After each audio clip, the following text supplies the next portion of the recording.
Chapter 1. Extraction of the Abomination. Gene, have I truly been transported to the Marvel Universe? In a street somewhere in the United States, Chen Feng gazed in astonishment at the Abomination wreaking havoc in the distance. He had merely made a flippant remark while watching a Marvel movie that Thanos snap could obliterate half of the world was utterly implausible. And just like that, his body disintegrated into ashes, akin to the superheroes depicted in the films. When he awoke again, he discovered that he had traversed into the Marvel Universe. Having watched the Marvel films, he was acutely aware of the dangers that lurked within this realm. Superheroes were as plentiful as the stars, and supervillains roamed freely. The Hulk and the Abomination frequently engaged in titanic battles on the streets. Portals would intermittently appear in the sky, with invaders intent on either conquering humanity or annihilating the Earth. The Lizard Man lurked in the shadows, while countless monsters hid within the depths of this perilous world. One could only imagine the extent of danger that lay ahead. Boom, boom, boom. The Abomination seemed to take offense at everything, smashing anything that came into view, be it a person or a vehicle. Ah, help! Run! A monster is coming! Help me! I'm trapped in a car! Quick! Take cover in the buildings! Terrified citizens were left in a state of pandemonium. Some sprinted forward, others were paralyzed with fear, while some sought refuge in nearby buildings, and the injured cried out for assistance as the Abomination drew nearer. Chen Feng turned and fled.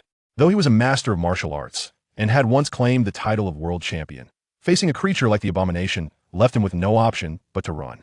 He hadn't sprinted far when an object plummeted from the sky, crashing to the ground with a thunderous bang, creating a crater beneath him.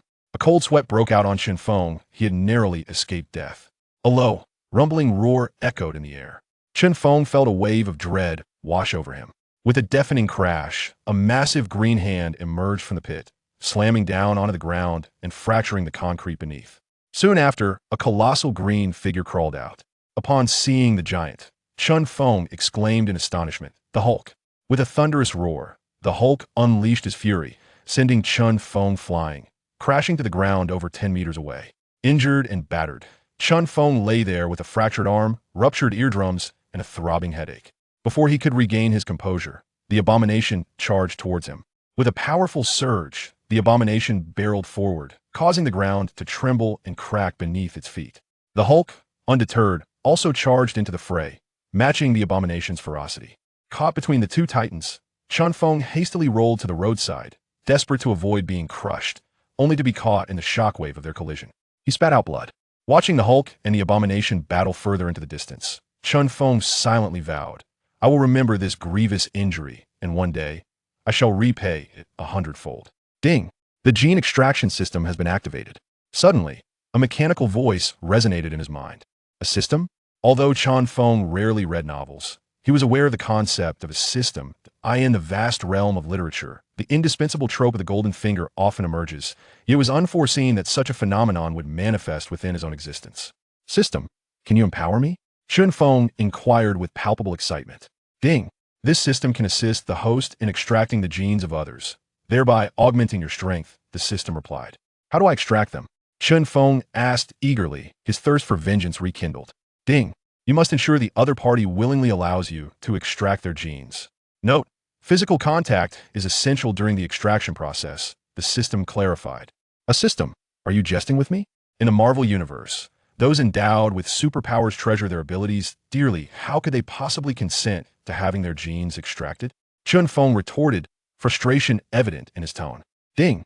Then you must subdue them, compel them to willingly allow you to extract their genes, or move them emotionally. There are myriad methods, contingent upon the host's specific actions, the system instructed. Can I extract the genes of animals, perhaps ants? Chen Feng queried. Ding! Negative. The host is only permitted to extract the genes of humanoid beings, the system responded. Sigh. How can I extract the genes of a formidable opponent? Chen Feng lamented. Tat tat tat tat. A heavily armed helicopter hovered low, unleashing a barrage upon the Abomination atop a nearby rooftop.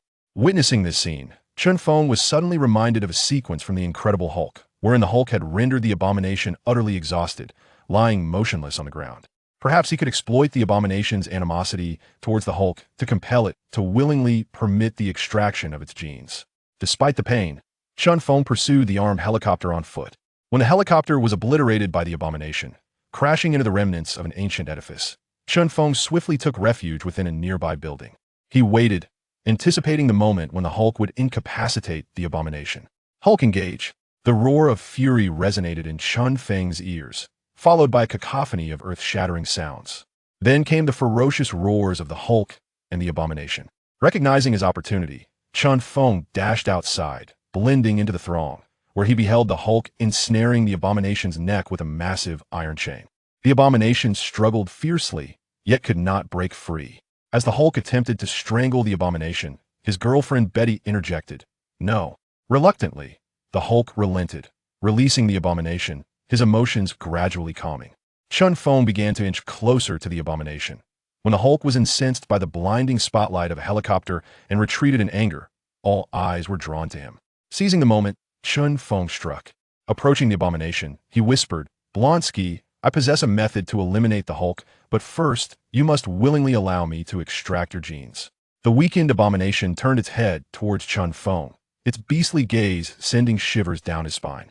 What is your plan? The abomination asked weakly. In its current state, the abomination appeared feeble and disheartened were it otherwise. It would have effortlessly turned Chen Feng into pulp. I can extract your genes, granting me strength akin to yours, and together we can vanquish the Hulk. What do you say? Chen Feng proposed. Disgust remained silent, yet vigilantly observed Chen Feng. Recognizing Disgust's apprehension, Chen Feng reassured, do not worry. Extracting your genes will not affect you. It merely requires your willing consent. Very well, I consent, Disgust replied. Chen Feng was overwhelmed with joy and quickly placed his hand upon Disgust, inwardly exclaiming, System, initiate the extraction of Disgust's genes and integrate them into my being. Beep, extraction of Disgust's genes successful. Integration in progress, announced the system. Beep, congratulations to the host on the successful integration of Disgust's genes, the system continued. As the system's notification echoed, a terrifying force began to transform Chen Feng's body. Chen Feng emitted a cry of anguish, feeling as if his bones, tendons, flesh, and skin were being forcibly stretched, the excruciating pain rendering him as if he were living in hell. Chapter 2. Evolving into the Titan Giant. Fortunately, the transformation process was swift. Within mere seconds, Chen Feng had morphed into a colossal humanoid beast, akin to abomination. A notification chimed, indicating that due to the host's successful extraction of genes for the first time, the system granted a beginner's gift package. With his consciousness, Chen Feng accessed the gift package and discovered an evolution gene. Excitement surged within him. If he could further evolve the abomination's gene, he would undoubtedly be able to contend with the Hulk. System, evolve the abomination gene, Chen Feng commanded. Processing evolution of the abomination gene, the system replied. Evolution successful, congratulations. Host, you have acquired the Titan Giant gene, the system announced. As the system's voice echoed, Chen Feng's body underwent yet another transformation. This time, perhaps due to the abomination's constitution, the sensation of pain was significantly diminished. However, the changes were profound. After fusing with the abomination gene, Chen Feng's height surged to 2.5 meters, weighing over 1,000 g. Now, he towered at 3 meters and weighed more than 2,000 g. His skin shifted from green to a bronze hue, his physique resembling that of a robust giant, rather than a mere humanoid beast. Feeling the terrifying power within him, Chen Feng smiled with satisfaction. He finally felt a semblance of safety. The abomination, lying on the ground, witnessed Chen Feng's metamorphosis and exclaimed in astonishment, How can you transform twice? Chen Feng looked down at the abomination and replied, Because I can extract genes.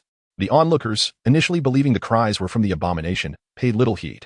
Yet, when they turned to behold the towering Chen Feng, even more massive than the Hulk, fear gripped them, and they aimed their firearms at him. General Ross appeared utterly bewildered. What is happening? How did another giant creature suddenly emerge? Suddenly, Betty let out a high-pitched scream. The other women gasped in shock, while the men expressed awe and envy at the sight. Except for General Ross, everyone fixated on Chen Feng's lower half. Chen Feng glanced down and thought, how outrageous. Hey, buddy, cover up with this. A soldier tossed a roll of green fabric. Chen Feng caught it, wrapped it around his waist, and secured it with several tight knots. Only to hear the collective sighs of disappointment from the women. Indifferent to the longing gazes of the women, Chen Feng mused, what is there to be disappointed about? Can you even handle such size? Who are you? General Ross inquired. I am Chen Feng. I can assist you in capturing the Hulk, he stated calmly. His tone steady yet resonating with a deep, thunderous growl, perhaps a characteristic of a giant's voice. And what do you desire in return? General Ross asked. A man driven by ambition, willing to strike deals with demons to achieve his goals. He sought to dominate the world, intending to extract blood samples from the Hulk to replicate and create more super soldiers. Tell me the whereabouts of the Hulk, Chen Feng demanded. The Hulk was remarkably elusive, In mere moments, he had vanished from sight. Thus, Chen Feng found himself compelled to collaborate with General Ross, because he required the Hulk's genetic material. Otherwise, he might never revert to his human form. Though his current physique was robust and immensely powerful, it was excessively large, rendering it difficult for him to find a suitable partner to express his affections. You would do well not to toy with me, or my army shall reduce you to mere pulp, General Ross threatened coldly. He then seized the walkie-talkie and commanded, inform me of the Hulk's whereabouts. Report, General. The Hulk is in the district and is fleeing towards the forest park, came the voice of Ross's subordinate through the walkie-talkie. Send a helicopter to transport me, Chen Feng stated, feeling disoriented in America, unfamiliar with his surroundings. Dispatch 2 helicopters, General Ross ordered. Yes, General, replied Catherine, the secretary to General Ross. Within a mere minute or two, 2 helicopters arrived, one of which was a heavy-duty model, presumably sent in consideration of Chen Feng's substantial size. As Chen Feng prepared to board the helicopter, the once feeble abomination slowly rose to his feet and declared, I shall accompany you. I intend to take down the Hulk. With his extraordinary regenerative abilities, Abomination had nearly returned to his peak condition within a few minutes. You may join, but you must obey orders this time. If you defy me again, I will ensure you meet your demise, General Ross warned Abomination. Abomination harbored a sense of loyalty towards General Ross. Had it not been for the command to fire upon him, he would not have attacked. He saluted comically, assuring, Yes, General, with a wave of his hand. General Ross commanded, Let us depart. Abomination and Chen Feng boarded the same helicopter. Within the spacious cabin, Abomination inquired, How powerful are you? I have evolved into a Titan giant by utilizing your genes, thus my strength is tenfold that of yours, Chen Feng replied candidly. The Titan giants were legendary ancient deities that once ruled the earth. While they possessed no magical powers, their physical prowess was unparalleled, impervious to blades and flames, and unrivaled in close combat. Thus Chen Feng spoke the truth. Tenfold. Abomination was taken aback. Chen Feng nodded in affirmation. Can you assist me in evolving into a Titan giant as well?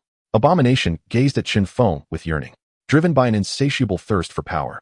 Abomination was unafraid even of death, daring to confront the Hulk with his mortal form. Chen Feng shook his head, replying, I cannot. An additional powerful entity brings greater peril. I shall not assist you, especially since I too rely on the system to extract genes.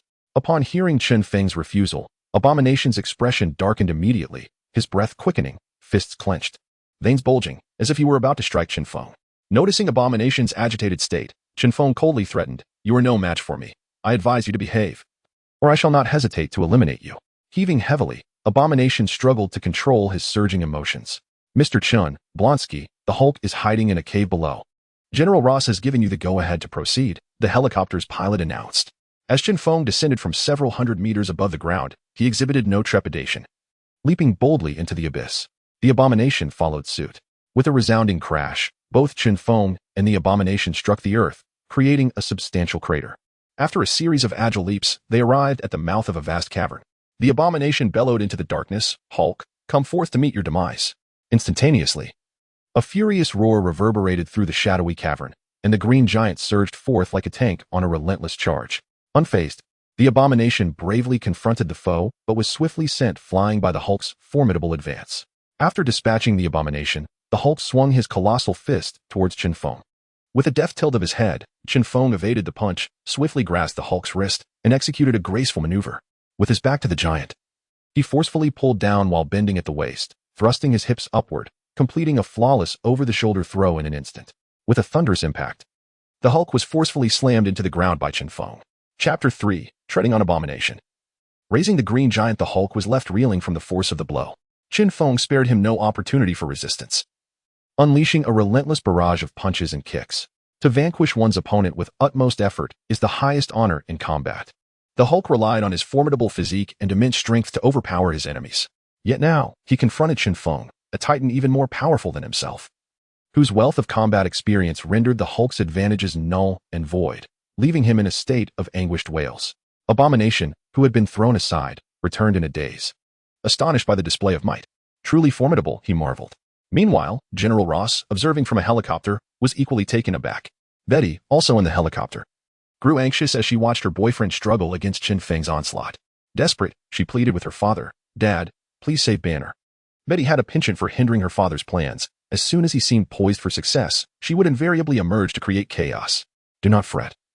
Your boyfriend is not so fragile, General Ross replied brusquely, well aware of the Hulk's resilience, having witnessed it firsthand. Heavy weaponry could not fell him. Then let me down.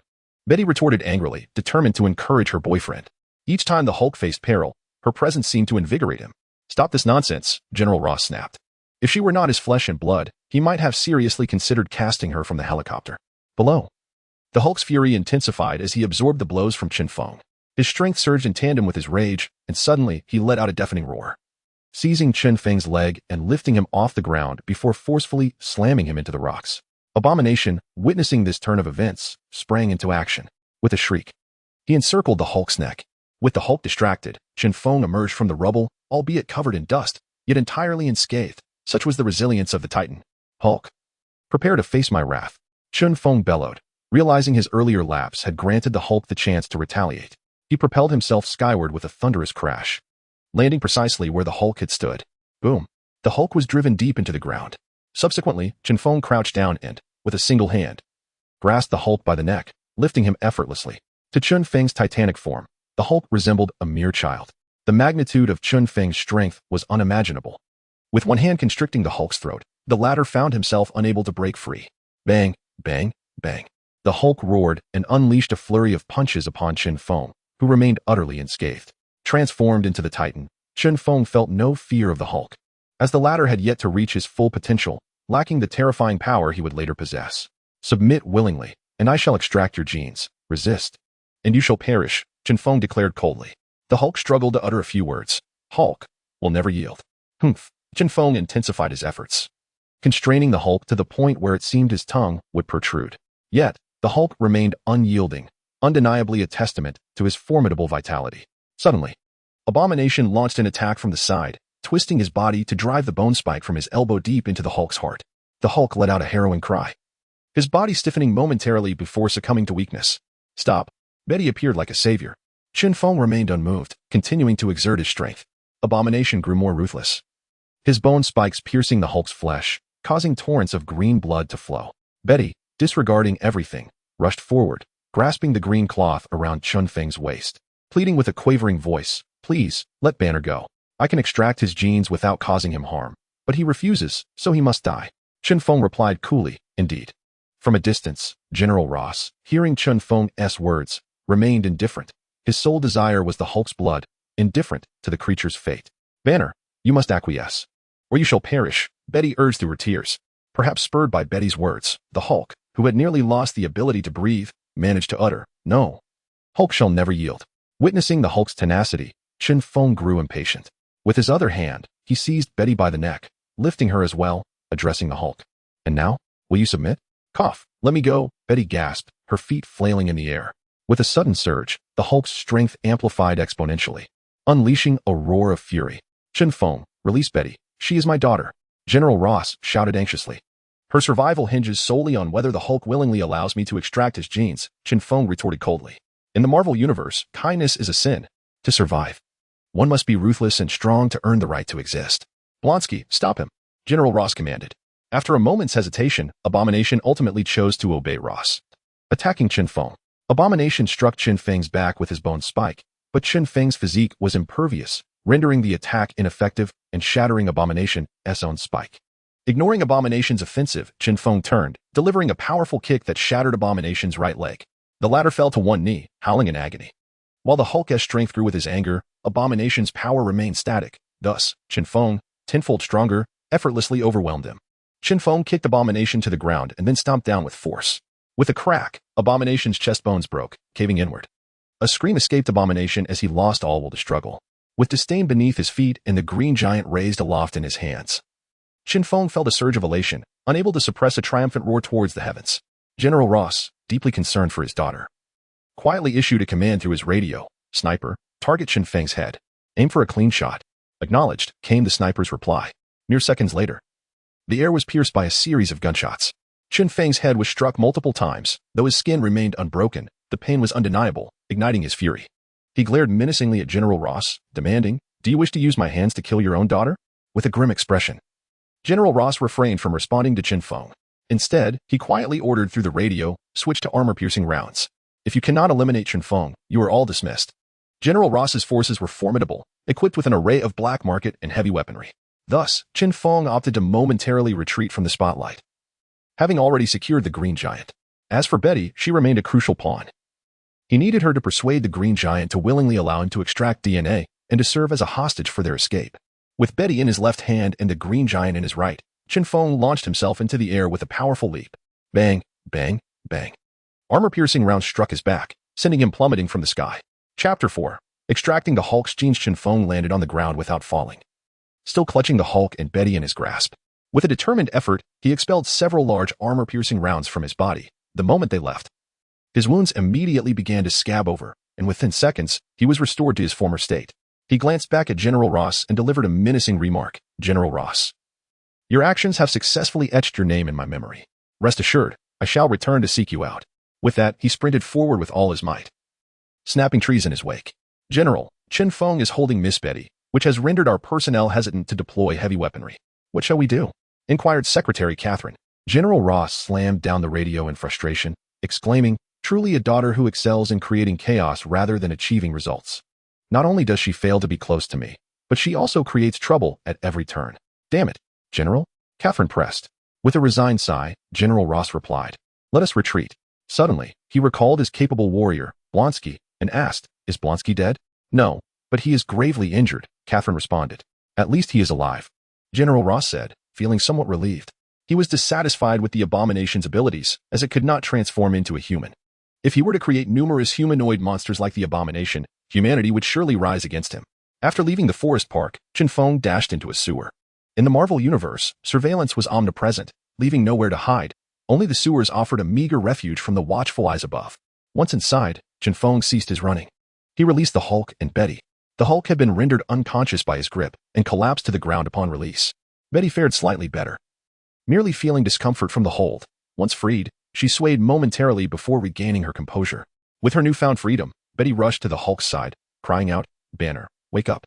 You had best persuade the Hulk to willingly allow me to extract his genes. Otherwise, I assure you, I will end your lives, Chen Feng threatened. I will convince him.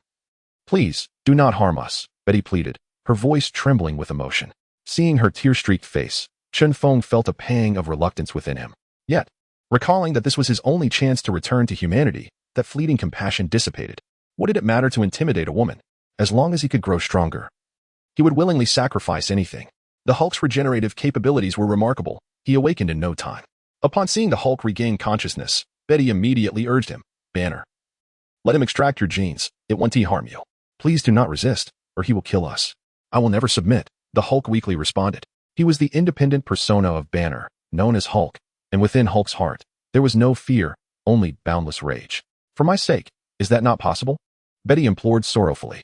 The Hulk gazed at Betty, and a flicker of tenderness pierced through his wild eyes.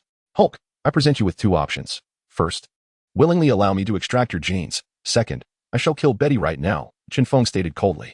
The Hulk's body had significantly healed. Yet he did not succumb to rage, perhaps knowing he could not best Chen Feng. He gazed at his pitiful girlfriend and ultimately chose to lower his noble head, feebly stating, Hulk chooses to let you extract his genes. A wise decision, Chen Feng praised, stepping closer and resting his hand on the Hulk's shoulder, secretly thinking, system. Extract the Hulk's genes and merge them with my own. Ding.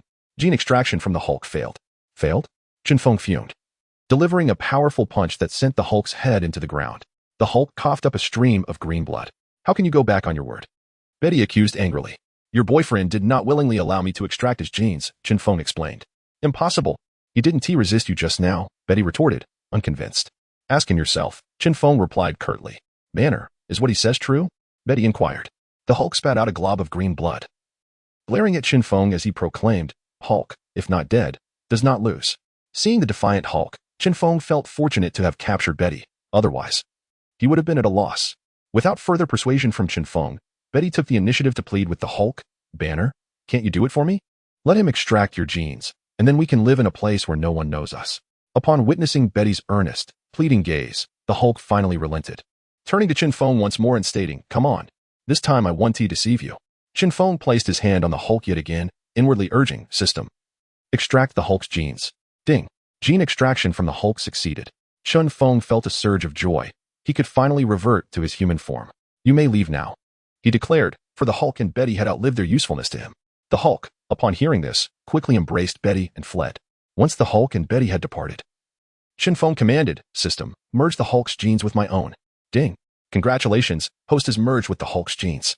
Aside from a deeper bronze hue to his skin, no other changes occurred. Chen Feng began to take deep breaths to calm himself. Soon, his body began to transform. As his emotions settled, he shrank progressively until he returned to his normal size. Reverting to human form brought Chen Feng joy, yet he felt dissatisfaction, transformed back into a human. He was merely an ordinary man, experiencing brief moments of weakness. After several controlled transformations, he finally felt at ease. Being an ordinary human was too feeble. It seemed he needed to extract genes from other superheroes, such as Captain America, Spider-Man, and Thor, all of whom would be excellent choices, he mused. Emerging from the sewer, Chen Feng entered the city. Before he could secure temporary accommodations, he encountered a beautiful foreign woman he recognized. Natasha, alias Black Widow, a senior agent of S.H.I.E.L.D., and a goddess within the Marvel Universe. Natasha approached Chen Feng with graceful steps, extending her fair right hand and revealing a captivating smile as she said, "My name is Natasha. It is a pleasure to meet you, Chen Feng." Natasha had come to find Chen Feng on a mission assigned by Director Fury, which entailed inviting him to join S.H.I.E.L.D., while discreetly probing into his background. S.H.I.E.L.D. seeks out individuals of great strength. Those with commendable character are granted full membership, while those lacking integrity are offered only auxiliary roles. Chen Feng shook hands with Natasha, smiling as he inquired, "What brings you to me?" He was not surprised by her visit, for S.H.I.E.L.D. is one of the most formidable organizations in the Marvel Universe, and it would be quite effortless for them to discover and locate him. "Seeing how handsome you are, I merely wish to invite you for a drink," Natasha replied playfully. Chapter 5. The Recruitment of S.H.I.E.L.D. How could I possibly refuse you, given your exquisite beauty? However, might I request that you first procure me a suitable outfit? Chen Feng expressed candidly, for he was still clad in green fabric. "Not a problem," Catherine replied with a smile. Natasha, being affluent, promptly escorted Chen Feng to a high-end clothing boutique. Since he bore no obligation to pay, he chose a tailored suit, along with a pair of leather shoes, a belt, and a watch. Upon emerging from the fitting room, Chen Feng appeared transformed, exuding an aura of coolness. With his thick brows, large eyes, prominent nose, and square face, complemented by his imposing height of 6 feet and muscular physique, he radiated sheer power. His already striking features, now clad in a suit with only the middle buttons of his shirt fastened, evoked a wild charm, showcasing his masculine allure in full splendor. "Oh my goodness," Natasha gasped. Covering her mouth, her heart stirred by tumultuous waves of emotion. Though she had encountered many men, she had never witnessed one exuding such virility.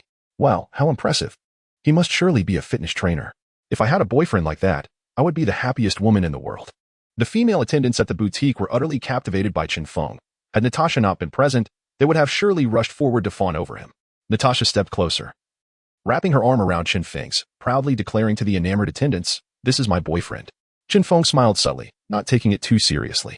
Having seen Marvel films, he was well aware of Natasha's reputation. A master of relationships, countless superheroes had fallen for her, yet none had succeeded in winning her heart. Casual flings were acceptable, but anything serious would lead to defeat. "Chen Feng, let us go for a drink," Natasha cooed enticingly. Her voice stirred a surge of desire within Chen Feng. He reached out and pulled her close, firmly encircling her slender waist as they made their way outside. Natasha made no attempt to resist, appearing as delicate as a bird in his embrace. Under Natasha's guidance, they arrived at a lively bar and entered a lavish private room. The opulent decor, enhanced by music and lighting, created a vibrant atmosphere. Natasha requested a bottle of whiskey from the server, uncorked it, and poured 2 glasses, handing one to Chen Feng. "To our encounter, cheers," Natasha said suggestively. "Cheers," Chen Feng replied as their glasses clinked together. With a hearty gulp, he downed his drink. Natasha took a delicate sip, then smiled at Chen Feng, saying, "A drink without a story is a missed opportunity. I wonder if Mr. Chen Feng might share a tale about himself." "My name is Chen Feng, a man from Huagua, and I pursue strength, which is why I have come to the United States. That's all," he stated plainly. "Oh, that's it?" Natasha asked, taken aback. "Yes, that's it." Chen Feng was reluctant to divulge further details, fearing that should he reveal everything, S.H.I.E.L.D. might apprehend him for research purposes, especially since he lacked any powerful backing. "Aside from seeking power, what other ambitions do you harbor?" Natasha inquired. "I possess the ability to extract others' genes without inflicting harm, provided they willingly cooperate," Chen Feng replied, acknowledging that this capability could not be kept hidden and thus decided to disclose it outright. "Is it a superpower?" Natasha asked, Her curiosity piqued. Chen Feng nodded. One might say so. I have heard that you extracted the gene of the abomination, which cannot revert to humanity. How did you manage to transform back? Natasha continued her questioning. I later extracted the Hulk's gene, and by mastering my emotions, I can transform at will, Chen Feng explained. There are two types of formidable beings on Earth, the superheroes, beloved by humanity, and the supervillains, who stand as the enemies of all. Which path do you wish to pursue? Natasha asked incisively. Naturally, I aspire to be a superhero. Chen Feng responded instantly, thinking to himself that only a fool would wish to become a supervillain. Have you heard of S-H-I-E-L-D? Natasha queried, uncertain of Chen Feng's true nature, yet recognizing that he was entirely qualified to become a member. Not only have I heard of S-H-I-E-L-D, but I also know your director is Nick Fury, a one-eyed man, and you, Natasha, are known as the Black Widow, Chen Feng stated, feigning mystery. Natasha was taken aback. Despite S-H-I-E-L-D's formidable reputation, they operated discreetly, so few were aware of its inner workings, let alone its director. How do you know these things? Natasha asked in astonishment. Chen Feng took a sip of his drink before responding, I want to divulge that. It was essential for him to cultivate an air of authority, ensuring that S-H-I-E-L-D would think twice before crossing him. Very well. I will speak plainly. Our director Fury wishes to invite you to join S-H-I-E-L-D. Consider it, Natasha said.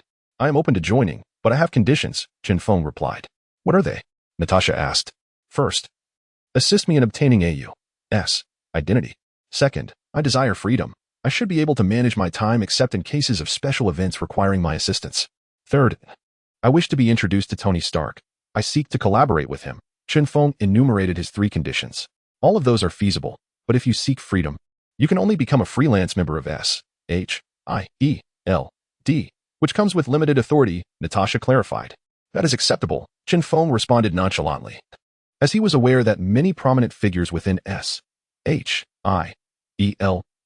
such as the Hulk, Iron Man, and Ant-Man, were indeed freelancers. Natasha stood, extending her right hand warmly on behalf of S-H-I-E-L-D. I welcome you aboard. Chen Feng also rose, shaking her hand with a smile. It is an immense honor. Once seated again, Natasha, intrigued, asked Chen Feng, what do you intend to collaborate with Tony on? In the realm of technology, Chen Feng replied. In the Marvel Universe, wealth could indeed equate to power, and Iron Man was a prime example, alongside figures like the Green Goblin and Dr. Octopus. Thus, Chen Feng aspired to acquire Iron Man's genes to attain a mechanical prowess. With this, he envisioned amassing wealth through technology, subsequently emulating Ultron to forge a mechanical legion and establish a vast empire of his own. What technology? Natasha inquired, probing deeper. Curious to know? Chen Feng retorted. Natasha nodded. Indeed. Kiss me, and I shall reveal it, Chen Feng replied with a mischievous grin. Faced with a charming figure, he believed it would be remiss not to seize the opportunity. Natasha playfully nudged Chen Feng, feigning shyness, and exclaimed, You are quite the rogue. Although Natasha was reluctant, Chen Feng refrained from pressing the matter, as he had yet to truly cultivate his strength. Chapter 6. The Iron Man rivalry. Not long after Chen Feng and Natasha engaged in casual conversation, a man clad in black entered the room, presenting a password-protected box to Natasha before promptly exiting without a word. Natasha then pushed the box towards Chen Feng, stating, The password is 123456. Inside, you will find your identification, S-H-I-E-L-D, credentials, a satellite phone, and a payroll card that contains $100,000. She continued, Furthermore, S-H-I-E-L-D has already arranged for you to meet Iron Man, Tony Stark, tomorrow morning. Thank you. Chen Feng expressed his gratitude. Natasha stood up and remarked, If there is nothing else, I shall take my leave. Farewell. Chen Feng waved as she departed. Following her exit, he too left and found accommodation at a hotel adjacent to the bar. Exhausted, he collapsed onto the bed and quickly slipped into slumber. The next day, Chen Feng was awoken by the blaring alarm of his mobile phone. After hastily freshening up, he took a taxi to Stark Industries. 2 hours later, he arrived and informed the receptionist of his purpose, waiting only a brief moment before Tony's secretary, Pepper Potts, appeared. Good day, Mr. Chen. I am Tony's secretary. You may call me Pepper, she greeted him warmly. Hello, is Tony available? Chen Feng inquired. Yes, he's in his office awaiting you. Please follow me. Pepper replied with a nod. She led him to the executive elevator that ascended to Tony's office. Upon arrival, Chen Feng found himself in what resembled a laboratory, filled with mechanical components rather than a conventional office. Tony, Mr. Chen has arrived, Pepper announced. Without turning from his work, Tony remained engrossed in his research, asking, "What kind of collaboration do you propose?" His tone was laced with arrogance. "I can assist you in developing life machinery," Chen Feng asserted. "Huh? And what evidence do you possess to support such a claim?" "Show me." Tony chuckled, clearly skeptical, for he believed life machinery to be an impossibility. "If you willingly allow me to extract your genes, I can demonstrate the life machinery I can create," Chen Feng replied. Tony paused his work, turning to Chen Feng, and burst into laughter, saying, "You think I'm a fool? While I may be a mechanical genius, I understand the significance of genetics. This is a transaction. I extract your genes, and in return, I provide you with the technology for life machinery," Chen Feng stated solemnly. "I have no need for your technology, especially since you cannot currently produce it. My apologies, but I must decline," Tony rebuffed him. "I also know how to treat the wound in your chest," Chen Feng pressed on. Tony shook his head and, feeling disappointed, said, "It seems you are nothing but a charlatan. Please leave." He had had Jarvis analyze and simulate his injury, which could not be cured. It was a matter of relying on the arc reactor to contain the shrapnel near his heart, hence his disbelief in Chen Feng's words. "Nanotechnology can assist in removing the shrapnel from your body, while regenerative cradle technology can repair your wounds," Chen Feng insisted.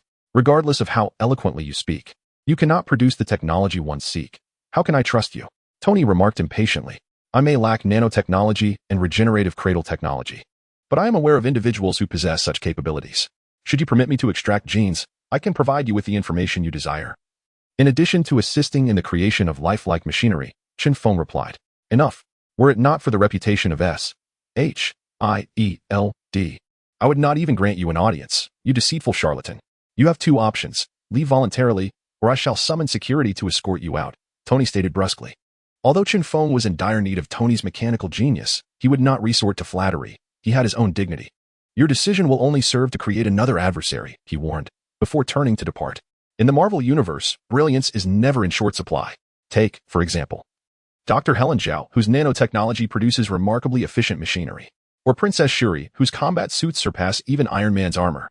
Consider Dr. Octopus, whose mechanical arms, while not the most powerful, exhibit impressive responsiveness, and Hank Pym, who crafts suits and Pym particles that can alter size at will. The list goes on, and on too many to recount. Chen Feng's choice to approach Iron Man stemmed from the belief that he possessed something of value to offer. Yet, he was taken aback by Tony's blatant dismissal, which left him feeling humiliated. This slight would not go unpunished. He would repay it with a mechanical suit that proved superior and more advanced than Tony's creations. In Tony's office, Pepper Potts expressed her concerns. "Tony. He is a mutant, immensely powerful after transformation, impervious to blades and bullets. Offending him could lead to trouble. What is there to fear? He cannot fly. A missile from above would send him straight to hell," Tony retorted arrogantly, emboldened by his recent ascension to Iron Man, dismissing other formidable beings, including S.H.I.E.L.D. Pepper fell silent. As Chen Feng exited Stark Industries, contemplating a visit to the scientist, a sudden thought struck him. Could he extract genes from a corpse? If so, he could obtain the genetic material of Dr. Arnim Zola, the chief scientist for Hydra during World War II, a brilliant mind capable of overshadowing Iron Man, even managing to transfer his consciousness into a computer at a time when technology was woefully inadequate. The mere thought exhilarated Chen Feng. He contacted the system, inquiring, "System, am I able to extract genes from a corpse?" "Affirmative. A corpse lacks consciousness and will not resist. Thus, any humanoid corpse will suffice," the system replied. "Fantastic. Had I known I could extract genes from a corpse, I wouldn't have sought out Iron Man in the first place. What a nuisance I created for myself." Chen Feng exclaimed with excitement. He hurried to a motorcycle dealership, purchased a heavy-duty motorcycle, and then retrieved the satellite phone provided by S.H.I.E.L.D. to call Black Widow, Natasha. The call connected, and Chen Feng said, "Natasha, please provide me with the address of the secret military base where Captain America was trained." "What are you planning?" Natasha inquired. "That's none of your concern. Just give me the address, and I will owe you a favor," Chen Feng replied. Helpless and solitary, he had no choice but to seek Natasha's assistance. However, it wouldn't be long before he developed an intelligent system that would grant him access to any information he desired, transforming America's surveillance capabilities into his own eyes. "All right, hold on for a moment. I will look it up for you," Natasha readily agreed. She was not one to make promises lightly, especially for something as trivial as retrieving an address from World War II. The endeavor was simply too advantageous. Chapter 7. Extracting Dr. Zola's genes. The Captain America initiative, classified as a high-level secret by the United States government, was easily accessible to S.H.I.E.L.D. Within mere moments, Natasha had sent the address to Chen Feng via text, thoughtfully including a map location as well. Chen Feng activated the navigation on his phone. secured it to the dashboard of his heavy motorcycle, and followed the directions provided. As he departed the city and ventured onto rural paths, he soon found himself on an untraveled mountain road. After setting off in the morning, it was not until 5 p.m. that he arrived at a scene reminiscent of that depicted in Captain America, the Winter Soldier. Upon checking his phone, he noted the complete absence of signal, confirming he had indeed reached the correct location. "Hello, is anyone there?" Chen Feng called out loudly, but after several seconds of silence, he determined he was alone. Climbing over the guardrail, he entered the premises. Familiar with the storyline, he made a beeline for a storage facility. The door was a formidable iron barrier, secured with a large lock. Despite his attempts to pry it open with brute strength, the door remained steadfast. Resorting to the search for a steel rod nearby, he inserted it into the lock and attempted to leverage it open. The steel bent, yet the lock remained intact. In frustration, he transformed into a Titan giant. With a roar, Chen Feng grew to a towering height of 3 meters. Suddenly, he realized that his clothes had been shredded during the transformation. "Damn, I forgot to change out of my clothes. I must design a suit that can shrink," he muttered. Disregarding the lock, he simply pushed against the door. With a resounding crash, the heavy iron door fell, showcasing the terrifying strength he possessed in his Titan form. The interior of the storage facility was cloaked in darkness. He retrieved his phone, located the power switch, and illuminated the space with a press of a button. Navigating through the shadows, he arrived at an archive room, confirming it to be the wooden cabinet opened by Captain America in the film. He grasped its edge and pulled to the right. With a click, the cabinet swung open, revealing an elevator secured with a keypad. Chen Feng's memory was sharp.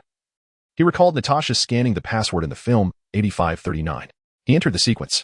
With another click, the elevator doors opened. Without hesitation, he stepped inside, and the doors closed automatically. Descending. Upon arrival, the doors opened to reveal a pitch-black chamber. As he stepped out of the elevator, lights flickered on one by one, unveiling a massive antique computer before him. The sight of such a grand machine, alongside rows of databases, filled Chen Feng with awe at Dr. Zola's brilliance. The antique computer whirred to life, and the display screen revealed a series of green letters. "Initiate system?" Chen Feng extended his hand and input yes. The screen flashed green, materializing a digital visage. Then, a raspy voice emanated from the speakers. "Who are you?" As Chen Feng observed that Dr. Zola did not recognize him, he deduced that the Hydra agents had yet to connect Zola to the network. "I am Chen Feng, and I have come specifically to seek you," Chen Feng stated. "How did you know of my existence?" Dr. Zola inquired with curiosity. "I am affiliated with Hydra. The new leader has dispatched me to find you," Chen Feng fabricated, prioritizing the acquisition of Zola's genetic material over matters of integrity, so long as his own dignity remained intact. "What do you need from me?" Dr. Zola asked. "To resurrect you," Chen Feng replied, enunciating each word deliberately. The green visage on the monitor flickered, followed by Zola's excited voice. "Is it truly possible to bring me back?" Chen Feng nodded affirmatively. "In 1972, I was diagnosed with an incurable illness. Science could no longer salvage my body. Consequently, I encoded all the data from my brain into a computer, which is stored in a database spanning 20 feet. You are essentially standing within my mind. Although I currently feel quite alert, I still yearn for life. To my astonishment, our organization has developed the technology to resurrect a person. Frankly, I am eager to inhabit a human form once again," Dr. Zola expressed. "Our organization has pioneered the rebirth cradle technology, but we require the extraction of your genes to create a body and brain most suited to you. I happen to possess the ability to extract genes, which is why the leader tasked me with your revival," Chen Feng asserted with conviction. "My corpse is located beneath the mainframe. Please be cautious when searching, so as not to sever the data cables," Dr. Zola revealed without hesitation. "Understood," Chen Feng replied, a sinister smile gracing his lips. Transforming into the Titan, Chen Feng effortlessly lifted the floor, mindful not to employ excessive force, for Dr. Zola remained a valuable asset, and he could not afford to eliminate him prematurely. Below the mainframe lay an intricate web of data cables. Fortunately, their quality was robust, for otherwise, given Chen Feng's current size, Zola would have already suffered a catastrophic failure. Guided by Zola's instructions, Chen Feng located his corpse, preserved remarkably well in a transparent metal tank filled with liquid, appearing almost lifelike. He carefully extracted the tank and placed it on solid ground, then flicked it with a finger. With a resounding crack, the incredibly durable metal tank shattered. Placing his hand upon Dr. Zola's remains, he silently commanded, "System, extract Dr. Zola's genes and merge them with mine." Ding. Gene extraction of Dr. Zola successful. Merging in progress. The system responded. Ding. Congratulations, host, on merging with Dr. Zola's genes, the system chimed. As the notifications echoed, a wondrous force began to alter Chen Feng's brain. Ah! Chen Feng cried out, clutching his head in agony. He felt as though his skull might explode, experiencing a pain 1,000 times more intense than during his transformation. Are you all right? Dr. Zola asked anxiously, for Chen Feng was pivotal to his resurrection, and he could not afford for anything to happen to him. 5 minutes elapsed. Chen Feng collapsed onto the ground, drenched in sweat and gasping for breath. "I never wish to endure such pain again," he murmured weakly. "It hurt so much that I nearly contemplated suicide as a means of escape." "How is it? Was the gene extraction successful?" Dr. Zola inquired earnestly. Chen Feng nodded. "It was successful, but I require a moment to recuperate." "Very well, I shall wait for you," Dr. Zola replied with consideration. Although the Titan's regenerative abilities are remarkably potent, it still took half an hour for Chen Feng to fully recover. Once restored, he turned to Dr. Zola and said, "Doctor, I now need your assistance in explaining how to connect your brain to a computer. Why do you require such technology? Can't you simply construct a body and bring it over?" Dr. Zola questioned, perplexed. Chapter 8. Receiving data from the genius mind, do you seem to harbor doubts about the organization? Chen Feng questioned with an air of skepticism. "Not at all, absolutely not. I am utterly loyal to the organization," Dr. Zola hastily clarified. As the chief scientist, he possessed an intimate understanding of the terror that the Hydra organization instilled. Those who betrayed Hydra faced a fate far worse than death. "Then why are you reluctant to share this technology with the organization?" Chen Feng pressed. "Enough. I am willing to divulge it to you," Dr. Zola responded. "Then speak," Chen Feng replied eagerly. Fortunately, Dr. Zola had lived in isolation for decades. Otherwise, with his remarkable intellect, he would not have fallen prey to Chen Feng's cunning. Dr. Zola directed Chen Feng to locate a set of equipment, which included a helmet connected to numerous data cables. Due to the size of his head, Chen Feng was compelled to revert to his human form. Donning the helmet and following Dr. Zola's instructions, he connected one of the device's plugs to the main console. "Are you ready?" Dr. Zola inquired. "I am prepared," Chen Feng responded, aware that Dr. Zola was about to transmit the technology for connecting the brain to a computer. In his past life, he would have hesitated to undertake such a risk, given that Dr. Zola's mind was far more advanced than his own, making it easy for the scientist to usurp control. However, now endowed with the physique of a Titan and having extracted Dr. Zola's genes, his brain had developed considerably, rivaling the brilliance of Dr. Zola in his prime. Thus, he felt no apprehension regarding Dr. Zola's potential dominance over his body. "I shall commence the transmission," Dr. Zola announced. As soon as the words left his lips, a torrent of data flooded Chen Feng's mind. With the increasing influx of information, he gradually grasped the intricacies of the brain-computer connection technology. In a mere 10 seconds, the transmission was complete. The ease with which he acquired knowledge became intoxicating. He implored, "Dr. Zola, could you impart some additional knowledge to me? I wish to broaden my horizons and avoid the incessant criticism from our leader regarding my lack of scholarly pursuits." Though reluctant, Dr. Zola, recognizing the necessity of the request, acquiesced and transmitted some trivial knowledge to Chen Feng. The information felt as though it had been learned by Chen Feng himself, an astonishing phenomenon. Dr. Zola's intellect was so advanced that it required a database spanning 20 feet to contain it all. Hours passed, yet Dr. Zola had not finished transmitting. At that moment, Chen Feng entered a profound state of immersion, lost within the ocean of knowledge, oblivious to the world outside. Natasha stood before him, yet he remained unaware of her presence. Curious about Chen Feng's intention in visiting the training ground of Captain America, Natasha had stealthily followed him. Observing Chen Feng adorned with a helmet brimming with data cables, his expression one of sheer enjoyment, she pondered what he was engaged in. Although intrigued, she refrained from interrupting him, fully aware of the gravity of the situation. Dr. Zola was fully engrossed in the transmission and had not noticed Natasha's arrival. Natasha waited patiently, from dawn until dusk, and then from dusk until dawn, repeating this cycle for 3 days, until at last she witnessed Chen Feng opening his eyes. "Chen Feng, how do you fare?" Natasha inquired anxiously. Upon seeing Natasha, Chen Feng's heart sank. This was not a good sign. He had only acquired trivial knowledge from Dr. Zola and had yet to grasp the formidable technologies he sought. Natasha's arrival would undoubtedly alert Dr. Zola. As anticipated, upon spotting Natasha, Dr. Zola inquired warily, "Who are you?" "My name is Natasha." "And you are?" she replied, her curiosity piqued by the antiquated computer before her. "Are you one of Hydra's agents?" Dr. Zola queried. Natasha's expression shifted, glancing at Chen Feng. In a faint fury, Chen Feng snapped at Natasha. "Did I not instruct you to guard the door? How did you get in?"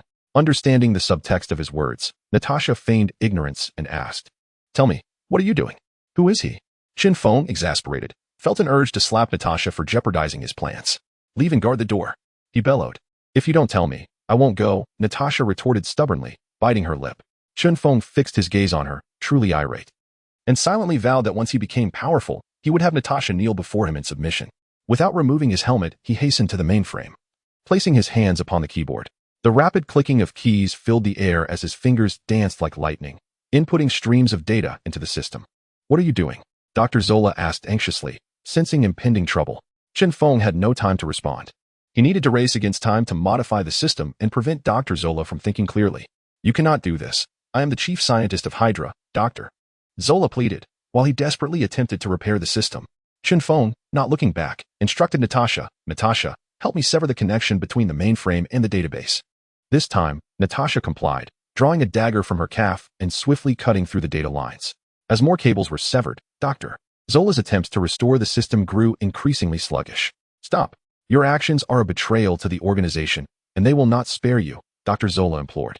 Ignoring him, Chen Feng persisted in his modifications. Stop. I surrender.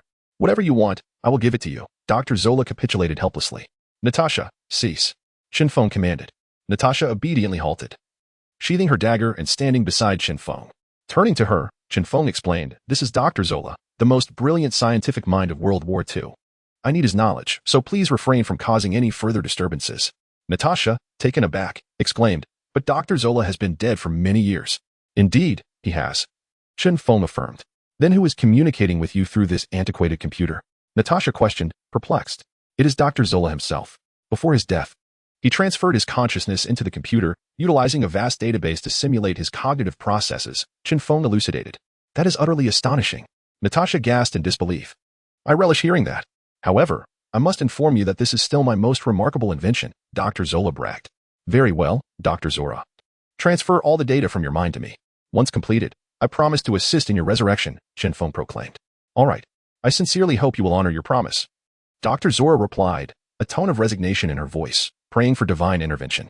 Please guard the entrance and ensure that I am not interrupted, Chen Feng instructed Natasha. Understood. Natasha responded, having discerned that Chen Feng was deceiving Dr. Zora. Chapter 9. The homemade supercomputer. Half a month had elapsed. Chen Feng finally acquired all of Dr. Zola's data, which was tantamount to obtaining all of Dr. Zola's memories. He was utterly astounded by Dr. Zola's intellect. It was nothing short of extraordinary, particularly the Zola algorithm, which could be described as a profound revelation, capable of calculating both the past and the future. Remarkably potent. Chen Feng removed his helmet and inquired of Dr. Zola. Since your Zola algorithm can ascertain the past and future, why can it not discern my intentions? The Zola algorithm is my greatest invention, yet it can only provide approximations. Moreover, you seem not to belong to this world, which is why I cannot predict your purpose, Dr. Zola replied candidly. I can revive you. Will you submit to me? Chen Feng asked. The prospect of having such a super genius as Dr. Zola's ally emboldened him. Even the formidable Thanos would not intimidate him. If I were to follow you, the Hydra organization would undoubtedly pursue me relentlessly. Though I possess considerable strength, I feel insignificant in the face of Hydra's vastness. Therefore, I must decline. Even if you were to kill me, I could never ally myself with you. Dr. Zola responded with a heavy heart. Chen Feng donned the helmet once more, connecting his mind to the computer's core, swiftly extracting Dr. Zola's concealed data. Alas, it may be for the best to transfer my abilities to you, Dr. Zola conceded, ceasing his resistance. An hour later, all of Dr. Zola's data had been successfully acquired by Chen Feng, and Dr. Zola himself was erased. The ancient computer's data vanished, rendering it a mere relic of no use. Removing the helmet, Chen Feng turned to Natasha beside him and said, Thank you for your assistance during this time. For the past half-month, Natasha had ventured out daily to hunt, cooking the meals for him and ensuring his safety. I do not require thanks. I simply wish to understand the reason behind your actions, Natasha replied sweetly. Very well. I shall tell you. I came here solely to obtain Dr. Zola's genes and memories. And now I have acquired everything, Chen Feng stated earnestly. And then? Natasha inquired. Then I uncovered a secret. Ascension was actually established by Hydra. Chen Feng revealed. The film Captain America, the Winter Soldier indeed suggested that Ascension was a Hydra creation. Stunned, Natasha froze in disbelief. Such shocking news was difficult for her to digest. Having once reformed and joined Ascension, believing she had embarked upon the righteous path, Chen Feng's revelation that Ascension was founded by Hydra was nearly impossible for her to accept. Do not be disheartened. Although Ascension was established by Hydra, the majority of its members are virtuous, with only a minority being Hydra operatives, Chen Feng comforted her. Natasha lifted her gaze, eyes wide with seriousness, and asked, You are not deceiving me? Why would I deceive you? Chen Feng replied, somewhat exasperated. Very well, I shall investigate thoroughly upon my return. Should I discover that you have lied, will pursue you relentlessly, Natasha warned coldly. Chen Feng was left speechless, realizing that good intentions often go unappreciated. Chen Feng ignited and destroyed the device that connected his brain to the computer before departing, leaving the other antique computers unharmed. Upon returning to the surface outside the training base, he revved up his heavy motorcycle and sped away. Behind him, Natasha urgently called out, "Hey, where are you going? Wait for me." Without looking back, Chen Feng accelerated away. "Humph, just watch me catch up with you," Natasha declared with a mix of indignation and determination. With a powerful engine, Natasha launched her sports car, swiftly navigating the mountain roads as if they were flat terrain. It wasn't long before she caught up to Chen Feng. Lowering her window, she shouted, "Chen Feng, what are you planning to do? Why didn't you wait for me?" Chen Feng twisted the throttle, his heavy motorcycle surging forward, leaving Natasha behind. "Oh, so you want to race, do you? I'm in." Natasha gritted her teeth, feeling irked as other men fawned over her while Chen Feng remained indifferent. When a woman cares about a man's opinion, she has already fallen in love. Chen Feng drove into the city, rented a room, and visited an electronics store to purchase an array of devices. Upon returning to his rented space, he began tinkering. Natasha became his shadow, following him wherever he went. Unable to quell her curiosity as she observed him with a multitude of intricate electronic components, she inquired, "Chen Feng, what are you working on?" "A supercomputer," he replied. "Why not just buy one? Or I could ask SHIELD for the most advanced computer. Why go through all this trouble?" Natasha suggested, unbeknownst to herself that she was starting to care for Chen Feng. "When I finish, you'll see what a true supercomputer is capable of," he said confidently. Though his actual need was not merely a supercomputer, but one that could connect to his brain. "All right, I'll watch," Natasha replied sweetly, thinking to herself that a man who is both confident and earnest is quite charming. It took Chen Feng 3 days to construct the supercomputer he envisioned. Natasha, having spent those days in his rented room, couldn't help but giggle as she covered her mouth and remarked, "Is this really the strongest computer you made? It doesn't look impressive. Why does it need to look good? As long as it's functional," Chen Feng retorted dismissively. "Then let us see what it can do." Natasha laughed. Chen Feng donned the helmet he had crafted, which was even less aesthetically pleasing than the one created by Dr. Zola, resembling an inverted bird's nest. He pressed the power button. The computer whirred to life. Chen Feng, bypassing the keyboard, directly controlled the computer with his mind, transferring the Zola algorithm program he had obtained from Dr. Zola into the system. The Zola algorithm was a semi-intelligent program that would instantly provide answers to any inquiries posed. Chen Feng merely needed to modify the Zola algorithm program, transforming it into an intelligent system, by connecting it to the internet. This intelligent program could absorb data from the web, enabling its evolution into a superintelligent entity. The Zola algorithm's data was immense, but it is only logical. Without such vast information, one could not compute the past and future. Within 3 days, Chen Feng successfully transferred the Zola algorithm to his computer and adeptly altered it into an intelligent program, with the core directive being a singular command, to obey Chen Feng unconditionally. Removing his headset, he addressed the computer, "Optimus Prime." Beep, beep, beep. The computer emitted a sound, followed by an emotionless mechanical voice, "Master." "Wow, it has truly been created?" Natasha gasped in astonishment, covering her mouth. Chapter 10. Intelligent Systems. Optimus Prime is the name designated by Chen Feng for the intelligent system, as he aspires to create lifelike mechanical transformers. Upon hearing Optimus Prime refer to him as Master, Chen Feng felt a twinge of awkwardness and after a moment's contemplation, suggested, "Optimus Prime, henceforth, address me as Lord." "Yes, my lord." Optimus Prime replied affirmatively.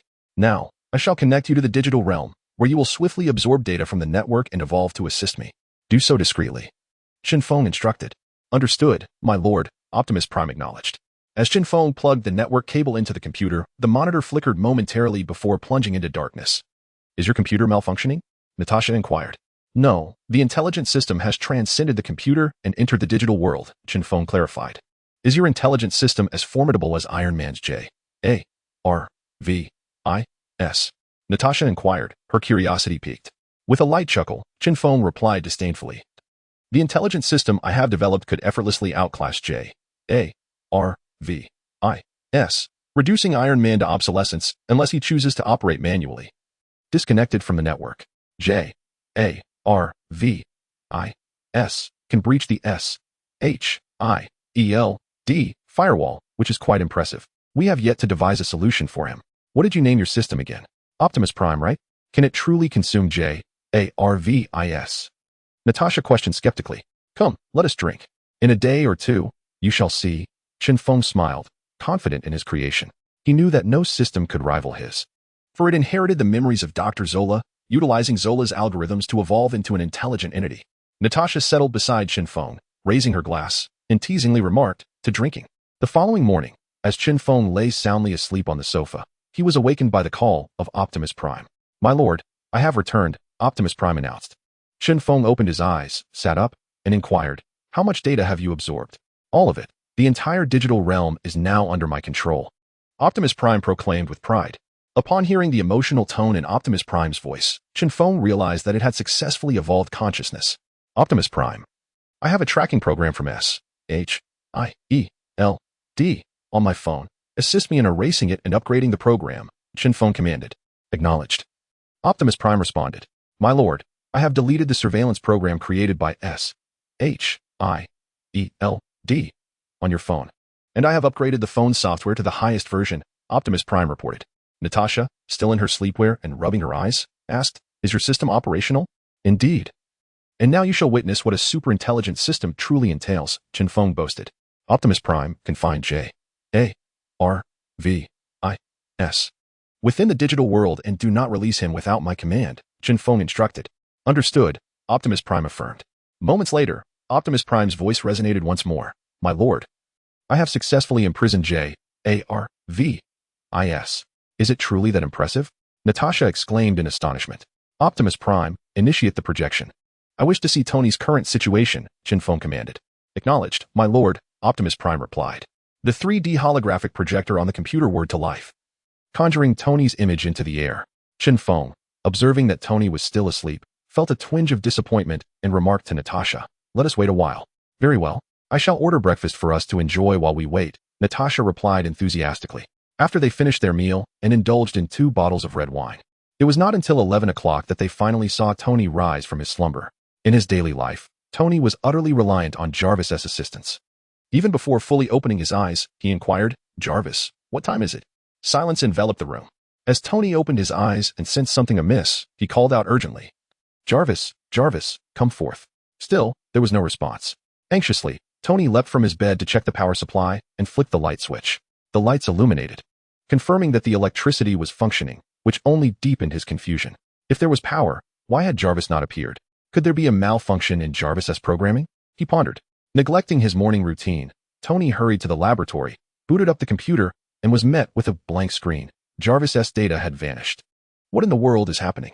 Where's Jarvis? Tony exclaimed in shock. Jarvis was an indispensable steward in his life, without Jarvis's assistance. He found himself at a loss, particularly concerning his Iron Man suit, which required such an intelligent system to operate. What had transpired? The notion of Jarvis's disappearance was incomprehensible to Tony. He rushed to the surveillance room to review the footage, only to find that no one had entered his quarters. Could someone have extracted Jarvis from the network? Tony speculated. Meanwhile, Natasha had come to a realization, exclaiming, Chen Feng, the intelligent system you created is truly remarkable. It even managed to seize Tony's intelligent steward, Jarvis. Is that truly impressive? Let me inform you, Optimus Prime possesses the ability to dominate the digital realm, thus I, Chen Feng, am the sovereign of the network. Having conquered the digital world, I shall also conquer the real world, Chen Feng declared with audacious pride. His haughty demeanor left Natasha utterly entranced. Do you aspire to command the digital realm now? Natasha inquired, captivated. The time is not yet ripe. However, allow me to vent my frustrations first, Chen Feng replied. He approached the computer, donned the unseemly helmet once more, and commanded, Optimus Prime. I wish to control Tony's Iron Man suit. Understood, my lord, Optimus Prime responded dutifully. With a mere thought, the Iron Man suit on Tony's end began to stir. Hearing the commotion, Tony whipped around, and upon witnessing his suit in motion, a smile broke across his face as he exclaimed, Jarvis, when did you become so mischievous? Playing hide and seek with me? Yet the voice that emanated from the suit was not Jarvis's polite tone, but rather Chen Feng's wild voice. Tony, long time no see. Realizing it was not Jarvis's voice, Tony's demeanor shifted to one of tension as he warily asked, Who are you? My name is Chen Feng. I wonder if you still remember me. Chen Feng, the one who wields the iron suit. Chen Feng? Are you the same Chen Feng introduced by S-H-I-E-L-D last time? Tony exclaimed in astonishment. Indeed, I am the very one you expelled, Chen Feng replied with a cold smile. What do you intend to do? Where have you taken J-A-R-V-I-S? Tony inquired. I have 2 objectives. First, I wish to inform you that, in terms of technology, I now far surpass you, so you may as well regret your past actions. Second, I have come to propose a collaboration. I am aware that you possess a private island, and I am willing to exchange J.A.R.V.I.S. for it, Chen Feng stated. Chapter 11. Slapping Iron Man. Tony possesses a private island, adorned with a super luxurious villa perched along the coastline. The villa, built into the hillside, spans 2 stories and boasts an array of opulent amenities, including a helipad, a private tennis court, a golf course, and a freshwater swimming pool. The picturesque scenery renders it a rare paradise, and with the extensive resources Tony has stored on the island, Chen Feng covets it. How do you know about my private island? Tony inquired, curiosity piqued. He indeed owned such a secluded retreat, but he had never disclosed its existence. Not even to his secretary, Pepper Potts, as it served as a secret base, a repository for a vast cache of materials for manufacturing machinery. I could even abduct your Jarvis. What is it that I cannot accomplish? Chen Feng smiled. Upon hearing the name Jarvis, a light dawned on Tony. Realizing that Chen Feng must have obtained this information from Jarvis himself. Let us negotiate, for instance. I could offer you $100 million in exchange for Jarvis' release, Tony proposed. Chen Feng shook his head in refusal. No, I desire your private island. And you must relinquish everything upon it. I cannot agree to that. Worst case, I'll simply program another Jarvis, Tony countered, steadfast in his resolve. After all, he had crafted Jarvis himself, and if he could create one, he could certainly create another. Unless you can develop a more advanced intelligent system than mine. Any additional systems you construct will be futile. Moreover, I must warn you that your private island's intelligent systems are already under my control. Entering it would result in an attack. Should you refuse, I will unleash chaos upon your company. Do not doubt my capabilities, Chen Feng threatened. Do you truly wish to make an enemy of me? Tony retorted, visibly incensed. Should you deny me what I seek, I shall indeed be your adversary. Chen Feng threatened unapologetically. Tony, at a loss for words, was overwhelmed with frustration. I will count to 3, if you do not acquiesce. You shall see what I am capable of, Chen Feng warned coolly. 1, 2 with a stomp of his foot, Tony shouted. I agree. There was no alternative. As his intelligent systems did not match Chen Feng's sophistication. You are indeed a clever individual. I am quite pleased with this collaboration. Let us work together again in the future. Ah ha ha, Chen Feng laughed triumphantly. Humph, now release Jarvis, Tony demanded, displeased. Farewell, Chen Feng waved his hand, severing control over the armored suit. Once the helmet was removed, Chen Feng commanded, Optimus Prime, release Jarvis. Understood, my lord, Optimus Prime acknowledged. Chen Feng, you are truly remarkable to audaciously extort Iron Man. Even we at S.H.I.E.L.D. would not dare, Natasha remarked in admiration. You cannot fathom how arrogant he was when I last met him. He dismissed our potential collaboration with disdain and rudely sent me away. This affront must be avenged. Once my armor is completed, I will seek him out and ensure he regrets his refusal, Chen Feng said, still seething with indignation. You are quite the vengeful man. Natasha teased with a chuckle. Yes, I harbor grudges, so do not offend me, this includes you. Chen Feng arrogantly declared that with the ability to transform into a Titan and the presence of Optimus Prime as his network-controlling assistant, he possessed the qualifications for audacity. I like you too much to offend you, Natasha coyly remarked. Ha, Chen Feng thought. Who would believe that? He then produced several bottles of strong liquor, pouring them over his computer. What are you doing, Chen Feng? Do you intend to set this computer ablaze? Natasha inquired. Its size is cumbersome and impractical for transport, hence the need to burn it, Chen Feng replied as he brandished a lighter. Natasha executed a stylish maneuver, positioning herself in front of him. If you no longer want it, you can give it to me. I would be quite fond of it. She had witnessed firsthand the computer's capabilities. And though it was not hers, she would feel a pang of regret if it were destroyed. Giving it to you is not an issue. But consider our previous debt settled, Chen Feng cleverly suggested. His computer was indeed impressive, but that was primarily due to his Zola algorithm. Without it, the device was merely a step above a supercomputer. After contemplating, Natasha realized she could enlist S.H.I.E.L.D. for assistance, negating the need to rely on Chen Feng. The computer he crafted could yield substantial benefits for her, such as presenting it to S.H.I.E.L.D. for a reward, selling it to Iron Man Tony, who would surely pay a handsome sum, or utilizing it herself to create a super-intelligent system for her service. After a brief moment of reflection, she resolved, all right, give me your computer, and our prior debt will be settled. Okay. Chen Feng turned to leave. Exiting the rental apartment, he retrieved his phone and commanded, Optimus Prime, erase all data from the computer and restore it to a standard operating system. Understood, my lord. Optimus Prime acknowledged. He then further instructed, summon a suit of iron armor from my private island to pick me up. His heavy motorcycle could not reach Tony's private island, and traveling by boat would be too slow. The iron armor was the quickest option. Not far into his departure, he heard Natasha's furious voice. Chen Feng, you deceitful scoundrel.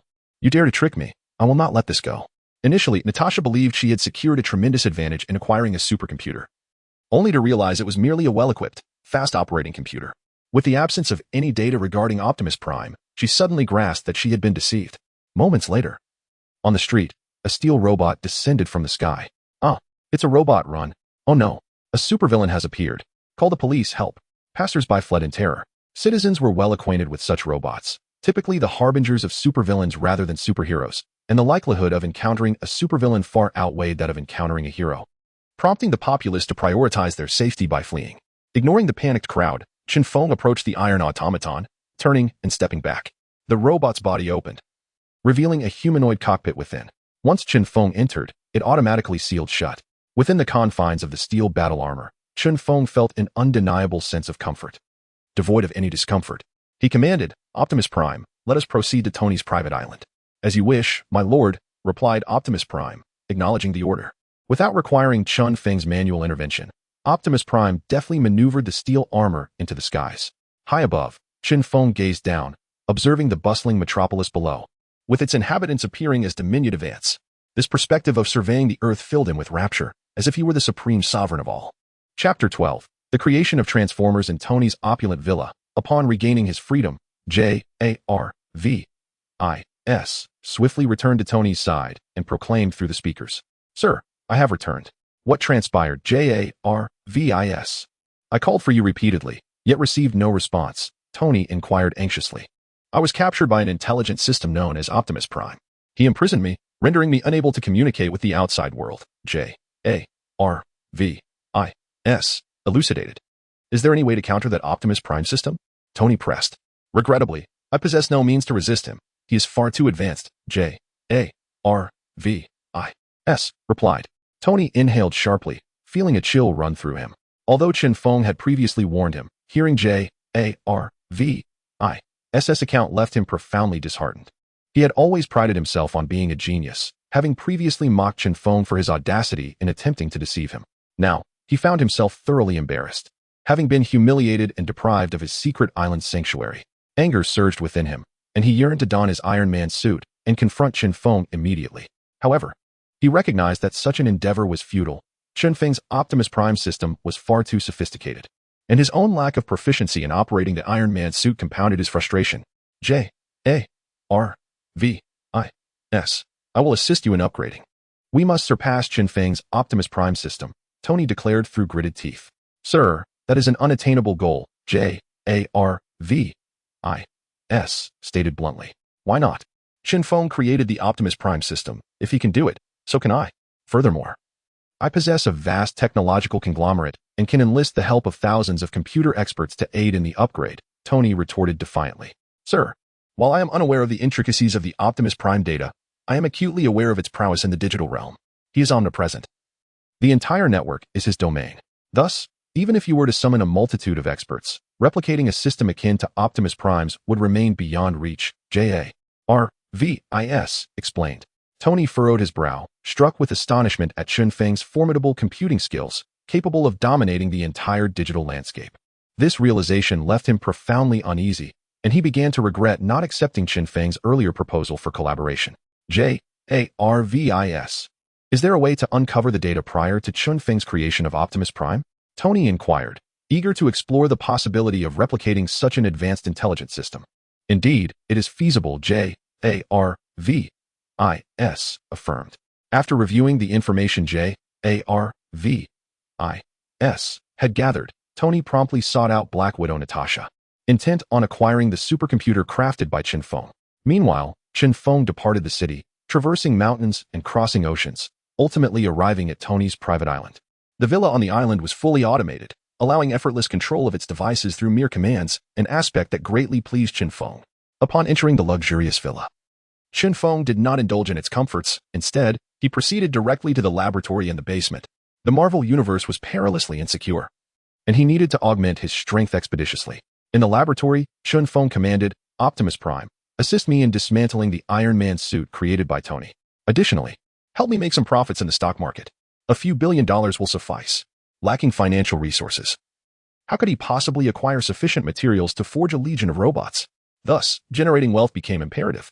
With the extraordinary system of Optimus Prime at his disposal, earning money was but a mere utterance for him. Understood, my lord, Optimus Prime acknowledged. While assisting Chen Feng in profiting from the stock market, he concurrently disassembled Tony's Iron Man suit. Having obtained the genes and memories of Dr. Zola, Chen Feng comprehended the intricacies of the disassembled iron armor with ease. Upon grasping the workings of the iron armor, Chen Feng instructed Optimus Prime to activate the 3D holographic projector and commence the design of the Transformers. With a mind of unparalleled brilliance, he crafted the first generation of Transformers in a mere hour. This inaugural creation evolved from Tony's iron armor, incorporating transformative capabilities, enabling it to metamorphose into a heavy-duty truck, traverse aquatic realms, burrow into the earth, and soar through the cosmos with ease. Enhanced with a plethora of weaponry, its immense physique and robust armor far surpassed that of Tony's iron armor. However, Chen Feng was far from satisfied with the first generation of Transformers. For the time being, he was constrained by a lack of superior materials and technology. The hardest vibranium on Earth would allow him to construct armor with unparalleled defensive strength. Dr. Helen Zhao's nanotechnology could facilitate the creation of armor that was both flexible and resilient. Hank Pym's Pym particles would enable him to manufacture armor that could alter in size. Dr. Octavius's cold fusion technology would provide his armor with formidable energy sources. Equipped with these technologies and materials, he would be able to forge the most powerful robots in existence, Transformers. Optimus Prime commenced the creation of Transformers. Henceforth, they shall serve as your embodiment, Chen Feng declared. Thank you for your gracious endowment, my lord, Optimus Prime responded excitedly. During Chen Feng's creation of him, he imparted some data regarding Optimus Prime, who eagerly longed to embody the life described within that data. Optimus Prime adeptly controlled 10 iron armors and a multitude of intelligent machines to assist Chen Feng in fabricating the Transformers. Suddenly, Chen Feng's phone rang, and upon checking it, he saw it was Natasha. He pressed the answer button. Natasha, what can I do for you? You liar, where are you? Natasha's voice came through, filled with indignation. How have I deceived you? Chen Feng feigned ignorance. The computer you gifted me, aside from its impressive performance, is no different from any other. Natasha retorted, vexed. You were the one who requested it, Chen Feng replied. Natasha fell momentarily silent. But the crucial data within the computer has been deleted by you. I don't care, you must restore it to me. She insisted, attempting to maneuver the situation. You never mentioned that it was my fault, Chen Feng countered, unwilling to be foolish enough to hand over such vital information to anyone. Will you return it or not? No. Very well. Tony has approached me with an offer of $100 billion for the computer you bestowed upon me. If you refuse to return that data, I shall sell it to him, Natasha threatened. Then go ahead and sell it. Additionally, congratulations on making a fortune, Chen Feng replied nonchalantly. You infuriate me. Natasha let out a piercing scream before abruptly hanging up the phone. After ending the call, she furiously turned to Tony and declared, Tony, I have agreed to sell you this computer, but you must provide me with the address of the island you promised to Chen Feng. I intend to confront him. Absolutely. I would be more than happy to oblige, Tony replied with a smirk, relishing the opportunity to create some inconvenience for Chen Feng. Once Natasha received the transfer of $10 billion from Tony, she returned to SHIELD and boarded one of their aircraft, setting off directly to find Chen Feng. Chapter 13. The first generation of Transformers Master. Natasha is en route in a plane from SHIELD. Optimus Prime advised. Deploy a set of iron armors to shoot down her aircraft as it reaches the ocean surface, Chen Feng commanded, lacking the luxury for romantic entanglements, especially with a woman like Natasha, whom he dared not pursue. With that, he returned to the intricate task of crafting circuit boards for the Transformers. Soon, Chen Feng's phone rang. Without needing to glance, he knew it was Natasha calling. He pressed the answer button and, before she could utter a word, retorted, Are you just bored out of your mind? I'm quite busy. Do not disturb me. With that, he abruptly ended the call. The phone rang again. Optimus Prime. Block Natasha's calls, Chen Feng ordered. Understood, Master, Optimus replied. Immediately, the phone fell silent. On a desolate beach, Natasha stood soaked and disheveled, clutching her phone and facing the sea, exclaiming, Chen Feng, you scoundrel, may you meet a dire fate. Anger surged within her. First, she had been deceived by Chen Feng, and now his iron armors had shot her down, plunging her into the ocean. Fortunately, her extraordinary physique and swimming skills had spared her from drowning.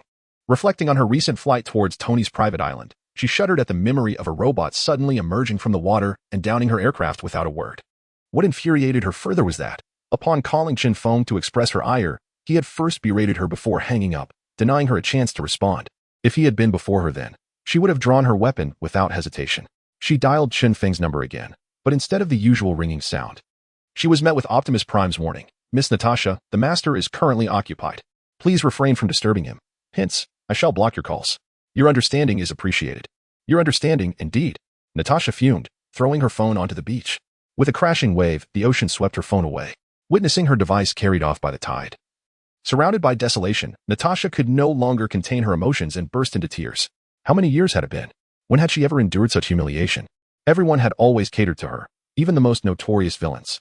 Yet, Chen Feng had initially indulged her before growing increasingly disrespectful, culminating in outright aggression. Her pride lay shattered. A day later, in the underground laboratory, Chen Feng stood before a futuristic machine, hoping that the reaction device would function correctly. He was apprehensive, for he was on the brink of experimenting with cold fusion, a source of immense energy. A single miscalculation could lead to his obliteration. Even transforming into a Titan would not guarantee his survival. The cold fusion reactor, an advancement derived from Tony's arc reactor, possesses energy capabilities that exceed Tony's creation by an astonishing magnitude. Consequently, the potential for catastrophic explosions is formidable. Scientists must embrace a spirit of fearless exploration. Chen Feng picked up a minuscule black particle, a newly engineered artificial element, devoid of danger, with zero radiation and volatility, to validate its harmlessness. He placed the element on the table and struck it vigorously with a small hammer. A resounding bang echoed, making his heart race, should an explosion occur. It would spell his end. Fortunately, the artificial element remained unscathed. He lifted it once more, muttering to himself, such a tiny fragment can effortlessly convert into vast energy. 100 times more potent than weapon-grade plutonium. Master, it can now be placed in the reactor for experimentation, Optimus Prime announced. Chen Feng donned protective goggles to shield his eyes from the intense light that might emanate from the artificial element and carefully positioned it within the metal glass dome of the reactor. He pressed the switch. The artificial element within the dome emitted a brilliant green glow instantaneously.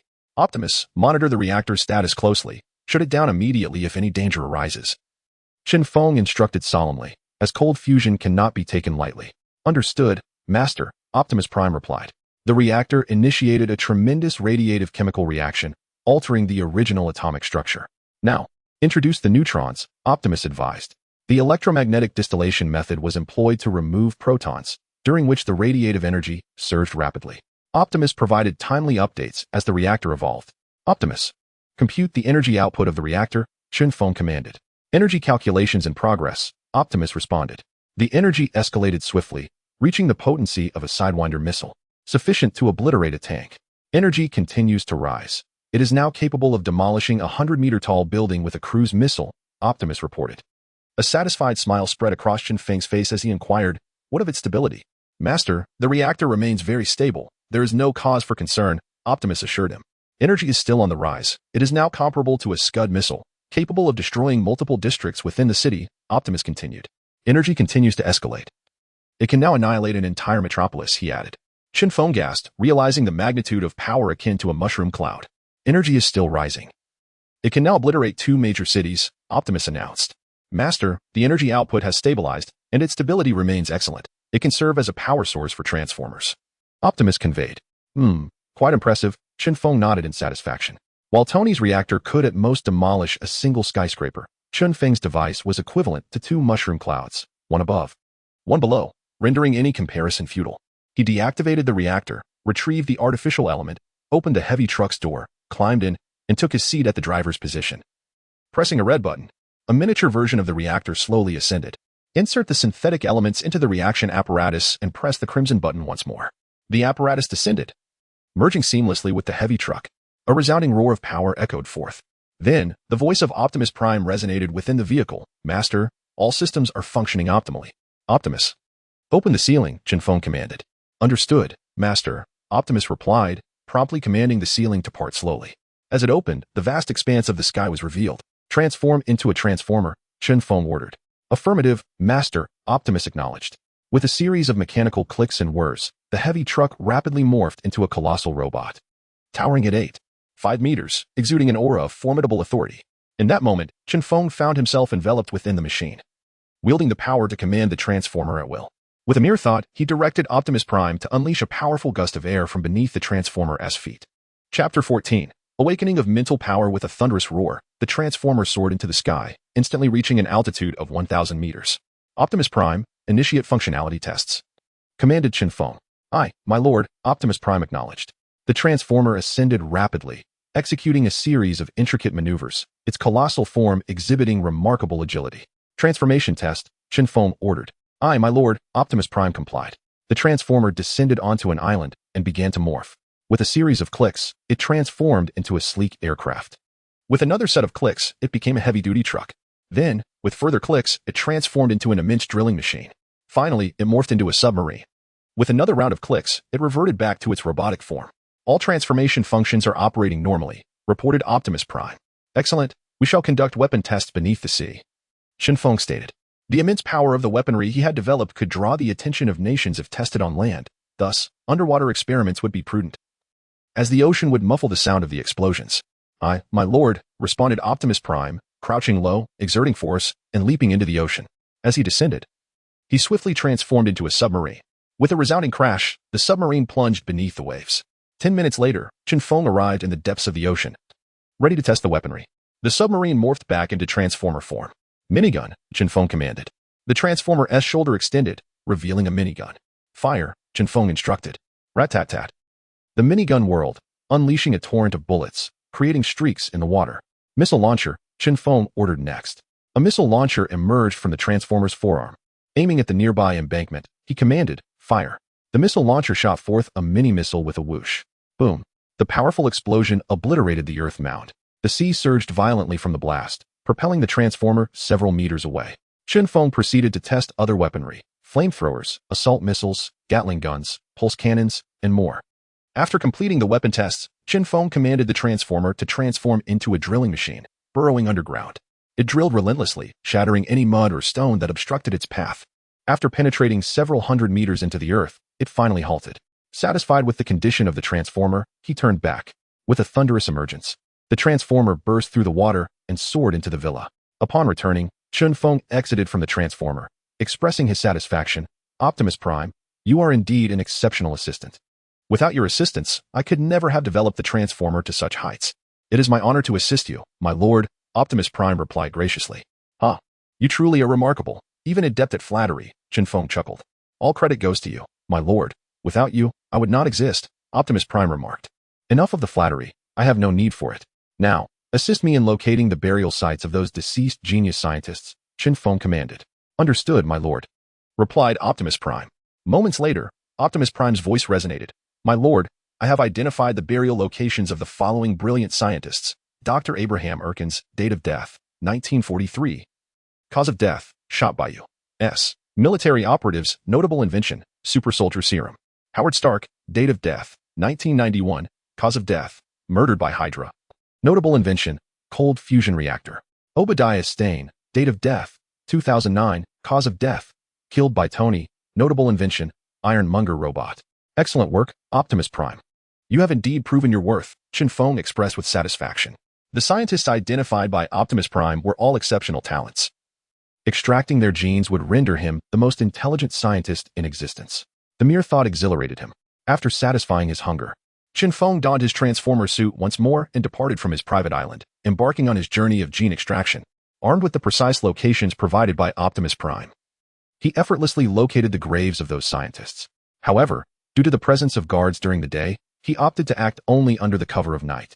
Traversing through the United States, France, Canada, Japan, and beyond, Chen Feng relentlessly pursued his objective. When he was in the midst of extracting the genes of the 10th deceased scientist, his system chimed once again. Ding! As the host has successfully extracted genes 10 times. The system rewards a growth gift pack. With eager anticipation, Chen Feng opened the gift pack, revealing yet another evolution gene, which filled him with immense joy. He had already experienced the formidable power of such genes. Even the repulsive ones could evolve into titans. Surely, the genes of other superheroes would yield even more refined abilities. Since he had acquired a significant number of scientist genes, he deemed further evolution unnecessary for those, and thus decided to preserve this evolution gene for future use when he extracted the genes of other superheroes. With the reward of an evolution gene in hand, Chen Feng continued his pursuit of gene extraction unabated. He traveled the world, seeking out renowned scientists. Naturally, he scoffed at those who merely spoke without action. A month later, Chen Feng felt as though he had ascended to a divine level. His mind functioned with remarkable efficiency. His computational speed surpassed even that of Optimus Prime, who could utilize the world's computers for calculations.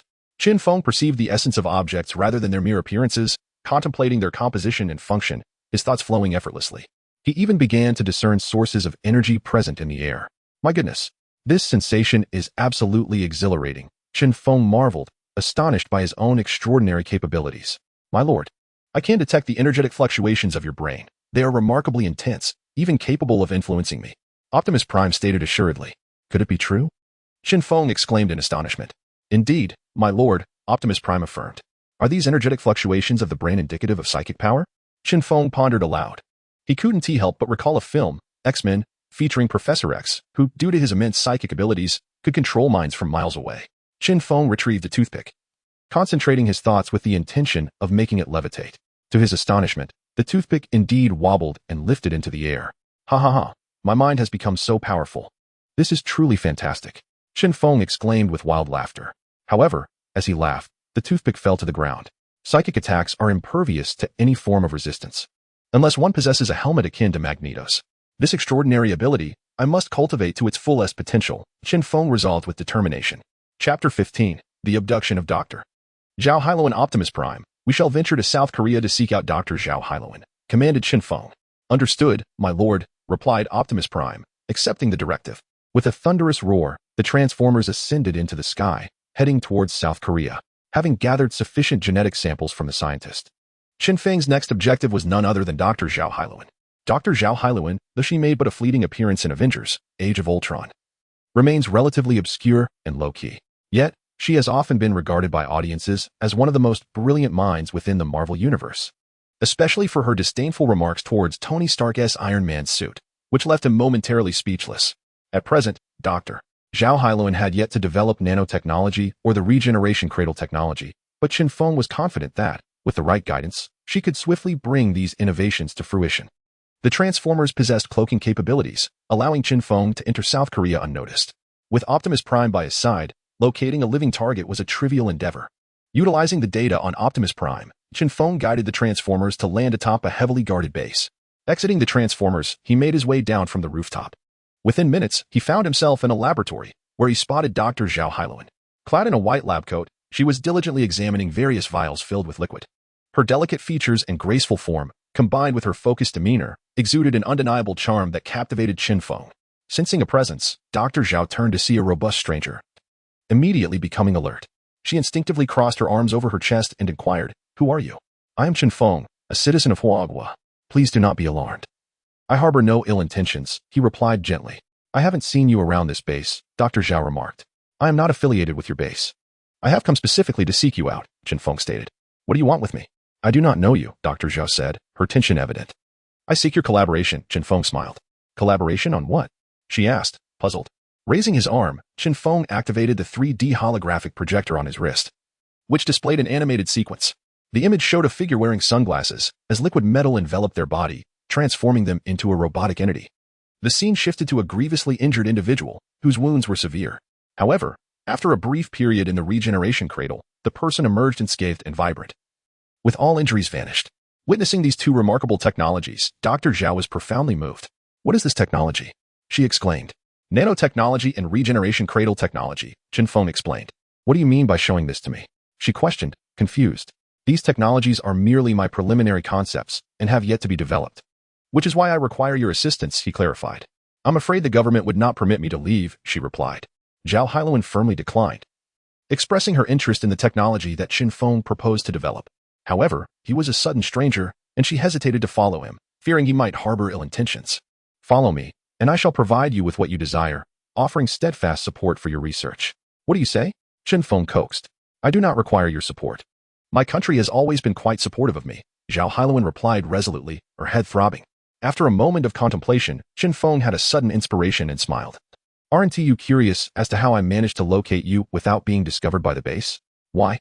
Zhao Hailuan questioned, aware that her base was a national construction heavily guarded by soldiers and signal jammers, making it nearly impossible for anyone to locate it, let alone enter undetected and find her specifically. "Because I am dispatched by S.H.I.E.L.D. If you don't believe me, take a look at my credentials." Chen Feng produced his identification from S.H.I.E.L.D. and handed it to Zhao Hailuan. As a key talent nurtured by the state, Zhao Hailuan had certainly heard of S.H.I.E.L.D.'s illustrious reputation. She took the credentials, examined them carefully, then approached her computer and entered a sequence of codes. The monitor flickered, revealing S.H.I.E.L.D.'s official website. After entering the code from Chen Feng's credentials, she quickly found his information. Chen Feng, peripheral agent of S.H.I.E.L.D., height, 8 meters. Weight, 220 pounds. Ability, transformation into a titan. Zhao Hailuan felt a sense of relief. In her understanding, S.H.I.E.L.D. represented salvation, and anyone associated with it must be virtuous. She returned the credentials to Chen Feng, apologizing, "I'm sorry for misunderstanding you earlier. S.H.I.E.L.D. has sent me because the Earth is on the brink of destruction, and we urgently require your assistance." Chen Feng continued his persuasion. His strategy was to convince her first, and he was unconcerned about her discovering the truth later. Once she was on his territory, escaping would not be so simple. The Earth is on the verge of destruction? Surely not. Zhao Hailuan was astonished. Chen Feng nodded solemnly. It is true. S.H.I.E.L.D. is engaged in battle with extraterrestrial beings in space. These aliens are numerous and technologically advanced, and we are being forced to retreat. Soon, they will reach Earth, and at that moment, our planet will face annihilation. Thus, the Earth needs you. It requires your expertise in developing nanotechnology to equip our warriors with nanotech armor, and your innovation in regenerative cradle technology to heal the wounded. What if I am unable to develop these technologies? Zhao Hailuan expressed her concerns, feeling an overwhelming pressure from Chen Feng's expectations. Just do your best. Chen Feng reassured her with a smile. Then I shall inform my superiors, Zhao Hailuan stated as she prepared to leave. Chen Feng grasped her hand firmly, saying, "There is no need. I have already communicated with S.H.I.E.L.D. and your leaders prior to my arrival. You may come with me directly." Zhao Hailuan was taken aback. "For the sake of world peace, come with me," Chen Feng asserted, pulling Zhao Hailuan along. "Wait, I need to grab my wallet." "No need for that. I have ample funds. Take as much as you require. However, my identification card is inside." "Never mind. I shall procure for you a credential from S.H.I.E.L.D. that is universally recognized across nations." Thus, Zhao Hailuan was led away by Chen Feng. Upon arriving at the rooftop, Zhao Hailuan was astounded by the formidable figure of the Transformer. "Is this a robot?" Zhao Hailuan exclaimed in astonishment. "This is a Transformer developed by our S.H.I.E.L.D. Chen Feng continued to elaborate. "Your S.H.I.E.L.D. is indeed impressive." Zhao Hailuan expressed her admiration. "Optimus Prime, transform into aircraft mode." Chen Feng commanded. "Understood, my lord." With a series of clicks, the Transformer swiftly morphed into a dazzling aircraft. "Wow!" Zhao Hailuan gasped in awe. The cabin door opened automatically, and Chen Feng took his seat in the cockpit. Without the need for an invitation, Zhao Hailuan eagerly settled into the co-pilot's seat. Chapter 16. Objective: Pym Particles Optimus Prime. "Return home," commanded Chen Feng. "Understood, my lord," replied Optimus Prime. The aircraft, a transforming robot, ascended slowly, activating its cloaking mode, gradually becoming transparent as it silently departed the base. After a brief interval, Chen Feng arrived at his private island. As Zhao Hailuan disembarked from the plane, she beheld the idyllic island, her spirits lifted with joy. She frolicked around the villa, embodying the carefree essence of a child. Chen Feng, observing her delight, thought to himself that as long as she remained happy, her tears would not trouble him. Zhao Hailuan, forgetting all her worries, reveled in the island's charms, darting to the villa's rooftop for a scenic view, scaling hills, and visiting the shoreline. Though the island was not vast, it provided her with 2 hours of playful exploration. Exhausted from her escapades, she returned to the villa, her face scrunched in dismay as she addressed Chen Feng. "It's all your fault. I didn't bring any clothes. What am I to wear?" Seeing her drenched in sweat, Chen Feng smiled and replied, "You should take a shower first and wear my pajamas. I will send Optimus Prime to fetch some clothes, and by the time you finish, they will be ready." "Okay, I'll go shower now," Zhao Hailuan responded sweetly, her trust in Chen Feng evident after her recent joy. Once Zhao Hailuan was in the shower, Chen Feng commanded, "Optimus Prime, don a set of steel armor and disguise yourself as a human. Then, proceed to the city to procure some essentials for young ladies." "Understood, my lord," affirmed Optimus Prime. The villa ceiling opened, and a steel robot emerged. Women often relish bathing as a luxurious experience, particularly enjoying naps in the tub. In no time, Optimus Prime had returned with a selection of female necessities, while Zhao Hailuan remained in the bathroom. After more than half an hour, she emerged, clad in loose pajamas, towel in hand, drying her hair. Her fair skin and rosy cheeks were reminiscent of a blooming lotus. Chen Feng's heart raced at the sight. "Have my clothes arrived?" Zhao Hailuan inquired.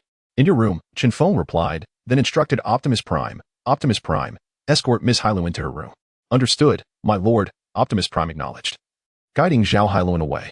Soon, a vibrant and youthful Zhao Hailuan reappeared, her face aglow with a smile, her hair cascading over her shoulders.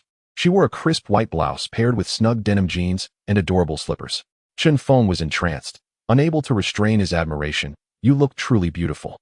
Zhao Hailuan's cheeks flushed under his gaze, and with a bashful smile, she replied, Thank you. Miss Hailuan must be hungry. Come, sit down. I've had Optimus Prime prepare a lavish dinner, Chen Feng warmly invited. Thank you, Zhao Hailuan said as she gracefully approached and took a seat. This is a fine vintage from 1982. Do savor its flavor. These are matsutake mushrooms, quite delightful, do try them. And this king crab was personally caught by Optimus Prime at the seaside. You must taste it. The dove. Chen Feng exhibited an exuberant enthusiasm that left Zhao Hailuan feeling overwhelmed and at a loss. Zhao Hailuan, a quintessential homebody, dedicated her time solely to reading and research, isolating herself from the outside world where others could not intrude. Consequently, she had little entertainment and no peers, leaving her untouched by romantic experiences thus far.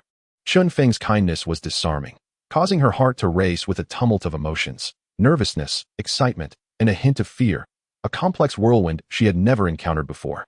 Were it Natasha, Chen Feng would not have been so eager to please. Yet Zhao Hailuan was breathtakingly beautiful, youthful, radiating a vibrant energy, and, most importantly, exuding an innocent charm. Unlike Natasha, who treated love as casually as dining, if Chen Feng were to consider marriage, it would undoubtedly be with someone like Zhao Hailuan. After a dinner fraught with nervous excitement, Zhao Hailuan fled in a flurry, unable to withstand Chen Feng's fiery hospitality. Observing her retreating figure, Chen Feng, brimming with confidence, mused that her arrival meant there was no escape. He then set aside his thoughts and began to articulate his understanding of nanotechnology and regenerative cradle technology, eager for Zhao Hailuan to expedite her research. While he could undertake the development himself, he was loath to wait for what could be an interminable process, especially with other technologies demanding his attention. Completing them all single-handedly would take decades. The following day, after breakfast, Chen Feng escorted Zhao Hailuan to the underground laboratory. Miss Hailuan, from now on, you will conduct your experiments here. Should you require anything, just consult Optimus. He will assist you, Chen Feng stated. All right, thank you, Zhao Hailuan replied sweetly. I will be away for a while, which means you'll be alone on the island during that time. Is that acceptable? Chen Feng inquired. No problem at all. As long as there is a laboratory, I can spend a lifetime here without feeling lonely, Zhao Hailuan smiled. That's splendid, Chen Feng responded, feeling a sense of relief. What a wonderful girl she was, thoughtful, obedient, innocent, beautiful, and intelligent, simply perfect. If only they were not ensnared in this perilous Marvel universe. He would truly wish to spend eternity on the isolated island with Zhao Hailuan. Reluctantly, Chen Feng piloted the transformer away from the private island. His next destination was Hank Pym. Hank Pym's Pym particles possess the remarkable ability to alter the size of any object with sufficient energy. A mere speck of dust could transform into a planet, and conversely, a planet could shrink to the size of a speck. With the Pym particles, the transformers he created could also undergo astonishing size alterations. Yet, this was not the crux of the matter. The true significance lay in the potential to magnify scarce resources, allowing for boundless extraction. For instance, vibranium, of which the world possessed so little, could be expanded indefinitely with the Pym particles. Upon reaching Hank City, Chen Feng commanded the transformer to land and morph into a heavy-duty truck. The truck roared to life, its powerful engine propelling it swiftly down the road. The heavy truck's brakes screeched against the pavement as Chen Feng descended from the vehicle. Optimus Prime, please park in the lot, he commanded. Understood, my lord. Optimus Prime replied dutifully. Standing before a towering building, Chen Feng glanced upwards to behold the prominent inscription, Pym Technologies. Founded by Hank. Pym Technologies specializes in the study of Pym particles. Upon entering the establishment, Chen Feng approached the receptionist, greeting her with, Good day, I am here to see Mr. Hank. Sir, do you have an appointment? She inquired courteously. No, but if you inform him that I am with Ashield, he will undoubtedly agree to meet with me, Chen Feng asserted, recognizing the undeniable leverage that the Ashield name afforded him. Were Ashield to discover that Chen Feng was misusing their credentials in such a brazen manner, they would certainly expel him. Chapter 17, Collaborating with Dr. Hank. The receptionist made a phone call, and after hanging up, she stood up and politely addressed Chen Feng. Sir, please wait a moment. Secretary Sue will be here shortly to take you to meet our boss. After a brief wait, a short-haired beauty approached Chen Feng and said, Hello, Mr. Chen. I am Mr. Hank's secretary, please follow me. Chen Feng nodded and followed the secretary. Upon arriving at Hank's office, he boldly took a seat and said directly, Mr. Hank, greetings. I represent Ashield, and I shall be forthright. We desire your Pym particles. Name your price. Leaning back in his executive chair with an air of nonchalance, Hank inquired, What is your intention? To manufacture weapons to safeguard the Earth, Chen Feng declared with righteous resolve. I cannot provide you with weapons, Hank replied firmly, being a staunch opponent of war, a stance that had led to a falling out with his protege, Darren Cross. Mr. Hank, you must comprehend the perilous state of the world.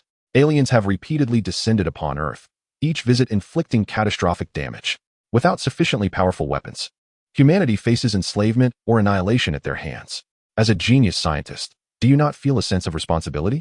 If everyone clings to their own secrets, who will protect you and your wife and daughter when all are gone? Chen Feng argued. Hank suddenly straightened, urgency in his voice as he asked, You just mentioned protecting my wife. Do you know she is alive? Where is she? Tell me, and I shall grant you the PIM particles. A surge of excitement coursed through Chen Feng. This was promising. He replied, Your wife, Janet, is not dead. She resides within the quantum realm. Hank stood up, trembling with emotion, stuttering. Is it true? Really? Indeed, your wife is lost in the quantum realm, and due to her prolonged exposure, she has absorbed a significant amount of quantum energy, which has preserved her youth. She appears just as she did when you last saw her, Chen Feng explained. This time, Chen Feng was not deceiving him. This information came from the film Ant-Man and the Wasp. Wonderful. I knew Janet was alive, Hank exclaimed with joy. Hank and his wife shared a profound love, and he had tirelessly researched the enigmatic quantum realm to rescue her. Then can you provide me with the PIM particles? Chen Feng asked with a sly grin. Hank replied joyfully, Yes, not only can I provide you with the PIM particles, but I can also share the extraction technology with you. Really? Is this true? Chen Feng asked, somewhat incredulous. Hank nodded earnestly, Indeed. But you must assist me in rescuing my wife, Janet. Chen Feng extended his right hand to a fruitful collaboration. Suddenly, a short-haired woman with fiery red lips and a slender frame burst through the door, exclaiming loudly, Dad, you cannot collaborate with him. He is deceiving you. Hope, how rude. How dare you speak that way? Mr. Chen is a member of S.H.I.E.L.D. How could he possibly deceive me? Hank rebuked his daughter. Dad, think about it. The tale of a mother lost within the realm of quantum has reached many through your words. Thus it is no surprise that S.H.I.E.L.D. is aware of it. The quantum realm is a domain solely mastered by our PIM technologies. Even we have been unable to locate the mother within it. Without any quantum technology at their disposal, how could they possibly search? By mere words? Hop's assertions were quite convincing indeed. Hank suddenly comprehended the situation. Mr. Hank, have you heard of the Zola algorithm? Chen Feng initiated his persuasive discourse. Hank shook his head in response, No. The Zola algorithm is the brainchild of the brilliant scientist Dr. Zola during World War II, capable of perceiving all. My knowledge of your wife's whereabouts and how to rescue her stems from this very algorithm, Chen Feng elaborated. In truth, the Zola algorithm is a method of calculation akin to the ancient I Ching of Huagua, deriving desired information through vast data analysis.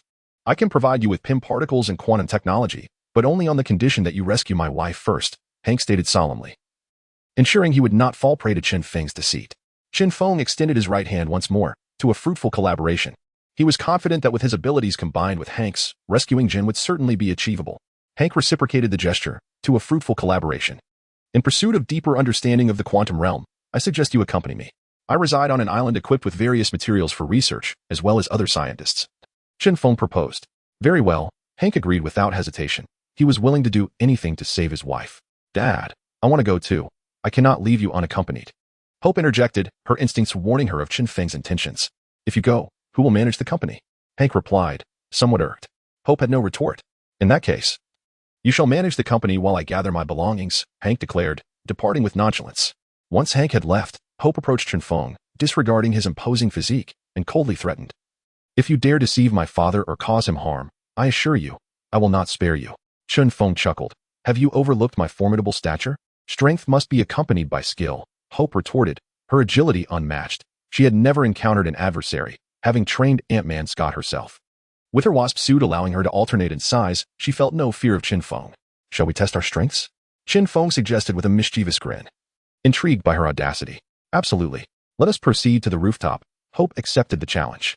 Upon reaching the rooftop, they found it deserted and spacious. Indeed an ideal venue for their contest. Chen Feng beckoned Hope with a playful gesture. Come, darling. Hope bit her lip and approached Chen Feng, suddenly launching a rapid punch. Yet, halfway through, she shifted to a kick aimed at his groin. Chen Feng swiftly clamped his legs together, thwarting her attempt, and smiled. You were too weak. Hope's response was a swift punch directed at Chen Feng's head. With a swift motion, Chen Feng seized Hop's wrist with his left hand. A smile gracing his lips as he remarked, You were still too weak. In response, Hop extended 2 fingers from her remaining right hand and aimed them directly at Chen Feng's eyes. Chen Feng tilted his head, reaching out with his right hand to capture Hop's right hand, and smiled once more, asking, "Can you still move?" With both of her hands and one foot under Chen Feng's control, Hop found herself unable to break free. Frustrated, she exclaimed in anger, "You scoundrel! Let me go? If you possess any courage, release me and see if I don't knock you down." Chapter 18. Dr. Octopus and Spider-Man. Chen Feng released Hope, freed from her restraints. Hope immediately launched an assault against Chen Feng, her blade aimed at his neck. With a swift motion, Chen Feng tilted his head, using his cheek and shoulder to trap Hope's hand. Hope was at a loss for words, realizing that every attempt she made to strike was effortlessly thwarted by Chen Feng.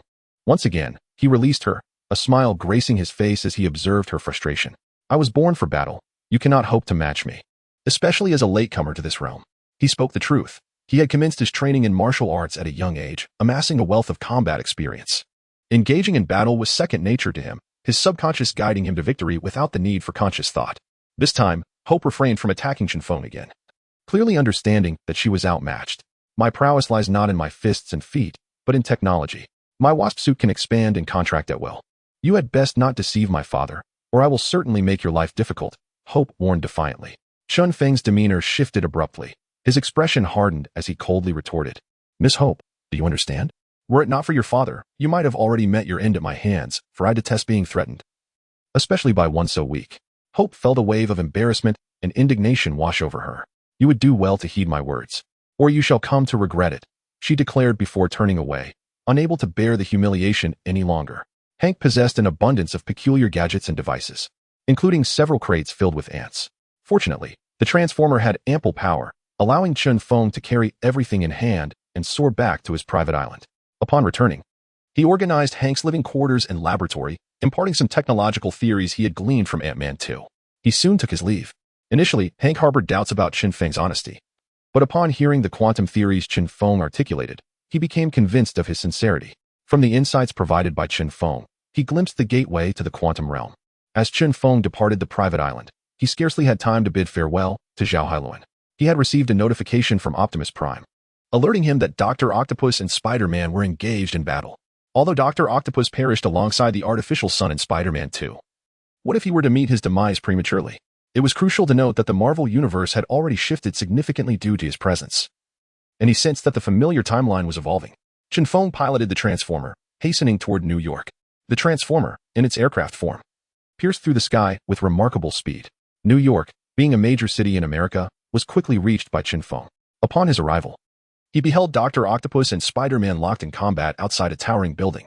Guiding the Transformer closer, he called out, "Dr. Octopus, Spider-Man, cease your hostilities."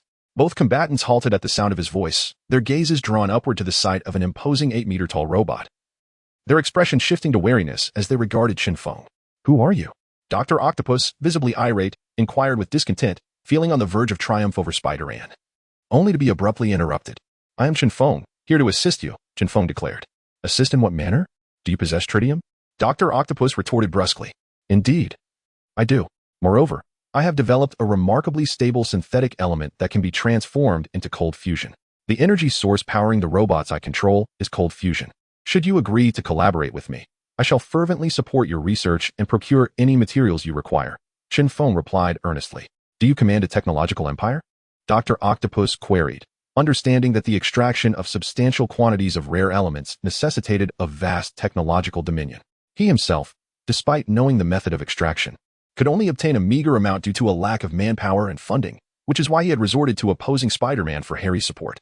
"Your observation of the robots I command should assure you of the advanced technology at my disposal. Therefore, do not underestimate my capabilities merely because I lack a technological corporation. Currently, I am collaborating with the brilliant scientist Dr. Zhao Hailuan from Han Nation, who, under my sponsorship, is developing nanotechnology and regenerative cradle technology. Additionally, Dr. Hank, who has developed the PIM particles capable of altering size, is also working in the realm of quantum physics with my backing. Furthermore, I have acquired the memories of the most formidable scientist from World War II, Dr. Zola. I am certain you are familiar with his esteemed name. And then there is Tony Stark from Stark Industries. You have heard of him, I presume. I have programmed an intelligent system that has taken control of his AI butler, compelling him to grant me a private island. On my private island, though sparsely populated, reside only brilliant scientists. Hence, should you join my team, your endeavor to create an artificial sun will undoubtedly come to fruition." Dr. Octopus was moved. This proposition surpassed Harry's support. offering not only material resources but also the opportunity for collaboration with other scientists. He then said, "What must I sacrifice to collaborate with you?" "Simply share the results of your research with me," Chen Feng replied. "Very well, I agree," Dr. Octopus consented, then turned to glare at Spider-Man, exclaiming with fury, however. "I must first eliminate this spider." Dr. Octopus firmly believed that his previous experiment with the artificial sun had failed solely due to Spider-Man's interference, as the latter had disconnected the power supply, rendering him unable to control the artificial sun. Thus, he felt compelled to eradicate Spider-Man to quell his lingering resentment. Peter Parker. The Spider-Man hastily ducked aside and pleaded to Chen Feng. "Chen Feng, did you not claim to come to our aid? You have assisted Dr. Octopus. What about me? Could you persuade Dr. Octopus to release Mary? Dr. Octopus, could you consider my presence and let his girlfriend go?" Chen Feng implored. Understanding that Dr. Octopus was primarily interested in extracting Spider-Man's genetic material and otherwise would have little concern for the matter, Dr. Octopus fixed an irritated gaze upon Chen Feng, retorting, "If you wish to collaborate with me, refrain from meddling in affairs that do not concern you." With that, he directed his mechanical tentacles to assault Spider-Man. Spider-Man raised his hand, shooting a strand of web that adhered to the wall. With a swift pull, he launched himself away from his original position, successfully evading Dr. Octopus's assault. The sound of thumps echoed as Dr. Octopus's mechanical tentacles clawed into the wall, creating numerous indentations, as he adeptly traversed the surface with remarkable strength. Observing the fierce confrontation between Dr. Octopus and Spider-Man, Chen Feng felt a throbbing headache. What to do? He coveted Dr. Octopus's artificial sun technology, knowing that such energy was crucial for the Transformers. Additionally, he desired Spider-Man's genetic makeup, possessing it would enhance his ordinary form, granting him increased strength, agility, and lightning-fast reflexes, among other advantages. Chapter 19. Transformers vs. Dr. Octopus. If Chen Feng were to assist Dr. Octopus in confronting Spider-Man, it was certain that Spider-Man would vehemently oppose any extraction of his genetic material. Conversely, should he aid Spider-Man in vanquishing Dr. Octopus, the latter would undoubtedly be infuriated, rejecting any notion of collaboration and potentially becoming an adversary. Suddenly, a brilliant idea struck Chen Feng, rescuing Spider-Man's beloved, Mary Jane. With her safe, Spider-Man could depart without a worry. Given Spider-Man's agility, Dr. Octopus would be unable to pursue him effectively. As Chen Feng pondered these thoughts, a fierce battle unfolded between Dr. Octopus and Spider-Man atop the locomotive. In the film, Dr. Octopus, frustrated by his inability to subdue Spider-Man, damaged the train's braking and acceleration systems in a fit of rage, nearly costing Spider-Man his life while he sought to save the passengers aboard. In the narrative, Dr. Octopus had promised Harry to capture Spider-Man alive, which propelled him to unleash his magical fury. However, now that Dr. Octopus had agreed to collaborate with Chen Feng, he was free from any reservations and would likely sabotage the train's systems once more, thwarting Spider-Man's rescue efforts. If Chen Feng were to leave, all aboard the train would perish. Should he intervene or remain passive? Chen Feng murmured to himself. On the locomotive, Spider-Man had just succeeded in kicking Dr. Octopus off the train. Yet, with remarkable strength, Dr. Octopus's mechanical tentacles seized the edge of the locomotive as he escaped, shattering the glass window to infiltrate the cockpit. "What are you doing?" the driver exclaimed in panic, standing abruptly. In a swift motion, Dr. Octopus's tentacles struck, silencing the driver instantly. "Do you not adore heroes? Then allow me to grant you another chance," Dr. Octopus taunted with a sinister grin. Grasping the acceleration lever, he thrust it upward. The train surged forward, rapidly gaining speed. Following this, he dismantled the braking and acceleration systems before retreating from the cockpit. Returning to the top of the train, he tossed the brake lever to Spider-Man, smirking, "I have rendered the train's systems inoperative. It can no longer brake and will continue to accelerate until it reaches its destination, crashing and exploding." Spider-Man stood momentarily bewildered. Dr. Octopus showed no concern for the passengers' lives. Noticing Spider-Man's astonishment, he seized the opportunity to strike. His mechanical tentacle, akin to a dagger, lunged toward Spider-Man's heart. With an acute sense of danger, Spider-Man's instincts kicked in, and he instinctively fell backward, narrowly evading the lethal blow. He then performed a roll, employing both hands and feet to ascend into the cockpit. Upon seeing the ravaged cockpit, his face contorted with worry. What to do? What to do? There are so many people on this train. How can I save them? As the train accelerated, the passengers began to sense the peril, spiraling into panic. Those more timid cried out for help. "Help! Oh, who will save my child? What should I do? Jumping off will lead to death, yet remaining aboard will surely result in disaster. What can be done? Can anyone tell me? Hello, police. I am on a train that two monsters have sabotaged, and it is accelerating uncontrollably. Please, we need help." The plaintive cries echoed through the air. Pleas for help, desperate wails, and the terrified sobs of children. Such sounds stirred Chen Feng from his hesitation. Although he was not a paragon of virtue, witnessing the impending demise of so many innocent civilians stirred a sense of urgency within him. He swiftly piloted the transforming robot towards the locomotive. In a bid to halt the train, Spider-Man sprinted to the front and leaped, bracing his upper body against the engine as his feet touched the ground. The sound of metal snapping filled the air as the fixed rails began to fracture under the immense strain. Within mere seconds, Spider-Man found himself overwhelmed. Flames seemed to ignite from his feet, and he was compelled to rise quickly, pressing himself against the front of the train. What now? Is there truly no other option? If all aboard perish, their deaths will be on your conscience, taunted Dr. Octopus, deliberately refraining from attacking Spider-Man, eager to observe how he would save the passengers. With no time for banter, Spider-Man contemplated his next move and made a decisive choice. He extended his arms, shooting strands of web from his wrists. The webbing snapped under pressure, yet he refused to relent, launching more strands to adhere to the buildings flanking him. Chen Feng arrived, addressing Spider-Man. "Step aside. Allow me. Let us work together." Spider-Man replied, launching a barrage of webbing as he spoke. "Do you still wish to collaborate?" Dr. Octopus grumbled in discontent. "The passengers are innocent." Chen Feng retorted, before maneuvering the transforming robot downwards. Once he descended, he seized Spider-Man and tossed him into the cockpit, for the hero was hindering his efforts. With the robot positioned against the locomotive, he activated the jet propulsion system to its fullest. "Fire!" commanded Chen Feng, and the train momentarily stuttered, its speed beginning to diminish. "Optimus Prime, increase the thrust," Chen Feng instructed. "Understood, my lord," came the reply from Optimus Prime, who obeyed the command. The robot's limbs expelled even more powerful jets of gas, causing the train to decelerate further. The passengers' anxiety began to ease significantly. Suddenly, Chen Feng realized a critical issue. The train was still in motion.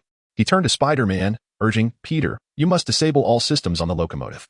"On it," Spider-Man responded, seizing a wrench and beginning to dismantle the train's mechanisms. In the midst of his work, Spider-Man paused, astonished. "How did you know my name is Peter? Many are aware of your identity. It is you who remained oblivious. Moreover, every time you apprehend a villain, there are those who observe you," Chen Feng explained. The organization monitoring Peter was Ashield, a fact Chen Feng had learned from Optimus Prime. "Wait, what?" Spider-Man exclaimed, bewildered. He had always assumed his secret was well guarded, even from those closest to him. Now, he was astounded to discover that many knew his true identity. "Get to work. If you do not stop this train soon, I will wash my hands of it," Chen Feng admonished.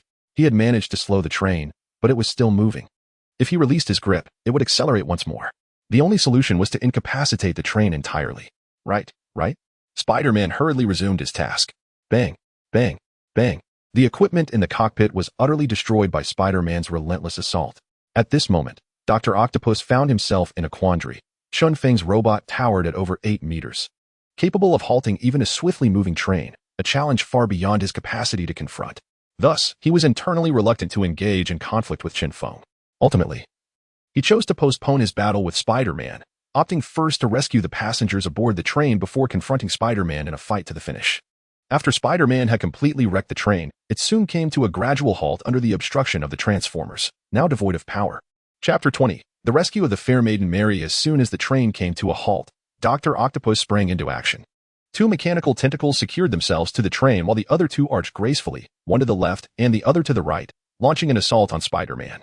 In the midst of his joy for the passengers, Spider-Man found himself ensnared by Dr. Octopus's formidable mechanical appendages, which rendered him utterly immobile. However, Spider-Man wielded his web-slinging abilities. He shot forth a strand of webbing and, with a swift tug, propelled Dr. Octopus against the wall of a nearby building. Since the moment Chen Feng discovered his capacity to extract the genes of the deceased, he had become indifferent to the fates of superheroes. Take the present situation, for instance. He possessed the means to eliminate Spider-Man and subsequently harvest his genetic material. Yet, Spider-Man was a beloved hero of the people.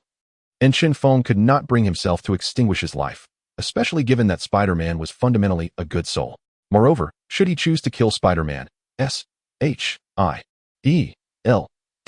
would undoubtedly pursue him, and his reputation would suffer irreparably in the eyes of humanity. Optimus Prime, lock onto Dr. Octopus's laboratory. We must proceed to rescue Mary, Chen Feng commanded, knowing that this was the only way he could assist Spider-Man. He hoped that Spider-Man would willingly allow him to extract his genes afterward. Understood, my lord, Optimus Prime responded. Location locked. Mary is currently in a secure position. With no one else around, let us go and rescue her, Chen Feng declared. The Transformers ascended into the sky and vanished within moments. In mere seconds, Chen Feng located Dr. Octopus's laboratory. Once a spacious, retro-style building, it now lay in disrepair, with its dilapidated interior visible from the outside. Perhaps due to Dr. Octopus's experiments with a synthetic sun, the police had sealed off the area out of concern for radiation, leaving it devoid of any personnel. Exiting the transformer, Chen Feng ventured inside. A swift glance around revealed a captivating sight. In a corner, a beautiful woman hung suspended. Her disheveled golden hair framed her delicate face, and her wrists were bound while a chain encircled her waist, an image that aroused a sense of illicit intrigue. Upon noticing the stranger's entrance, Mary called out urgently, "Hey, over here. Please help me. I've been captured by a villain." Chen Feng approached and swiftly unbound her wrists, releasing her from the chains that confined her waist. Grateful for her newfound freedom, Mary expressed her appreciation, saying, "I am Mary. Thank you for saving me. Do not mention it. I am your boyfriend Peter's emissary sent to rescue you." Chen Feng replied with a smile. "Peter? I knew he would find a way to save me," Mary exclaimed joyfully. "Now, let us not linger on pleasantries.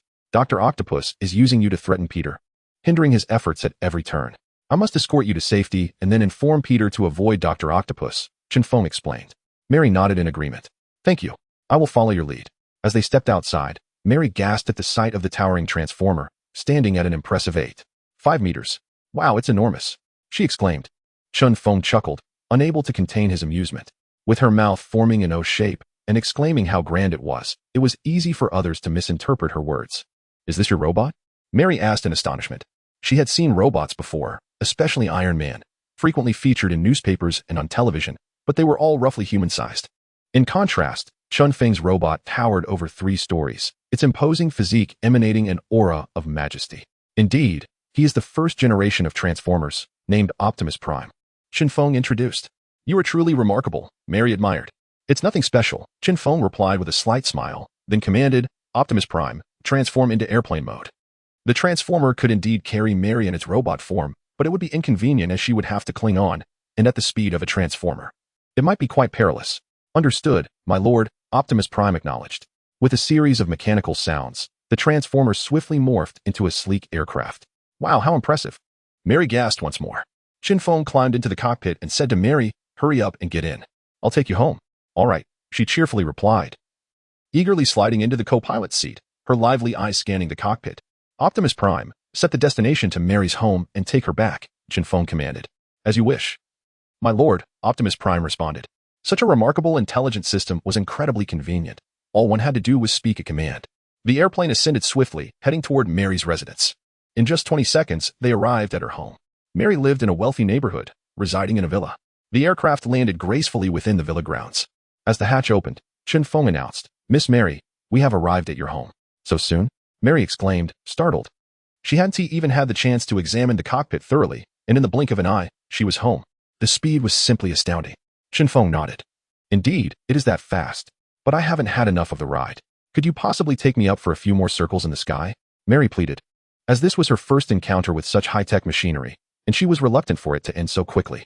"Miss Mary, if you delay any longer, your boyfriend Peter will be in peril at the hands of Dr. Octopus," Chen Feng reminded her. "Oh." Mary suddenly remembered her boyfriend and hurriedly exited the plane. "Miss Mary, once Peter returns, please have a thorough conversation with him and ask him to assist me with the task.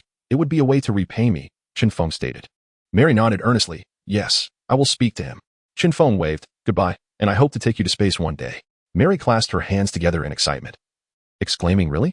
Will it be tomorrow? How romantic it would be to travel to space. It's been a dream of mine."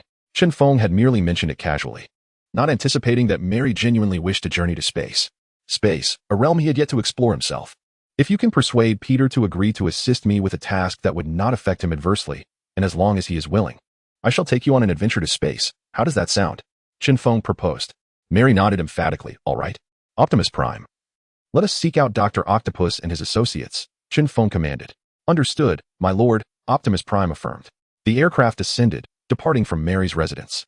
With the assistance of Optimus Prime, Chen Feng effortlessly located Dr. Octopus and Spider-Man. The confrontation between Dr. Octopus and Spider-Man unfolded along the railway, traversing several streets, leaving chaos in their wake. Chen Feng refrained from descending immediately. He awaited the moment when Dr. Octopus and Spider-Man would part ways, so he could discreetly inform Spider-Man that Mary had been rescued. Spider-Man's most formidable attack involved utilizing his webbing as a spring to propel himself forward. Indeed, he soon resumed his acrobatic maneuvers with a forceful launch. With a resounding thud, Dr. Octopus was sent hurtling through the air, crashing into a clothing store. Chapter 21. The spirit of a scientist Chen Feng descended from the sky, commanding the Transformer, landing directly before Spider-Man. Instantly, Spider-Man felt an immense pressure, his face contorting in distress. Chen Feng, you can't possibly be intending to assist Dr. Octopus, can you? I have rescued your girlfriend and returned her home safely. She is now secure, replied Chen Feng. Is that truly the case? That is splendid news. Spider-Man exclaimed joyfully. Thus, I require your cooperation.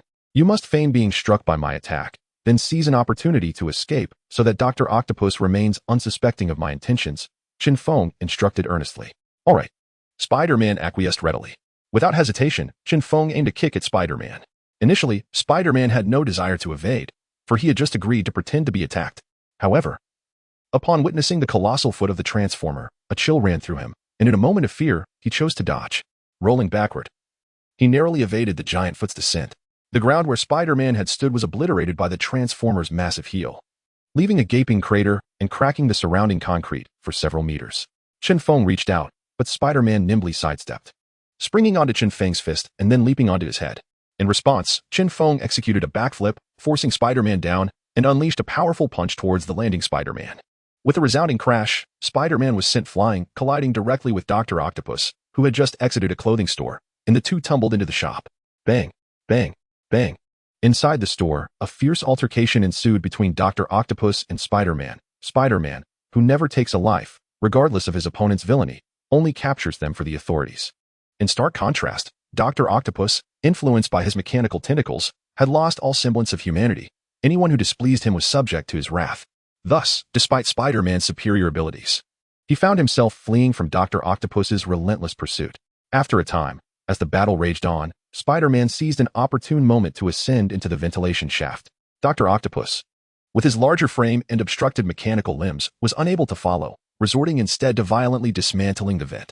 Boom, boom, boom. His mechanical appendages transformed into a digger, swiftly burrowing towards the vent. However, Dr. Octopus's method paled in comparison to Spider-Man's swiftness. Inside the shaft, Spider-Man extended a hand, shooting a web that adhered to the corner of the vent. With a swift tug, he propelled himself forward, moving as swiftly as the wind and as fiercely as fire, vanishing in mere moments.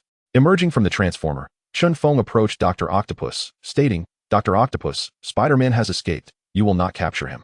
No, I am certain I can catch him, Dr. Octopus retorted, persistently maneuvering his mechanical limbs to breach the vent. Do reconsider. With Spider-Man's agility and webbing, you cannot possibly capture him. He can swing through the city, slip into the sewers, and move without a sound. Finding him is a daunting task, not just for you, but for me as well, Chen Feng cautioned. With a furious exhale, Dr. Octopus begrudgingly remarked, as my collaborator, should you not assist me in eliminating Spider-Man? Chen Feng shook his head, expressing regret as he said, now I understand why your artificial sun project has met with failure. Why? Dr. Octopus inquired. Because your lack of dedication to research has led to this experimental setback. Failure is the mother of success. Scientists achieve groundbreaking technology through countless failures. And look at you now. You are filled with rage and animosity, devoid of any semblance of a scientist's spirit. Especially after your failure, you shift the blame onto others. Thus, your failure was inevitable, Chen Feng analyzed. Dr. Octopus, unable to bear Chen Feng's words, covered his ears and shouted, I did not. I did not. His emotional outburst caused his mechanical tentacles to flail wildly, shattering everything around him. Dr. Octopus, as I mentioned earlier, scientists succeed through numerous failures. This setback does not define your future, as long as you release your hatred and collaborate with me, focusing on the study of the artificial sun. I believe it won't be long before you create a sun substitute. At that point, you shall be the most formidable scientist in the universe, Chen Feng persuaded. Yes, you are right. I am a scientist. I cannot allow hatred to dictate my life. I will not seek revenge. I will dedicate myself to researching the artificial sun, Dr. Octopus murmured, realizing the truth. Chen Feng stepped forward and extended his right hand, saying, to a fruitful collaboration. Dr. Octopus mirrored the gesture, replying, to a fruitful collaboration. Dr. Octopus, I believe researching the artificial sun in a bustling city is inappropriate. The experimental space is cramped, and the nearby noise will be disruptive. Therefore, I suggest relocating the laboratory to my private island, where you can interact with Dr. Zhao Hailuan and Dr. Hank, and enjoy the serene environment. You will surely appreciate it there, Chen Feng proposed. As long as I have your support for the development of the artificial sun, I have no objections to the location. Dr. Octopus replied. I will have Optimus Prime assist you with the transportation of materials. You can reach out to him directly for any needs, Chen Feng added. Doctor. Octopus nodded. All right. Chen Feng turned and commanded, Optimus Prime, assist Dr. Octopus in moving his belongings to the private island, and await my summons. Understood, my lord. Optimus Prime acknowledged. With that, Optimus Prime and Dr. Octopus departed, while Chen Feng chose not to accompany them. He intended to seek out Spider-Man. He needed to secure Spider-Man's genetic material. Chen Feng took a taxi to Mary's residence.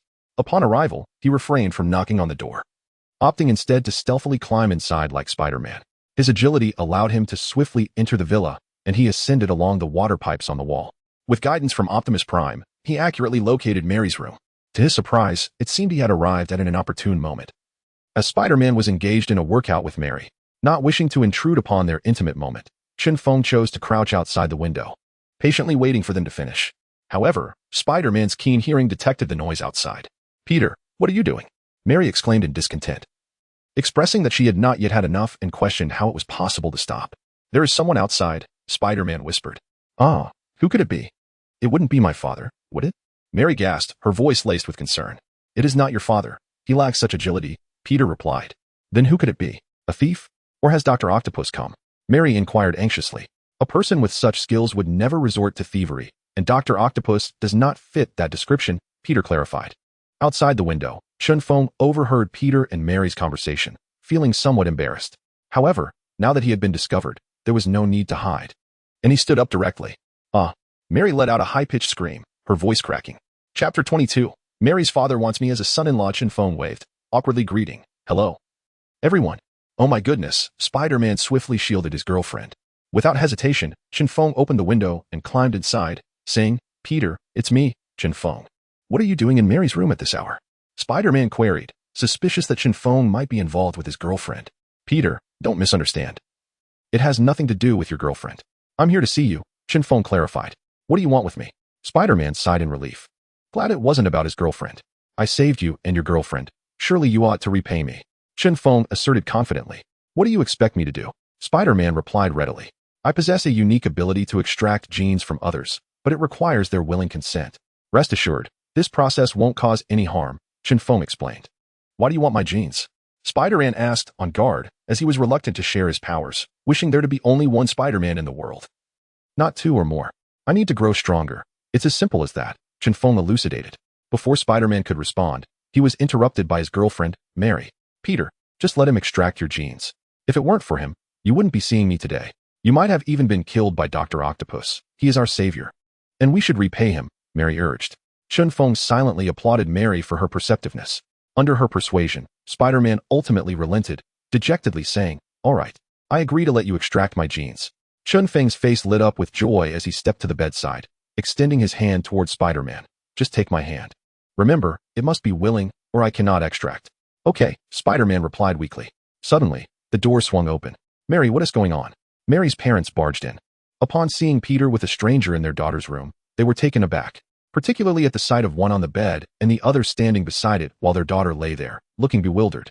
Oh my goodness, Mary's mother gasped, covering her mouth in shock, never expecting her daughter to be so audacious as to entertain two men at once. Mary, how could you do such a thing? You are already engaged. Mary's father exclaimed angrily, appalled that she would betray her commitment in such a brazen manner, especially with such volume. Mary appeared utterly perplexed. Spider-Man quickly withdrew his hand, got off the bed, and awkwardly addressed Mary's parents, uncle, auntie. I warned you before. Why are you still looking for Mary? Do you take my words lightly? Mary's father retorted furiously. Uncle, Spider-Man hesitated, unsure of what to say. Chen Feng was quite different. He engaged in no petty actions and, undaunted, approached Mary's parents with an air of courtesy.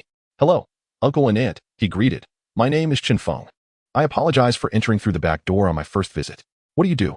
Mary's father inquired sternly, a man of materialistic disposition who favored the wealthy, evidenced by his daughter's engagement to a rich heir. After a brief contemplation, Chen Feng replied, I could be considered a scientist, or perhaps a seeker of strength. Mary's father disregarded Chen Feng's dual self-description and bluntly asked, Do you have money? Taken aback, Chen Feng chuckled, Indeed. I possess not only wealth, but also a private island. Mary's father's demeanor shifted dramatically, transforming into a warm smile as he eagerly grasped Chen Feng's hand. Chen Feng, you are my only hope. My company is nearing collapse due to cash flow issues. You must assist me. That's a trivial matter, uncle. Just tell me how much you need, Chen Feng responded grandly. Recently, with the assistance of Optimus Prime, he had amassed a fortune in the stock market, elevating him to the status of a billionaire, rivaling even Iron Man Tony Stark. With only 100 individuals in the world wealthier than him, $1 million will suffice, Mary's father expressed joyfully. I shall provide you with $100 million. Hoping you can expand and strengthen the company, Chen Feng declared with generosity. Since gaining Optimus Prime, money had merely become a series of data points for him. Since arriving in the Marvel Universe, he had not handled cash, relying solely on digital transactions. Mary's father's hands trembled with disbelief at Chen Feng's unexpected generosity. While Mary's mother, covering her mouth in astonishment, looked at Chen Feng with newfound admiration, reminiscent of a mother-in-law's gaze at her son-in-law. Without further ado, Chen Feng contacted Optimus Prime, commanding, Optimus, transfer $100 million to Mr. S bank account.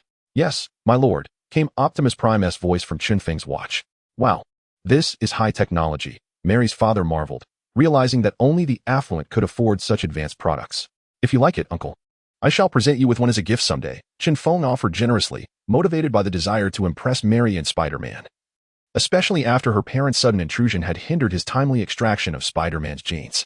Wonderful, wonderful, Mary's father repeated, clearly pleased with Chen Feng. My lord. The transfer has been successfully completed, Optimus Prime notified. No sooner had Optimus Prime's announcement concluded than Mary's father's phone chimed with a message. Ding. Mary's father understood the significance of that sound. Trembling, he retrieved his phone and opened the message. United States Bank, your account ending in 27 has completed a transfer of $100 million on it 2216. Balance, 100,009,156. Gasping, Mary's father inhaled sharply. He had never before encountered such a sum. Dear, has the money arrived? Mary's mother inquired anxiously. Mary's father nodded with delight, exclaiming, indeed, it's $100 million. Splendid, our company is saved. Mary's mother chimed in joyfully.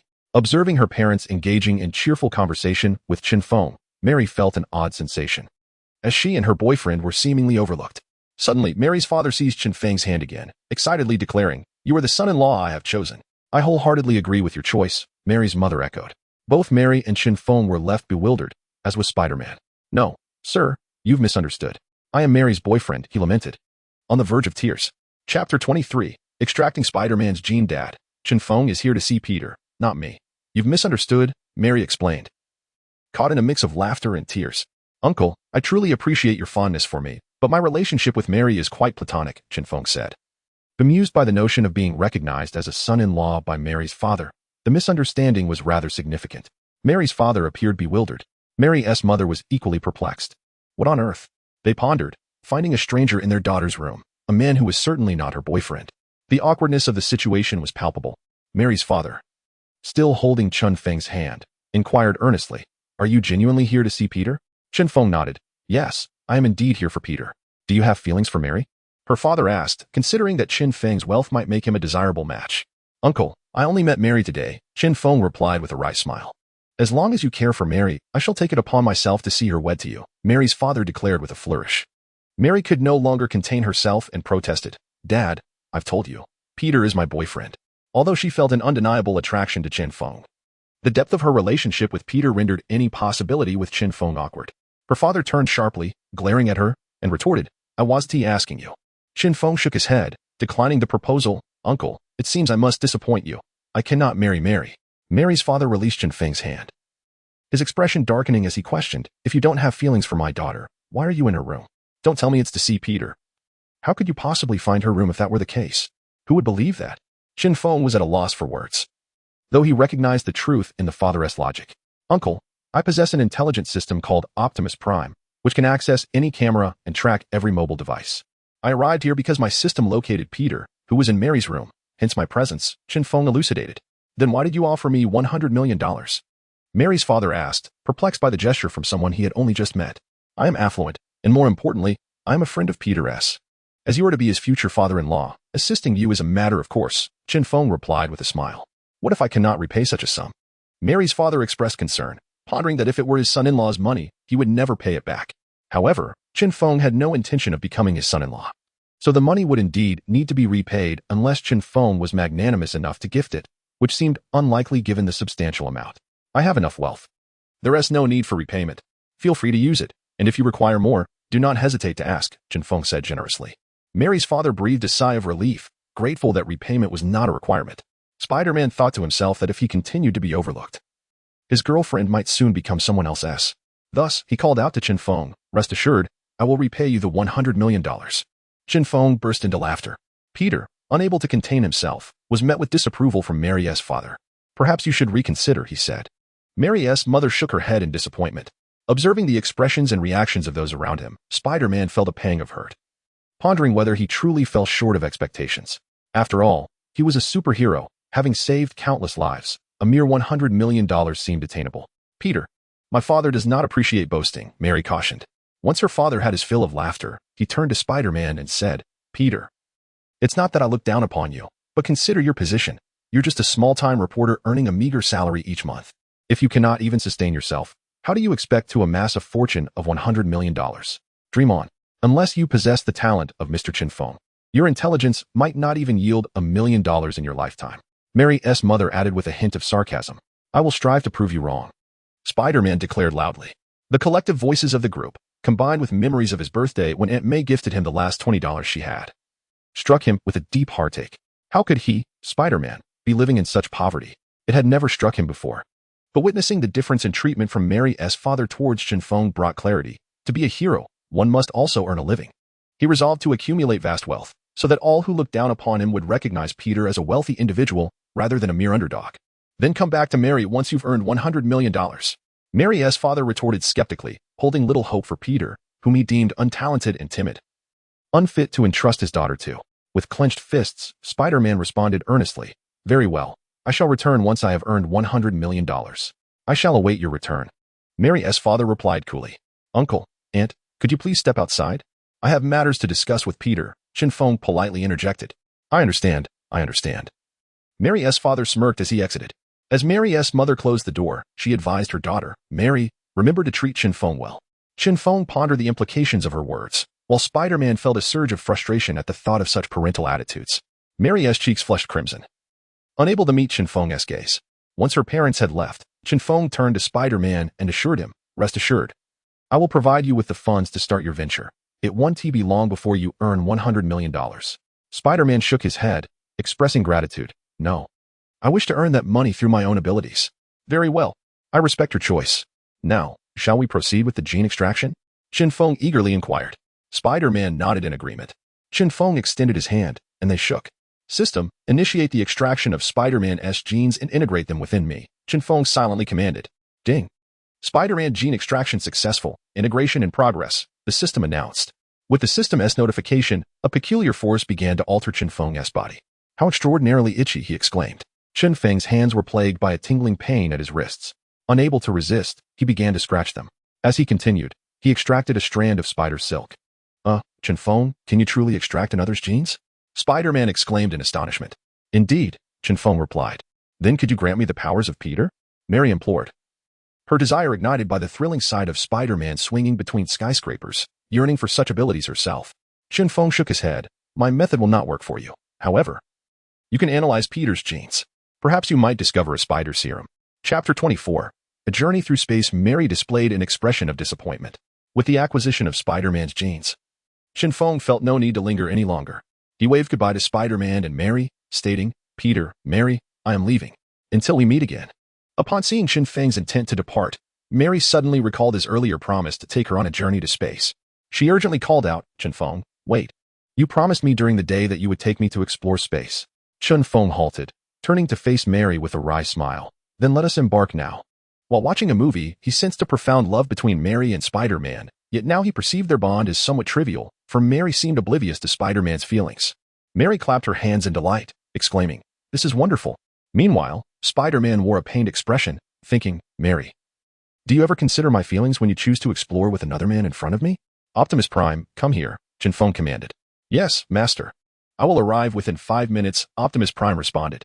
After an awkward 5-minute wait, a gust of wind heralded the arrival of the Transformers, halting midair outside the window. "Master, I have arrived," Optimus Prime called out. In jet form, Chen Feng instructed. "As you wish, master," Optimus Prime acknowledged. With a series of mechanical sounds, the Transformer swiftly transformed into a sleek aircraft. Chen Feng turned to Mary and Spider-Man, saying, "You both may board."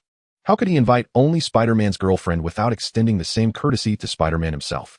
Without a moment's hesitation, Mary dashed to the window, using both hands and feet to clamber outside, nimbly settling into the co-pilot's seat. Your aircraft only has a pilot and a co-pilot. I suppose I shall refrain from joining, Spider-Man awkwardly remarked. You can hold Mary, Chen Feng suggested. Spider-Man glanced at Mary, who was joyfully examining Chen Feng's aircraft, and felt a wave of despondency wash over him. He realized that Mary had never been this happy when they were together, aside from their athletic endeavors. Forget it. You two go ahead and enjoy yourselves, Spider-Man said. His spirits low. Very well, Chen Feng replied. Having already acquired Spider-Man's genes, he felt no further obligation to consider Spider-Man's feelings. He would go if he wished and dismiss the idea if he didn't. With a leap, Chen Feng soared through the window, effortlessly gliding over Mary's head and landing deftly in the pilot's seat. Such a feat would have been impossible for him in the past, but now, thanks to Spider-Man's genes, he moved with remarkable agility. Once he was seated, Optimus Prime sealed the cabin door. Optimus Prime, maintain a normal speed. Destination, outer space, Chen Feng commanded. He was mindful that Mary, being an ordinary person, might struggle with excessive speed. Understood, Master, Optimus Prime replied. With a whoosh, the aircraft descended, accelerating rapidly. And in mere moments, it had traveled thousands of miles. Soon, the aircraft breached Earth's atmosphere, entering the weightless expanse of space. Without Earth's gravitational pull, the aircraft's speed increased even further. Wow, space is truly magnificent, Mary exclaimed in awe. Due to the absence of an atmospheric veil, Mary was able to witness the most authentic expanse of space. As she gazed into the heavens, she beheld not a void of darkness, but a dazzling array of celestial bodies. Under the sun's illumination, these planets resembled miniature lanterns, radiating their unique brilliance amidst the monotonous backdrop of the cosmos. The breathtaking beauty of the stars enchanted even Chen Feng. It is truly magnificent, he marveled. Mary turned her head and sweetly expressed her gratitude. Thank you. Without you, I would never have experienced such a beautiful view of space. She felt a wave of happiness wash over her. This moment, though merely an adventure and not a date, brimmed with romance. In such an enchanting atmosphere, had Chen Feng chosen to confess his feelings, Mary would undoubtedly have been moved to accept. Shall we take a journey to the moon, the closest celestial body to Earth? Chen Feng suggested. Mary nodded obediently, replying, Yes, I will follow your lead. Optimus Prime. Is there any issue with the Transformers' performance? Chen Feng inquired. My lord, everything is functioning perfectly. Should any issues arise, I will promptly inform you. Please rest assured. Optimus Prime replied. That is reassuring. Now, let us swiftly proceed to the moon, Chen Feng commanded. Understood, my lord, Optimus Prime acknowledged. As the aircraft expelled powerful jets of gas and soared towards the moon, as they distanced themselves from Earth, Chen Feng and Mary observed the planet in its entirety, half shrouded in darkness, half illuminated in blue. The moon lay 384,000 kilometers away from Earth. The rockets developed by humanity required several days to traverse this distance, following an elongated elliptical trajectory. In contrast, Chen Feng's Transformers advanced in a straight line, their immense energy and speed allowing them to reach the moon in mere hours. Upon landing on the lunar surface, Chen Feng turned to Mary and asked, Would you like to control the Transformers and freely explore the moon? Mary's eyes sparkled with excitement as she exclaimed, Can I really do that? Optimus Prime. If I transform into a Titan, how long can I remain on the moon? Chen Feng queried. Given your physique as a Titan, my lord, you could certainly stay on the moon. However, it is uncertain how long you can remain without breathing, Optimus Prime replied. Chen Feng guided a helmet down, placing it gently upon Mary's head. Once you wear this helmet, you will be able to control the Transformers with your thoughts. Oh, thank you, Mary exclaimed, and, unable to contain her joy, she bestowed a kiss upon Chen Feng. You're welcome, he replied nonchalantly, as Americans are famously open and often express gratitude with a kiss. Optimus Prime, please separate the pilot and co-pilot areas and allow me to exit, Chen Feng commanded. Understood, my lord, Optimus Prime affirmed. As the cockpit compartment separated, the hatch opened. With a fierce roar, Chen Feng transformed and leaped from the cabin. He became a towering Titan, standing 3 meters tall, as he landed on the lunar surface. With the moon's gravity being only 1/6 that of Earth, a gentle push allowed Chen Feng to leap several meters high. With a stronger effort, he could even defy the moon's gravitational pull altogether. Chen Feng transformed into a Titan on the moon. Apart from feeling a slight chill and the inability to breathe, he experienced no other discomfort. Inside the cabin, Mary covered her mouth in astonishment, exclaiming, Oh my God. He can actually become a giant. Master, the moon is too silent. Humans typically do not favor such an environment. Shall we play some music? Optimus Prime suggested. Chen Feng did not respond verbally, but nodded in agreement. Every night in mid-dreams, the melodious and romantic tune resonated, shattering the moon's tranquility. Upon hearing the familiar song, Chen Feng was at a loss for words.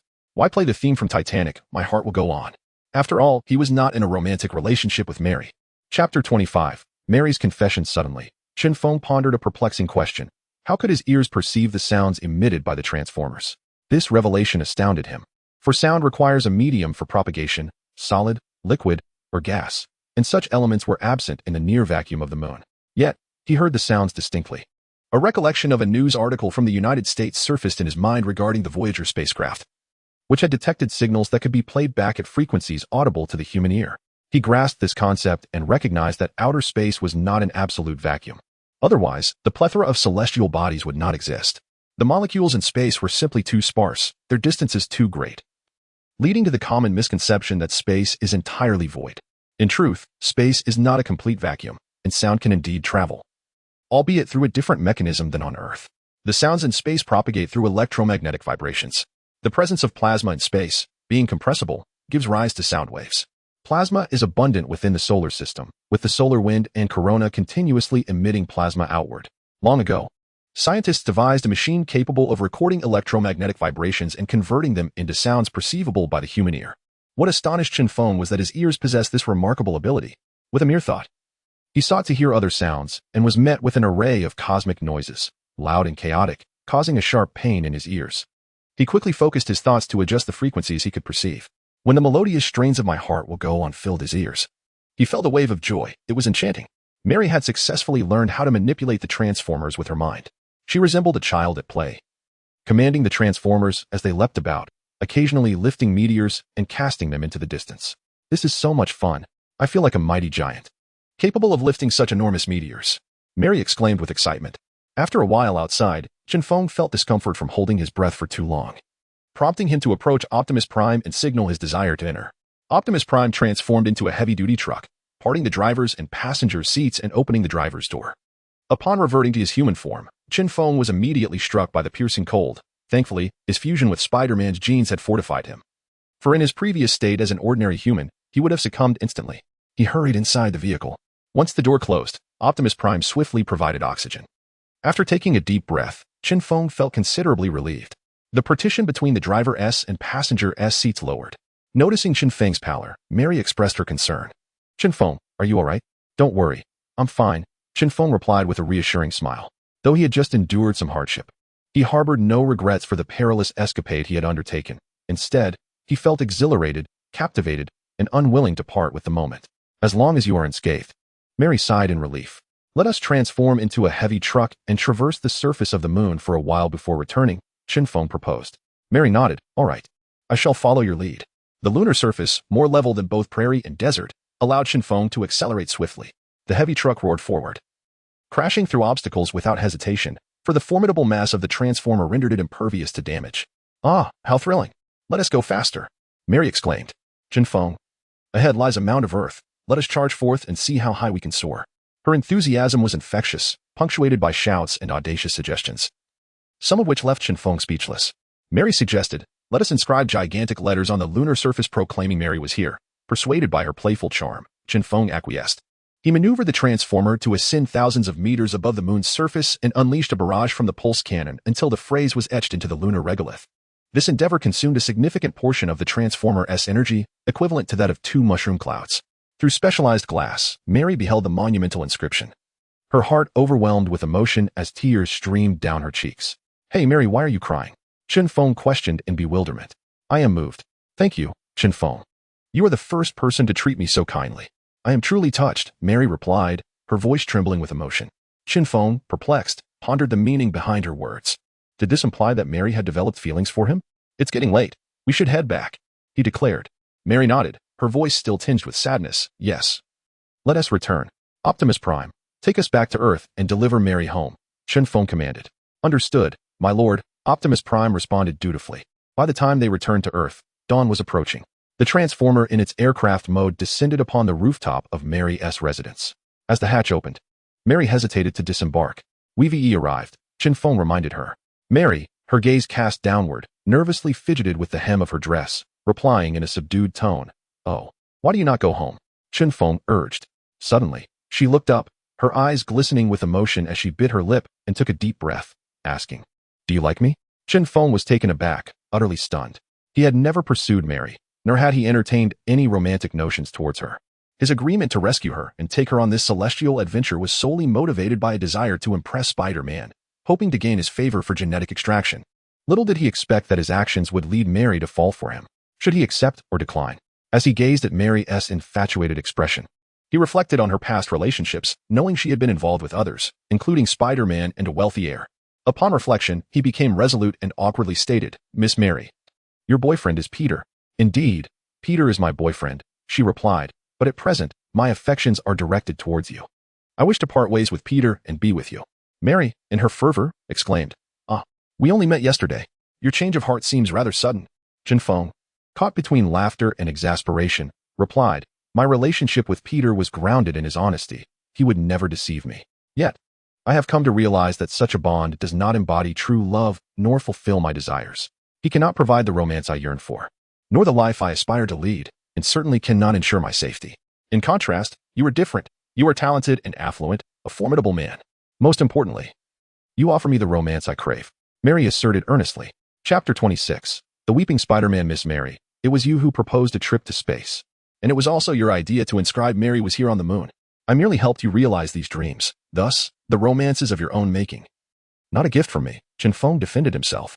"But you assisted me," Mary persisted, unwilling to relinquish the enchantment of romance and space that had ensnared her heart.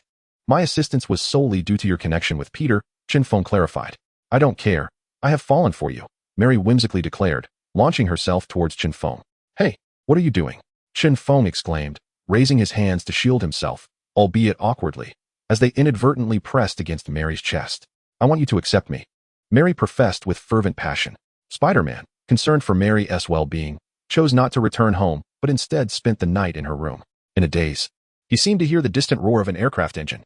With a swift motion, he leaped to his feet and listened intently to the sounds outside, his heart leaping with joy upon recognizing the voices of Chen Feng and Mary. He quickly ascended the wall and crawled to the rooftop, eager to call out to them. However, upon witnessing a scene that shattered his heart, he was rendered speechless. Chen Feng's hands rested on his girlfriend's sensitive areas, and he heard Mary declare, "I don't care. I have fallen for you." His heart bled. Although he had sensed something amiss earlier, the reality of the situation struck him with unbearable force. Chen Feng, with acute hearing, caught wind of someone weeping nearby. Turning, he instinctively retracted his hands. Without Chen Feng's restraint, Mary lunged at him, transforming into a voracious tigress. Nipping playfully at Chen Feng, her hands roaming freely. The scene was too provocative for Spider-Man to endure. He bellowed, "Mary, how could you do this?" "Ah," Mary gasped, hastily rising. Upon seeing Spider-Man, her complexion paled dramatically. "How could you act in such a manner?" Spider-Man implored, his voice thick with emotion. I, Mary stammered, at a loss for words. "Peter, if I were to say that it was your girlfriend's unreciprocated feelings, would you believe me?" Chen Feng remarked with a pained expression. Spider-Man leapt up, pointing an accusatory finger at Chen Feng, shouting, "I wouldn't believe a word you say. I knew you harbored ill intentions, deliberately aiding me in rescuing Mary, playing the role of a gallant hero. Then you come to Mary's room in the dead of night under the pretense of seeking me. Who would believe that? And you took her on a space adventure. Mary is my girlfriend. How dare you take her with you? You simply wish to steal her away from me. Don't think I'm oblivious to your schemes. You even had the audacity to make excuses. For instance, just now, with your agility, how could you not evade Mary's leap? How could she pounce on you like that? You are truly wicked, and I will never trust you again." Chen Feng sighed inwardly, realizing the depth of the misunderstanding that was beyond explanation, especially with Spider-Man consumed by jealousy. Deciding against further clarification, he turned to Mary and said, "Miss Mary, you have arrived home. Please disembark." Mary clutched the door handle defiantly, asserting, "I refuse to leave. I want to be with you." Chen Feng called out to Spider-Man, "Peter, come and take your girlfriend away." Yet, Spider-Man remained unmoved, continuing to sob in place. "Get down. If you don't, I'll take action," Chen Feng threatened. "Go ahead. If you dare, strike a woman who loves you." Mary was resolute, thinking that since Peter had seen everything, she might as well pursue a life with Chen Feng, who was far superior to Peter in every regard. Mary grasped the door handle tightly. Forcing her hand away might injure her fingers. So Chen Feng suddenly reached out and grasped her chest lightly. Mary instinctively gasped and involuntarily released her grip. Chen Feng quickly scooped her up and hurled her towards Spider-Man.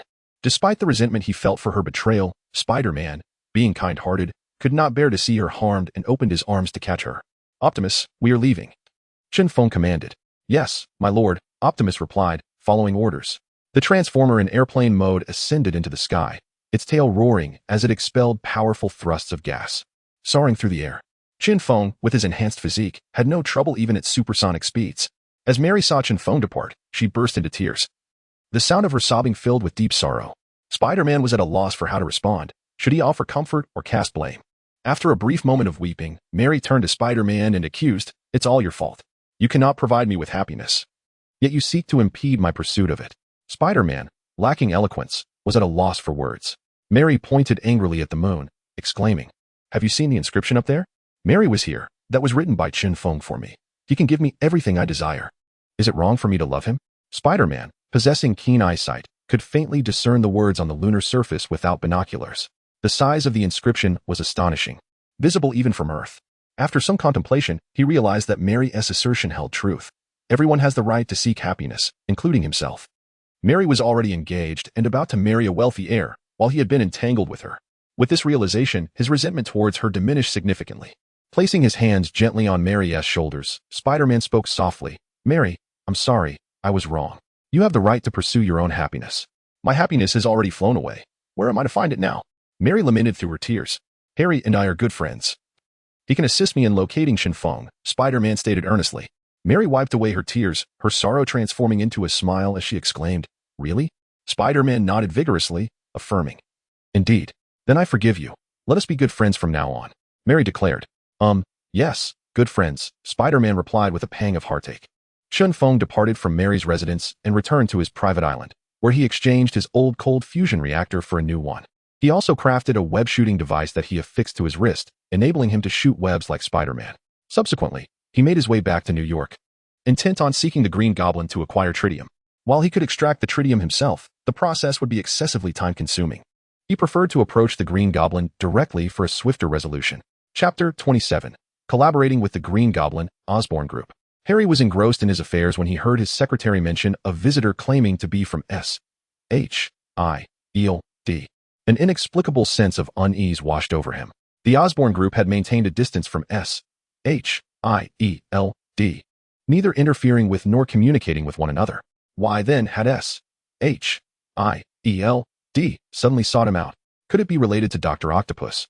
Perhaps a deliberate attempt to trouble him? The more he pondered, the more agitated he became. It would be best to inquire directly. He instructed his secretary to bring Chen Feng into his office. Upon the entrance of Chen Feng, broad-shouldered and exuding an aura of wildness, Harry couldn't help but marvel at the favor S.H.I.E.L.D. had shown by sending such a formidable individual to meet him. The Osborn Group was among the top 10 conglomerates in the United States, its strength rivaling that of Stark Industries. However, unlike Iron Man, Harry dared not underestimate S.H.I.E.L.D. After all, the primary business of the Osborn Group was not arms manufacturing, so he felt it necessary to show due respect to S.H.I.E.L.D. He rose and gestured invitingly, saying warmly, "Please, take a seat." Chen Feng settled himself into the office chair with an imposing demeanor and addressed Harry. "I have come today to propose a collaboration." A sigh of relief escaped Harry. It appeared he was not being sought out for trouble. He smiled and inquired, "What sort of collaboration?" "I require all of your tritium," Chen Feng stated. Harry's expression shifted, his fingers tapping rhythmically on the desk. "Tritium is exceedingly rare, with only 25 pounds available globally. Dr. Octopus squandered a significant amount of my tritium, and our supply is now dwindling. If you desire all of it, what do you intend to offer in exchange?" "I can cure your family's hereditary disease," Chen Feng replied. The hereditary affliction of the Osborn family could be effortlessly remedied by Dr. Zhao Hailuan's regeneration cradle technology. Harry sprang to his feet, astonished. "Are you serious? This hereditary disease has plagued my family for centuries. Despite a lineage of prodigies, we have been unable to find a cure. Thus, the greatest aspiration of my family is not wealth or power, but to eradicate this genetic curse." Chen Feng nodded affirmatively. "Indeed, but you will need to wait a while. My team will soon develop the regeneration cradle technology, and at that point, all your family members will be healed." Bang! Harry sank back into his chair. Disappointment etched on his face. "Is this your sincerity, coming to ask for tritium before you've even developed a cure for my family's hereditary disease?" "I am in urgent need of tritium, which is why I approached you ahead of time," Chen Feng explained. "I am quite curious about your intentions for the tritium. Are you planning to weaponize it? Or perhaps you aim to obliterate the Earth?" Harry questioned, skepticism lacing his tone. The destructive potential of tritium was indeed terrifying. Even a drop could devastate an entire city. "I intend to support Dr. Octopus's artificial sun technology," Chen Feng clarified. Harry suddenly understood. He had high hopes for the artificial sun technology and had previously linked considerable support to Dr. Octopus, only to see it fail. I can provide you with tritium from the Osborn Group, but I have two stipulations, Harry stated. Chen Feng, brimming with joy, responded that he would gladly acquiesce to not just two demands, but even hundreds, for he had grown significantly stronger by then. The fulfillment of past promises was entirely contingent upon his whims. Firstly, I require the cure for all hereditary ailments afflicting my family. Secondly, once the technology for artificial suns is successfully developed, I wish to be granted access to it, Harry insisted solemnly. Chen Feng rose, extending his right hand with a cheerful demeanor. Let us embark on this partnership with joy. He was elated, having unexpectedly secured the tritium from the Osborn Group with such ease. Harry and Chen Feng exchanged a handshake, both smiling, affirming their collaboration. They joyfully concluded a contract, after which Harry readily handed over the tritium to Chen Feng. The tritium, though only the size of a ping-pong ball, was in fact a considerable amount, for the entirety of Earth contained merely 25 pounds of it. The last time Dr. Octopus conducted an experiment with just a fingernail-sized piece of tritium, it caused a significant disturbance, nearly resulting in an explosion in New York. This underscored the immense value of the ping-pong ball-sized tritium. Upon exiting the Osborn Group, Chen Feng initially intended to procure some vibranium from S.H.I.E.L.D. However, upon overhearing numerous passers-by discussing him, he paused to listen intently. The conversation centered around his efforts to impress Mary by inscribing a message on the lunar surface. To his bemusement, many regarded him as a romantic hero, jesting that the pinnacle of wooing was to etch a woman's name upon the moon. He retrieved his phone and commanded, Optimus Prime, retrieve any news regarding me. Yes, my lord, Optimus Prime complied. The screen promptly displayed a plethora of news articles, followed by a video segment. In the footage, a reporter interviewed Mary. Miss Mary, could you share how Mr. Chen Feng managed to take you to the moon? The reporter inquired. He has a robot called Transformers that can transform into various forms. He transformed it into an airplane to carry me to the moon, Mary replied, her face aglow with happiness. Was it enjoyable on the moon? The reporter pressed. Mary nodded vigorously, reminiscing, it was absolutely delightful, the resplendent starry sky and the boundless lunar surface, especially in the tranquil expanse of space. While listening to the romantic song My Heart Will Go On, it was extraordinarily enchanting. Wow, Miss Mary, how envious we are of you, the reporter remarked with admiration. Mary smiled blissfully. Miss Mary, how is that inscription on the lunar surface, Mary was here, created? We are all quite curious, the reporter asked with intrigue. That was accomplished by Chen Feng controlling the Transformers to emit a pulse cannon. The scene resembled a breathtaking fireworks display, Mary explained. Miss Mary, could you reveal Chen Feng's true identity to me? The reporter inquired with curiosity. Mary, once adorned with a visage of bliss, suddenly wore a countenance of despair and declared with displeasure, he was driven away by my ex-boyfriend, and now I cannot find him. The reason I agreed to this interview is to convey through the television that I love him. Please do not abandon me. Chen Feng, bemused, turned off his phone. What on earth is this? Are foreign girls truly this capricious? Just yesterday, she was with Spider-Man, and mere hours later, she professes her undying love for him. At this moment, Spider-Man must be weeping into his pillow, Chen Feng speculated. Suddenly, his phone rang, an unexpected call.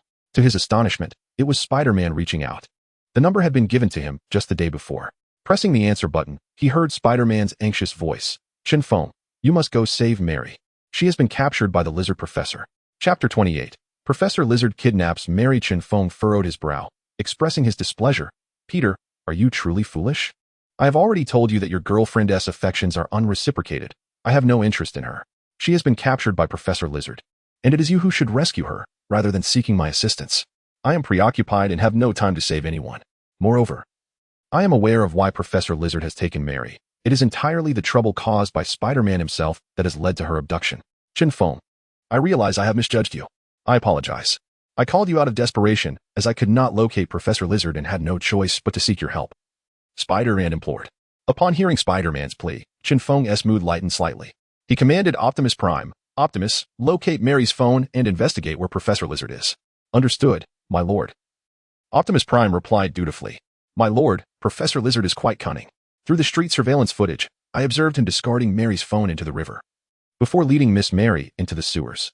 Since neither Professor Lizard nor Miss Mary possesses any electronic devices capable of emitting signals, and the sewers lack surveillance cameras, I am unable to trace their whereabouts, Optimus Prime reported. Hearing this, Chen Feng turned to Spider-Man with regret. Peter, I apologize. You heard what Optimus just relayed. I am powerless in this situation. But Chen Feng, you must have a way. I implore you, you must save Mary, Spider-Man pleaded fervently. I have pressing matters to attend to, and I cannot locate Mary, Chen Feng replied. Chen Feng, if you help me rescue Mary, I will owe you a favor. Spider-Man insisted. A favor from Spider-Man? Chen Feng pondered. Although Spider-Man's abilities may not be formidable, he possesses certain skills that surpass those of other superheroes, particularly in stealth and agility. Spider-Man can silently traverse walls and shoot webs to ensnare objects. Chen Feng contemplated that if S.H.I.E.L.D. refused to grant him vibranium, he could enlist Spider-Man to procure it. Additionally, Professor Lizard's genetic makeup is quite remarkable, endowed with extraordinary regenerative capabilities that allow him to heal from even the gravest injuries in an instant. With such abilities, he would no longer fear harm. Resolving this in his mind, he said to Spider-Man, "Very well, I shall assist you." On the other end of the line, Spider-Man's tense heart eased upon hearing Chen Feng's agreement, and he expressed his gratitude. "Chen Feng, thank you. You're welcome. Now tell me where you are, and I will come to you," Chen Feng instructed. "I am on street, where Professor Lizard captured Mary," Spider-Man replied. "All right, wait for me. I will be there immediately," Chen Feng assured. This time, Chen Feng chose not to drive Transformers, as their size was too cumbersome to navigate the narrow sewers. Instead, he instructed the Transformers to escort the tritium element back to his private island and deliver it to Dr. Octopus. Chen Feng then took a taxi to the street indicated by Spider-Man. However, due to heavy traffic, it took over an hour for Chen Feng to arrive at street. Spider-Man stood by the roadside, eagerly awaiting the arrival of Chen Feng, who emerged from a taxi. Rushing over, he called out, "Chen Feng?" Observing Spider-Man's anxious demeanor, Chen Feng offered reassurance. "Peter, do not fret. The Lizard Professor will not harm Mary for the time being." "But why? The Lizard Professor is a villain," Spider-Man queried, bewildered. "Let me ask you, why did the Lizard Professor abduct Mary?" Chen Feng probed. "Because of me. I thwarted his mutation plans, and he harbors a deep-seated hatred for me, frequently causing me trouble," Spider-Man explained. "Exactly. His abduction of Mary is solely an act of vengeance against you. Until he exacts his revenge, he will not harm her. So there is no need for excessive worry," Chen Feng elaborated. Spider-Man, still perplexed, responded, "But my identity is known to very few. Only Dr. Octopus, you, Mary, and Harry are aware. How could the Lizard Professor know that Mary is my girlfriend?" "You're being foolish. Who sent Dr. Octopus to trouble you?" Chen Feng said, amused yet exasperated. "Harry," Spider-Man replied. "And how did Dr. Octopus lure you out?" Chen Feng continued. A light bulb went off in Spider-Man's mind as he exclaimed, "Oh, I see. The Lizard Professor was also sent by Harry to create chaos for me." Chen Feng nodded in agreement. "It is entirely my fault for not concealing my identity better, which has endangered Mary," Spider-Man lamented. "Let us find some keen-scented hunting dogs and then venture into the sewers to locate Mary," Chen Feng suggested. Following the genetic fusion with Spider-Man, Chen Feng's physique, along with his hearing, vision, sense of smell, and intuition, had significantly improved. However, he still could not rival a dog's sense of smell. Moreover, the stench of the sewers was so overwhelming that he would rather not endure it. Initially, Spider-Man assumed Chen Feng would take him to a pet market to procure dogs. But to his surprise, Chen Feng led him to the police station. Upon presenting his S.H.I.E.L.D. credentials, several police officers promptly provided him with military dogs. Filled with envy, Spider-Man thought to himself that he too would aspire to join S.H.I.E.L.D. Upon exiting the police station, Chen Feng and Spider-Man each held the leashes of 2 military dogs. They traveled to Mary's home to retrieve some of her belongings, which the dogs could sniff to help locate her. To Chen Feng's astonishment, Mary's parents greeted him as if he were a savior, pleading for him to ensure Mary's rescue. Meanwhile, Spider-Man was entirely overlooked by Mary's parents. "This is undoubtedly an era that values wealth," Chen Feng mused. Were Spider-Man wealthy, Mary's parents would surely not ignore him. After collecting some of Mary's clothing, they returned to street. Arriving at the entrance of the sewer where the Lizard Professor had entered, Chen Feng instructed the military dogs to sniff Mary's garments. Woof, woof, woof. After memorizing the scent, the dogs barked a few times and, without needing further commands, willingly ventured into the sewer. As soon as they entered, Chen Feng quickly held his breath. The stench was unbearable, and he felt nauseous. Spider-Man, clad in his suit, found some relief as it filtered out a portion of the foul odor, making the experience somewhat more bearable. In the depths of the sewers, twisting and turning, moving intermittently, it wasn't long before Chen Feng became a foul spectacle, his body adorned with unsightly grime. He endured this for the sake of earning Spider-Man's favor and for the pursuit of Professor Lizard's genes. Chen Feng silently reassured himself. Together with Spider-Man, he led 4 military dogs through the labyrinthine tunnels, yet their search for Mary and Professor Lizard yielded no results. Frustration welled up within him, prompting a declaration of a halt in their efforts. He turned to Spider-Man and said, "Peter, Let us emerge from this place and devise another strategy to locate them. Spider-Man, reluctant to concede defeat, implored him. Chen Feng, let us persist a while longer. Perhaps we shall soon uncover Mary's whereabouts. Chapter 29. Chen Feng's spider suit. What's the point of persisting? Just take a look at my condition. I appear more disheveled than a vagabond. If I step outside, people will flee in terror, not due to my strength, but because of my foul odor. Chen Feng exclaimed in frustration, having retched countless times, utterly at his wit's end. Shall I purchase a breathing filter for you? Spider-Man suggested timidly. He was aware of the difficulty he was imposing on Chen Feng, a person of authority and power. Yet here he was, accompanying him through the sewers. He felt a pang of guilt, but his resolve to save Mary left him no choice. We shall go out. I have a method to lure out Professor Lizard, Chen Feng asserted. What method? Spider-Man inquired. Let's discuss it outside, Chen Feng replied impatiently. Very well, Spider-Man acquiesced. The two, accompanied by 4 dogs, emerged from the sewer, a noxious stench emanating from them that sent passers-by fleeing in repulsion, truly achieving the effect of making them retreat in fear. Chen Feng led Spider-Man to a luxurious hotel, intent on washing away the repugnant odor. However, he was unexpectedly halted by the doorman and security personnel. Filthy beggar, be gone. The security officer barked. Seek alms elsewhere. This place is not for the likes of you, the doorman scoffed. Spider-Man's face fell, filled with embarrassment. Chen Feng, releasing the leash of the dogs in his grip, pointed at the doorman and security with authority, commanding the military dogs, attack them. The once docile military dogs, upon receiving Chen Feng's command, immediately turned ferocious. Bark, bark, bark. They lunged towards the doorman and security personnel. Help, don't bite me. Restrain your dogs. They've bitten my foot. Save me. These military dogs were not ordinary canines. They were specially trained, knowing precisely where to bite. If provoked, they could leap and target vital areas, delivering a lethal strike. The dogs Spider-Man held, witnessing their comrades attacking, yearned to join in the fray, pulling insistently forward. Spider-Man tightened his grip on the leashes, preventing them from joining the chaos, and urged Chen Feng, let it go, Chen Feng. Given our disheveled appearance, misunderstandings are inevitable. Let us retreat. Come back, Chen Feng commanded. Instantly, the 2 military dogs released their grip and obediently returned to Chen Feng's side, sitting down. Chen Feng approached, towering over the moaning doorman and security, imperiously asking, will you still attempt to stop me from entering? The doorman and security personnel quickly waved their hands, trembling in fear. No, you may enter. With that, Chen Feng, Spider-Man, and the 4 military dogs stepped into the hotel, sending the staff into a panicked retreat, fearing the dogs would be unleashed upon them. While the staff fled, the receptionist remained, bound to her post, unable to abandon her duties. Gritting her teeth, she addressed Chen Feng and his entourage. Sir, I sincerely apologize, but our hotel does not permit pets. $1 million to reserve your hotel for a day, Chen Feng declared grandly. The front desk attendant gasped, instinctively inhaling as she bent over, only to be overwhelmed by a foul odor, unable to withstand it. She retched for a considerable time until her stomach was empty.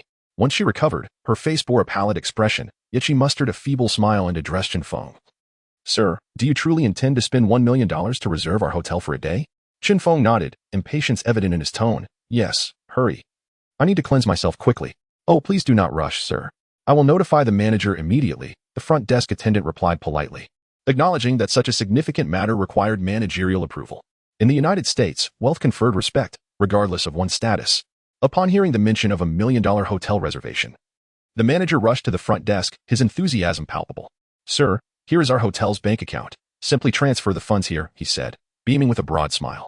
Transform $1 million to this account, Chen Feng commanded. Understood, my lord, replied his assistant, Optimus Prime. A notification chimed from the hotel's computer. The manager, upon seeing the banking details, nearly beamed with joy, saying, Sir, please, allow me to escort you. Our presidential suite will certainly meet your expectations. Return my 4 military dogs to the police station, Chen Feng instructed, tossing the leashes to the manager.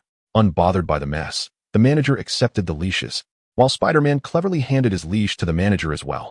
The manager then instructed a staff member to deliver the military dogs to the precinct, which only heightened his eagerness to please Chen Feng. Wealth and connections with law enforcement signified a powerful ally, and he recognized the potential for his own advancement. Guided by the manager, Chen Feng entered a presidential suite. The first order of business was a long, refreshing bath, which he enjoyed for an hour. Emerging into a room infused with a subtle fragrance, he felt a wave of contentment wash over him. Spider-Man, less fastidious than Chen Feng, merely freshened up before joining him. Eager to inquire, Chen Feng, what was the method you mentioned earlier?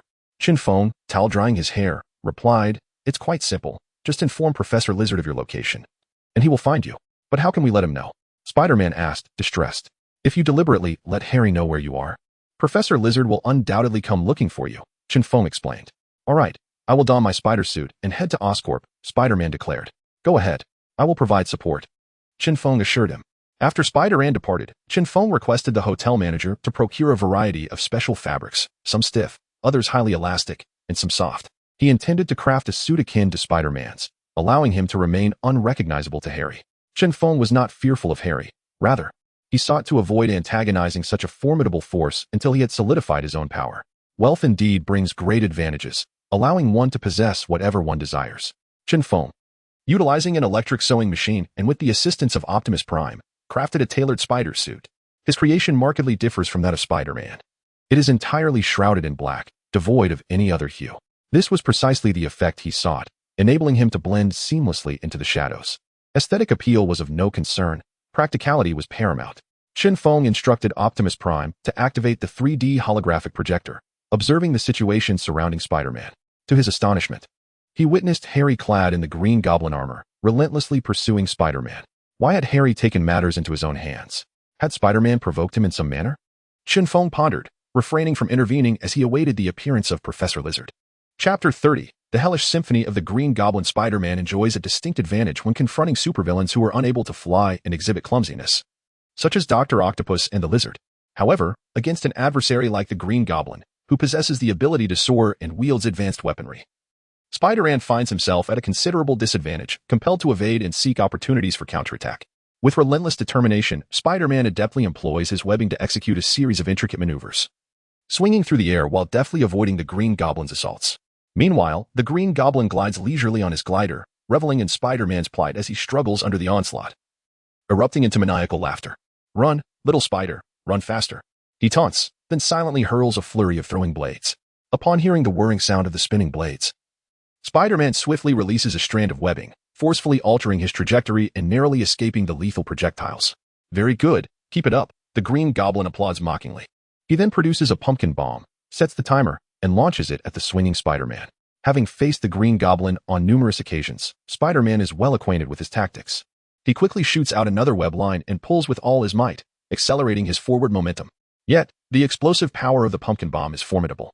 When it detonates mid-air, the shockwave sends Spider-Man plummeting to the ground. With a resounding thud, he lands on top of a taxi, crushing it inward, shattering the glass, and bursting its tires. Pain radiates through Spider-Man's body as he struggles to roll off the taxi. Aware that Chen Feng's Optimus Prime can intercept his calls, he shouts into the void, Chen Feng, come help me. If you don't hurry, Harry will finish me off. From the wrecked taxi, Chen Feng's voice responds. You can't defeat him, why not hide? If I hide, Harry won't find me, but that means he might call the Lizard for assistance. What should I do? Spider-Man expresses his concern. All right, hang in there. I'm on my way, Chen Feng replies, resigned. He contemplates how he could assist Spider-Man in confronting the Green Goblin, knowing that the villain would likely seek reinforcements. With Dr. Octopus absent from New York, the only potential ally remaining is the Lizard. Once the Lizard appears, Chen Feng's objective will be achieved. Donning his spider suit, he opens the hotel window, takes a deep breath, and leaps into the void. The rush of air surrounds him as he descends rapidly, the sound of wind whipping past his ears intensifying. As he plummets, a flicker of fear grips his heart.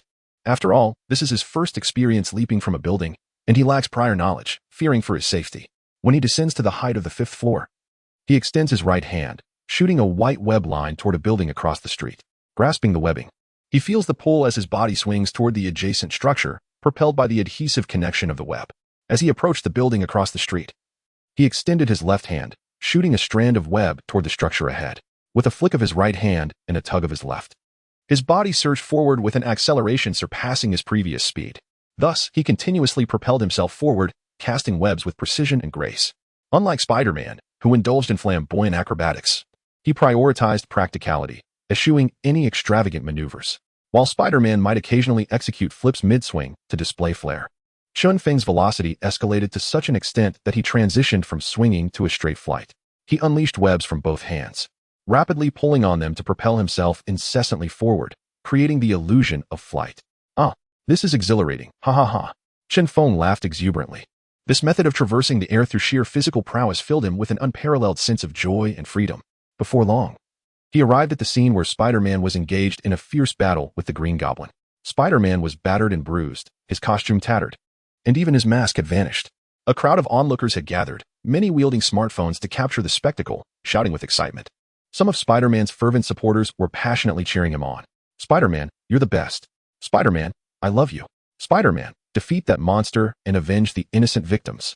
Destroy the demon. Destroy the demon. The throngs of supporters were numerous, yet it mattered little, for he was still being mercilessly pummeled by the Green Goblin. With a thunderous explosion, Spider-Man was struck once more by a pumpkin bomb hurled by the Green Goblin, collapsing to the ground, unable to rise. Chen Feng, where are you? Spider-Man murmured in despair. Realizing that the Green Goblin had grown more formidable than ever, he was no match for him now and could only hope for Chen Feng's swift arrival.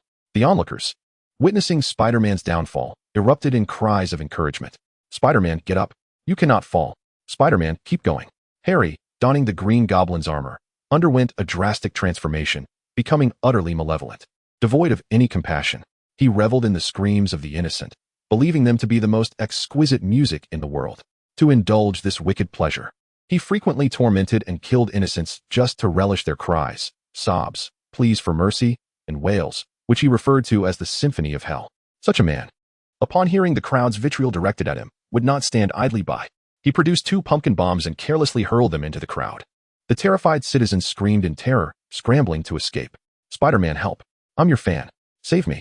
Spider-Man, even if I die, I must tell you that I love you. The Green Goblin, witnessing the panic-stricken crowd, cackled maniacally, taunting them. Weren't you all so brave just moments ago? How dare you insult me, and now you flee. Don't run away. Accompany me in playful endeavors, ha ha ha. The Spider-Man, sprawled upon the ground, sought to ensnare a pumpkin bomb with his webbing.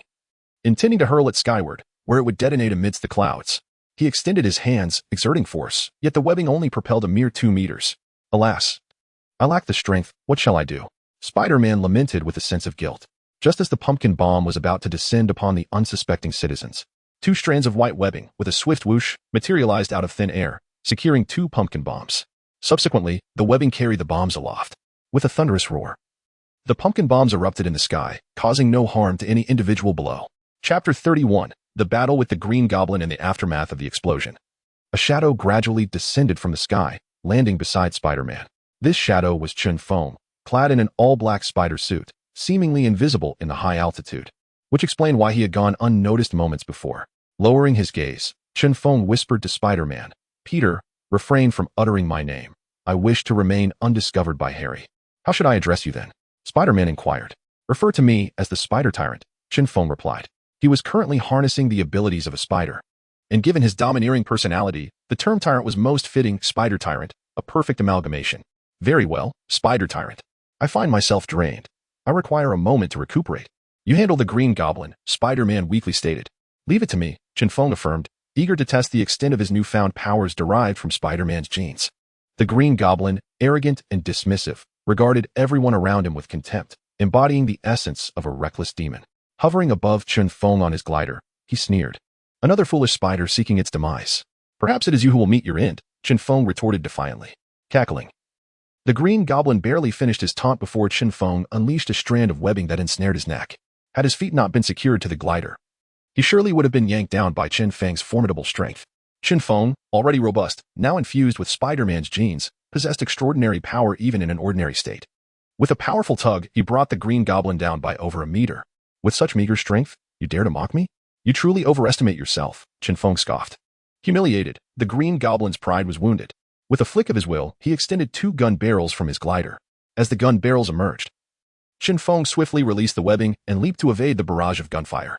Successfully dodging, he shot another strand of webbing, ensnaring the Green Goblin's neck once more and yanking with force. The Green Goblin instinctively bent forward. Curse Black Spider, he seethed, realizing that Chen Feng's speed and strength were formidable, leaving him at a disadvantage. I am the Spider Tyrant, Chen Feng coldly declared. Spider Tyrant, I shall not hesitate to blow your head off. The Green Goblin spat, regaining control of his glider to unleash another volley of fire. Chen Feng released the webbing again, evading the onslaught, then simultaneously shot 2 strands of webbing, swift as lightning. The Green Goblin found himself ensnared once more. I will kill you. The Green Goblin howled in a frenzy, feeling humiliated and his dignity trampled upon by Chen Feng. Unable to tolerate such indignity, he was driven to madness. Vowing vengeance against Chen Feng, Come down, lunatic. Chen Feng exerted all his strength, pulling the Green Goblin from the air with a violent yank. As the Green Goblin hit the ground, Chen Feng dashed forward, delivering a powerful punch to his head, causing it to twist to the side. Fortunately, the Goblin's helmet cushioned the blow. Otherwise, his face would have surely been bruised. The punch was not yet complete when Chen Feng engaged in close combat, delivering a powerful elbow strike to the Green Goblin's neck, eliciting a painful cry. Following this, Chen Feng executed a formidable shoulder charge, propelling the Green Goblin backward. However, before the Green Goblin could be flung a meter away, Chen Feng seized his wrist and yanked him back. With a swift turn, Chen Feng turned his back to the Green Goblin, grasped his hands, and with a forceful bend of his body and a pronounced thrust of his hips, he executed a flawless over-the-shoulder throw, slamming the Green Goblin down onto the ground, shattering the concrete beneath. Temporarily incapacitated, the Green Goblin groaned in agony. Chen Feng lifted his formidable foot and stomped down hard on the Green Goblin's chest, causing the extraordinarily tough armor to dent slightly. Gazing down at the Green Goblin, he asked coolly, "Dare you mock me again?" The Green Goblin's armor possessed regenerative properties, and since he was encased within it, his injuries were not severe. This brief moment afforded him some relief, allowing him to regain a measure of strength. Cleverly, he manipulated the glider through his armor to launch an attack on Chen Feng. The sound of rapid gunfire erupted from the glider's machine guns. Chen Feng had long anticipated the Green Goblin's intentions, having witnessed such ambushes in films multiple times. He was not easily fooled. Upon hearing the commotion behind him, he swiftly evaded the onslaught, seizing the opportunity. The Green Goblin leapt onto the glider and ascended into the air. He felt no fear, nor did he regard anyone with trepidation. However, that did not equate to foolishness. He sought alternative strategies when faced with defeat. His prowess lay not in brute strength, but in high technology, which enabled him to eliminate Chen Feng from a distance. Chen Feng shot a strand of webbing, adhering it to the Green Goblin's glider. With a powerful push, he yanked on the webbing and propelled himself upward towards the Green Goblin. The Green Goblin, taken aback, quickly produced two throwing knives, one aimed at Chen Feng, the other to sever the webbing. Coated in poison, the Green Goblin's knives were not to be caught barehanded. Chen Feng skillfully shot a strand of webbing to ensnare the thrown knife, then flicked it away with precision, though the Green Goblin succeeded in severing the webbing. Chen Feng's supply was inexhaustible as long as he remained capable. He launched another strand of webbing, pulling himself up successfully to grasp the edge of the glider. The Green Goblin, maneuvering the glider, unleashed an electric shock. Chen Feng was caught off guard by this function of the glider, convulsing from the shock while clinging desperately. "You are finished," the Green Goblin cackled maliciously, slowly producing a poisoned throwing knife aimed at Chen Feng's hand. A strike would be fatal. Enduring the pain, Chen Feng shot a strand of webbing downward with all his might. The glider suddenly plummeted, preventing the Green Goblin from striking him. Thanks to the web's pull, Chen Feng successfully disengaged from the glider. Landing on the ground, Chen Feng's hair stood on end, smoke billowing from his mouth as he cursed, "Damn, that hurt. Now I've had enough." His anger was a portent of dire consequences. Spider-Man, recovering, dashed to Chen Feng's side and suggested, "Spider Tyrant, let us unite against him." Chen Feng pushed Spider-Man aside with determination, asserting, "Leave this to me. He is mine."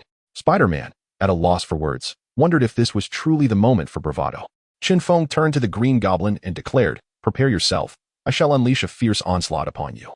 Swiftly, the Green Goblin maneuvered his glider, ascending to a height of 100 meters, before taunting Chen Feng, "If you possess the courage, come up here and fight me." "Humph. Do you think that just because I am high above, you can do nothing to me?" Chen Feng retorted coldly, "Is that so? Then come down here."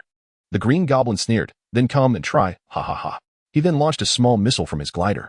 Chapter 32. The overwhelming might against the Green Goblin Spider Tyrant, quickly evade.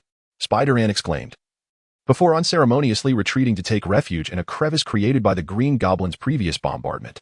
However, Chen Feng did not flee or hide. Instead, he raised his gaze, focusing intently on the dual missile ports beneath the Green Goblin's glider.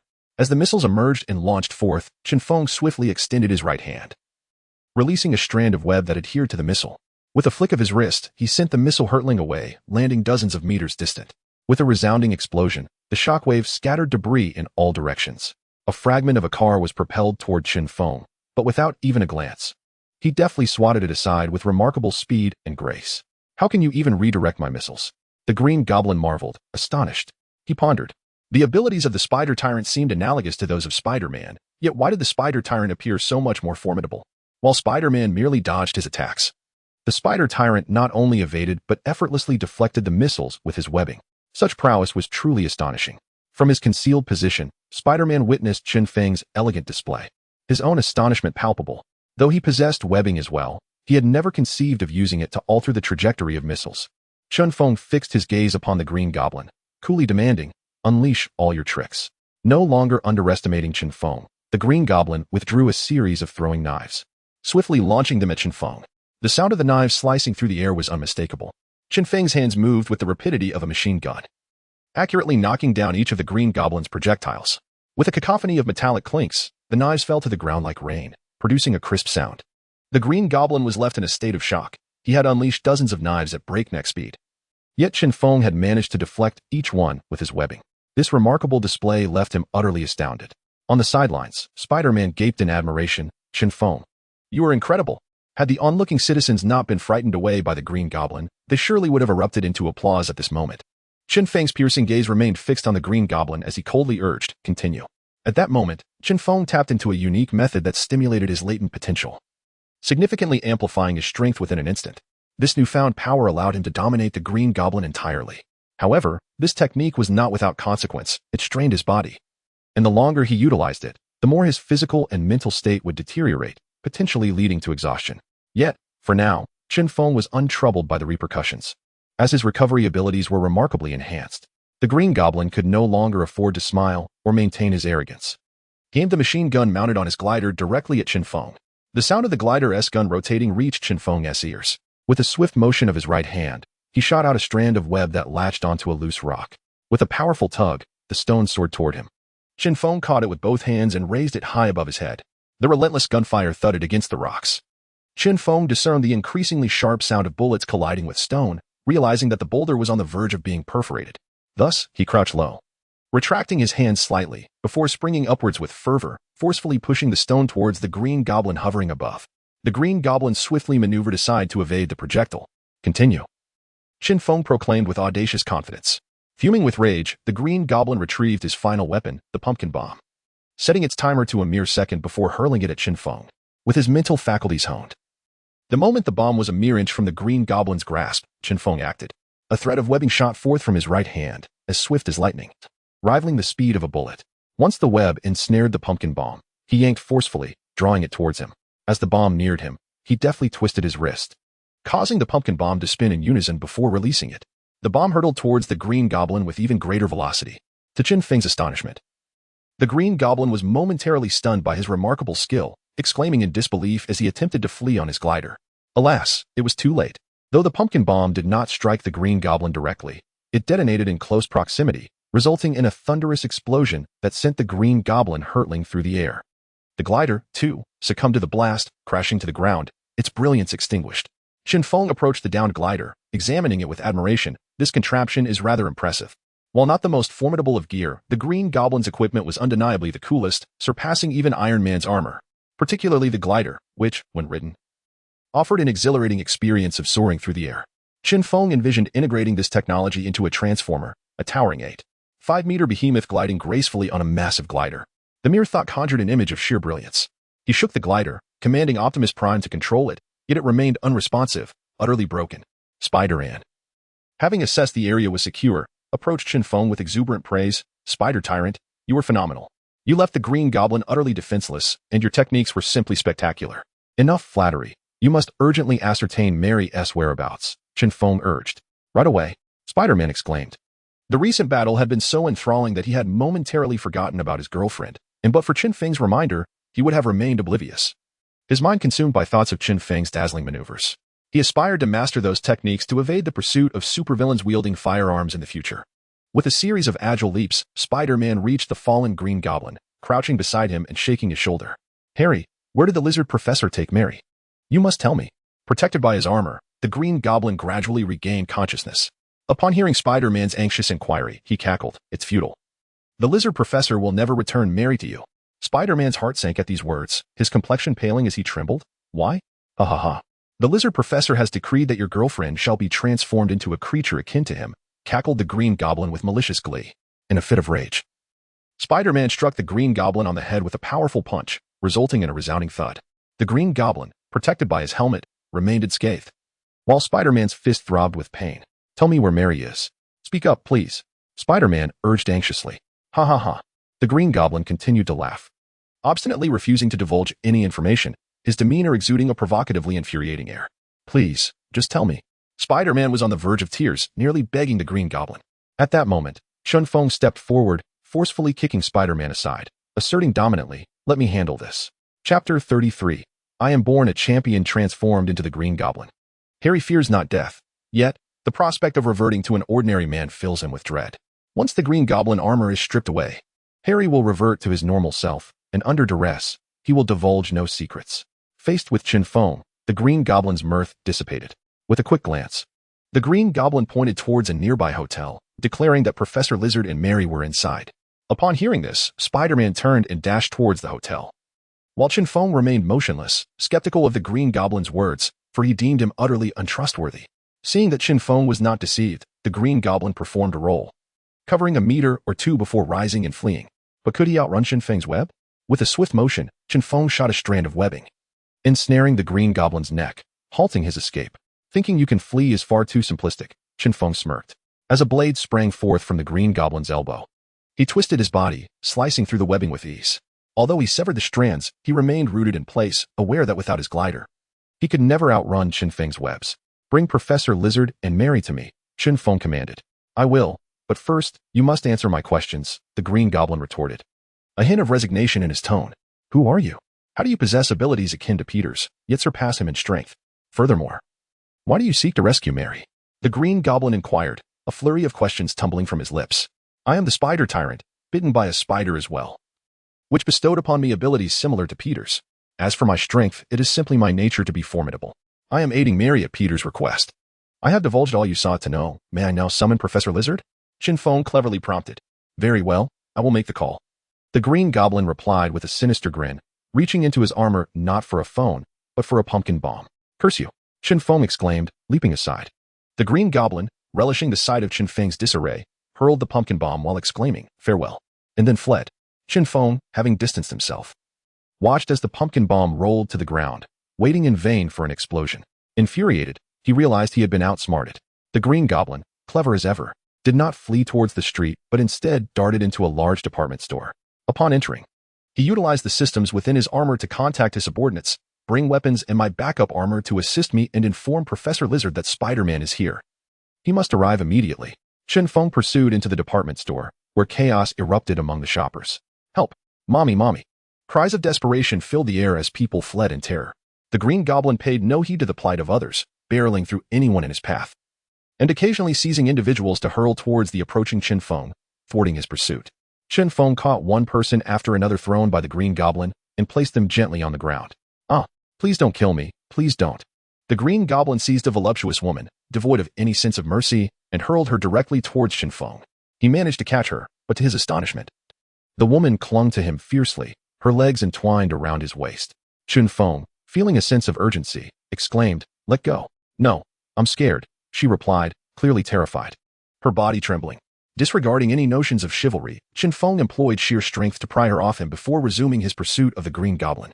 The woman, surprisingly reluctant to part ways, called out to him, Hey, who are you? I want to repay you. How about I become your woman? Chen Feng chose to ignore her. He found American women too liberated for his taste. Realizing he could not outrun Chen Feng, the Green Goblin dashed into a corner where dozens of people were hiding. He grabbed a pumpkin bomb in each hand and shouted, Everyone get down, otherwise, I'll blow you all to pieces. Please, no. We'll comply. The crowd, trembling in fear, obeyed without any hint of rebellion. Chen Feng arrived at the scene. The Green Goblin, emboldened, laughed maniacally, saying, Ha ha ha. Spider Tyrant, come at me. I have 2 pumpkin bombs here with a lethal radius of 20 meters. If they explode, everything within that range will be reduced to rubble. Approach, and I'll trigger the explosion, sending you and these poor souls to hell. Help us. Hero, please save us. Cried one, my elderly mother needs care. I can't die. Another pleaded, if possible, please rescue my daughter. She is only 3 years old. The pleas of the hostages weighed heavily on Chen Feng's conscience. It was an uncomfortable burden, especially since he had no personal connection to these individuals. Why should he compromise with the Green Goblin for their sake? Yet, the thought of indirectly causing their demise gnawed at him. Spider Tyrant, we were tricked by Harry. There is no Professor Lizard or Mary at the hotel. Suddenly, Spider-Man appeared. Chen Feng had a brilliant idea and turned to him, saying, Peter, you arrived just in time. The Green Goblin is yours to handle. I'm weary and need to rest. He retreated 20 paces, stopping beside a wine rack, casually grabbing a bottle of red wine and sipping through a straw. Watching the unfolding drama with leisure, Spider-Man stood there, bewildered. What is happening? He is entrusting the lives of dozens of hostages to me and leaving the ruthless Green Goblin for me to deal with. Isn't this a cruel predicament? The Green Goblin, noticing Chen Feng's retreat, erupted into gleeful laughter, completely disregarding Spider-Man, convinced of his numerous weaknesses. For instance, Spider-Man's compassion had allowed him to survive until now. For instance, the heroic aura surrounding Spider-Man compels him to rescue those in peril, which is why he frequently finds himself entangled in deadly games where the lives of hostages are at stake. Unlike Chen Feng, who poses little challenge to him. Peter, you must eliminate the Spider Tyrant, or I shall detonate the lives of these dozens, the Green Goblin taunts, deliberately placing Spider-Man in a predicament, caught in a bind. Spider-Man is at a loss, unsure of how to navigate this moral quandary. From a distance of 20 meters, Chen Feng coldly interjects, Green Goblin, do you truly believe I would yield to your threats over the lives of those individuals? Dream on. Should you provoke me, I will annihilate the entire Osborn lineage. Misunderstanding. A misunderstanding. The Green Goblin chuckles nervously. Though he fears nothing, he is deeply concerned for his family. The Osborn clan is his foundation. Without them, his brazen arrogance would undoubtedly lead to his downfall. Chapter 34. The Green Goblin bows down. Well then, why not hasten the arrival of Professor Lizard with Mary? Chen Feng bellowed angrily. Do not be vexed. I have already notified Professor Lizard, and he shall soon bring Mary. However, I must clarify that Professor Lizard is not under my command. He will not heed my directives. If he offends you, do not take your ire out on the Osborn family, the Green Goblin replied courteously. Intimidated by Chen Feng's fury, he recoiled, refraining from provoking him further. Of course, this was contingent upon Chen Feng not seeking trouble with him. Should Chen Feng choose to confront him, even the annihilation of his family would not deter him from a fierce confrontation, for he is the Green Goblin, and he possesses his own principles. Uncertain how to rescue the hostages, Spider-Man, upon overhearing the dialogue between Chen Feng and the Green Goblin, hastily implored Chen Feng for assistance. Spider Tyrant, please spare these innocent lives. He believed that since the Green Goblin feared Chen Feng, the latter's words would compel the Goblin to release the hostages. I am no hero. I have no connection to those hostages. Why should I demand the Green Goblin comply with my wishes? Chen Feng replied coldly. In the absence of Spider-Man, he might have attempted a rescue, for the sake of so many lives. But with Spider-Man present, he felt no obligation to intervene. The Green Goblin, upon hearing Chen Feng's words, erupted into laughter, commending him. Indeed, Spider Tyrant, you are a man of understanding. How about we turn our weapons into peace? After all, we bear no animosity. Humph, Chen Feng uttered. Haha, then I shall trouble Spider-Man. You won't object, will you? The Green Goblin chuckled gleefully. Do as you wish. But do not harm Mary, Chen Feng remarked. Very well, the Green Goblin agreed readily. How can you act in such a manner? Spider-Man retorted angrily, feeling powerless against both Chen Feng and the Green Goblin. The Green Goblin, chest puffed out and holding a pumpkin bomb in each hand, taunted Spider-Man. Peter, I command you to kneel. You wish. Spider-Man gritted his teeth.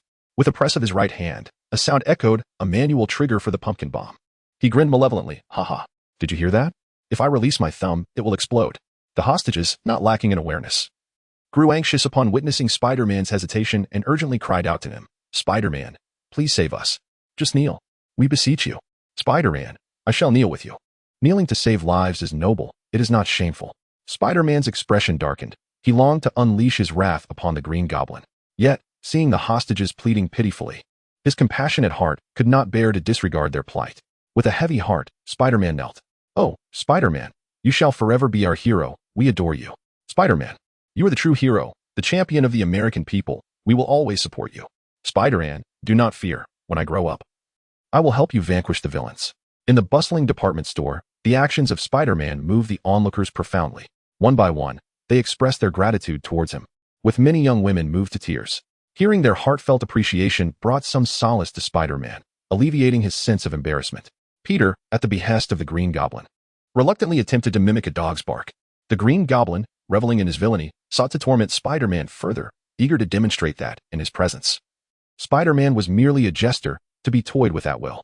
After a moment of internal conflict, Spider-Man acquiesced, letting out a few barks.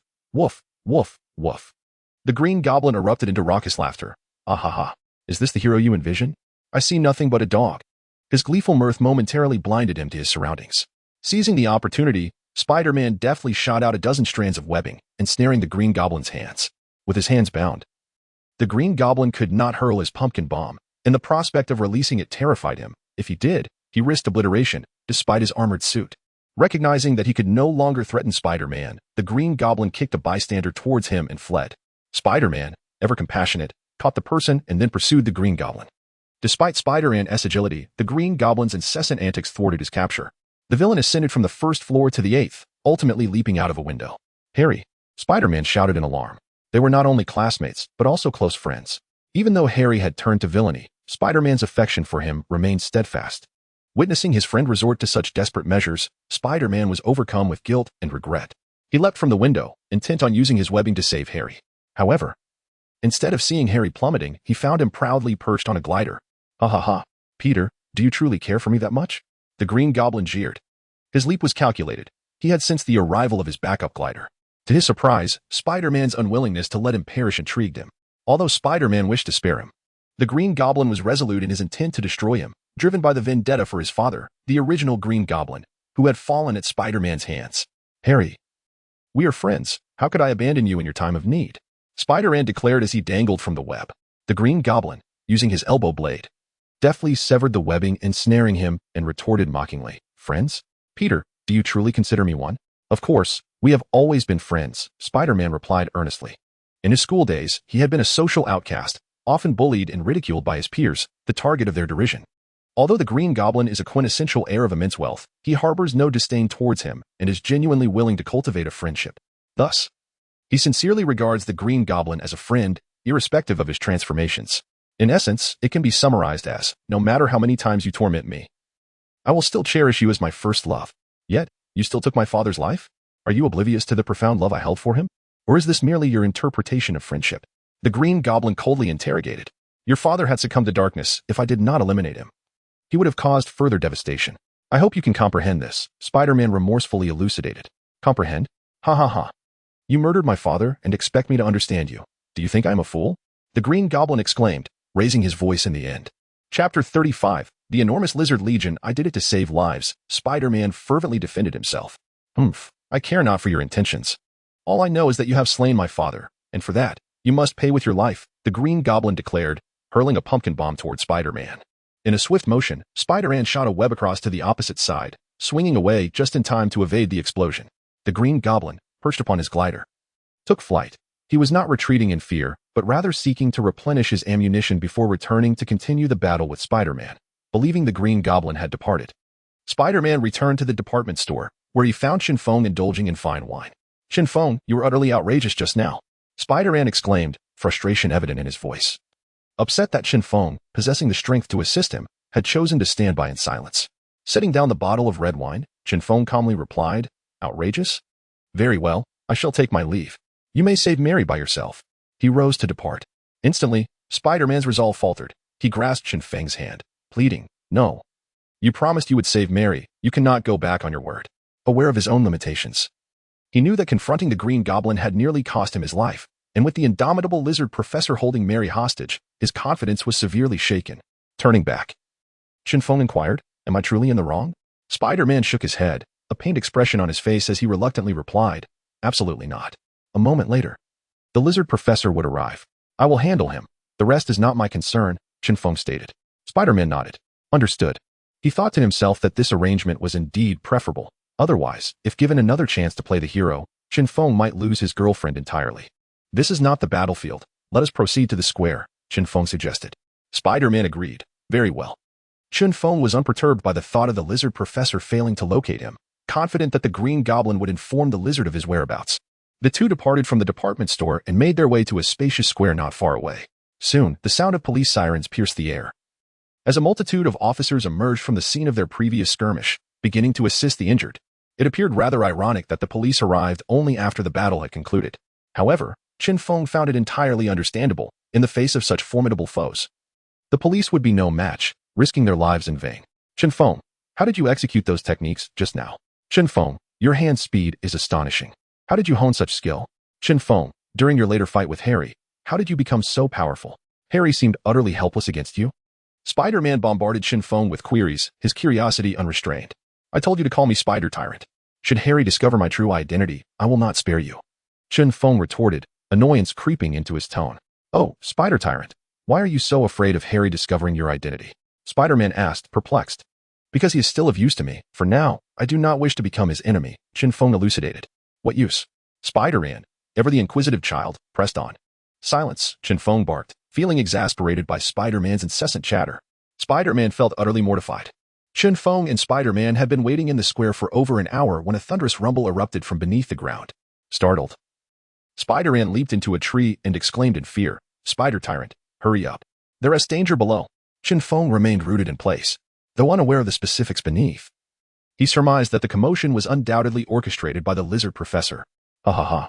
Spider-Man, I'm back, cackled the Green Goblin, hovering triumphantly above the square. Spider-Man looked up at him and shouted, Harry, where's Mary? The Green Goblin replied with a sinister grin, Her? I have no idea. Why don't you ask the lizard professor? From the Green Goblin's laughter, Chen Feng discerned that the lizard professor had instilled considerable confidence in him. From what Chen Feng had gathered from films, the lizard professor was not particularly formidable. His only notable attribute was his regenerative ability. As long as his brain remained intact, he could not perish. Yet, how could such a being have endowed the Green Goblin with such immense self-assurance?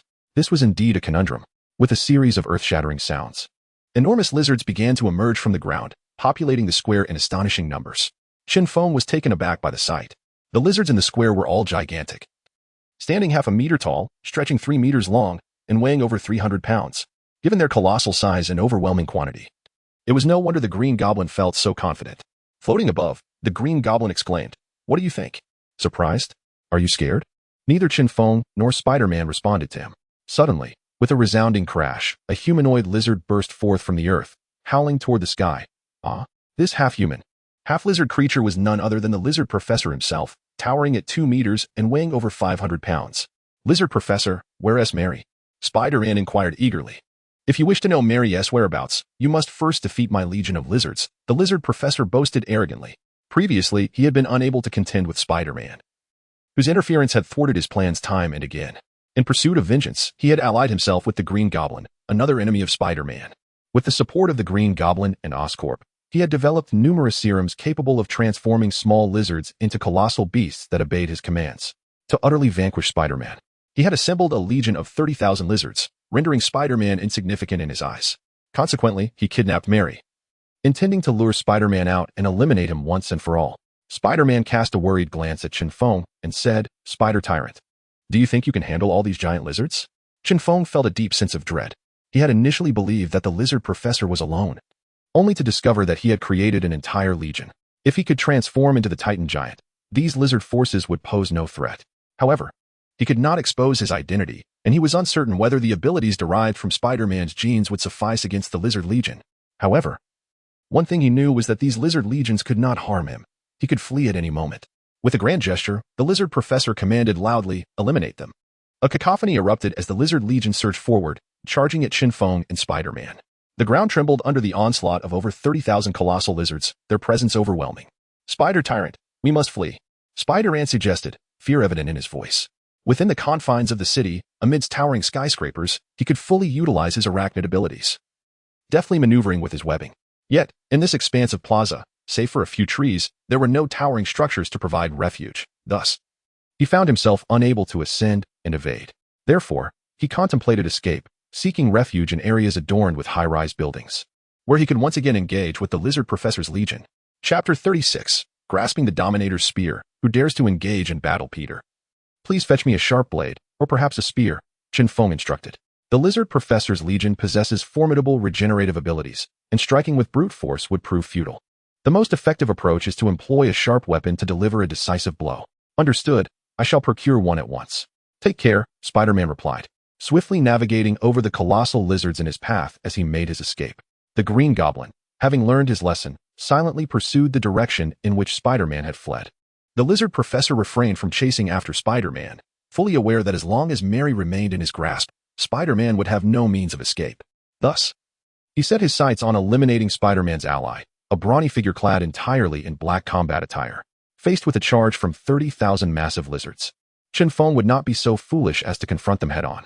As the lizard horde neared, he executed a leap, landing atop one of the giant lizard's heads, narrowly evading the terrifying onslaught. He then traversed the bodies of the massive lizards to reach the heart of the swarm. The lizard legion halted their charge, encircling Chen Feng and initiating their assault. With a resounding thud, Chen Feng delivered a powerful kick, forcing one giant lizard's head to the ground. Yet, as he retracted his foot, the creature merely shook its head, seemingly unfazed. By heavens, their defense is remarkably robust, Chen Feng marveled. In a one-on-one confrontation, he could easily dominate such a giant lizard, but against an entire legion, his strikes proved ineffectual. With no other recourse, he began searching for a suitable weapon. At the edge of the square, fitness equipment was typically available. Chen Feng located a piece and, relying on sheer strength, managed to snap it in half. With the iron bar firmly in his grasp, he charged towards the lizard horde, unflinching. He leapt into the air, spinning gracefully, and plunged the iron bar into the skull of a colossal lizard, resulting in its immediate demise.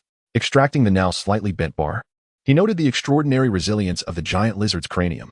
Thus, Chen Feng continued his onslaught, dispatching over 20 giant lizards before the bar became unusable, warped beyond recognition. He swiftly returned to dismantle another piece of fitness equipment.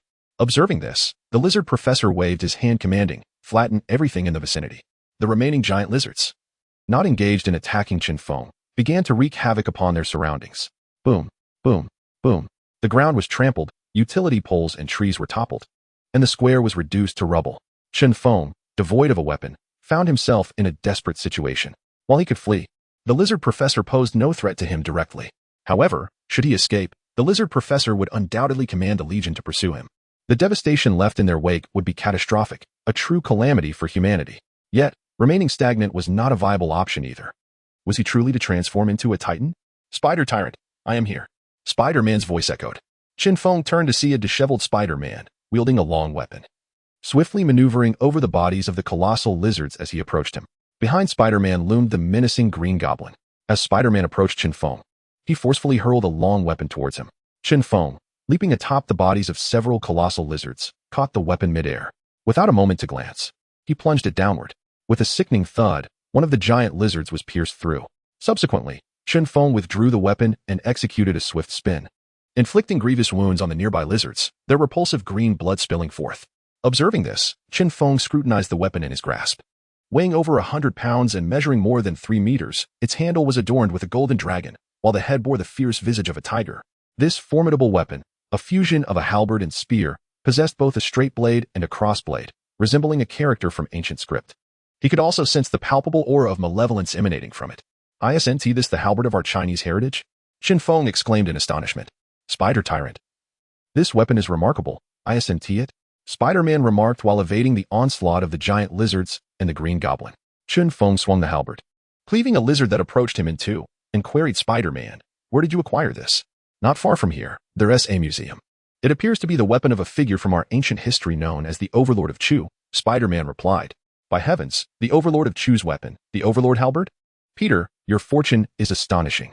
How fortunate to have procured such a powerful artifact." Chen Feng marveled. The Overlord halberd, forged from celestial meteorite, boasted an unyielding shaft and a razor-sharp head, making it a rare heavy cold weapon. The halberd was versatile, capable of hooking, thrusting, piercing, and slicing. Yet Chen Feng was inexperienced in its use. Fortunately, its sturdiness allowed him to wield it like a club without fear of breaking it. Thus, empowered by the Overlord halberd, Chen Feng resembled the very spirit of the Overlord of Chu, dispatching the giant lizards with either a piercing blow to the head or a decisive cleave down the middle. In his wake lay a gruesome scene of green blood and fallen lizards.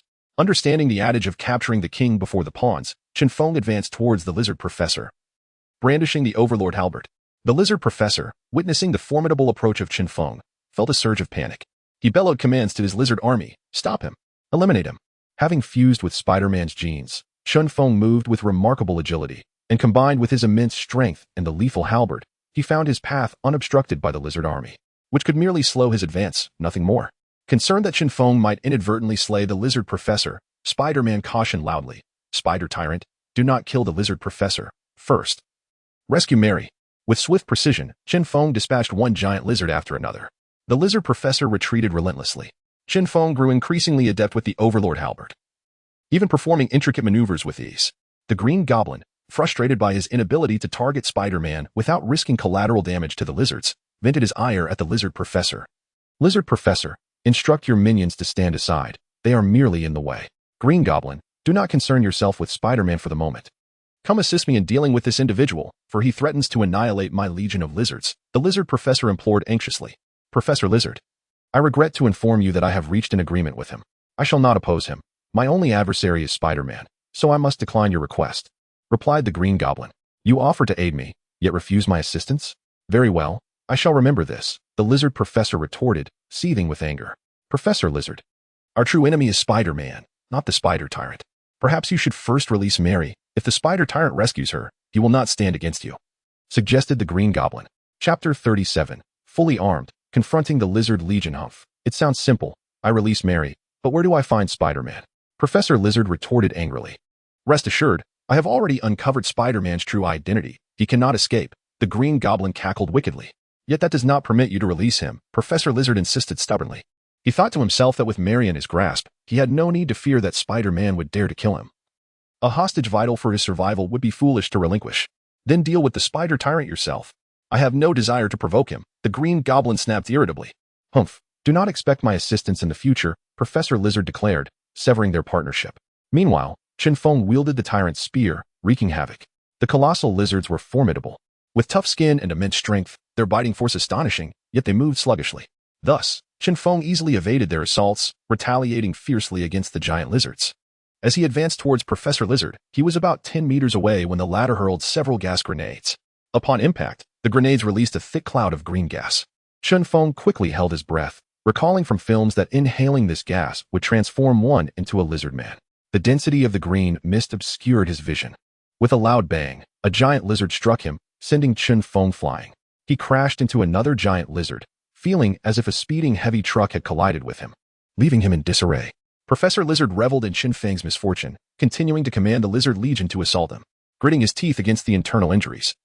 Chen Feng stepped onto a giant lizard's back, escaping the area enveloped in toxic gas, free from its interference. He regained his vigor and resumed his onslaught against the colossal lizards. In a hurry, Professor Lizard hurled more gas grenades in Chen Feng's direction. This time, Chen Feng had learned his lesson and dashed away. As he fought, Chen Feng drew closer to Spider-Man, who was dodging left and right, entangled with the Green Goblin and the giant lizards.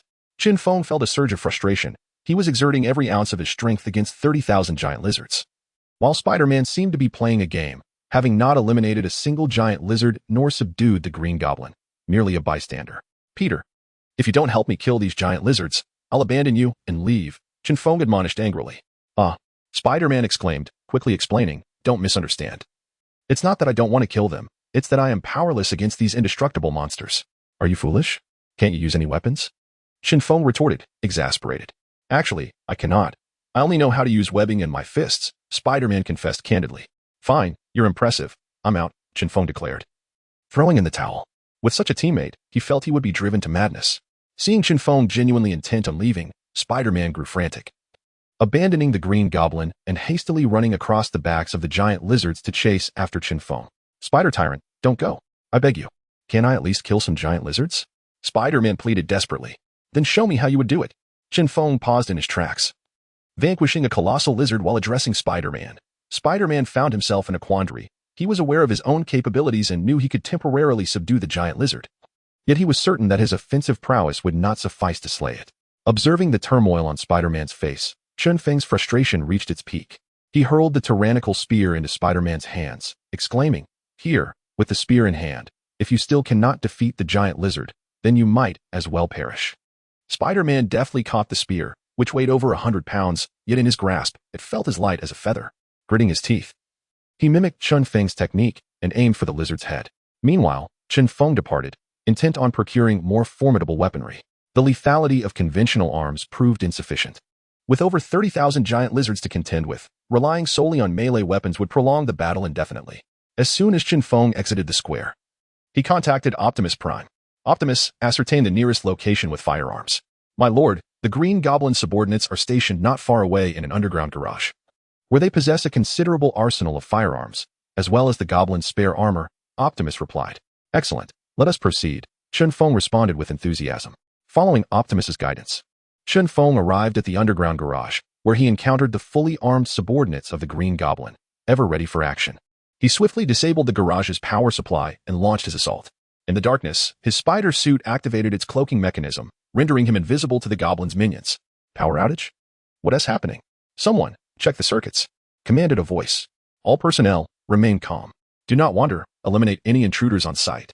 The Green Goblin's subordinates evidently possessed remarkable composure in the face of the sudden blackout. With a flurry of swift movements, Chen Feng concealed himself in the shadows, unleashing strands of webbing. Those ensnared by his webbing found themselves powerless to escape.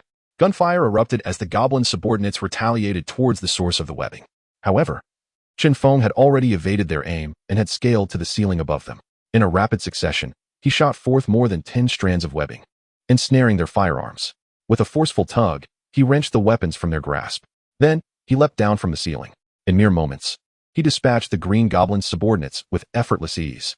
After all, he was a superhuman, while the Green Goblin's minions were merely ordinary men. The disparity in their capabilities was insurmountable. Having subdued the Goblin's subordinates, Chen Feng commenced his selection of weaponry. Handguns were dismissed for their feeble power and slow rate of fire. Submachine guns were deemed average and thus rejected. The Gatling gun, however, boasted a tempestuous firing rate and formidable power, so he claimed it. Grenades were deemed ineffective against the giant lizards and thus disregarded. The pumpkin bombs, with their immense potential and timed detonation, were accepted. Ultimately, Chen Feng chose the glider, the Gatling gun, and the pumpkin bombs. He had initially considered donning the Green Goblin's armor, but his imposing physique rendered it unwearable, leading him to forego that option. Entering the underground garage empty-handed, he emerged transformed, exuding an aura of formidable authority. Draped in a golden chain of bullets, adorned with a belt of pumpkin bombs, wielding a Gatling gun, and standing upon a gliding wing. This ensemble epitomizes a formidable warrior, radiating an aura of undeniable coolness. When Chen Feng, fully equipped, returned to the square upon his gliding wing, the Green Goblin was rendered speechless. The lizard professor was taken aback. Spider-Man was left in awe. Boom, boom, boom. Chen Feng, gliding through the air, unleashed pumpkin bombs one after another, decimating the colossal lizards scattered across the square. He also commanded the gliding wing through Optimus Prime, launching a barrage of miniature missiles. After exhausting the pumpkin bombs and the small missiles from the gliding wing, the lizard professor's army had suffered catastrophic losses, with more than half of his lizard legion perishing.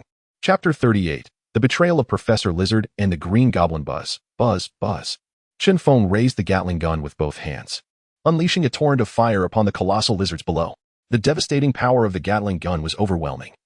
Those caught in its line of fire were either pierced through or severed in twain. This formidable weapon, driven by an electric motor that spun 6 barrels, could unleash a staggering 6,000 rounds per minute, a sheer terror. In no time, a single sweep of fire enveloped the square in a thick, green mist of blood. While Chen Feng relished the exhilarating sensation, the expenditure of ammunition was exorbitant. Half of the bullet chain draped across his body had been consumed in that brief onslaught. Professor Lizard, witnessing the carnage of his minions, felt his heart bleed. This was his hard-earned lizard army. He had counted on them to eliminate Spider-Man. Yet, to his dismay, Spider-Man remained unscathed and lively, while his own forces were nearing annihilation. He cast a furious glance at the astonished Green Goblin hovering above and bellowed, "Green Goblin, you deceived me. You and Spider-Man are in cahoots. How absurd. Spider-Man killed my father. How could I possibly ally with him?" The Green Goblin retorted, seething with indignation. "And how do you explain the equipment of the Spider Tyrant? Pray, do not tell me that is not yours," Professor Lizard asserted, his voice laden with accusation. "How would I know?" The Green Goblin stammered, struggling to defend himself.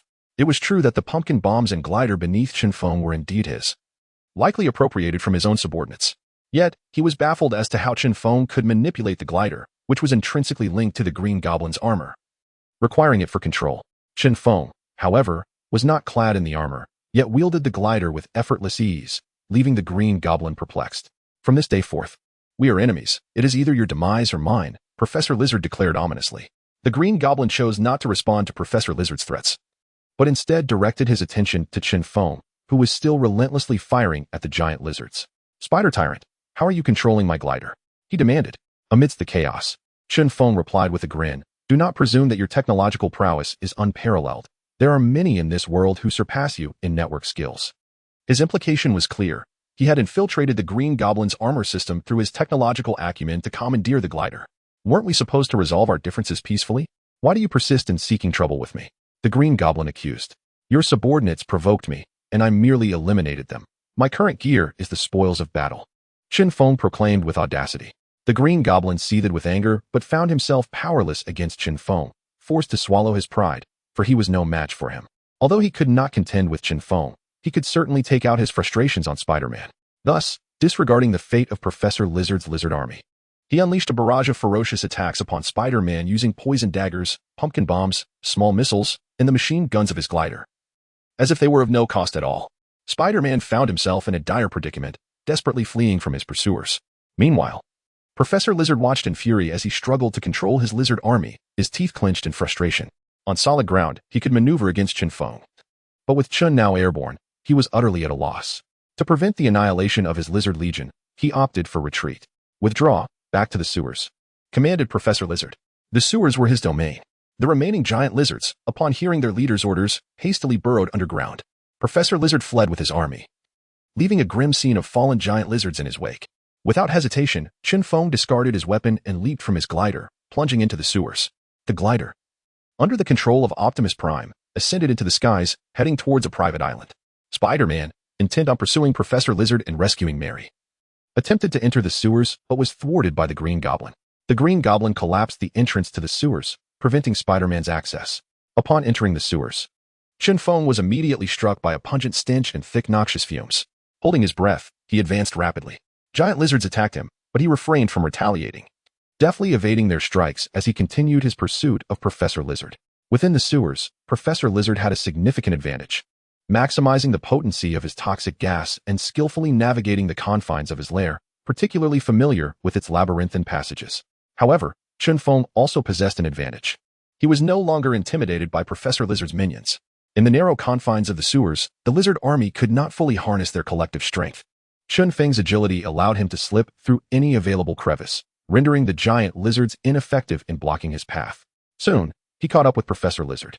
Realizing Chen Feng was closing in, Professor Lizard hastily tossed several gas canisters at his feet, releasing a cloud of toxic gas. Relying on his acute sixth sense, Chen Feng charged forward, colliding with Professor Lizard and shooting several strands of webbing that secured the professor, preventing his escape. A fierce struggle ensued between Chen Feng and Professor Lizard, both displaying considerable strength. Chen Feng was agile and fierce in his attacks, though lacking in raw power. In contrast, Professor Lizard, though somewhat sluggish, wielded claws capable of slicing through steel, teeth that could sever iron bars, and a tail powerful enough to demolish telephone poles. His might was not to be underestimated. Chen Feng sustained several injuries from Professor Lizard's claws but eventually managed to maneuver them both into an area devoid of toxic gas. It was here that he unleashed his true potential, employing a special technique to amplify his strength exponentially. The professor's movements appeared to slow in Chen Feng's perception, allowing him to evade effortlessly. With a resounding impact, Chen Feng delivered a powerful punch to Professor Lizard's jaw. The professor's head snapped back, and his right claw swung wildly. Chen Feng deftly dodged, using his legs to evade the attack, then shot strands of webbing from both hands, ensnaring Professor Lizard's neck and yanking forcefully. The professor's body lurched uncontrollably towards Chen Feng.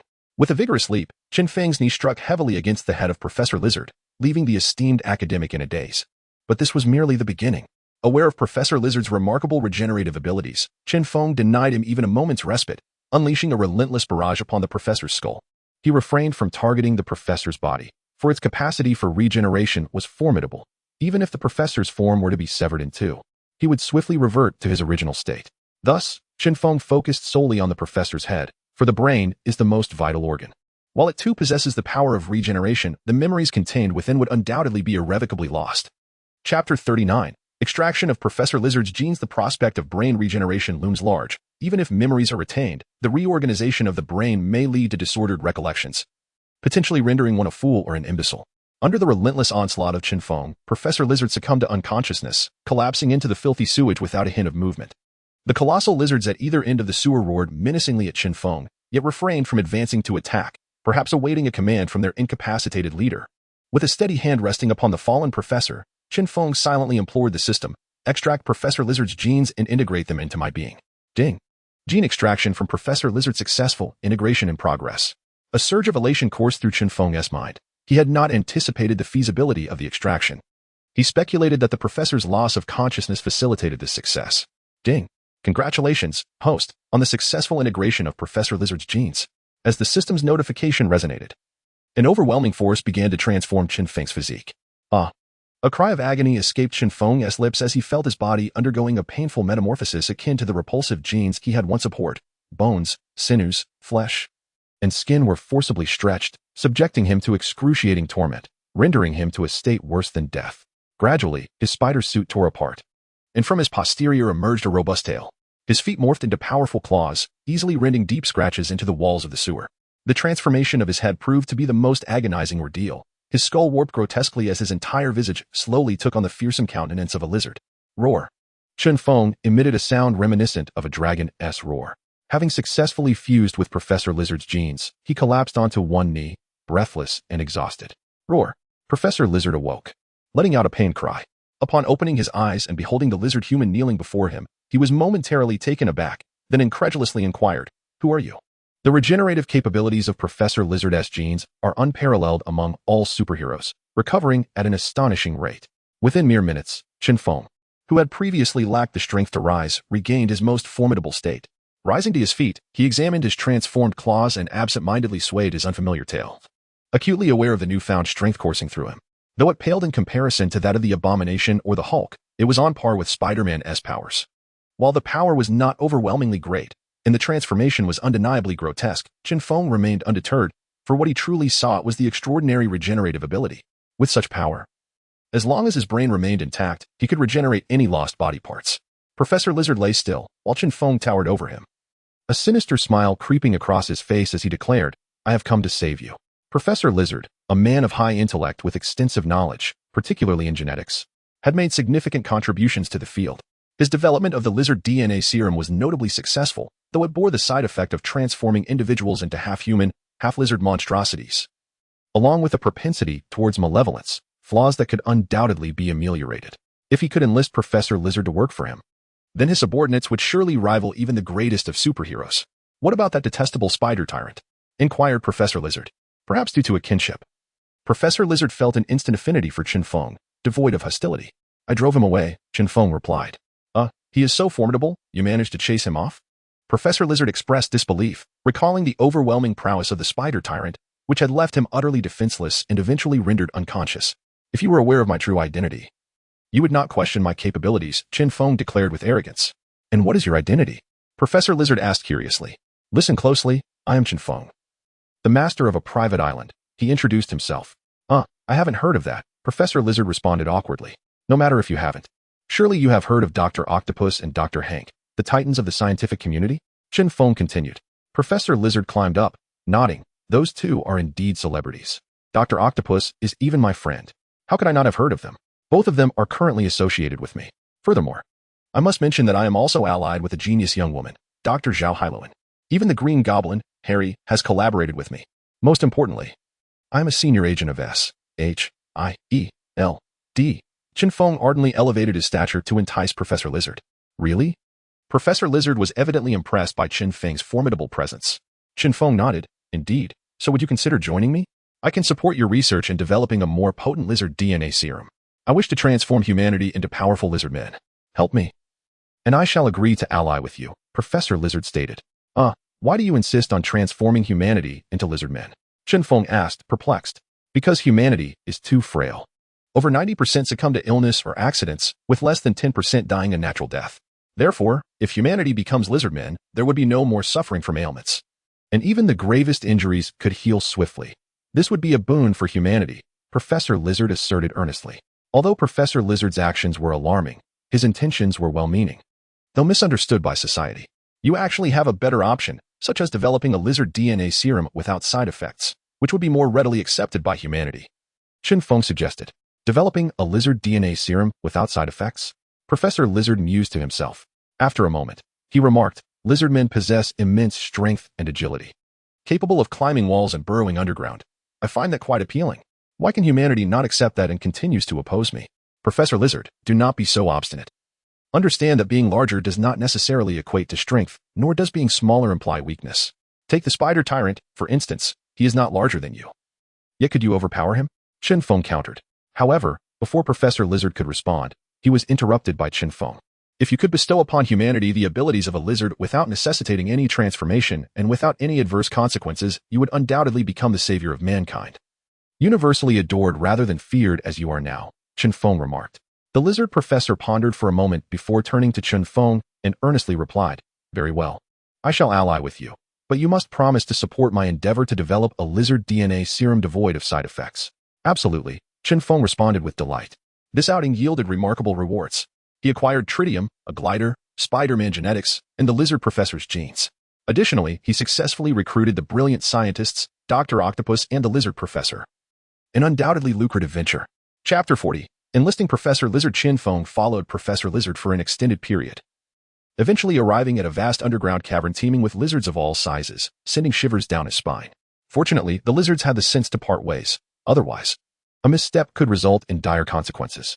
Professor Lizard escorted Chen Feng to his laboratory, which was exceedingly rudimentary, cluttered with an array of jars and bottles in disarray. Suddenly, Chen Feng heard muffled sounds, suggesting someone had their mouth covered. He approached a large trunk and opened it to discover Mary, bound hand and foot, curled into a ball with a cloth gagging her. Upon seeing Chen Feng's appearance, Mary's eyes widened in terror, and she struggled fiercely against her restraints. Realizing that his visage had frightened her, Chen Feng took a deep breath to regain his composure, his form gradually shrinking back to that of an ordinary human. Much like the momentary weakness he experienced when transforming into a titan, reverting to his normal state left him momentarily drained. When Mary beheld Chen Feng in his human form, her joy was palpable, though her gag prevented her from expressing it vocally. Professor Lizard, intrigued by Chen Feng's ability to revert to his normal state without the antidote, inquired, "Chen Feng, how is it that you can return to your human form without the antidote?" "I can revert by calming my emotions," Chen Feng replied. "Then why can't I?" Professor Lizard questioned, perplexed, as he believed he needed the antidote to transform back. "That is because you are not calm enough," Chen Feng explained. Professor Lizard's emotional agitation triggered his transformation into a lizard man, suggesting that achieving calmness would indeed allow him to revert. "Is that so?" Professor Lizard pondered, half convinced.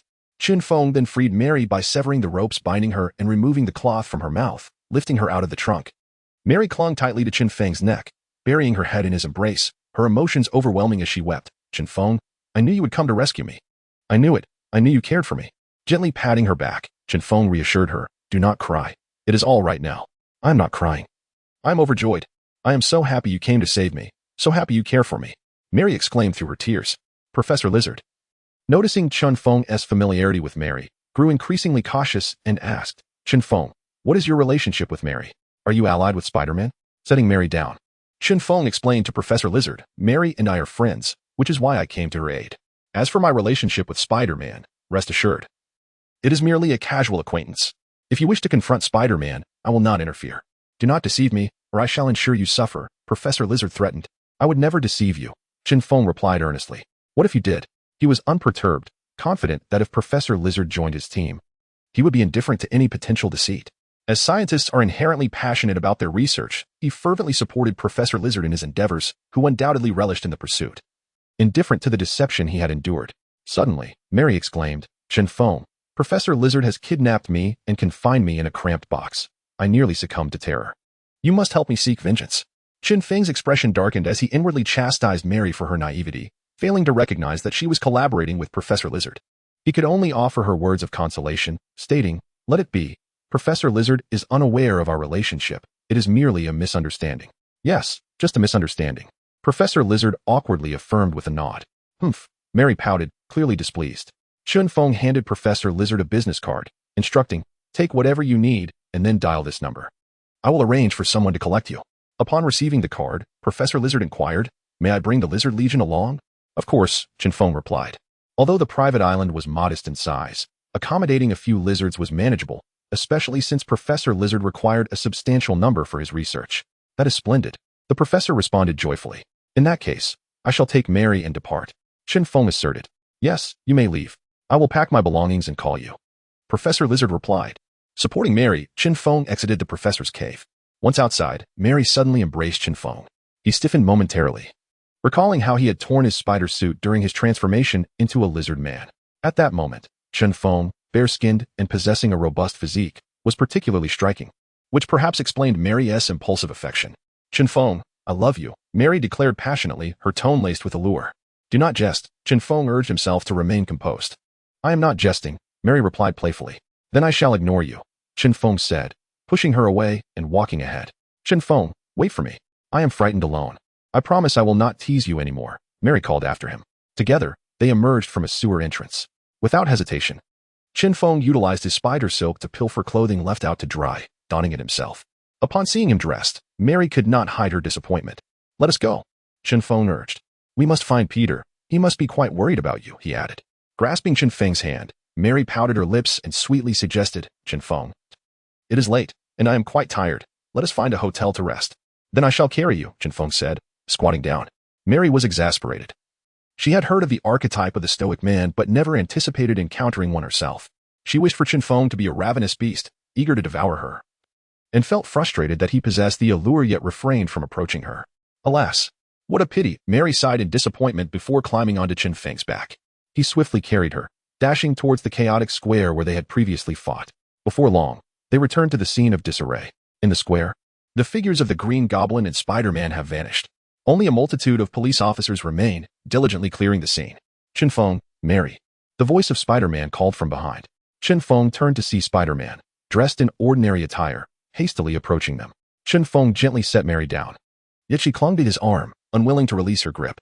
Peter, I rescued Mary for you. Remember, you owe me a favor, Chen Feng stated. Spider-Man nodded. Yes. Rest assured, I will remember. He then turned to Mary with a look of concern, asking, Mary, are you all right? Did you sustain any injuries? Chapter 41. The transaction of vibranium. Humph. It's none of your business, Mary retorted coldly, offering Spider-Man no courtesy.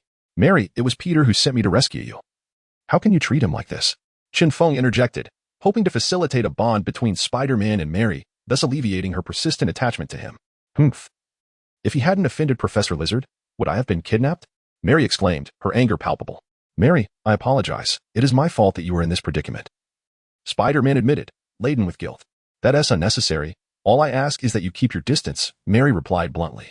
Through this ordeal, she had come to realize a crucial truth. One must seek a man of responsibility. Unlike Spider-Man, who, having courted trouble, failed to manage it well and consequently dragged others into suffering. Spider-Man felt a wave of injustice wash over him, on the verge of tears. Chen Feng, I finally found you. At the sound of a familiar voice, Chen Feng looked up to see Natasha approaching. Upon observing Natasha's alluring figure, Mary felt a surge of jealousy and clutched Chen Feng's arm, inquiring, Darling, who is she? She is Natasha, a senior agent of Ascension, famously known as the Black Widow. She is quite formidable. Do not provoke her, Chen Feng introduced. Do you like her? Mary asked earnestly, as this was her primary concern. Clap, clap, clap. Natasha applauded mockingly. Oh, Chen Feng, I didn't realize you were this type of person. Stealing Spider-Man's girlfriend while he is powerless against you. Impressive. Natasha's taunt rendered Spider-Man particularly uncomfortable, prompting him to say, I have matters to attend to. I shall take my leave. Farewell. He hastily departed this sorrowful scene. Chen Feng and I are in a relationship of free love. Don't speak nonsense, Mary said coyly. Do you love Chen Feng? Natasha asked with a playful smile. Mary nodded emphatically yes. Does Chen Feng love you? Natasha continued with her teasing tone. Mary held her head high, declaring, he does. But he once said he loved me when we were at the bar. What became of that? Natasha lamented. What? Mary's eyes widened in shock, and turning to Chen Feng, she pouted. Chen Feng, you prefer a woman like her, and not me. I'm upset. Perhaps it's because I am more beautiful, Natasha said, flipping her hair with self-admiration. Mary proudly replied, but mine is larger. Feel free to chat. I shall take my leave. Chen Feng, exasperated by the quarrel between the two women, decided to withdraw. He shot a web towards the towering skyscraper, soaring into the sky. Swiftly departing. Chen Feng, wait for me. Don't leave me behind. Mary cried, sprinting after him like a forsaken bride. Chen Feng, the score from last time remains unsettled. You can't escape. Natasha, ever clever, revved her sleek motorcycle and sped off in pursuit of Chen Feng. With his web-slinging abilities, Chen Feng effortlessly navigated the city. Quickly outpacing Natasha, then contacted Optimus Prime to summon the Transformers for his retrieval. To Chen Feng's astonishment, Natasha arrived in a helicopter, precisely locating his position. With a thud, she leaped from the aircraft onto the rooftop, executing a roll to dissipate the force of her descent, and stood before him. Chen Feng, I have something of great importance to discuss, Natasha stated gravely. Go ahead, Chen Feng replied. The recent disturbances you caused in New York have displeased Ascension. You are well aware of Dr. Octopus's descent into madness, yet you chose to turn a blind eye, nearly resulting in disaster. Furthermore, during your confrontations with the Green Goblin, Spider-Man, and Professor Lizard, you possessed the capability to subdue them instantaneously, yet you refrained, leading to numerous casualties among the citizens. Is this the conduct befitting Ascension agent? Natasha interrogated. Am I not allowed to conceal my abilities? Chen Feng retorted irritably. No. As an agent of Ascension, your duty is to ensure the safety of humanity, which you have failed to uphold. Our director has stated that if this behavior continues, your status as ASHIELD agent will be revoked, Natasha asserted. Whatever, Chen Feng dismissed nonchalantly. He had nearly exhausted the utility of his SHIELD identity and was indifferent to its continuation. You no longer wish to be ASHIELD agent? Natasha inquired, taken aback. Let us not dwell on that, Natasha. I have a question for you. Can you procure vibranium? Chen Feng asked. If he could obtain vibranium, he would regard SHIELD as inconsequential. What do you need vibranium for? It is scarce. Even we at SHIELD possess only a minuscule amount, insufficient even to forge a dagger, Natasha inquired with curiosity. If you can assist me in acquiring even a small fragment of vibranium, I will reward you handsomely, Chen Feng offered. A small fragment of vibranium is not too difficult to obtain, but how do you intend to repay me? Natasha queried playfully, secretly vowing not to be deceived by Chen Feng again. Suddenly, a transformer descended from the sky, landing beside Chen Feng, and the voice of Optimus Prime resonated. My lord, I have arrived. Upon seeing the transformer, Natasha's eyes brightened. Although she was not well versed in transformers, she had witnessed their prowess in videos, capable of transforming into planes, heavy trucks, and humanoid robots with immense strength that could halt even swiftly moving trains, far superior to Iron Man's suits. Excitedly, she pointed at the transformer and exclaimed, I want him. Chen Feng nodded without hesitation. Very well. As long as you provide me with the vibranium, I will immediately hand over this transformer to you. The first-generation transformer, while significantly more advanced than Iron Man's technology, was far from satisfactory in his view.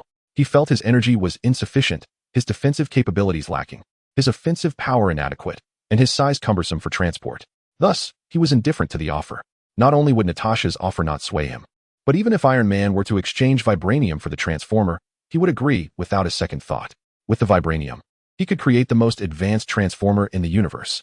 Allow me to borrow the transformer, and I will return to SHIELD to procure the vibranium for you, Natasha implored eagerly. A small shard of vibranium can be exchanged for a transformer, which is undoubtedly a remarkable deal. Vibranium is exceedingly precious. Yet the technology to weaponize it eludes SHIELD. Thus, vibranium does not hold significant value within their ranks. Otherwise, Natasha would not possess the confidence to acquire such a treasured item. Optimus Prime, for the time being, you shall obey Miss Natasha, commanded Chen Feng. Understood, my lord, replied Optimus Prime, before turning to Natasha and saying, Greetings, Miss Natasha. It is a pleasure to serve you. Natasha was delighted to witness the Transformer-S intelligence and sweetly commanded, Take me back to SHIELD. Chapter 42. My man is Chen Feng. Natasha, adorned in her Transformer attire, soared towards SHIELD. Chen Feng gazed at the departing figure, murmuring to himself, Have I caught the attention of the goddess of fortune? Such splendid luck, where everything I desire comes effortlessly, is truly exhilarating. Perched on the edge of the rooftop, he awaited Natasha's return. However, instead of Natasha, it was Mary who appeared after a brief interlude. She burst forth from the rooftop entrance, her face lighting up with joy upon spotting Chen Feng. Chen Feng, I finally found you, she exclaimed, rushing towards him. Just as Mary was about to leap into his embrace, Chen Feng deftly sidestepped, causing her to cry out in surprise. Her near stumble could have sent her plummeting off the edge, but Chen Feng swiftly shot a web line to catch her, preventing a disastrous fall. Regaining her composure, Mary bounced over to Chen Feng, calling out sweetly, Chen Feng, I've been looking for you. How did you find me? Chen Feng inquired, intrigued. Unlike Natasha, who had SHIELD backing her, Mary was merely an ordinary girl from a modest background, yet she had managed to locate him with precision, which piqued his curiosity. With the innocence of a child, Mary proudly declared, I may not be able to outrun you, but I'm not foolish. I took a taxi and followed the helicopter here. Mary, please stop deceiving yourself. You must realize that I hold no interest in you, nor have I ever wished to come between you and Peter, Chen Feng stated earnestly. Witnessing Mary's unwavering affection, he felt compelled to put an end to this, for he was certain they were not destined to be together. His partner could not be ordinary. She must possess intelligence and depth. Thus, a relationship with Mary was out of the question. Of course, he could entertain the notion of keeping Mary as a mistress. But such a path was not in his character, for he believed in loving only one woman throughout his life. Just as his pursuit of martial arts was singular and unwavering, leading him to the pinnacle of that discipline. It was perhaps this very dedication that had transported him into the Marvel Universe. Tick-tock, tick-tock. Tears streamed down Mary's face. This cannot be real. Please tell me this isn't true, she sobbed. Having never faced rejection from a boy throughout her life, being turned down repeatedly by Chen Feng shattered her heart, leaving her feeling abandoned by the world, engulfed in pain and sorrow, yearning to cry. Although I wish to spare you any hurt, I cannot deceive you. This is the truth. I do not love you. My previous invitation to outer space was merely to create a favorable impression for your boyfriend, Peter. Today, I rescued you because he implored me to do so, promising to assist me in the future. You know in your heart that he is the one you should love. Chen Feng replied gently. Wiping her tears, Mary fixed her gaze on Chen Feng and shouted, But right now, I love you. It's you. Enough already. Who the hell is making noise at this late hour? I swear, if you don't quiet down, I will report you. Madness. Why are you shouting in the dead of night? Tell me where you are, and I'll come and end you. Damn it. Mary's voice was so piercing that it roused the neighbors, who began to curse her from their windows. Given her already unstable emotional state, the taunts only exacerbated her agitation. She rushed to the railing, cupping her hands to amplify her voice, proclaiming, My man is Chen Feng. If you have the guts, come and take me on. Chen Feng chuckled, taken aback by this unexpected facet of Mary. The awakened neighbors were incensed, retaliating with their own insults. They called for him to come down, threatening him with violence. So you have a boyfriend? What makes him so formidable? Does he dare confront all of us? They warned him not to flee, for they had already called the police, eager to see whether Chen Feng was truly as fearsome as he claimed, or if the authorities would prevail. I can't find you, but if you dare, send your boyfriend down. My gun is not to be trifled with. Chen Feng's expression darkened, and he bellowed, transforming his voice into a titan's roar. The insults directed at him could be dismissed depending on his mood. If he was in a good spirit, he might ignore them. But if angered, retribution would surely follow. However, any slander against his family would not be tolerated. Positioned at the railing, he shouted, So you want to challenge me? I'm coming. The titan's voice was thunderous, far exceeding that of any horn. All the nearby residents were disturbed by Chen Feng's outburst, with many children crying in fear. In the street, alarms from parked vehicles blared into the night. The once brazen individual who had dared to confront Chen Feng fell silent, as did the others who had previously hurled insults. Apart from the blaring alarms and the terrified cries of children, an eerie silence enveloped the area. But silence did not equate to safety. No, there were consequences. Chen Feng had taken note of the person who had insulted his family. He leaped from the rooftop with a thunderous crash, creating a massive crater upon landing. By a nearby window, a trembling African-American man crouched, murmuring a desperate prayer, God, please let that monster not find me. Indeed, the boisterous individual who had sought to challenge Chen Feng was he. In a moment of impulsiveness, fueled by being awakened in the middle of the night and seeing the others curse, he had joined in, not realizing that the madwoman's boyfriend was an actual monster. Though he hadn't seen Chen Feng, the sheer force of his roar suggested something monstrous indeed. He was well aware of the terror associated with such beings, having seen news reports of monster rampages on American television. Regret was futile now. He could only hope for divine protection. With a resounding thud, Chen Feng charged forward, causing the ground beneath him to fracture, shaking the surrounding vehicles and trees. He focused on a lit floor 5 stories up, determined to confront whatever awaited him there. He crouched down and propelled himself with great force. With a thunderous roar, his body soared into the sky. With a resounding thud, Chen Feng's hands pierced through the 5th floor wall, and he collided headfirst with the glass window of the 5th floor. A crisp crack echoed as his head broke through into the room. Hearing a commotion below, he glanced down to see a black man cowering beneath the window. Trembling in terror, Was it you who just insulted my family? Chen Feng inquired coldly. The man, paralyzed with fear, felt a warm liquid seep from his pants and desperately stammered, It wasn't me, I swear. I didn't insult you. Truly I didn't. Chapter 43. My love for you is sufficient, yet I remember your voice, Chen Feng said coldly. The voice of the man was distinct. He could never mistake it. Thud. Thud thud. The man knelt on the ground, fervently bowing his head, pleading for mercy. I'm sorry. I was wrong. Please spare me. I have realized my mistakes. Speak ill of my family, and I will cut off my tongue as penance. Challenge me to a duel, and I shall shatter your limbs. Chen Feng's voice was devoid of compassion. In this Marvel world where the strong reign, he saw no need to show leniency to the weak. His punishment of the man was already merciful. Had it been anyone else, particularly those notorious supervillains, not only the man but all those in his vicinity would have met their demise. Thud thud thud. The man's forehead bled from the repeated blows, and he cried out in a trembling voice, Please, do not harm me. I beg you. I implore you. Boom. Chen Feng's fist struck, crashing through the wall and colliding with the man. He was instantly propelled across the room, slamming into the opposite wall, and as the force dissipated, he collapsed to the ground, weakly coughing up blood. Boom boom boom. Chen Feng brutally dismantled the outer wall and entered the man's dwelling. In the living room, he discovered a fruit knife, which felt more like a delicate embroidery needle in his grasp. Approaching the man, he seized his hair with one hand, lifting him effortlessly, and coldly commanded, "Extend your tongue, or I shall sever your head without hesitation." The man was gravely injured, yet still conscious. Fear gripped him. He did not wish to lose his tongue, yet his life was paramount. After a brief internal struggle, he slowly extended his tongue. With a swift motion, Chen Feng's blade gleamed. "Ah!" The man screamed in agony, his entire body writhing in pain. Snap! Snap! Snap! Snap! Chen Feng systematically broke the man's limbs. This was the price the weak paid for their arrogance towards the strong. Boom! Chen Feng leapt from the man's dwelling, landing in the middle of the street. He bellowed, "Who else dares to challenge me?" The sheer volume of his voice shattered nearby glass. The sound carried far and wide. After the echo faded, silence enveloped the area. Those who had been roused from their slumber wisely chose to remain silent, swallowing their fears. Noticing the absence of response, Chen Feng regained his composure. Returning to a more ordinary demeanor, and swiftly propelled himself back to the rooftop he had previously occupied. Mary gazed at Chen Feng, who resembled a war god, her eyes nearly sparkling with admiration. In her heart, she praised, "This is the man I desire, so commanding."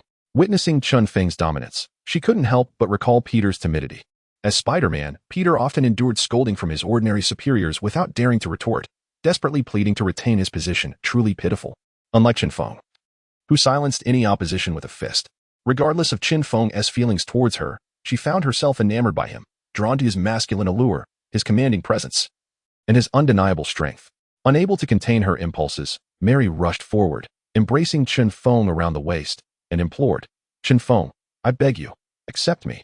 "Mary, why do you keep doing this? If you continue like this, don't expect to see me again," Chen Feng lamented. Mary lifted her head, her eyes brimming with tears as she gazed at Chen Feng, her voice quivering with vulnerability. "Do you really dislike me that much? How should I put it? As friends, there's no issue, but I cannot endure this behavior," Chen Feng replied candidly. "Are you doubting my sincerity towards you?" Mary speculated. "Not at all," Chen Feng responded. Releasing her grip on Chen Feng, Mary swiftly climbed onto the railing, turning to face him. "I shall prove my sincerity to you right now." With that, she closed her eyes and leapt off. Whoosh! Chen Feng shot out a web, ensnaring Mary around her waist. To prevent injuring her, he gradually extended the web, allowing her a softer landing. Only after she ceased her descent did he pull her back onto the rooftop. Once back, Mary bore no trace of fear on her face. Only a blissful smile. "What are you doing? Are you insane?" Chen Feng asked, bewildered. How can someone about to jump off a building still smile? "You now know my sincerity, and I understand that you do care for me. You just refuse to admit it." Mary smiled warmly. Sighing, Chen Feng felt utterly at a loss with Mary.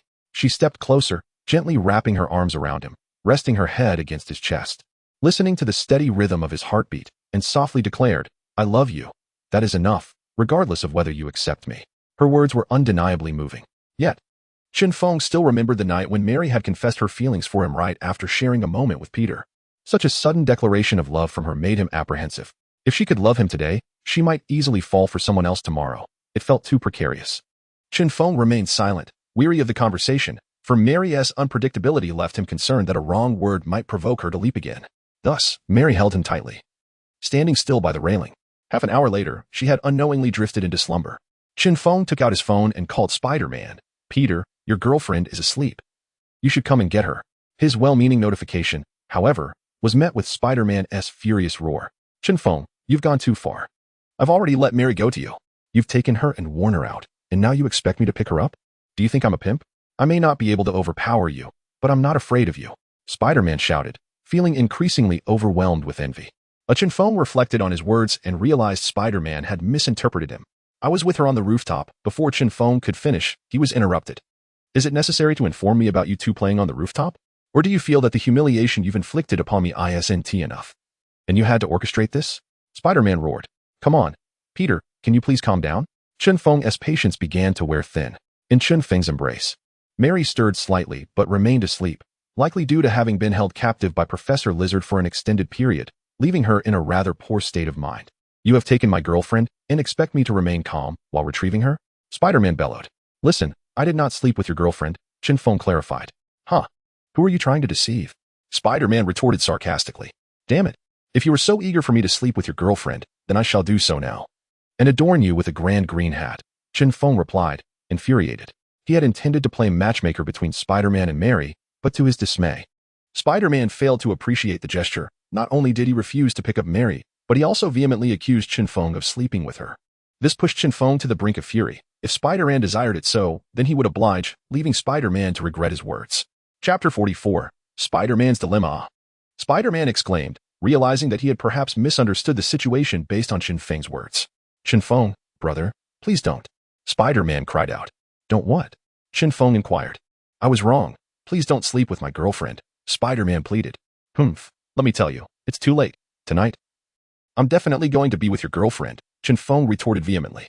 In Chen Feng's arms, Mary, still half asleep, murmured, don't make so much noise. Let me sleep a little longer.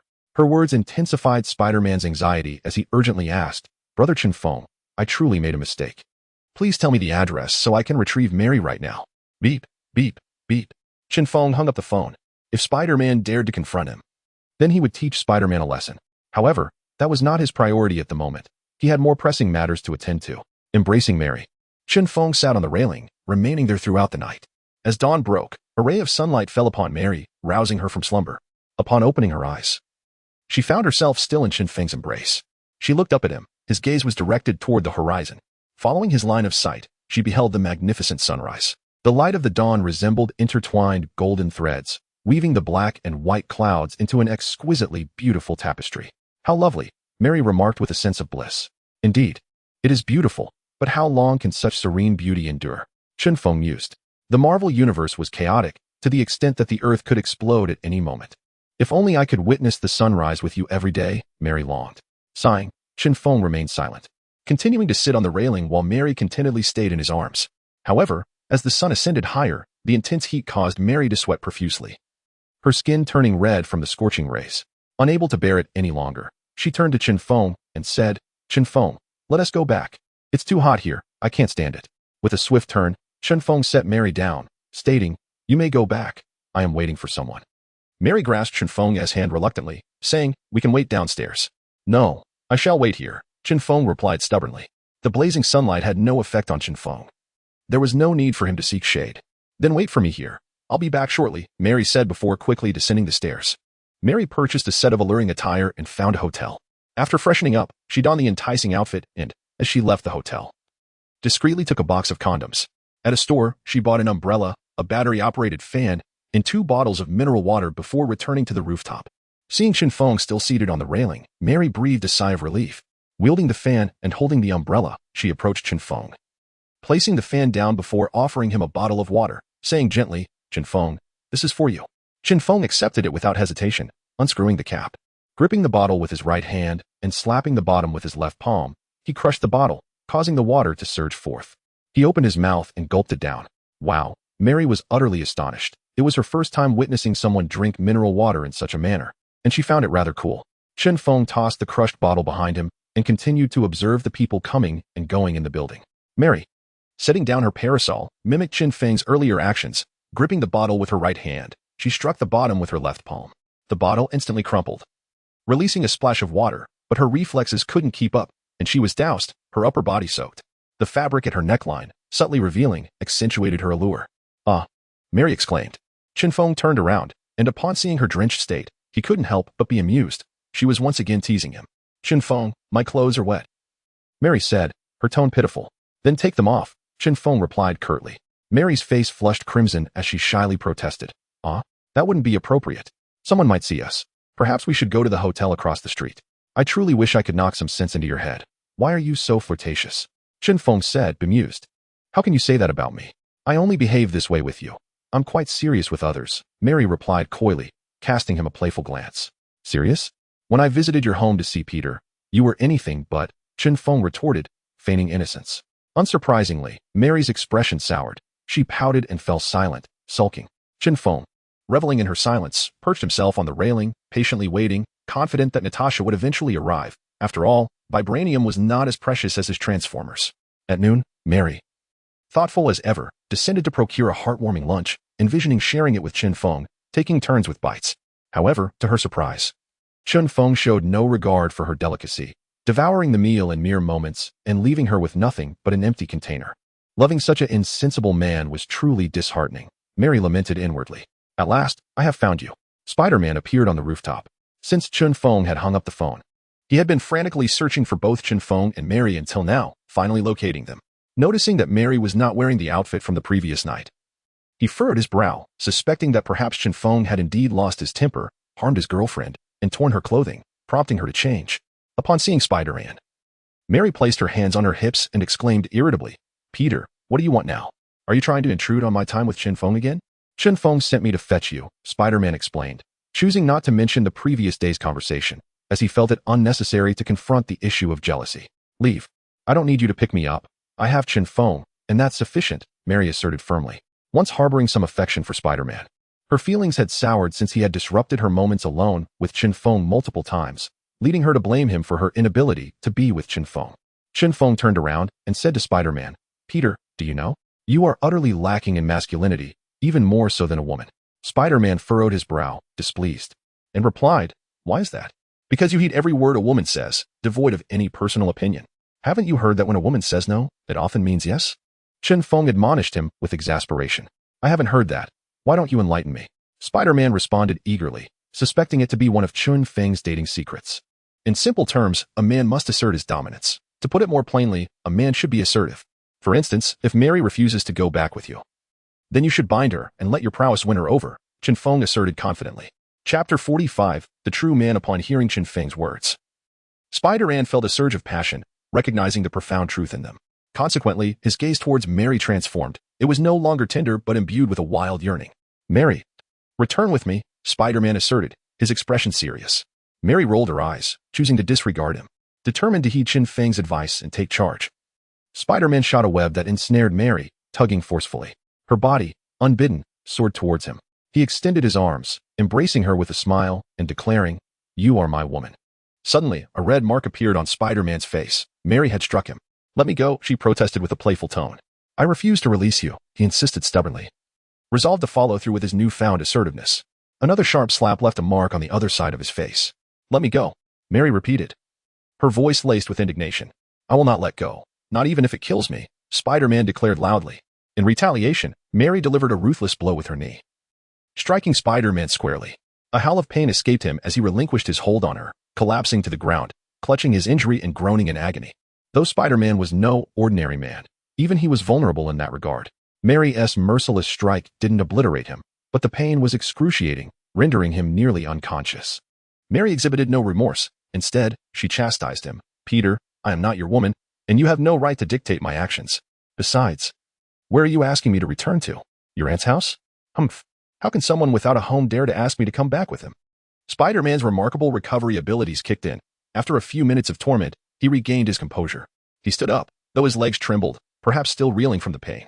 Gritting his teeth, he said, "Mary, I was once stubborn and refused to leverage my powers for financial gain, which left me impoverished and vulnerable to other scorn. But I have come to understand. I will no longer conceal my identity. I shall use my abilities to earn a living and provide you with a happy home." With his impressive skills and strength, he could easily find work as a police officer or a mover, earning a decent income. Yet, he had stubbornly clung to his principles, reluctant to reveal his identity or exploit his powers for profit. Thus, he found himself living in conditions worse than those of an ordinary person. And it was no wonder that Mary now looked down upon him. "Peter, can't we part amicably? If this continues, we won't even remain friends," Mary said, her expression stern. "Mary, grant me a chance. I promise to cherish and protect you, ensuring you endure no suffering," Spider-Man implored sincerely. Unbeknownst to him, he had forgotten the notion of asserting dominance and had reverted to his former timid self. Chen Feng, observing from the sidelines, shook his head in disappointment. At the outset, when Spider-Man forcibly embraced Mary, he believed that he had genuinely captivated her heart.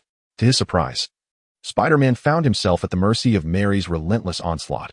She struck without hesitation and hurled insults without restraint. Ultimately, even his most sensitive areas bore the brunt of her fierce assault. Once he regained his composure, he found himself pleading desperately with Mary, devoid of any semblance of masculine pride. Such a timid man, no, such a feeble superhero, left one utterly speechless. With her hands firmly planted on her hips, Mary boldly declared, "My boyfriend will only be Chen Feng." After uttering these words, she turned and returned to Chen Feng's side, wrapping her arms around his, her head resting affectionately on his shoulder, exuding an air of sweet submission. Spider-Man glanced toward Chen Feng, beseeching him for assistance. "Big brother Chen Feng, please help me." "Peter, I must earnestly impart a piece of advice," Chen Feng replied with utmost seriousness. Spider-Man nodded, anticipating that Chen Feng was about to share secrets of romantic conquest, and respectfully responded, "Brother, Please, go on.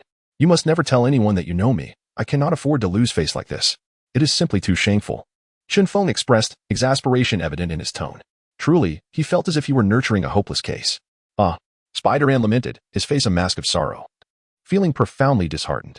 Chen Feng, this is not cowardice. It is a manifestation of my deep love for her that compels me to avoid hurting her, to accommodate her at every turn. This is love, not weakness, he insisted, desperately trying to defend himself. I am at my wit's end with you. Indulge her as you wish. I shall be retiring with your girlfriend, Chen Feng retorted, his tone laced with irritation. He then embraced Mary and made his way toward the rooftop entrance. Hearing Chen Feng utter the word sleep, coupled with his affectionate embrace, Mary was filled with uncontainable joy. Her heart soaring. Her small hands instinctively patted the bag containing a box of safety helmets. Spider-Man leaped up, exclaiming, Chen Feng, do not provoke me further. I am already suffering enough. Chen Feng halted and turned back to Spider-Man, saying, Oh, by the way, since you have nothing better to do, wait here for a woman named Natasha. When she arrives, give me a call. You ask me to wait for someone while you go off to sleep with my girlfriend? You are insufferable. Spider-Man retorted, his anger boiling over. I intend to show you what it means to be a man, Chen Feng proclaimed with a commanding demeanor. Chen Feng. I adore your domineering nature, Mary said shyly. The two then embraced and vanished from the rooftop, leaving behind Spider-Man, fists clenched, on the verge of a breakdown. Ah! Spider-Man shouted to the heavens, releasing his pent-up frustration. As Mary descended the stairs, she teased Chen Feng. You are so wicked for tormenting Peter in this manner. Yet I find your mischievousness appealing. Mary, you must understand that my desire to be with you stems solely from the provocation of your boyfriend. It is purely a physical need, devoid of any emotional attachment. I absolutely will not take responsibility, Chen Feng stated with unwavering seriousness. Bestowing my body upon you is a choice I make willingly. Regardless of how you treat me afterward, I shall have no regrets, Mary declared passionately. Your words are utterly untrustworthy, Chen Feng thought to himself, completely skeptical of Mary's intentions. He even contemplated that if Mary were to encounter Iron Man, Tony Stark, she would undoubtedly fall for him instead. Due to Tony's expertise in charming women, coupled with his considerable wealth, striking appearance, and esteemed reputation, few girls can resist his advances. Chen Feng is serious about his intentions. Following Mary, he arrived at a nearby hotel. Upon entering, he wasted no time. Chen Feng's physique is remarkably robust, while Mary is merely an ordinary girl. However, Chen Feng paid little heed to such considerations, nor did he feel any inclination to show her tenderness, especially since Mary persistently pursued him. Chapter 46. Wealth and Impudence. 2 hours later, Chen Feng returned to the rooftop, only to find that Spider-Man had not departed. Upon seeing Chen Feng's arrival, Spider-Man leaped up, pointing an accusatory finger at him. What have you done to Mary? Chen Feng tossed a card to Spider-Man, saying, This is the room key. You may enter and discover for yourself. As Spider-Man stared at the key card in his hand, his heart ached, and he felt a lump in his throat, fighting back tears. Without uttering a word, he took the card and departed. It was evident that Spider-Man was headed to find Mary. Chen Feng, however, remained unperturbed. He had acted openly and had even acknowledged the truth, albeit without taking responsibility. After all, Spider-Man had wronged him the previous night and confronted him, while Mary had persistently clung to him. If he did not assert himself, would they truly believe him to be an easy target? Chen Feng continued to perch on the railing, awaiting Natasha's return. As the sun sank below the horizon, he began to doubt whether Natasha had encountered difficulties. With the speed of a transformer, it was improbable that she would take so long to return. He retrieved his phone and contacted Optimus Prime. Optimus, what is Natasha's current status? Master, Natasha was discovered last night while attempting to steal vibranium from S.H.I.E.L.D. and is currently in conversation with Director Fury. From the tone of the exchange, Fury does not seem angry, which is why I did not inform you sooner. Optimus replied. Is there any way to extract the vibranium? Chen Feng inquired. If Optimus could procure the vibranium, he would willingly offend the entirety of S.H.I.E.L.D., for vibranium was the finest material for constructing Transformers' defenses. Apologies, Master, but the size of the Transformers precludes entry. Furthermore, S.H.I.E.L.D. possesses many areas that lack automation, and there are no humanoid robots, so I cannot access the vibranium through the network, Optimus explained. Very well. Continue to await news from Natasha. If she is in danger, proceed to rescue her, Chen Feng commanded. Understood, Master, Optimus affirmed. At 8 p.m., Spider-Man returned to the rooftop, supporting Mary, whose gait appeared somewhat peculiar, as if her feet could not align properly, resembling a waddling duck. With each step, her brow furrowed. Yet she wore a smile of happiness and satisfaction. Chen Feng, Mary called weakly. Are you not yet satisfied? If not, we can continue at the hotel, Chen Feng replied. Somewhat exasperated, as he had not anticipated Mary to be so tenacious. Mary seemed to recall something, her body trembling involuntarily as she bit her lip and said, "No. I am already satisfied." "Then why are you here?" Chen Feng asked. I miss you," Mary confessed shyly. Chen Feng turned to Spider-Man, whose expression was particularly grim, as though he had consumed something distasteful. "Peter, while I truly despise your cowardice, I must admit, you possess a remarkable heart. Your girlfriend has been with me, and yet you bring her to seek me out. Do you not feel a vivid shade of green atop your head?" "Chen Feng, I know you are deliberately trying to provoke me. I will confess, I am indeed angry, but I must tell you, I love Mary dearly, and for her I would do anything," Spider-Man declared with fervor. "Goodness gracious, you two are quite the oddities. I can no longer endure this. You may linger here at your leisure." "I shall take my leave," Chen Feng declared, leaping from the railing and swinging away on strands of spider silk. Observing his departure, Mary hastily urged Spider-Man, "Peter, swiftly take me after Chen Feng." Spider-Man, reluctant, hesitated. Mary stamped her foot in frustration, retorting, "You promised to love me and support me unconditionally. How can you go back on your word now?" Gritting his teeth, Spider-Man replied, "No, I shall not renege." "Then what are you waiting for? If you don't hurry, Chen Feng will vanish from sight," Mary implored anxiously. With one arm around Mary's slender waist, Spider-Man dashed towards the edge of the rooftop and leapt off, shooting webs with his free hand, rapidly pursuing Chen Feng. Chen Feng leisurely glided through the city, performing intricate maneuvers. Suddenly, he heard Mary's joyous shout from behind. Turning around, he was left speechless to see Spider-Man pursuing him with Mary in tow. The integrity of Spider-Man was thoroughly compromised. He had become the best-kept secret of the Marvel Universe. Employing both hands, Chen Feng swiftly shot webs to propel himself in a straight line.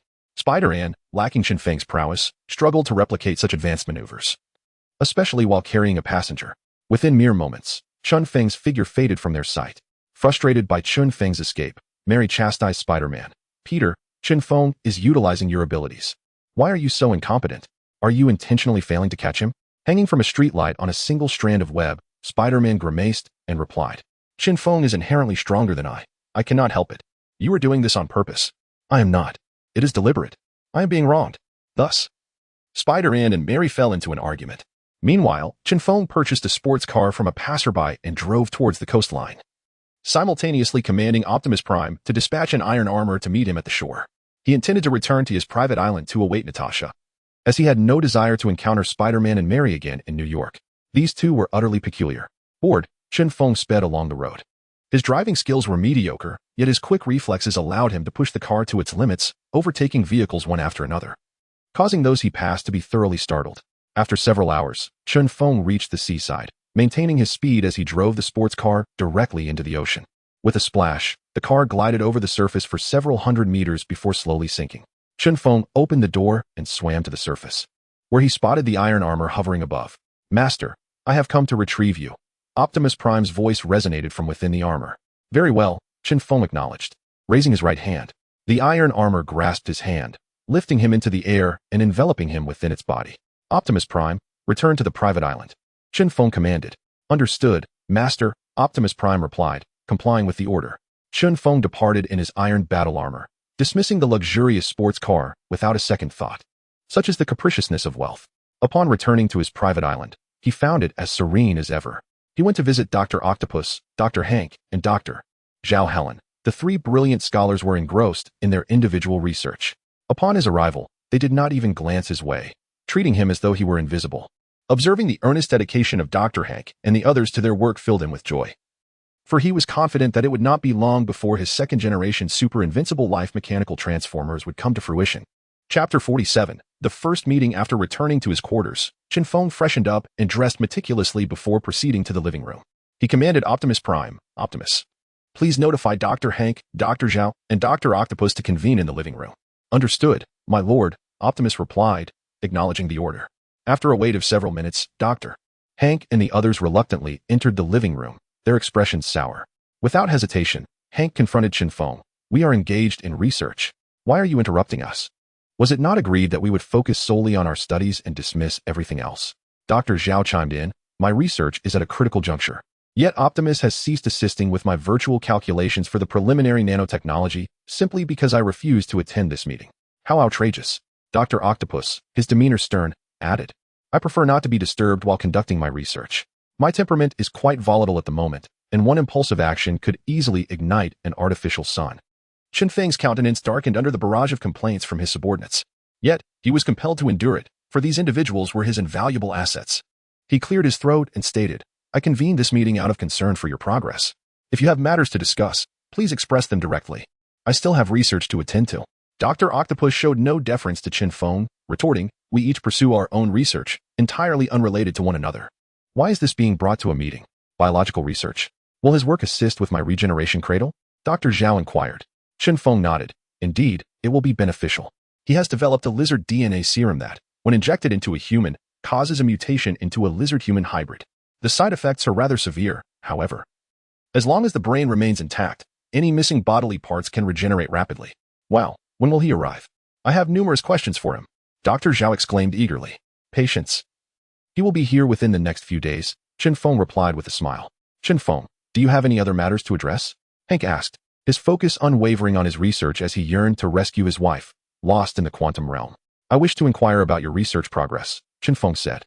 "My artificial sun can be controlled freely as long as the energy is not excessive, essentially functioning as an eternal energy source," Dr. Octopus reported. "I have yet to make any headway in the quantum field," Dr. Hank admitted, disappointment evident in his tone. As he delved into the most profound of studies among the three, "My nanotechnology and regeneration cradle are still in the preliminary conceptual phase, yielding no results thus far. However, I am confident that it will not be long before I achieve breakthroughs in these two technologies," Dr. Zhao asserted resolutely. Chen Feng nodded, expressing his encouragement. "It is heartening to see your dedication. I have learned through Optimus that you have been diligently working, often sacrificing sleep for your research.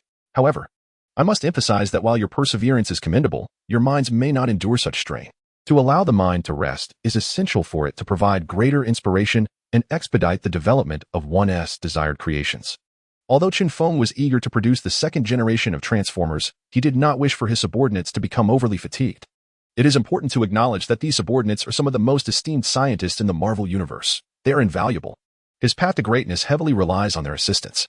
"Understood." Dr. Hank and the others nodded in agreement, though a hint of unease lingered in their hearts. "There is one more announcement to make. I will soon acquire vibranium from S.H.I.E.L.D. With this vibranium, the quality of our future research equipment will be exceptional. Therefore, I hope that once I obtain the vibranium, you will collaborate to devise a method for melting it down." Chen Feng stated. "That sounds excellent. I wholeheartedly support it," Dr. Octopus replied. "I support it as well," Dr. Hank added. "When the time comes, I will transform the vibranium into nanovibranium. It will undoubtedly be spectacular," Zhao Hailuan exclaimed joyfully. "Lastly, I am in a celebratory mood today. So let us not return until we are thoroughly intoxicated," Chen Feng declared with enthusiasm. "Compared to drinking, I prefer conducting research," Dr. Hank remarked. "Agreed," Dr. Octopus echoed. "I do not drink," Zhao Hailuan chimed in sweetly. Very well. You all go ahead and pursue your research. I shall drink alone," Chen Feng said with a wry smile. Unaccompanied, Chen Feng did not mind. He had grown accustomed to solitude before his journey into the Marvel Universe. For the path of the strong is often solitary. He carried a case of whiskey to the beach, reclining on a deck chair, feeling the sea breeze, listening to the sound of the waves, gazing at the magnificent starry sky, and savoring the sharpness of the strong liquor, a rare pleasure indeed. Optimus Prime, controlling a steel exosuit, stood beside Chen Feng, providing assistance. "My lord, Miss Mary has posted a missing person notice for you on the internet. Would you like me to remove those notices?" he inquired. "Remove them. Erase my name and photographs from the internet," Chen Feng commanded. "Understood, my lord. They have been deleted," Optimus Prime affirmed. "Please send a text message to Mary's father, informing him that if his daughter continues to bother me, I will ensure his financial ruin," Chen Feng ordered. "Understood, my lord." "The message has been sent," Optimus Prime confirmed. Suddenly, Chen Feng's phone rang. "My lord, it is Mary's father calling," Optimus Prime alerted him. "Answer it," Chen Feng commanded. When he was too lazy to pick up the phone, he could simply use the exosuit or transformer as a communication device. Ding. The exosuit transmitted the timid voice of Mary's father. "Mr. Chen, I sincerely apologize. My daughter has been thoughtless and has upset you. Rest assured, when she returns, I will discipline her properly to ensure she no longer disturbs you." "Now that sounds more like it," Chen Feng responded, satisfied.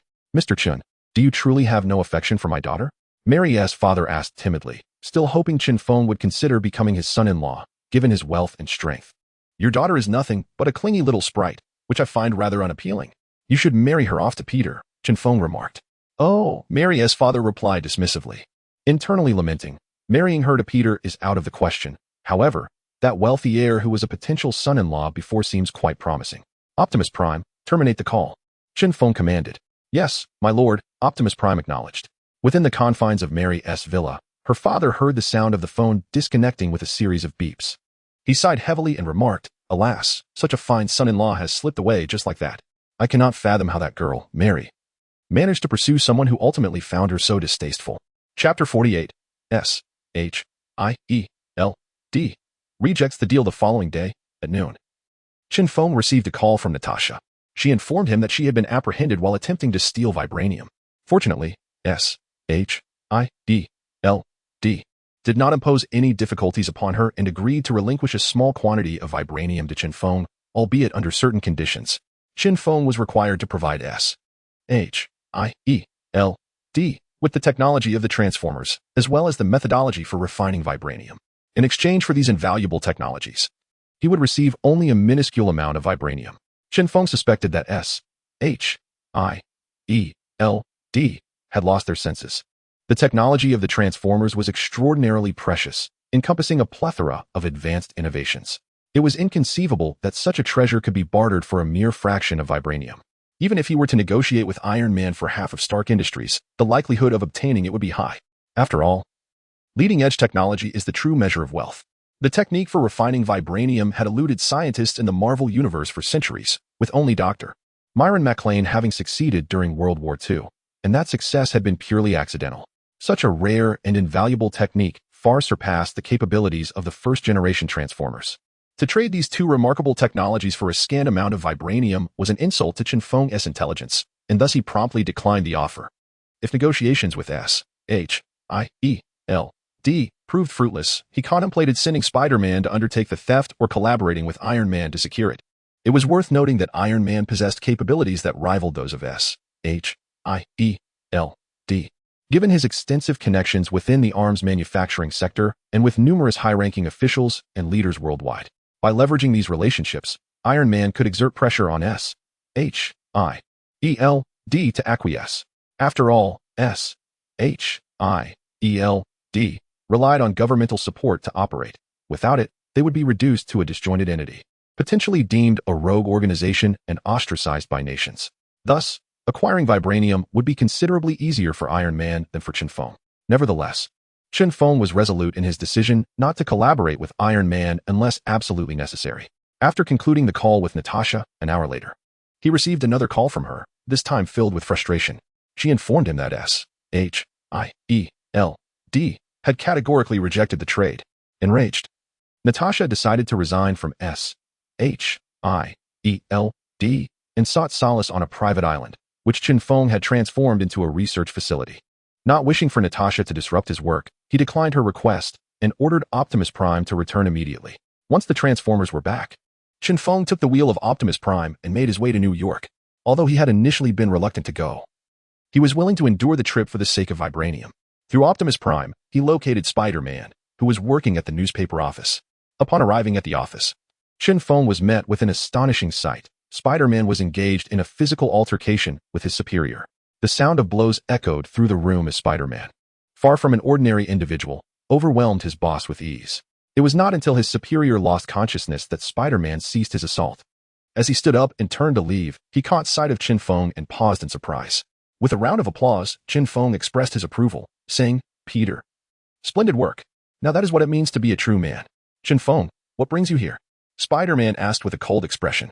"I'm here for a matter concerning you, but that can wait. For now, tell me, do you enjoy being a journalist?" Chen Feng inquired.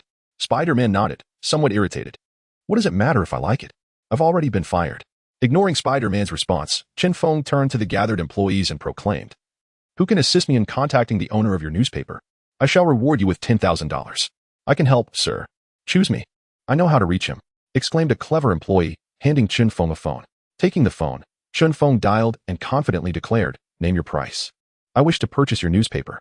"Miller, have you lost your mind? A mere editor like you dares to suggest buying my paper? Do you have the funds?" The newspaper owner bellowed from the other end. "I am not Miller. I am Chen Feng, a man of considerable wealth. I am interested in acquiring your newspaper." "State your price," Chen Feng replied. "Oh, my apologies. I mistook you for that little editor. You wish to buy my newspaper? Do you possess such wealth?" "My paper is valued at $230 million, the owner responded courteously. I'll offer $500 million for your newspaper, Chen Feng declared grandly. For he was backed by Optimus Prime, whose constant financial support had rendered him unable to spend his wealth. Very well. If you can truly provide me with $500 million, I shall sell you the newspaper, the owner said, excitement evident in his voice. Chen Feng hung up the phone and turned to Optimus Prime, saying, Optimus, transfer $10,000 to the phone's owner and $500 million to the newspaper's owner. After finishing, he returned the phone to the employee.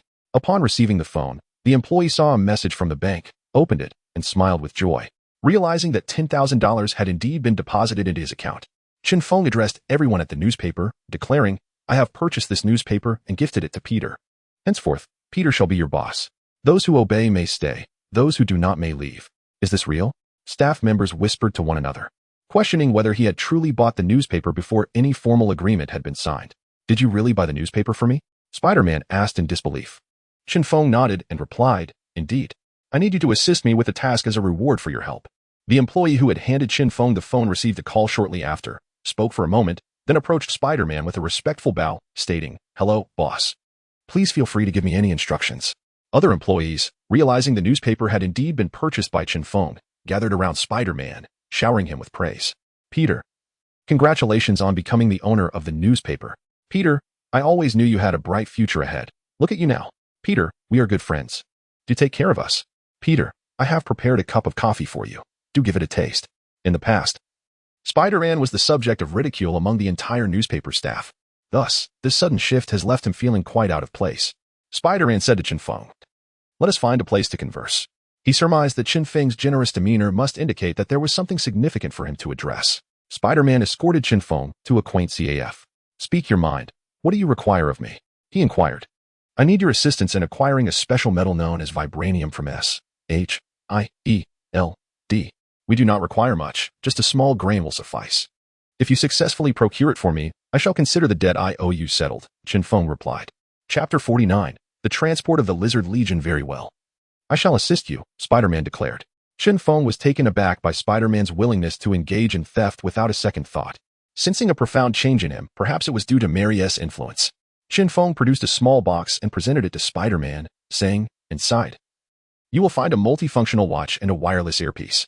Equip these devices, and you will be able to summon my intelligent assistant, Optimus Prime, who can assist you with any electronic matters.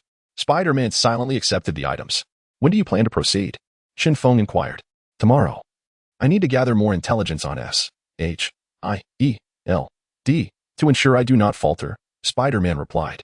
Very well, I shall await your good news. Chen Feng responded. After parting ways with Spider-Man, Chen Feng made his way to the lair of Professor Lizard. The professor was busy organizing his belongings and, upon seeing Chen Feng, expressed great joy, assuming he was there to escort him. Chen Feng, I will be ready shortly. I can accompany you to the private island tomorrow. The professor said. No rush, I merely came to check on you, Chen Feng smiled. By the way, yesterday you had Mary request a vial of lizard DNA serum from me. What was that for?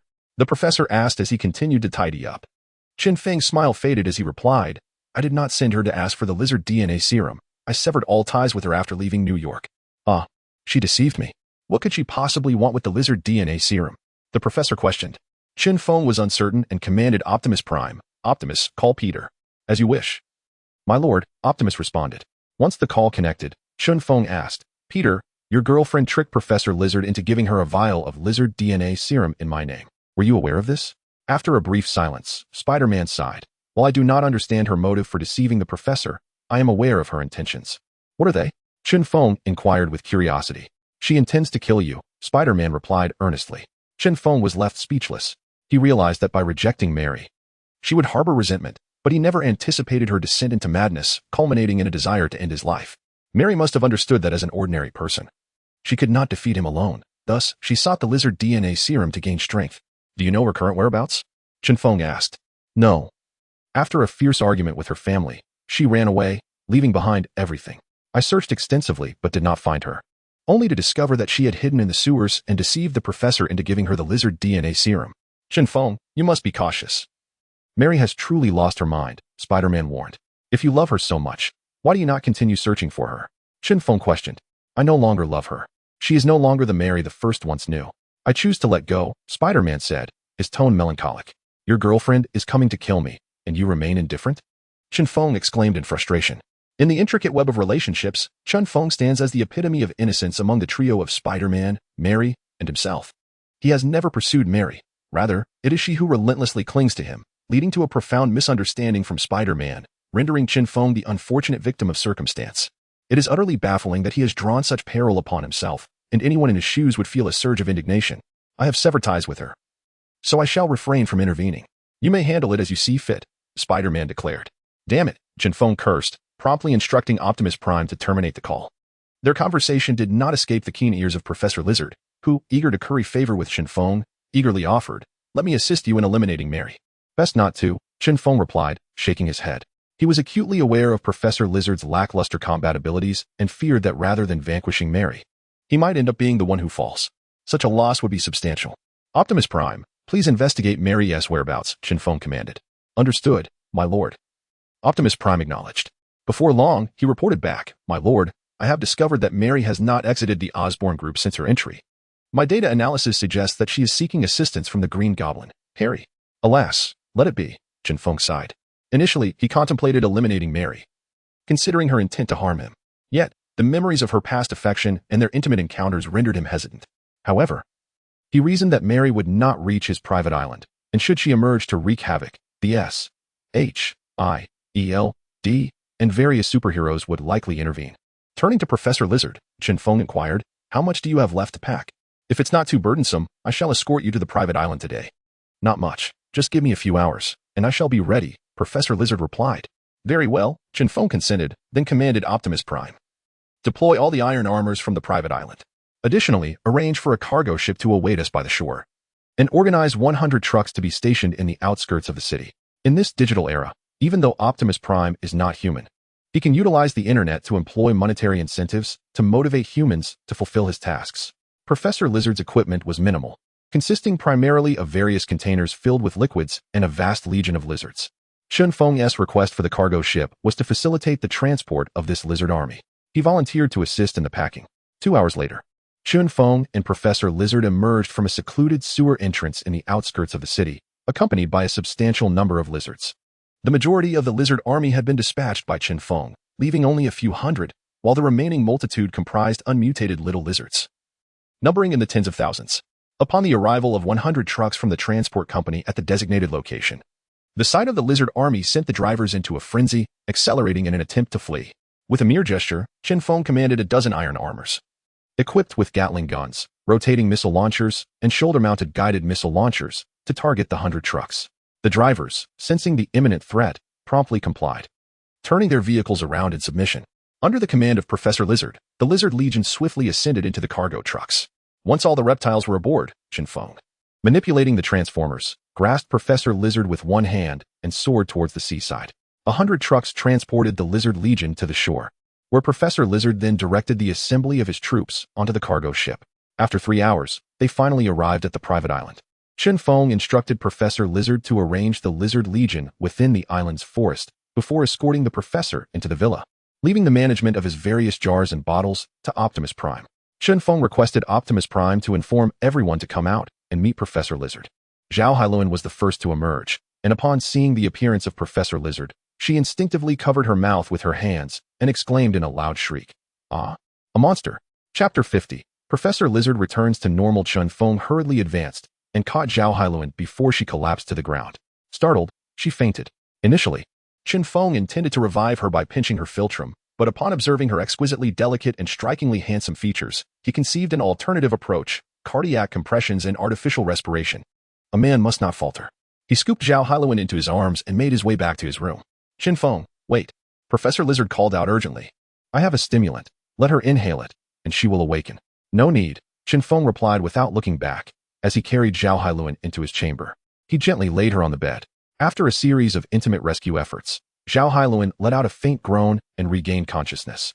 Feeling something slippery in her mouth, she instinctively took a sip, only to open her eyes and be taken aback by the sight of Chen Feng kissing her. His hand rested on her chest, occasionally squeezing. Summoning all her strength, she forcefully pushed Chen Feng away and sat up, her face flushed with embarrassment as she questioned him. "What are you doing?" Chen Feng, feeling somewhat sheepish, replied, "You fainted from fright, and your breathing and heartbeat had ceased. I was performing cardiac compressions and artificial respiration. Thankfully, I managed to bring you back." Otherwise, I would have been heartbroken. You're talking nonsense. There is no way artificial respiration and cardiac compressions are performed like that. You were taking advantage of me, Zhao Hailuan retorted, her face a deep shade of crimson. Absolutely not. You must believe me, Chen Feng asserted, adamantly refusing to admit otherwise. A confession he deemed impossible in this lifetime. Humph, Zhao Hailuan pouted, turning her head away, deciding to sulk in silence. Changing the subject, Chen Feng said, all right. Don't be angry. Now that you're awake, let us go greet Professor Lizard. After all, you will need to collaborate with him on research in the future. Upon hearing Professor Lizard's name, Zhao Hailuan's previously rosy cheeks paled instantly. I don't want to see him. He is too frightening. Don't worry. I'll be right there with you. Chen Feng reassured her. Zhao Hailuan shook her head timidly. No, I'm just scared. Chen Feng approached her and lifted her into his arms. What are you doing? Zhao Hailuan exclaimed in a panic. I'm holding you. So you want to be afraid, Chen Feng said with a cheerful smile. Put me down. I'll go see him myself, Zhao Hailuan shyly replied. Being held for the first time by a boy made her feel nervous, excited, and sweetly overwhelmed. It was a peculiar sensation. Let me carry you down, Chen Feng insisted, unwilling to miss such a splendid opportunity. In the living room, Professor Lizard was enjoying a lively conversation with Dr. Octopus and Dr. Hank. The three of them exchanged mischievous smiles upon seeing Chen Feng descend with Zhao Hailuan in his arms. Zhao Hailuan is a naive girl who has never experienced love. When Chen Feng embraces her, she becomes particularly bashful, burying her head in his chest, too shy to meet the gaze of others. Dr. Zhao Hailuan. Have you injured your foot? Dr. Octopus teased deliberately. Dr. Hank nodded solemnly, stating certainly, otherwise she would not be in Chen Feng's arms. Dr. Zhao Hailuan. I have a remedy for bruises. I shall fetch it for you immediately, Professor Lizard announced as he rose to leave. Chen Feng felt an urge to strangle Professor Lizard. Thinking, what a look. Can't he see he's interrupting a romantic moment? Zhao Hailuan struggled, saying, Chen Feng, please put me down. Reluctantly, Chen Feng complied. Upon seeing that Zhao Hailuan could stand, Professor Lizard returned, exclaiming, oh, so you are fine. Despite the company, Zhao Hailuan still felt intimidated by Professor Lizard. Gripping Chen Feng's arm, she greeted, her voice trembling slightly, Professor Lizard, hello, I am Zhao Hailuan. I have heard about you from Chen Feng. Your research on lizard DNA serum with regenerative capabilities is impressive, and my regenerative cradle shares similarities with your studies. I hope we can collaborate more in the future. Professor Lizard, delighted to encounter a fellow scientist, stepped forward to shake her hand. However, upon seeing his claw-like hand, Zhao Hailuan was frightened and hid behind Chen Feng. Chen Feng shook his head, chuckling bitterly. Professor Lizard, can't you use the antidote to revert to your normal form? Professor Lizard looked down at his robust physique and narcissistically replied, I am quite fine as I am. Strong, vigorous, and far more capable than in a normal state. Professor Lizard, perhaps you should return to your normal self, Dr. Zhao Hailuan, timid as she was, suggested. Very well. Professor Lizard conceded with reluctance, producing a vial from his person and injecting it into himself. He cried out in pain as his body gradually shrank, returning to a human form. Although previously clad in tattered clothing, his imposing stature lent him a unique presence. Now, transformed back to his regular self, the ragged attire, disheveled hair, and haggard complexion made him resemble a beggar. In a weakened state, Professor Lizard turned to Zhao Hailuan and asked, Are you still afraid of me? Not anymore. Zhao Hailuan replied joyfully. Zhao Hailuan, you should avoid the small grove on the island, Chen Feng cautioned. Why? Zhao Hailuan inquired, puzzled. Because it houses thousands of lizards that Professor Lizard has raised, Chen Feng explained. Oh, so many, Zhao Hailuan exclaimed. Do not worry, my little ones are quite well behaved. They do not attack humans without my command, Professor Lizard reassured her. That's good, Zhao Hailuan said, patting her ample chest. To celebrate Professor Lizard's joining our team, I shall send Optimus Prime to procure some delicacies. We will have a barbecue and party on the beach shortly, Chen Feng announced. Excellent, I am in favor. Came the chorus of agreement. Dr. Octopus was the first to agree, stating that Professor Lizard, as a friend, deserved a warm welcome on his inaugural visit. On the private island, several humanoid iron suits soared into the sky. Some ventured into the city to procure provisions, while others plunged beneath the waves to capture seafood. And a few set up barbecue equipment on the beach. Stark Industries, with Iron Man Tony, had thoroughly analyzed Chen Feng's supercomputer. He too could connect his mind to the computer. Leveraging this technology, along with the expertise of Stark Industries' computer specialists, he had upgraded Jarvis multiple times. Each time, he believed Jarvis had reached the pinnacle of intelligent systems. Yet, whenever he attempted to infiltrate Chen Feng's intelligent system, Optimus Prime, he was met with failure. This left him quite astonished, fueling his curiosity about just how advanced the Optimus Prime system truly was. Chapter 51. Entering S.H.I.E.L.D. The following day, Chen Feng rose early and, within his chamber, commanded Optimus Prime to activate the 3D holographic projector to ascertain Spider-Man's whereabouts. With the multifunctional wristwatch that Chen Feng had bestowed upon him the previous day, Spider-Man's silhouette was visible through Optimus Prime's interface. Chen Feng observed, through the holographic display, the impeccably attired Spider-Man driving an elderly person's vehicle towards S.H.I.E.L.D.'s headquarters. Upon noticing the antiquated vehicle, Chen Feng could not help but lament. A loser remains a loser. Even with untold riches, one cannot shed the habits of a lifetime. The elderly vehicle was painfully slow, and Chen Feng felt an overwhelming urge to smash it and replace it with a sports car, allowing Spider-Man to expedite his journey to S.H.I.E.L.D. At noon, while dining, Chen Feng noted that Spider-Man was still languidly traversing the road in the elderly vehicle, having barely covered half the distance. By evening, during his dinner, Spider-Man was still inching along, and the dim glow of the vehicle's headlights filled Chen Feng with concern for Spider-Man's safety. Late at night, while enjoying a midnight snack, Chen Feng was relieved to see Spider-Man finally arrive in the vicinity of S.H.I.E.L.D. The stronghold of S.H.I.E.L.D. resembled an aerial aircraft carrier, capable of soaring through the skies, floating upon the waters, and even functioning as a submarine, a true multifunctional marvel. Typically, the entire S.H.I.E.L.D. assembly would deploy aboard this airborne carrier for missions. In times of tranquility, it would remain anchored in these remote mountainous regions, far removed from civilization. The secrecy surrounding S.H.I.E.L.D.'s stronghold was profound. Not only was it situated in a secluded location, but it also lacked any accessible roads. Were it not for Optimus Prime, Chen Feng would surely have never uncovered S.H.I.E.L.D.'s hidden sanctuary. As Chen Feng watched, Spider-Man emerged from the elderly vehicle and, under Optimus Prime's guidance, dashed into the depths of the mountains. Freed from the constraints of the aging vehicle, Spider-Man's speed was remarkable. He reached S.H.I.E.L.D. in a mere half-hour. Upon arrival, however, Spider-Man did not act immediately, but instead circled the vicinity. This time, Chen Feng was not anxious. He recognized that Spider-Man was awaiting the opportune moment. The prime time for thievery is, indeed, the dead of night, when others are ensconced in slumber. At precisely 4 a.m., Spider-Man made his move. Utilizing both hands and feet, he ascended the aerial aircraft carrier, evading the watchful sentinels, and brought the multifunctional wristwatch, given by Chen Feng, close to the electronic lock of the main entrance. To gain entrance to the interior of the aircraft carrier, S.H.I.E.L.D. personnel required an electronic access card. Lacking such a card, Spider-Man possessed something even more formidable, the multifunctional wristwatch. While the wristwatch itself was not particularly powerful, the true strength lay in Optimus Prime's remote control capabilities.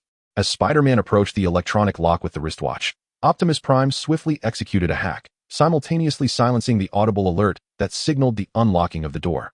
Consequently, the two sentinels stationed nearby remained oblivious to the intruder's entry into the aircraft carrier. With utmost caution, Spider-Man edged the door open just a crack and nimbly slipped inside, gently closing the door behind him. Through the 3D holographic projector projected by Optimus Prime, Chen Feng observed Spider-Man's agile movements and pondered to himself that the web-slinger must have engaged in a fair share of thievery. As Spider-Man infiltrated the interior of the airborne aircraft carrier, specifically the headquarters of S.H.I.E.L.D., he did not traverse like an ordinary individual but rather scurried along the ceiling with remarkable speed and grace, making not a whisper. Suddenly, Spider-Man halted in his swift ascent, pressing himself against the ceiling in perfect stillness. Just as Chen Feng was struck by confusion, the 3D holographic projector revealed two fully armed soldiers patrolling the corridor below. It dawned on Chen Feng that Spider-Man's extraordinary ability, known as the Spider Sense, had alerted him to the presence of others, prompting him to seek the most advantageous hiding spot. Spider-Man's Spider Sense allows him to perceive his surroundings through the vibrations in the air, akin to a spider. Chen Feng marveled at the thought that Spider-Man would be woefully underutilized if he were to pursue a life of crime. He even speculated that, should Spider-Man choose to be a thief, with his unique talents and capabilities, pilfering anything from a delicate needle to the very moon would not be out of the realm of possibility.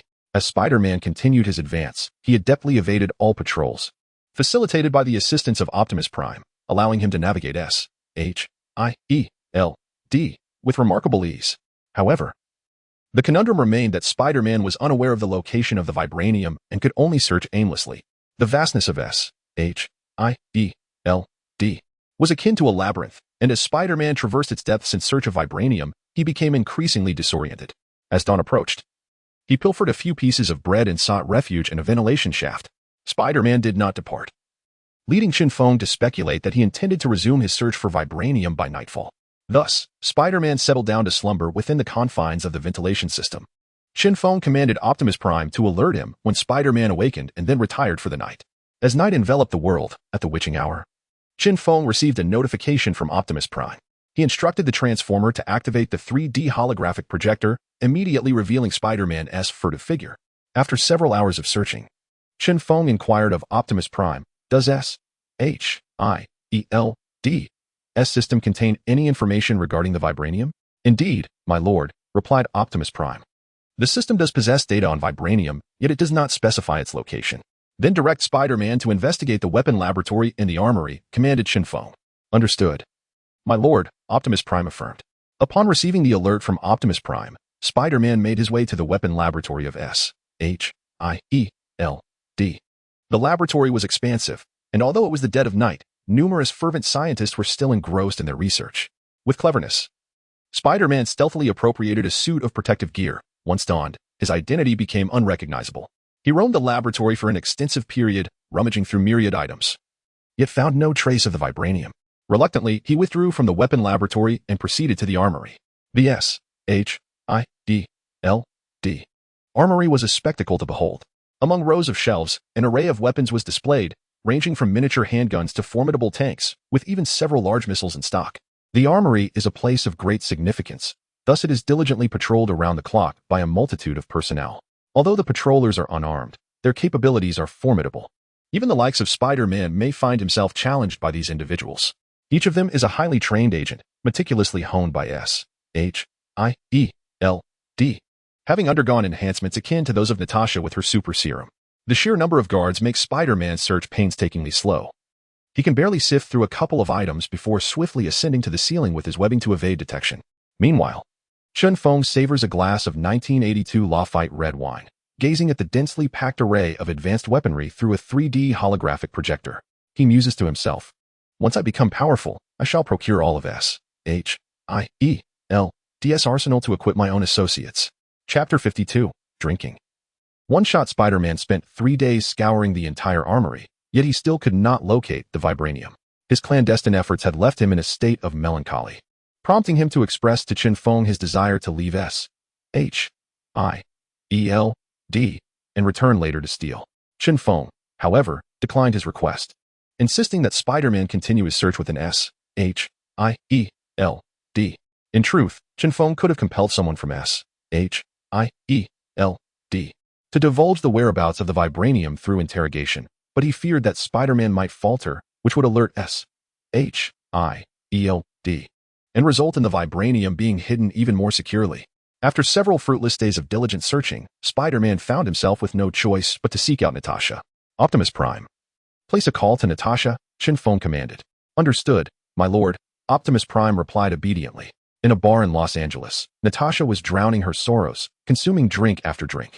It felt to her as if she were imbibing not alcohol, but rather her own despondency. Having resigned from S-H-I-E-L-D, she was no longer a high-ranking agent and had lost all the privileges that came with it. While this should have been inconsequential, especially since she had uncovered the Hydra connection to S-H-I-E-L-D, through her covert investigations, her discontent stemmed from Chen Feng. She had yearned to escape to Chen Feng's private island to clear her mind, but he had rejected her request and taken the Transformers back, which infuriated her. It was worth noting that she had shouldered the pressure from S-H-I-E-L-D alone after being discovered during her attempt to help Chen Feng steal the vibranium. Chen Feng's demeanor towards her was utterly exasperating. If it were possible, she would have relished the opportunity to arrive at the private island and deliver a sound thrashing to Chen Feng. Alas, the island was under the protection of Optimus Prime, and she could not go there. Instead, she remained in the bar, drinking to alleviate her frustrations. Ringing. Natasha's phone buzzed, and upon seeing the caller ID, her anger flared. "That insufferable Chen Feng dares to contact me, thinking I am easy to bully? Humph," she muttered, pressing the reject button in irritation. Ringing. Natasha's phone chimed again. Once more, she pressed the reject button, only to discover that her phone had malfunctioned. No matter how many times she pressed it, it was futile. Suddenly, a flash of white light illuminated her screen, revealing Chen Feng's face. "Hello, Natasha," Chen Feng greeted cheerfully. "Chen Feng, How outrageous of you to have Optimus Prime invade my phone. Natasha retorted, her voice laced with fury. What choice did I have when you refused to answer my calls? Chen Feng replied, unperturbed. Why should I answer your calls? Are we even that familiar? Natasha shot back, still seething, understanding the source of her ire. Chen Feng attempted to placate her. I merely wanted to invite you to the private island, he explained. In pursuit of the vibranium, he felt compelled to extend the invitation. If Natasha were to visit, he could arrange for her to construct an exquisite wooden cabin by the seaside, ensuring she would not disturb the research of Dr. Hank Pym and his team. Do you think that place is paradise? Everyone desires to go, but I must tell you, I have no intention of attending. That is that. And with that, she hung up. Natasha, in a huff, contemplated shutting off her phone, yet was unable to do so.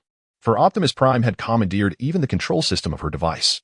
Aware of her powerlessness against Optimus, Natasha slipped her phone into her pocket and continued to indulge in her drink. The cacophony of the bar drowned out the sounds emanating from her phone. Thus, Chen Feng instructed Optimus Prime to cut off the power to the bar where Natasha was reveling. Effortlessly, Optimus severed the electricity, plunging the establishment into darkness. As the lights extinguished, chaos erupted. Some ruffians seized the opportunity to engage in nefarious acts, preying upon women and pilfering valuables. Natasha, possessing captivating beauty and the allure of a mature woman, became the target of two thugs. However, Natasha was not one to be trifled with. With two swift punches, she dispatched the miscreants, and in a fit of rage, she stomped on them, reducing them to a pitiful state. As if nothing had transpired, she resumed her position at the bar, sipping her drink. Natasha, we need to have a serious discussion, Chen Feng asserted. With the absence of the bar's music, his voice resonated clearly through Natasha's phone. In a fit of frustration, she hurled her phone to the ground, shattering the globe's most advanced device into pieces. While Natasha's phone lay in ruins, the other patrons remained unscathed. The bartender nearest to Natasha relayed Chen Feng's voice. Natasha, I seek your assistance. If you provide me with the information I desire, I shall gift you a suit of Tony's iron armor and a copy of the Jarvis system. What do you say? I have little interest in Tony's outdated armor. If you truly wish to impress me, present me with a transformer, Natasha replied defiantly. Find a secluded spot, and we shall converse properly, Chen Feng suggested. No, I remain right here. You may either come to me or cease your pestering. Natasha retorted with haughty disdain, relishing the fact that Chen Feng was at her mercy. Very well, I shall come shortly, Chen Feng conceded, exasperated. Upon ending the call, he commanded, Optimus Prime, restore power to the bar and prepare for our departure to Los Angeles. Chen Feng donned a specially designed suit, equipped with a stretchable feature that would allow him to transform without the fear of tearing his attire. Before long, Chen Feng piloted the transformer to hover above the bar in Los Angeles, alighting on the rooftop before leaping down. With a swift flick of his wrist, he deployed his web and landed gracefully at the entrance of the bar. Upon entering, he immediately spotted Natasha at the bar. He approached, taking a seat beside her, and declared, I have arrived. Shall we talk? With a wave of her hand, Natasha beckoned, Waiter, bring this gentleman the largest bottle of whiskey you have. The waiter, delighted, placed an enormous bottle of whiskey before Chen Feng, contemplating how the commission from this sale would sustain him for months. Natasha pointed at the whiskey on the bar and said to Chen Feng, down this entire bottle in one go, and then we shall continue our conversation. Her anger lingered, and she sought to exact her revenge on Chen Feng in this manner. In his heart, Chen Feng silently thought, be as arrogant as you like. Once I acquire the vibranium, we shall see how boastful you remain. For the sake of the vibranium, Chen Feng chose to accept the punishment. He stood up, placed one foot on the chair, and lifted the enormous bottle of whiskey. Tilting his head back, he opened his mouth wide. Gulp after gulp, he consumed the whiskey without a hint of swallowing. His audacious method of drinking, coupled with the sheer size of the bottle, attracted a crowd in the bar, many of whom took out their phones to capture the moment. Some even cheered and applauded Chen Feng, offering their encouragement. Chapter 53. Chen Feng's fury. After consuming an entire bottle of whiskey, Chen Feng's abdomen swelled noticeably. He let out a belch, placing the bottle heavily on the bar, and addressed Natasha, shall we converse now? Applause erupted within the bar, with patrons exclaiming, Brother, your capacity for drink is impressive. What is your name? Incredible.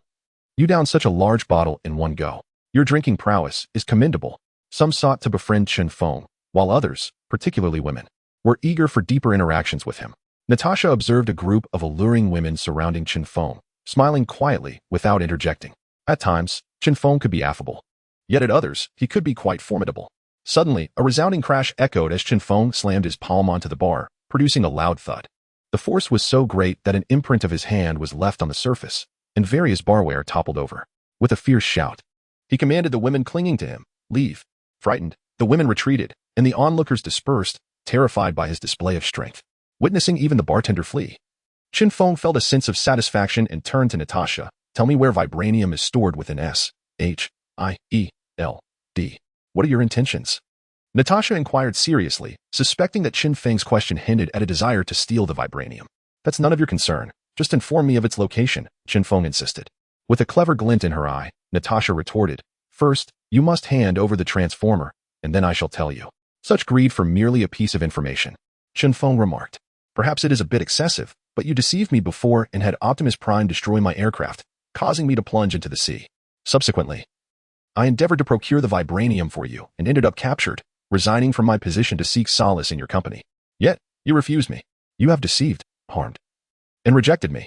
Shouldn't I be compensated? Hence, I desire your transformer. It is a fair exchange, Natasha argued passionately. I can upgrade Iron Man Tony's armor and the J-A-R-V-I-S system for you, ensuring they surpass anything Tony has currently developed, Chen Feng offered. Aware that Tony had been diligently enhancing his armor and J-A-R-V-I-S system following a setback, Chen Feng had learned from Optimus Prime that Tony's latest advancements rendered his previous creations 2 or 3 times less effective. Given that Chen Feng could glean Tony's research outcomes from Optimus, he felt no remorse in slightly upgrading Tony's inventions to present them to Natasha. Natasha hesitated for a moment before stating, All right, but the iron suit I desire must be a female version, capable of transforming like a transformer into a plane, a speedboat, a submarine, a drilling machine, a sports car, and so forth. The demands Natasha posed were not particularly challenging, prompting Chen Feng to readily agree. Very well. First, create my iron suit, and then I shall reveal to you the location of the vibranium within S-H-I-E-L-D. Natasha, exhibiting her cleverness, remarked this way. Having been deceived by Chen Feng a few times, she had lost faith in his character, believing this approach to be the most prudent. Can't you tell me beforehand? I urgently need it, Chen Feng retorted, exasperated. Spider-Man is still on standby at S-H-I-E-L-D. Moreover, crafting a female version of the iron suit to Natasha's specifications would not be accomplished in just a few days. He was concerned about Spider-Man growing restless, as the young hero was already becoming impatient to leave. With a slight pout, Natasha replied, Your character is questionable, you haven't delivered, and I'm worried you might deceive me again. Should he agree or refuse? Chen Feng found himself in a dilemma. He had contemplated the idea of kidnapping an agent from S-H-I-E-L-D to extract the exact location of the vibranium, yet he feared alarming them. In contrast, Natasha was no longer under S-H-I-E-L-D's jurisdiction. Even if she was unaware of the current whereabouts of the vibranium, she could glean information through her acquaintances within S-H-I-E-L-D, as she had numerous admirers there. Chen Feng silently mused, Natasha is too obstinate. Perhaps I should consider abducting her? Natasha, noticing Chen Feng's intense gaze, smiled slightly and jested. Is it my beauty that has you so captivated? You haven't even blinked. Are you truly unwilling to divulge anything first? Chen Feng asked earnestly. Provide me with what I desire, and then I shall speak, Natasha insisted stubbornly. Very well. Then do not blame me, Chen Feng declared as he rose to his feet. Immediately, Natasha sensed something amiss and regarded him warily, inquiring, What are you planning? You expressed a desire to visit a private island, and now I shall take you there, Chen Feng replied with a sly grin. I no longer wish to go, Natasha retorted, her vigilance heightened. That decision is not yours to make, Chen Feng declared, and then he made his move. Chen Feng's agility and speed were impressive. Yet Natasha was no slouch either. Having lived for over 90 years, her combat experience was unparalleled, especially as she faced life-and-death battles. Furthermore, her body had been enhanced by the Soviet Union's secret organization, the Red Room, during World War II, augmenting her physical capabilities and slowing the aging process. Additionally, she was an expert martial artist, proficient in karate, judo, ninjutsu, aikido, French boxing, and various styles of kung fu. In terms of weaponry, she was also formidable, a sharpshooter and a weapons expert. Moreover, she possessed tactical expertise, being an exceptionally efficient strategist, tactician, and commander. Thus, for Chen Feng to prevail against Natasha in a fair contest of strength would prove to be a formidable challenge. He reached out to Natasha, attempting to restrict her freedom with his strength. Natasha's body recoiled as she delivered a swift kick to Chen Feng's abdomen, propelling herself backward for 2 meters. With a graceful somersault, she regained her footing. This was Chen Feng's first encounter with Natasha, and he was taken aback by her astonishing reflexes. He commanded, Optimus Prime, disable all power in the vicinity. Having integrated Spider-Man's genes, he possessed a spider sense, rendering him relatively unaffected by the darkness. As you wish, my lord, Optimus Prime acknowledged. Instantly, The bar and its surroundings were plunged into darkness. Chaos erupted once more within the establishment. To ensure that no one interfered in his duel with Natasha, Chen Feng bellowed, "Everyone, get out at once, or do not blame me for my ruthlessness." The patrons, having previously witnessed Chen Feng's formidable prowess, hastily evacuated the bar in response to his menacing words. Chapter 54. The transaction of lizard DNA serum. Chen Feng possesses the ability of spider sense, while Natasha is endowed with the skill of echolocation. Although her echolocation is somewhat inferior to spider sense, Natasha's extensive combat experience compensates for this shortcoming. In the dimly lit bar, Chen Feng and Natasha find themselves alone, engaged in a fierce confrontation. With a swift flick, Chen Feng, relying on his spider sense, accurately locates Natasha's position and shoots out a strand of webbing. The web adheres to Natasha's hand. In a flash, Natasha deftly draws a dagger concealed in her calf and slices through the web. Chen Feng continues to launch strands of webbing, but Natasha, with her remarkable agility, evades most of them, occasionally getting caught, only to swiftly sever the strands with her dagger. Thus, Chen Feng finds himself unable to gain the upper hand. Ceasing his web attacks, Chen Feng charges toward Natasha. Undeterred, Natasha, a seasoned combatant, fears not unless Chen Feng transforms into a titan. She braces herself for a direct confrontation. Chen Feng leaps high, aiming a kick at Natasha. In response, Natasha, dagger in hand, leans back, and as Chen Feng soars past her head, she thrusts her dagger upward. In a split second, Chen Feng shoots a strand of webbing to the ceiling, yanking himself upward to evade Natasha's lethal strike. Though Natasha cannot fly, her bullets soar. She swiftly draws her pistol, firing twice at the ceiling without a second thought. Hearing the sound of the gun being chambered, Chen Feng shoots a strand of webbing towards the wall, propelling himself rapidly. The wind generated by his swift movements creates a sound, allowing Natasha to pinpoint his direction. She hastens toward the wall. Chen Feng propels himself off the wall, launching toward Natasha. Gunfire erupts as Natasha unleashes several rounds. She hits Chen Feng, but he manages to tackle her to the ground. Having merged with the genes of the lizard professor, Chen Feng is impervious to non-lethal injuries. Natasha possesses numerous gadgets, including a watch that emits a powerful electric current. Chen Feng is momentarily paralyzed by the shock, while Natasha, accustomed to the jolt, swiftly kicks him away and makes her escape. "How are you unharmed?" "I clearly hit you," Natasha exclaims in disbelief. In the pitch-black bar, although she cannot see, the scent of blood in the air indicates to her that Chen Feng has likely sustained at least 3 gunshot wounds. Yet, he appears as vigorous as ever, showing no signs of injury. Chen Feng refrains from attacking further and states, "Tell me the exact location of the vibranium, and I will share the information with you." "Do you possess immortality?" Natasha questions skeptically. Noting her silence, Chen Feng elaborates, "It is a unique serum. As long as my brain remains intact, I can recover swiftly from even the gravest injuries. Are you interested? I can trade this with you. Are there any side effects?" Natasha inquired with great care, revealing that she was indeed intrigued. "All right, I shall not deceive you any longer. I am utilizing the lizard DNA serum developed by Professor Lizard. The side effect is a transformation into a half-human, half-lizard creature, but as long as you can manage your emotions, you will not become a lizard person," Chen Feng elucidated. "If I were to request a vial of lizard DNA serum along with a female version of the iron armor, would you acquiesce?" Natasha queried. "I can provide you with the lizard DNA serum immediately, but the female version of the iron armor will require several days to manufacture," Chen Feng responded. "Fine. You may first give me the lizard DNA serum. Upon injection, if all goes well, I shall divulge the precise location of the vibranium," Natasha conceded. "Then accompany me to my private island," Chen Feng invited, asserting that once they were on his territory, Natasha's influence would wane. "I need to make a phone call first," Natasha interjected.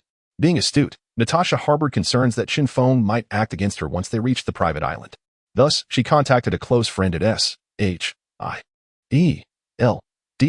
informing her of the impending visit to the private island and cautioning that should anything happen to her, it would undoubtedly be Chen Feng's doing. Requesting her friend to seek vengeance. By making the call in Chen Feng's presence, Natasha effectively warned him against any reckless behavior. As long as she could obtain what she desired, Chen Feng was indifferent. When faced with mutual benefit, even the greatest enmities could be set aside. For instance, Chen Feng and Natasha, who had just engaged in a fierce conflict, were now collaborators. Chen Feng transformed Optimus Prime into airplane mode and carried Natasha back to the private island. Upon their return, Chen Feng summoned Professor Lizard. Upon learning that someone wished to inject his lizard DNA serum, the professor, brimming with excitement, dashed out of the laboratory holding a vial of the serum and a syringe, eagerly exclaiming, "Who is it? Who wishes to inject the lizard DNA serum?" The lizard DNA serum, long rejected by humanity, was now sought after, leading the professor to believe that humanity was beginning to accept his creation, thus his elation. Chen Feng pointed to Natasha, explaining to the professor. It is she. She is a high-ranking agent of S.H.I.E.L.D. Her body was modified by the Soviet secret organization the Red Room during World War II, making her a superhero. Upon hearing about your lizard DNA serum, she expressed great interest in injecting it, which is why I brought her to you. She is from the World War II era? But how can she appear so youthful? The professor inquired in astonishment. Her aging process is approximately 100 times slower than that of an ordinary person, Chen Feng clarified. Oh, that is indeed impressive, the professor marveled, then turned to Natasha with an eager expression, saying, Miss, as a biologist, would it be possible for me to draw a sample of your blood for research purposes? And what benefits might you offer me in return? Natasha countered. Her blood was already in the possession of S.H.I.E.L.D., utilized for research purposes. Thus, unlike others who would guard their treasures jealously, she would willingly offer a sample if presented with an enticing price. The benefits? Professor Lizard found himself in a quandary. He was but a destitute soul, possessing merely some research equipment and a plethora of lizards, lacking anything of substantial value. How about $100 billion? Chen Feng proposed. Natasha's genetic material held little utility for Chen Feng, which is why he had never considered her as a target. Primarily, it was her cunning nature that made extracting her genes a formidable challenge. Chen Feng harbored a particular interest in Natasha's ability to slow the aging process. Should he succeed in developing a comparable serum from her blood, investing $100 billion would be deemed worthwhile. If the endeavor bore fruit, he would have others test it. Upon success, he could then extract genes from them, thereby ensuring his own safety. Chapter 55. The transformed Natasha previously. I sold the supercomputer you gifted me to Iron Man, Tony, and earned a staggering $100 billion, so I am not lacking in wealth, Natasha remarked. What is it that you desire? Chen Feng inquired. After a moment of contemplation, Natasha replied. I seek a fitted combat suit that can serve as everyday attire and withstand attacks in battle. I am confident that with your capabilities, you can engineer such a suit. Chen Feng nodded. Very well, I promise to fulfill your request. Natasha rolled up her sleeves, revealing her fair arms, and said to Professor Lizard, Go ahead, draw my blood. The professor's eyes sparkled with excitement as he held the syringe, originally intended for injecting Natasha with lizard DNA serum, and extracted a full vial of her blood before he ceased. After securely storing the vial containing Natasha's blood, Professor Lizard emerged once more, this time brandishing a syringe filled with lizard DNA serum, and asked Natasha, Are you prepared? Natasha turned to Chen Feng, her expression serious as she questioned, Chen Feng, is the serum truly safe? Rest assured, the lizard DNA serum developed by Professor Lizard has been administered to numerous animals without issue. Humans are no exception. Otherwise, I would not be proceeding with this injection, Chen Feng reassured her. Professor Lizard, holding the syringe with confidence, declared, Miss, please trust in my expertise. Approaching the window, Natasha grasped the curtains and yanked them down, draping them over herself, anxious about exposing herself post-transformation. With a swift motion, Professor Lizard administered the injection into Natasha's arm. Ah! Natasha cried out in agony. As the lizard DNA serum coursed through her veins, her skin began to turn green, slowly sprouting scales. With a sudden crack, a small tail emerged from her lower back, striking the ground with such force that it shattered the tiles beneath her. Subsequently, Natasha's hands elongated, her fingers becoming sharp and claw-like. As the green scales enveloped her entire body, an astonishing transformation occurred. The scales shifted in hue, turning a vibrant crimson. When Natasha's cries subsided, both Professor Lizard and Chen Feng stood in astonishment. Once the pain faded, Natasha glanced down at her body, puzzled. Isn't it supposed to grow larger? Why hasn't it? And why have I turned red? Natasha questioned. Miss, would you care to test the power of your claws? Professor Lizard suggested. Very well, Natasha responded, discarding the curtains, relieved that her form had not expanded and that she need not worry about modesty. Wow, how adorable! Chen Feng exclaimed. Without the curtain's concealment, Chen Feng beheld the transformed Natasha. Instead of becoming grotesque, she had blossomed into a figure of captivating allure.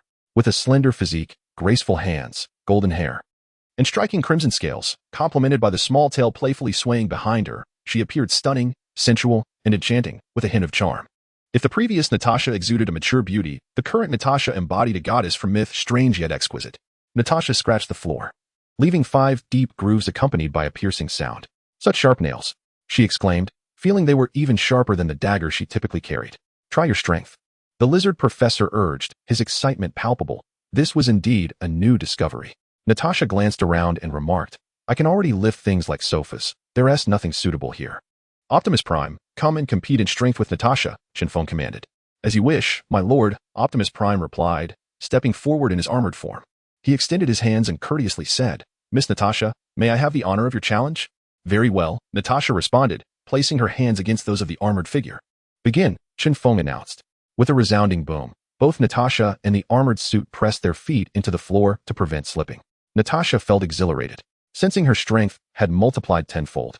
With a synchronized effort, Natasha and the armored suit exerted their power, producing a hissing sound as their forces clashed. Natasha held her ground for merely a few seconds before being pushed back by the armored suit. Each step it took created a crater in the floor. Optimus Prime, halt. Chen Feng ordered. Chen Feng, this lizard DNA serum is extraordinarily potent. I feel as if I could tear through anything, Natasha exclaimed, brimming with excitement. Chen Feng pointed to the armored suit and said, use your claws to see if you can leave marks on it. Natasha leaped forward and swiped her claws, leaving 5 distinct scratches on the armored surface. This suit was personally crafted by Tony Stark using specialized steel, so your current prowess is impressive, Chen Feng praised. This venture is certainly worthwhile, Natasha replied with a satisfied smile. You should now try to regulate your emotions and see if you can revert to your normal state, Chen Feng suggested. All right, Natasha agreed and began to focus on her emotional control. Unlike the lizard professor, who could not manage his emotions without an antidote, Natasha, having lived for over 90 years and experienced myriad storms and passionate romances, found emotional regulation to be child's play. Before long, Natasha succeeded. The scales on her body gradually faded, and her tail shrank and ultimately vanished. Chen Feng couldn't help but laugh, for he noticed a hole behind her, revealing a clear view of the interior. Upon seeing herself return to normal, Natasha joyfully leaped up, exclaiming, yes, I'm back to normal. Suddenly, she felt a chill on her backside, and before she could reach to investigate, Chen Feng draped a curtain over her shoulders, chuckling, do pay attention to your appearance. This only piqued her curiosity further, prompting her to reach back and touch. Natasha let out a scream, her cheeks flushing a deep crimson. Professor Lizard, concerned that something might be amiss with Natasha's health, inquired with great care, Natasha, what is the matter? Is there an issue with your body? His true concern, however, lay in the fusion of the lizard DNA serum with Natasha. Covering her rear, Natasha blushed and awkwardly replied, it's nothing, really. Optimus Prime, please fetch a suitable outfit for Natasha, commanded Chen Feng. As you wish, my lord, Optimus Prime responded dutifully. Given Natasha's voluptuous figure, she could not fit into Zhao Hailuan's tight attire, so Optimus Prime selected a lovely dress for her. Chapter 56, the S-H-I-E-L-D. Vault-clad in a dress, Natasha appeared transformed, embodying a serene and intellectual woman rather than her usual sultry and mature self. However, Chen Feng had no time to admire Natasha's unusual beauty. His eagerness compelled him to inquire, Natasha, can you now reveal the precise location of the vibranium? Natasha nodded and replied softly, yes, I can. The vibranium was originally stored in the weapons laboratory, accessible to the personnel of S-H-I-E-L-D. Unfortunately, I was spotted by a scientist engaged in weapon research and subsequently captured. Although I am no longer with S-H-I-E-L-D, I have cultivated relationships over these decades. Many agents are my close friends. From them, I learned that Fury relocated the vibranium to the most secure vault within S-H-I-E-L-D. This vault is substantial, approximately the size of your living room. It lacks an electronic lock, relying instead on a massive iron padlock, which is quite unique. It requires 3 keys to unlock. If any key is incorrect or if someone attempts to force it open, an alarm system is triggered, emitting a deafening sound. Thus, it is imperative to gather all 3 keys. There are 3 keys, she continued. One is with S-H-I-E-L-D, Director Fury. Another with Deputy Director Maria Hill, and the final key resides in the command center of S-H-I-E-L-D. Chen Feng, do you find this difficult? Not particularly, Chen Feng replied. Please continue. He expressed confidence in Spider-Man's ability to procure the 3 keys, as thievery was his forte. Indeed, gathering the 3 keys is not exceedingly challenging, considering that Fury and Hill are not formidable in combat. Their strength lies solely in their strategic acumen. However, the true difficulty lies with the vault door, crafted from specialized steel and weighing 20 tons, equivalent to 40,000 pounds. While it would be manageable to push open, a peculiar notion was adopted: lifting it upwards is the only method of access. This necessitates multiple individuals of considerable strength to gain entry. I once witnessed Fury entering the vault, accompanied by 4 enhanced strongmen who lifted the iron door. Therefore, even if you manage to collect the 3 keys, it will be impossible for a single person to enter. Natasha elaborated. Optimus Prime, project the schematics of S-H-I-E-L-D. Using the 3D holographic projector, Chen Feng commanded. Understood, my lord, Optimus Prime responded. A suit of iron armor emitted a beam of light, revealing an expansive image of an aerial aircraft carrier in the air. Chen Feng instructed Natasha. Please identify the location of the vault. The 3D holographic projector was commonplace in this world, so Natasha was unfazed. She extended her hand, manipulated the controls, and pointed to a specific spot. Here it is. At first glance, it appears to be an ordinary wall, but in truth, it conceals a disguised door. By pressing on it with both hands, it can slide open, revealing the vault I mentioned. Thank you. You may rest now. I assure you. I will not renege on my promise, Chen Feng said with a smile. After Natasha departed, Chen Feng returned to his chamber and commanded Optimus Prime. Relay the precise location of the vibranium to Peter, along with the method to access the safe. Understood, my lord, Optimus Prime acknowledged. In a certain ventilation shaft, Spider-Man, who was fast asleep, was roused by Optimus Prime. Upon learning the specific whereabouts of the vibranium and the means to enter the safe, he donned a grim expression, gritted his teeth, and set off to procure the key. Fury and Hill, one the director and the other the deputy director, wielded significant power. Thus they were perpetually surrounded by vigilant guards. Unable to enter Fury's room through the front door, Spider-Man opted for the ventilation shaft instead. The opening was quite small, and Spider-Man contorted his body to squeeze through. Upon entering Fury's room, a smile broke across his face as he spotted the safe key resting on the bedside table. With a swift flick, he shot a strand of webbing, attaching it to the key, and gently lifted it. Key in hand, he hurried to Hill's quarters. Hill, a stunning beauty, rivaled Natasha in allure. Upon entering her room, Spider-Man nearly succumbed to a nosebleed at the sight of Hill's enticing pose. He rummaged through her belongings, but found no key, so he stealthily lifted her collar. There lay a key, alongside her voluptuous curves. Unable to resist, he stole a few lingering glances before taking action. He retrieved a pair of scissors, poised to sever the string holding the key when, unexpectedly, Hill opened her eyes.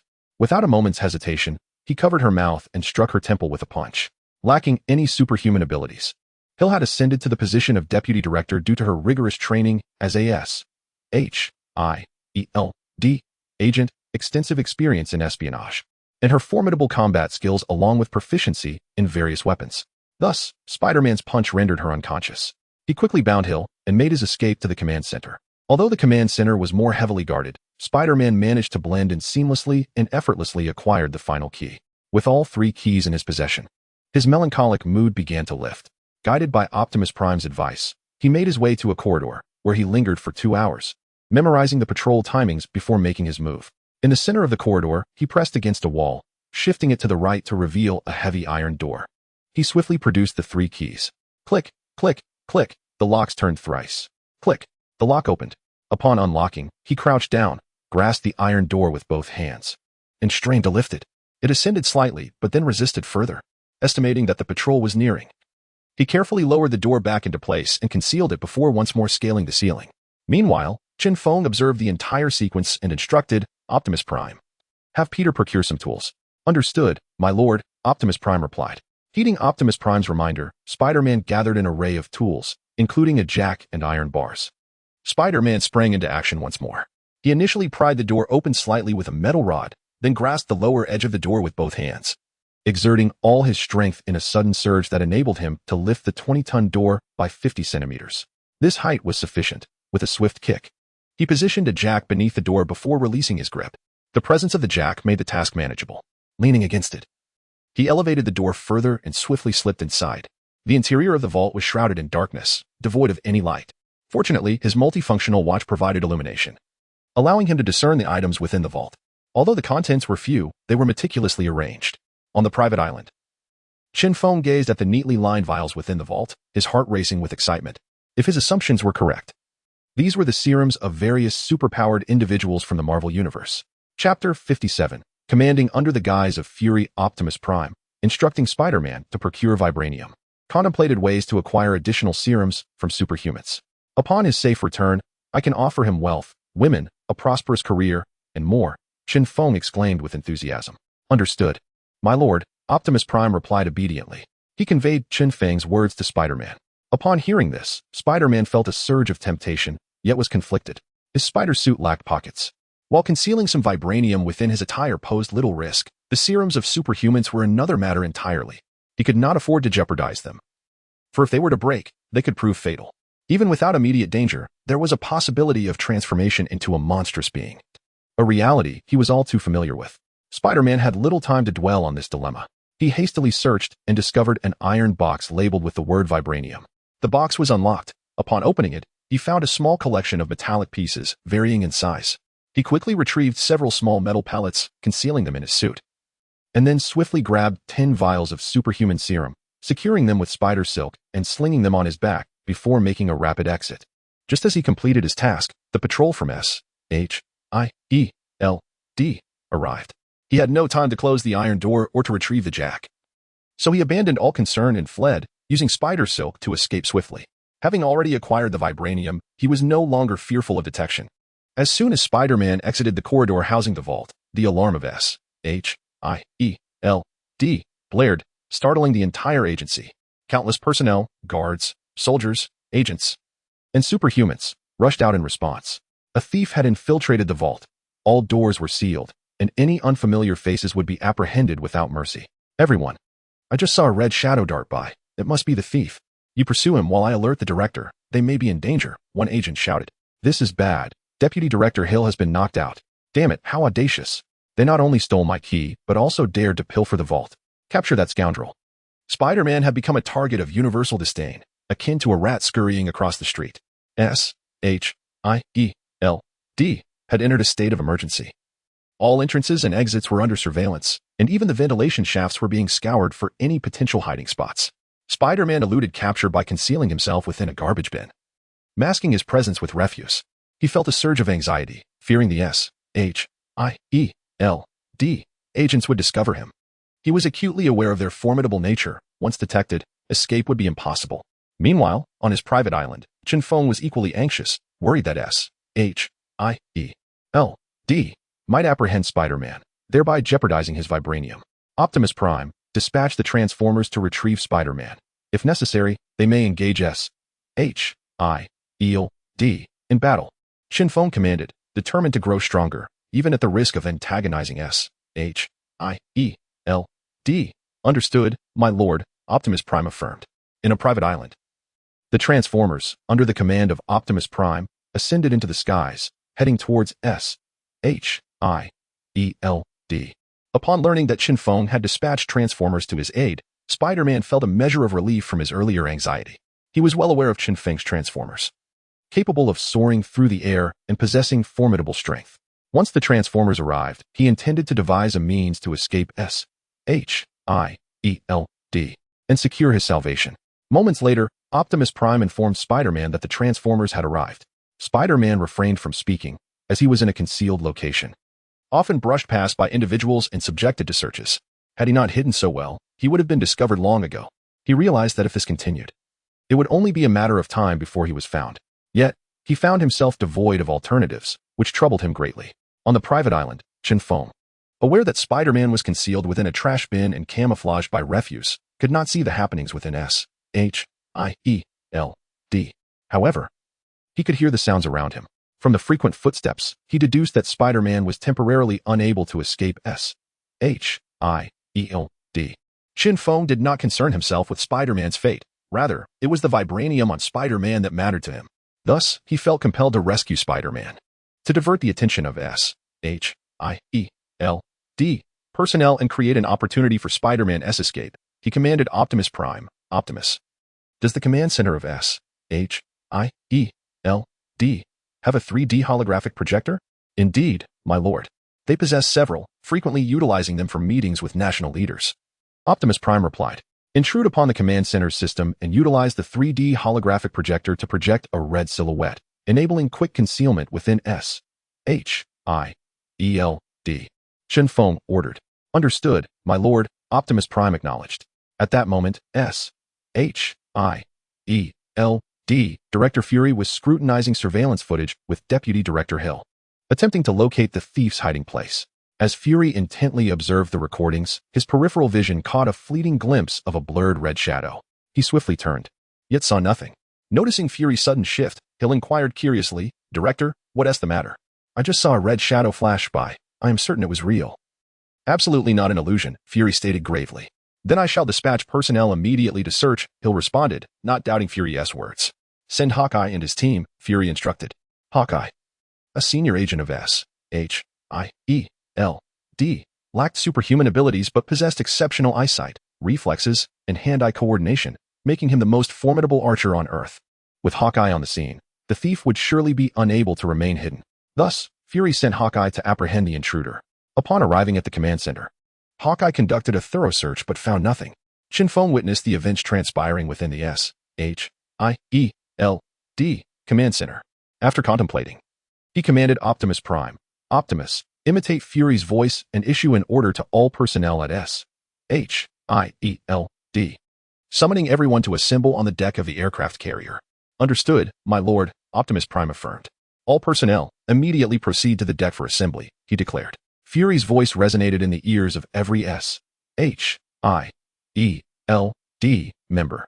The sound of footsteps echoed as they promptly assembled on the deck upon receiving Fury's command. Each individual was aware of his directive, even Fury himself. Upon hearing his own order through the wireless earpiece, he was momentarily bewildered. Everyone in the command center turned their gaze towards Fury. Hill inquired, Director, was that your command? But I did not hear you speak. Someone is impersonating the director, Hawkeye remarked. Listening intently, Fury quickly clarified, the command just issued was not mine. Everyone, return to your respective posts immediately and ensure the thief does not escape. Chapter 58. Acquiring vibranium upon receiving the orders from Fury, Hawkeye remarked, Director, my earpiece ISNT transmitting your voice. I suspect the others are experiencing the same issue. Indeed, we heard nothing, echoed several other agents. Hawkeye, swiftly inform everyone to return to their posts. We cannot allow that audacious thief to escape, Fury urged with urgency. Understood, Director, Hawkeye replied, taking charge of his subordinates to relay the message. Meanwhile, Hill sat before a computer, her fingers dancing across the keyboard as she entered a flurry of command codes. Suddenly, a beep resonated, followed by a black screen, yet the computer continued to function normally. Observing this, Hill sighed, Director, we are facing a top-tier hacker.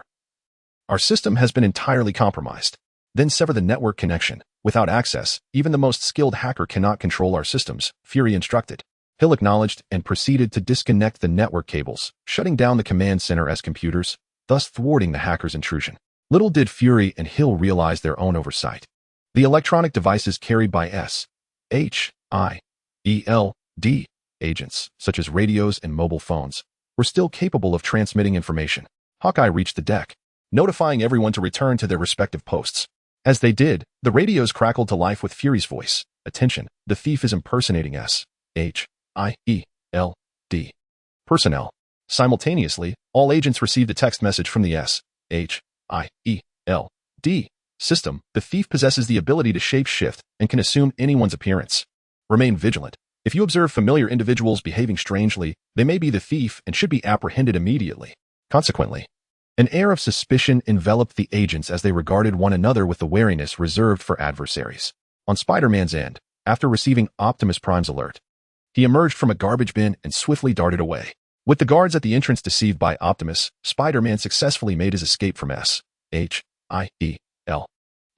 Transformers activated their cloaking mode and swiftly flew to Spider-Man's side, allowing him to enter their metallic embrace.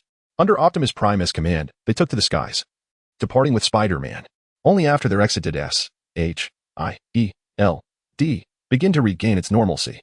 On a private island, Chen Feng, witnessing Optimus successfully extract Spider-Man, celebrated with a bottle of 1982 Lafite. He then hastened to the villa's rooftop, eagerly awaiting the return of the Transformers. In mere moments, the Transformers reappeared, landing gracefully on the villa's terrace. They opened their frames, and Spider-Man stepped out. Chen Feng gave a thumbs up, exclaiming, Peter, you were incredible. Chen Feng, please refrain from calling me for such tasks in the future, Spider-Man replied with a wry smile. Now, quickly hand over my vibranium and the serum from the enhanced individuals. Chen Feng urged impatiently. Spider-Man handed over 10 vials of serum bound to his back to Chen Feng, then proceeded to remove his spider suit, shaking out a few small particles of vibranium. Chen Feng quickly seized the vibranium, grasping the particles in one hand while cradling the 10 vials of serum in the other, expressing his joy to Spider-Man. Peter, I keep my promises. Women, career, wealth, ask for as much as you desire. Spider-Man's talent for thievery had already manifested, earning Chen Feng's admiration, and he contemplated the potential benefits of cultivating a good relationship with him. As for women, I shall seek them myself. I aspire to elevate the newspaper into the largest in the world. A mere $100 billion will suffice for my financial needs, Spider-Man replied. Since being abandoned by Mary Jane and feeling the impact of Chen Feng's words, he had changed, shedding his innocence. He yearned to reclaim the dignity he had lost, aiming to achieve great accomplishments that would demonstrate his strength to those who had once looked down upon and mocked him. Although Chen Feng was providing both the career and wealth, Spider-Man believed he earned it through his own abilities, albeit through unconventional means. I offer you an intelligent system that will promote your newspaper across the entire network. As long as your news is compelling, becoming the largest newspaper globally will be effortless. Furthermore, $100 billion is too little. I shall grant you $1 trillion for your indulgence, Chen Feng declared grandly. Thank you. I shall not be modest. Spider-Man replied gratefully. First, let us go to my villa for a cup of coffee. I will provide you with the intelligent system and the $1 trillion shortly. Chen Feng invited warmly. Very well, Spider-Man agreed, following Chen Feng downstairs. Chen Feng instructed Optimus Prime to entertain Spider-Man and then returned to his room, addressing Optimus Prime. Optimus, please create a copy of the J.A.R.V.I.S. intelligent system, ensuring it only takes orders from Peter. Understood, my lord, Optimus Prime acknowledged.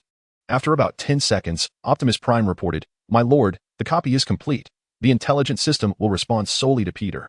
Good. Now transfer $1 trillion to Peter's bank card, Chen Feng commanded. My lord, the transfer is complete, Optimus Prime confirmed. Download the copied intelligent system onto my phone. Chen Feng instructed. As you wish, my lord, Optimus Prime replied. Once everything was arranged, Chen Feng descended and handed the phone to Spider-Man, stating, This phone contains an advanced intelligence system that listens only to you. It lacks a name. Perhaps you would like to bestow one upon it. Spider-Man accepted the phone, expressing his gratitude. Thank you. I have already transferred $1 trillion to you. You received it, correct? Chen Feng inquired. Spider-Man nodded. Yes, I received it.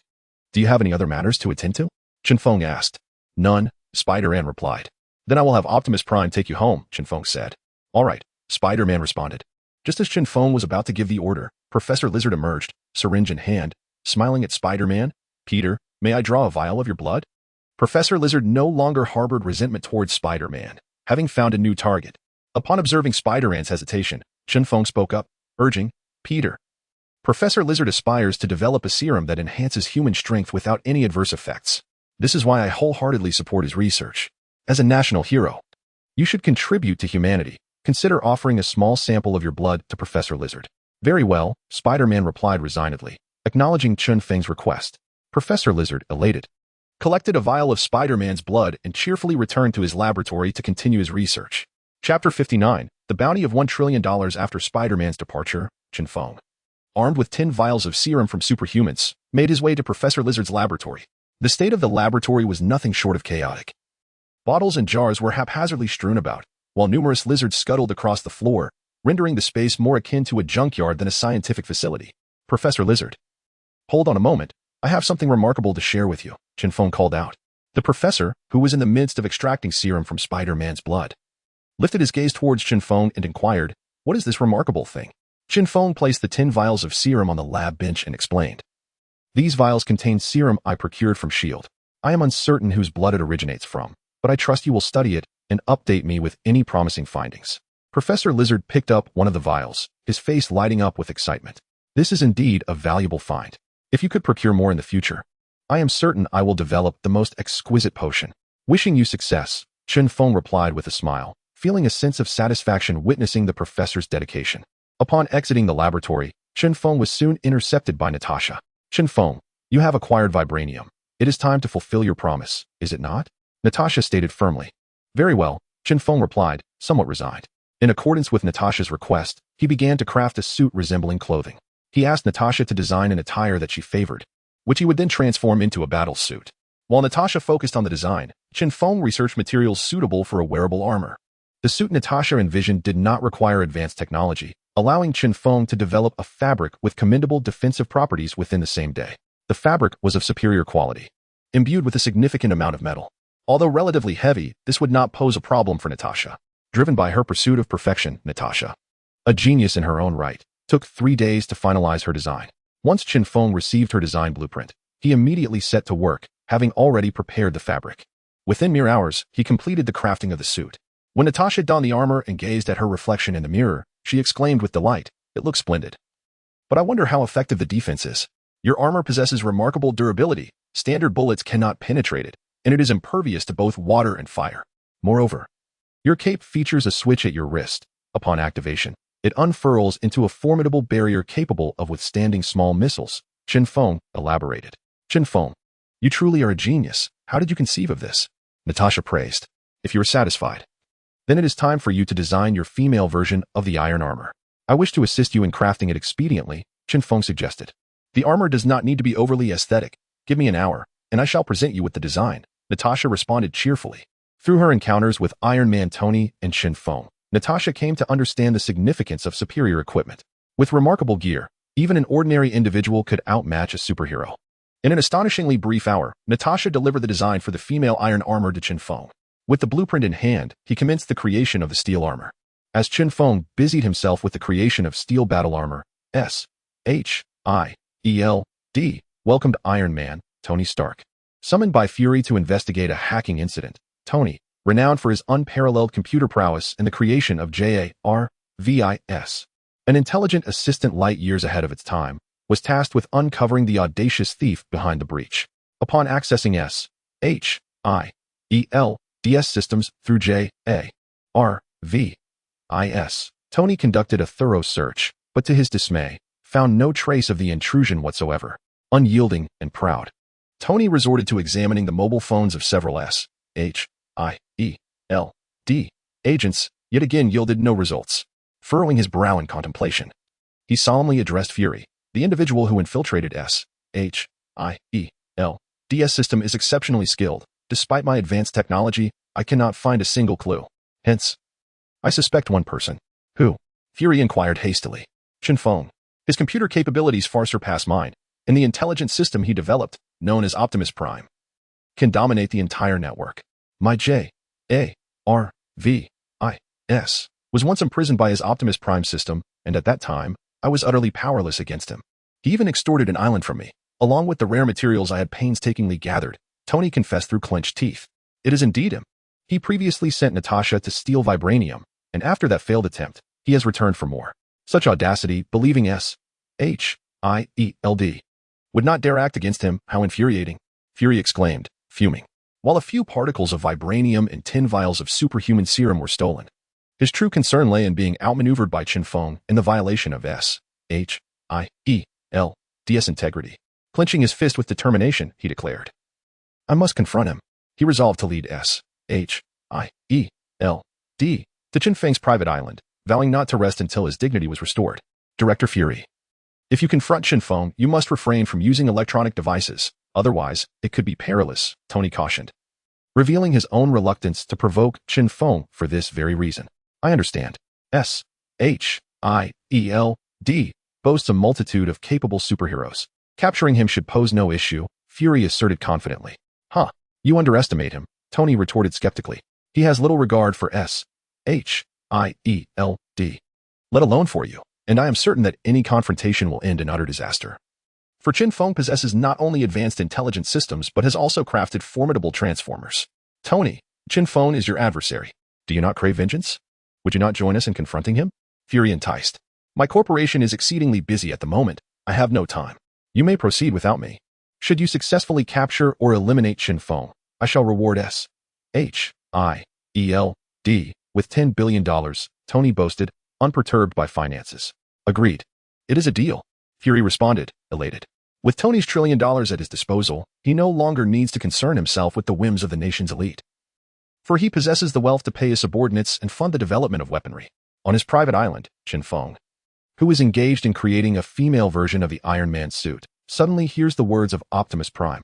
My lord, I have intercepted communications from Iron Man Tony, revealing that S.H.I.E.L.D. has discovered your theft of vibranium and 10 vials of super soldier serum, and they are coming to cause you trouble. Furthermore, Tony has placed a bounty, declaring that should S.H.I.E.L.D. capture or eliminate you, a reward of $1 trillion will be bestowed upon them. Director Fury of S.H.I.E.L.D. has agreed to this proposition. Chapter 60, A Declaration of War Against S.H.I.E.L.D. How could they possibly conclude that I was the thief? Chen Feng inquired, perplexed. Director Fury of S.H.I.E.L.D. summoned Iron Man, Tony Stark, to investigate, hoping to unearth clues from the agency's systems. However, Tony found no leads and remarked to Fury, the only one capable of erasing all traces online is you. Tony, you are courting disaster, Chen Feng retorted coldly. He had yet to confront Tony, but the latter had already sought him out, assuming him to be an easy target. Optimus Prime, issue a global bounty. Whoever eliminates Iron Man, Tony Stark, shall receive a reward of $100 trillion, Chen Feng commanded. Ever since the inception of Optimus Prime's intelligence system, it had consistently aided Chen Feng in amassing wealth.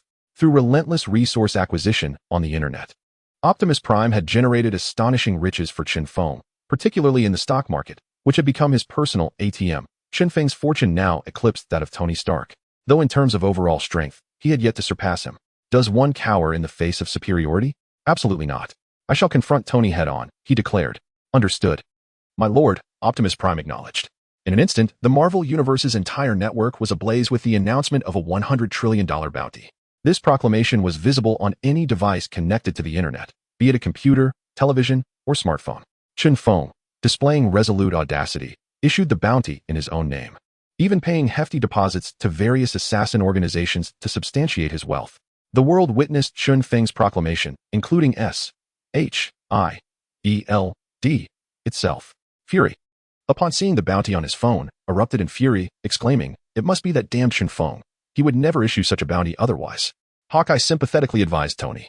"You are in serious trouble, Tony. You'd best not leave SHIELD. With our protection, no one would dare touch you." Chen Feng is undoubtedly eavesdropping on our conversation, Tony lamented. Regret washed over him. Had he known Chen Feng possessed such wealth, he would never have placed a $1 trillion bounty against him.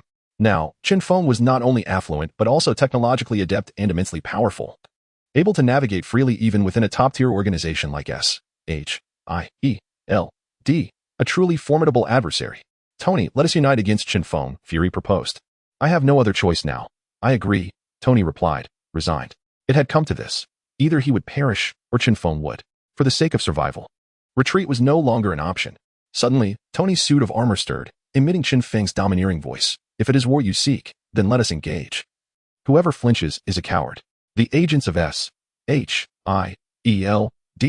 tensed, adopting a posture of readiness, drawing their weapons in anticipation of the imminent confrontation with the armored suit.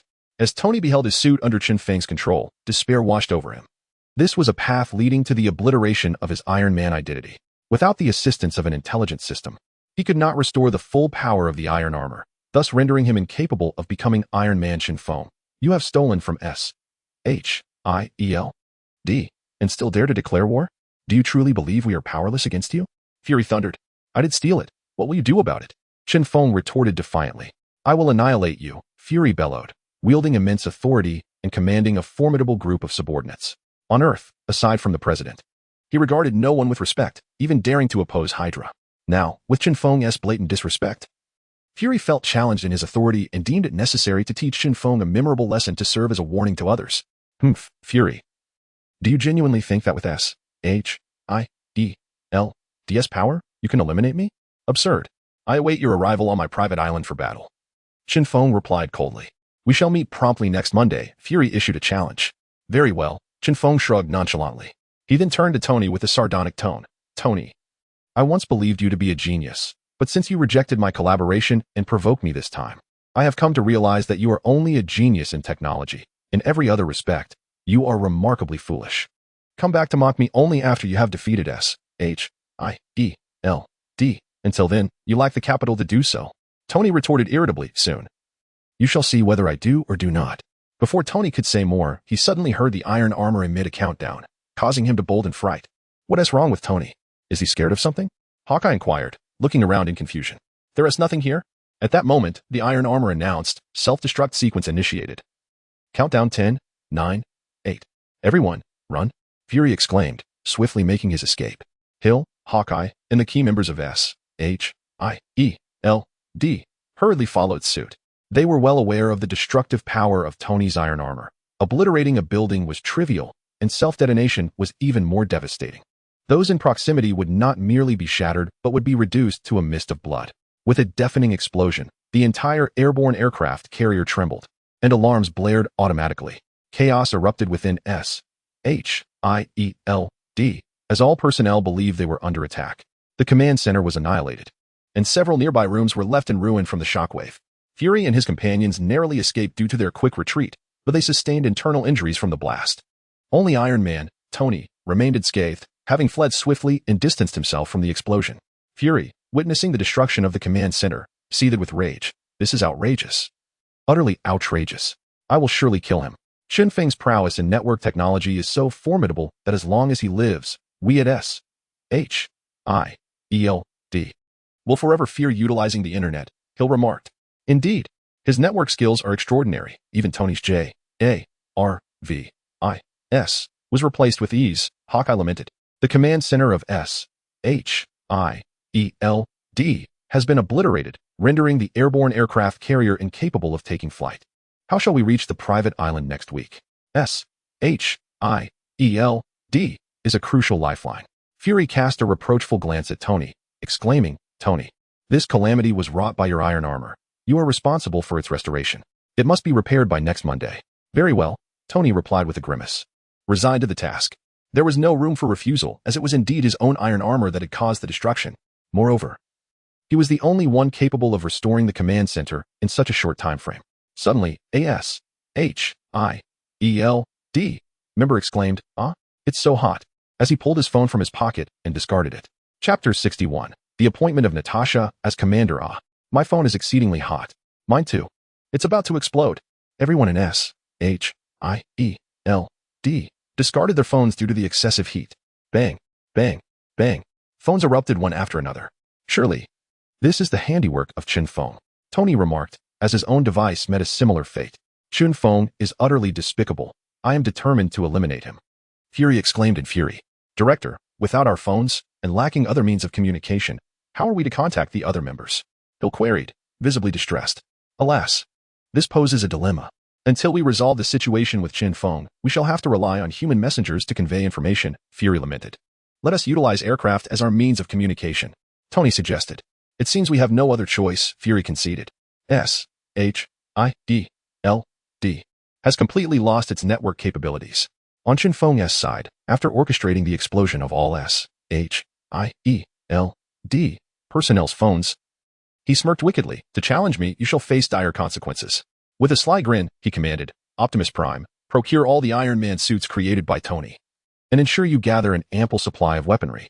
Understood, my lord, Optimus Prime acknowledged. Additionally, mimic Tony's voice and instruct Stark Industries to transport all weaponry to the private island.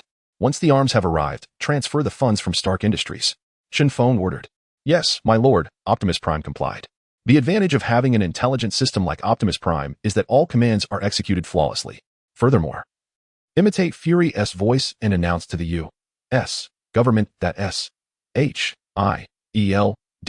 is severing ties and will no longer be under U.S. control. Chen Feng commanded. Understood, my lord, Optimus Prime affirmed. Also, send S.H.I.E.L.D.'s sensitive information to the U.S. President, particularly the data concerning Hydra members within S.H.I.E.L.D. Chen Feng instructed. Yes, my lord, Optimus Prime replied.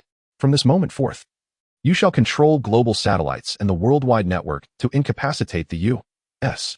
Internet, Chen Feng commanded. Understood, my lord, Optimus Prime complied. Chen Feng aimed to dismantle Tony Stark's Stark Industries while also creating turmoil for S.H.I.E.L.D. He intended to exert pressure on S.H.I.E.L.D. through the network, ensuring their plight. At Stark Industries, within Tony's laboratory, numerous Iron Man suits equipped with advanced weaponry soared into the sky, numbering in the dozens. The entire Stark Industries workforce sprang into action upon receiving Tony's directive to relocate all weaponry to the private island. The citizens of the United States descended into a state of panic as the internet collapsed, rendering them unable to browse, make calls, or watch television. The U.S. government officials were astounded upon receiving notification from S.H.I.E.L.D., shocked by the revelation that S.H.I.E.L.D. intended to sever ties with the United States. The president was even more astounded, realizing that the agency he had vigorously supported was not only breaking free from his control but also harbored a significant number of Hydra members. Consequently, the U.S. government unanimously resolved to declare war on S.H.I.E.L.D. They would not tolerate betrayal. The Stark Industries group has nearly been emptied, and Iron Man Tony remains oblivious to this fact. The upper echelons of the United States are poised to declare war on S.H.I.E.L.D. Yet the members of S.H.I.E.L.D. are entirely unaware. This illustrates the grave repercussions of a paralyzed network. Chen Feng, utilizing his technological prowess, has deftly maneuvered various factions at his whim. After issuing a multitude of commands to Optimus Prime, he sought out Natasha, as he was in urgent need of her assistance. Natasha, being an exceptionally efficient strategist, tactician, and commander, was indispensable to him, while his own strength was formidable. He required Natasha's expertise to command the Iron Armors and the Lizard Legion led by Professor Lizard. This was a temporary arrangement. Once he accumulated more subordinates and manufactured a mechanical army, he would no longer require Natasha's leadership. Natasha was leisurely fishing on the beach when she heard footsteps. Turning her head, she saw Chen Feng and greeted him with a slight smile, asking, "Aren't you busy? What brings you here?" "Natasha, would you be interested in joining my team?" Chen Feng inquired earnestly. Taken aback, Natasha questioned, "Why the sudden invitation to join your team?" "Tony Stark has declared war on me," Chen Feng replied. "Ah, didn't he say he was no match for you last time? Why the sudden declaration of war? Have you offended him again?" Natasha queried, puzzled. "It's because Ascension has also declared war on me, which emboldened him to do the same." Chen Feng explained. "What?" Natasha stood up abruptly, disbelief etched on her face as she gazed at Chen Feng. Chen Feng nodded affirmatively. "Yes, Ascension has declared war on me, setting a date for next Monday. Could it be that Ascension discovered you stole vibranium, prompting their declaration?" Natasha asked. "Indeed, Ascension has declared war on me, and I reciprocate. My strength is currently insufficient. Hence I seek your assistance and hope you will join my team," Chen Feng stated. Furrowing her brow, Natasha responded, "You've already drawn the ire of Ascension, and yet you invite me to join? Am I to take such a risk?" Ascension is the premier organization globally. With all members being skilled fighters, how can just the two of us stand against them? I have acquired dozens of iron armors from Tony, and Professor Lizard's Legion will also participate. With 5 days until Monday, I can produce hundreds of iron armors, so we might not necessarily lose. Furthermore, I have commandeered global networks, including satellites in space, with Optimus Prime's control, Chen Feng asserted confidently. "Are you truly that formidable?" Natasha inquired, astonished. If Chen Feng's claims held any truth, their battle against Ascension might not end in defeat. Chen Feng affirmed, "Absolutely true. To bolster my strength, I have also appropriated a significant arsenal from Stark Industries, essentially emptying the place. Moreover, I impersonated Fury's voice to announce to the U.S. High Command, under Ascension's name, that Ascension is severing ties with the U.S. You truly are quite cunning," Natasha remarked with admiration.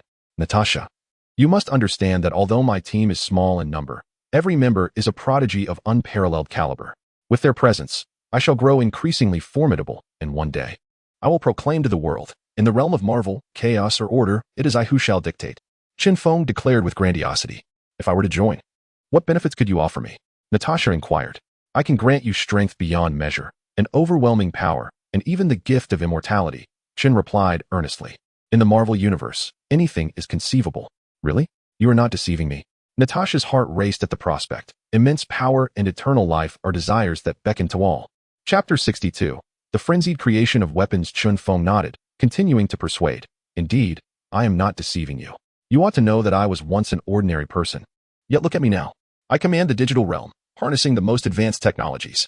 My form can transform into an immensely powerful Titan or into an almost indestructible lizard man. And I possess abilities akin to that of Spider-Man.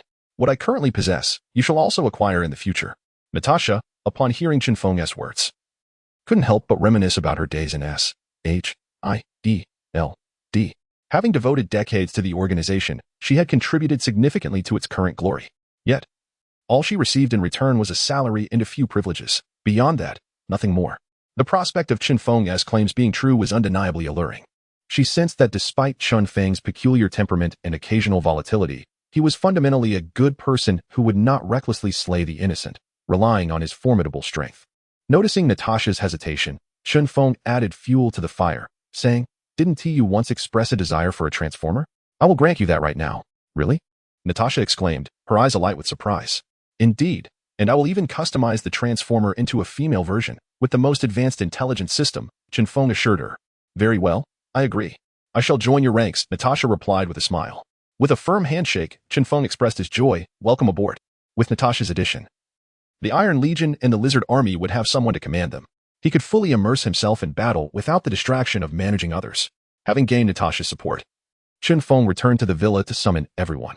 In the living room, Dr. Hank and the others sensed a shift in the atmosphere. Chen Feng, what brings us here? Dr. Hank inquired. S-H-I-E-L-D and Iron Man Tony have declared war on me, and I hope for your support, Chen Feng stated. Ah, Doctor. Hank gasped in astonishment. What? S-H-I-E-L-D has declared war on you? Professor Lizard exclaimed in shock. S-H-I-E-L-D is not to be trifled with? Dr. Octopus expressed his concern. Chen Feng, weren't you once a member of S-H-I-E-L-D? Why would they declare war on you? Zhao Helen asked, bewildered. Because I have offended Iron Man Tony. And I also pilfered a small amount of vibranium and 10 vials of super soldier serum from S-H-I-E-L-D. They feel humiliated. Thus they seek to reclaim their honor through war, Chen Feng explained. Stealing is wrong, Zhao Helen remarked disapprovingly. Stealing isn't inherently wrong. The mistake lies in pilfering from S-H-I-E-L-D, Dr. Octopus countered. Chen Feng, perhaps we should relocate from here, Dr. Hank suggested. He was averse to conflict, having collaborated with Chen Feng solely for the purpose of quantum research, not to engage in warfare. I only require your support, not your direct involvement. Before the war commences, I will ensure your safe passage to a secure location, guaranteeing your safety, Chen Feng reassured them. What manner of support do you seek from us? Dr. Hank inquired. Of course, I wish for you to utilize your expertise, Chen Feng said. Then turned to Professor Lizard and requested, Professor Lizard, please expand the scale of the Lizard Legion, and when the time comes, let your legion join the battle. Certainly. Professor Lizard readily agreed. Chen Feng then directed his gaze towards Dr. Hank, saying, Dr. Hank, I am aware that you possess a swarm of flying ants. I hope you can enlarge them and then hand command over to Natasha. Dr. Hank had a device that simulated ant pheromones, which would enable Natasha to direct the ants in combat. Though Dr. Hank internally resisted, he feared that refusing Chen Feng would jeopardize his research in quantum fields. After a moment of resolve, he replied, Very well, I shall comply. Chen Feng turned to Dr. Octopus, stating, Dr. Octopus, I hope you can assist me in creating a multitude of intelligent weapons, similar to the mechanical tentacles behind you. Dr. Octopus's mechanical tentacles displayed remarkable speed, capable of even catching bullets. Given Dr. Octopus's advanced engineering skills, his assistance would undoubtedly lead to the rapid production of numerous combat machines. No problem, Dr. Octopus affirmed. Next, Chen Feng looked at Helen Zhao, who blinked expectantly at him, awaiting a request. Amused by her adorable demeanor, Chen Feng chuckled and said, Perhaps you should sit this one out. Why? I am quite capable too. I can manufacture weapons, Helen Zhao protested. All right then. You may also assist me in weapon production. Chen Feng replied, feeling gratified. Standing up, Chen Feng declared, The tasks have been assigned. Let us act swiftly. The preservation of our private island depends on your efforts. Professor Lizard returned to his laboratory, gathering a considerable amount of lizard DNA serum. Heading to the grove on the island to transform all the lizards into giant lizards to aid Chen Feng in overcoming their adversaries. Dr. Hank returned to his laboratory, bringing the flying ants to an open area outside the villa, using PIM particles to enlarge them. To enhance their combat capabilities, he increased their size to that of elephants, while also directing them to seek out companions in other locations, thereby expanding the swarm. Helen Zhao returned to her laboratory, contemplating weapon creation. Her kind nature steered her thoughts away from lethal designs, focusing instead on how to incapacitate the enemy. Dr. Octopus, a true workaholic, immediately began crafting intelligent weapons upon returning to his laboratory. With the assistance of his 4 mechanical tentacles, he worked at an astonishing pace, producing a weapon within minutes. Though small in size, these intelligent weapons could autonomously attack foes at the mere sound of a command. Meanwhile, Chen Feng returned to his own laboratory, commencing the production of steel battle armor. He aspired to create a transformer. However, the complexity of such a task would require days. Unlike the relatively straightforward construction of steel armor, which could be completed in 1 or 2 hours. With Optimus Prime's assistance, his speed in manufacturing the steel armor increased significantly. As he produces each steel battle suit, the newly crafted armor autonomously begins to replicate under the command of Optimus Prime. Thus, Chen Feng's pace escalates exponentially. The inhabitants of the private island are engrossed in their tasks, and Natasha is no exception. She is diligently learning how to command the Lizard Legion from Professor Lizard, while also acquiring skills to direct the swarm of flying ants from Dr. Hank. The private island has entered a state of urgency, with everyone striving in preparation for the impending battle. The blaring horn of the cargo ship resonates as it approaches the shore. Hearing this sound in the laboratory, Chen Feng cannot help but feel a surge of joy. Stark Industries has delivered weaponry, With the armaments from Stark Industries, his speed in manufacturing intelligent weapons will undoubtedly increase. Chapter 63, The Legion of Beasts, hundreds of thousands strong perhaps due to the sheer volume of steel battle armor. The personnel at Stark Industries remained blissfully unaware of any anomalies.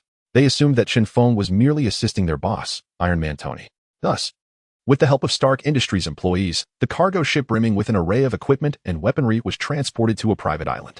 After the Stark Industries team departed from the island, Chen Feng stood amidst towering crates filled with weapons, a malevolent smile gracing his lips as he remarked, with S-H-I-E-L-D, and Tony on their way, I shall treat you all splendidly with these arms. Natasha pried open one of the crates, hoisting out a shoulder-mounted rocket launcher. After a moment's inspection, she returned it and turned to Chen Feng, saying, Chen Feng, these weapons are exceedingly advanced. It is unfortunate for S-H-I-E-L-D to face an adversary like you. I have no desire to be at odds with S-H-I-E-L-D. Yet having declared war against me, they cannot blame my ruthlessness, Chen Feng replied. With so many weapons here, how many robots do you intend to manufacture to utilize them all? Natasha inquired. I shall not produce an excessive number of robots due to time constraints, and creating ordinary robots would waste materials. Instead, I will affix these weapons to aircraft and vehicles. By equipping every mobile machine with a substantial arsenal, they shall become mobile fortresses of considerable might, Chen Feng explained. I can scarcely believe that you have orchestrated such a grand display with merely Optimus Prime and a handful of us. I am beginning to admire you, Natasha remarked. Time is of the essence. Hasten and train the Lizard Legion and the swarm of ants, Chen Feng urged. Natasha obediently proceeded to train her subordinates. Under the guidance of Optimus Prime, Chen Feng designed numerous mobile fortresses, speedboat fortresses capable of traversing water, submarine fortresses for underwater navigation, land-based vehicle fortresses, and aerial fortresses that could soar through the skies. Each of these fortresses was equipped with an array of weaponry, including handguns, machine guns, and artillery, along with a substantial supply of ammunition. The fortresses boasted systems for automatic missile interception, targeting enemies, and evasive maneuvers, although they were susceptible to enemy fire. Their overwhelming numbers ensured that the chances of resistance were minuscule. The mobile fortresses Chen Feng designed were not technologically advanced, allowing even ordinary scientists to replicate them. Thus, he set them aside temporarily, planning to have the robots assist in their production once he had manufactured a significant quantity. Chen Feng left 2 suits of steel armor to guard the mountain of weaponry, then returned to the laboratory, fervently engaged in robot production. His manufacturing speed was nothing short of terrifying. As he created an increasing number of robots, his spacious laboratory transformed from a desolate space into a vibrant hub of activity. With countless robots collaborating under Optimus Prime's control to manufacture even more robots. Meanwhile, Dr. Octopus, aided by his mechanical tentacles, worked with remarkable speed, outpacing Chen Feng, though he could only produce independently rather than replicate as Chen Feng did. The creations of Dr. Octopus are peculiar and extraordinary, ranging from robots to mechanical dogs and serpents. Although these inventions are compact in size, their quality is remarkable, rendering them impervious to harm. Furthermore, they possess a self-destruct feature akin to walking bombs, ensuring certain death for any adversary that approaches. A day later, Chen Feng crafted 10 suits of iron armor and 100 robots, while Dr. Octopus produced 60 mechanical beings. Professor Lizard had successfully evolved all lizards into colossal forms, totaling an astonishing 100,000, as he even transformed newly hatched lizards into giants. Dr. Hank's swarm of flying ants is the most formidable, as he worries about Chen Feng being targeted by S-H-I-E-L-D, prompting him to continually dispatch flying ants to unite with other swarms, resulting in an overwhelming number that he himself cannot count. Dr. Helen Zhao, undoubtedly the most brilliant woman in the Marvel Universe, developed a gas in just one day that is harmless to humans but renders anyone who inhales it utterly weak. She also concocted an antidote, ensuring that those who consume it are unaffected by the gas. With the exuberance of a child, Zhao approached Chen Feng to showcase her achievement. She burst into his laboratory, joyously exclaiming, Chen Feng, look, the gas I created will leave anyone who breathes it weak. Will it leave them weak indefinitely? Chen Feng inquired. Zhao nodded enthusiastically. Yes, one will remain powerless for a lifetime unless they take this antidote I have in hand to regain their strength. Let me give it a try. Chen Feng replied. If Zhao's claims were true, this gas could be produced in abundance, and with a large fan, it could incapacitate any foe. Rest assured, it's safe. I've tested it myself, Zhao reassured him sweetly. Chen Feng opened the bottle, and a wisp of black smoke escaped. He lowered his head to inhale the smoke and remarked, it has a bit of a spicy flavor. Zhao was aware of the potency of her creation upon inhalation. One would immediately collapse, rendered powerless. Concerned, she moved closer to Chen Feng, asking, Chen Feng, how do you feel now? Are you unable to exert any strength? Chen Feng shook his head and stomped his foot, causing a resounding crash as the ground beneath him caved in. It seems your gas has no effect on me, he stated. How can that be? It's supposed to be very effective. Zhao replied, disheartened. Your gas may only be effective against ordinary individuals. It likely has no impact on those with superpowers or true strength, Chen Feng explained. Then all my efforts were in vain, Zhao pouted, visibly upset. No. Your work is not in vain. Your gas can still be utilized against the ordinary personnel of S.H.I.E.L.D. Chen Feng comforted her. No. I must continue my research and enhance the gas, Zhao insisted defiantly. Helen, don't pursue that any further. Instead, come assist me, Chen Feng urged. What do you need help with? Zhao asked, her spirits lifting. Are you afraid of Dr. Henk's swarm of flying ants? Chen Feng queried. Zhao shook her head. Not at all. Those flying ants are quite docile. Then help me equip those flying ants with armor, Chen Feng stated. All right, Zhao Hailuan readily agreed. Chen Feng intended not only to adorn the flying ants with armor, but also to equip the giant lizards, thereby enhancing the defensive and offensive capabilities of both legions. While Chen Feng was utterly preoccupied on his private island, the personnel of S.H.I.E.L.D. finally became aware of the external circumstances. Ignorance was no longer an option, as the nation had dispatched troops to assault them. The army attacking S.H.I.E.L.D. was led by General Ross. Chapter 64. General Ross's Assault on S.H.I.E.L.D. General Ross, wielding considerable military power, harbored ambitions of global domination, particularly with the emergence of abomination. He extracted serum from this formidable creature, creating 10 monstrosities akin to it. Cautious of provoking rebellion among such powerful beings, he limited their numbers. With 11 nearly invincible creatures as his enforcers, alongside the most elite troops of the United States, his aspirations soared. Upon learning that S.H.I.E.L.D. had severed ties with the United States, he eagerly mobilized his forces to assault the organization. His motives were clear. He sought to acquire S.H.I.E.L.D.'s advanced technology and the serums of its superpowered agents to forge the most formidable legion. The personnel at S.H.I.E.L.D. were bewildered, unable to comprehend why General Ross had chosen to attack them. Director Fury, particularly incensed, found himself in a state of frustration. S.H.I.E.L.D. represented the pinnacle of global authority, dedicated to safeguarding Earth, and had never before been openly challenged. Ever since Tony Stark had crafted the Iron Man suit, S.H.I.E.L.D. had faced threats with renewed boldness. Chen Feng had audaciously infiltrated S.H.I.E.L.D. to steal, even daring to provoke conflict, showing blatant disregard for the organization. Now, even General Ross of the military sought to instigate trouble. Fury, seething with anger and a sense of helplessness, recognized that while Ross threatened S.H.I.E.L.D., they could not retaliate, as they were compatriots under the same leadership. Reluctantly, he gathered his subordinates and stepped onto the deck of the airborne aircraft carrier, holding a megaphone to address Ross. General Ross, what is the meaning of surrounding S.H.I.E.L.D. with your troops? With an imposing presence atop a colossal tank, General Ross stood flanked by 5 monstrous figures, surrounded by rows of fully armed soldiers. While helicopters and fighter jets periodically soared overhead, filling the air with the sin of impending war, he responded through his own megaphone, Fury. I advise you to lay down your arms and surrender, otherwise, my soldiers will crush you. Fury's expression darkened at Ross's words, and he retorted angrily, General Ross, do you not fear the consequences of your unilateral assault on S.H.I.E.L.D.?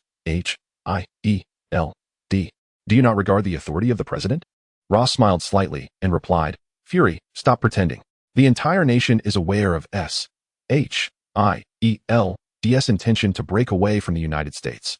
Is your mind clouded that you question my motives for this attack? What are you saying, Ross? I had no knowledge of S.H.I.E.L.D. seeking to detach from the United States. Fury exclaimed in shock. The others at S.H.I.E.L.D. were equally astonished. Humph. Whether you acknowledge it or not is irrelevant. I demand to know surrender or fight. Ross barked, unwilling to waste time, aware that S.H.I.E.L.D. was no ordinary organization. Fury raised his hands in exasperation and implored, General Ross, please do not act impulsively. I assure you, this is a grave misunderstanding. The S.H.I.E.L.D. has no intention of severing ties with the United States.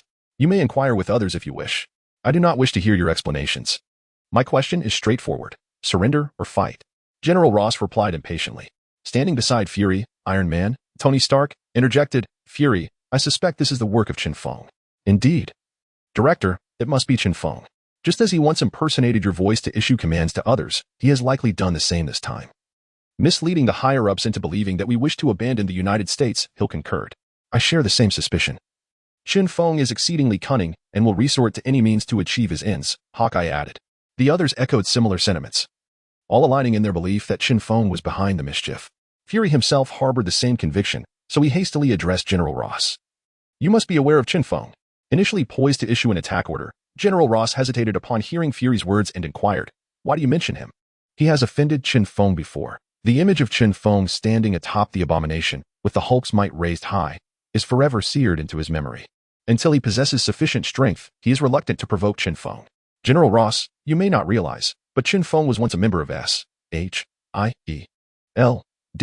He has exploited our name to engage in deceitful acts. Just yesterday, he audaciously infiltrated Ascension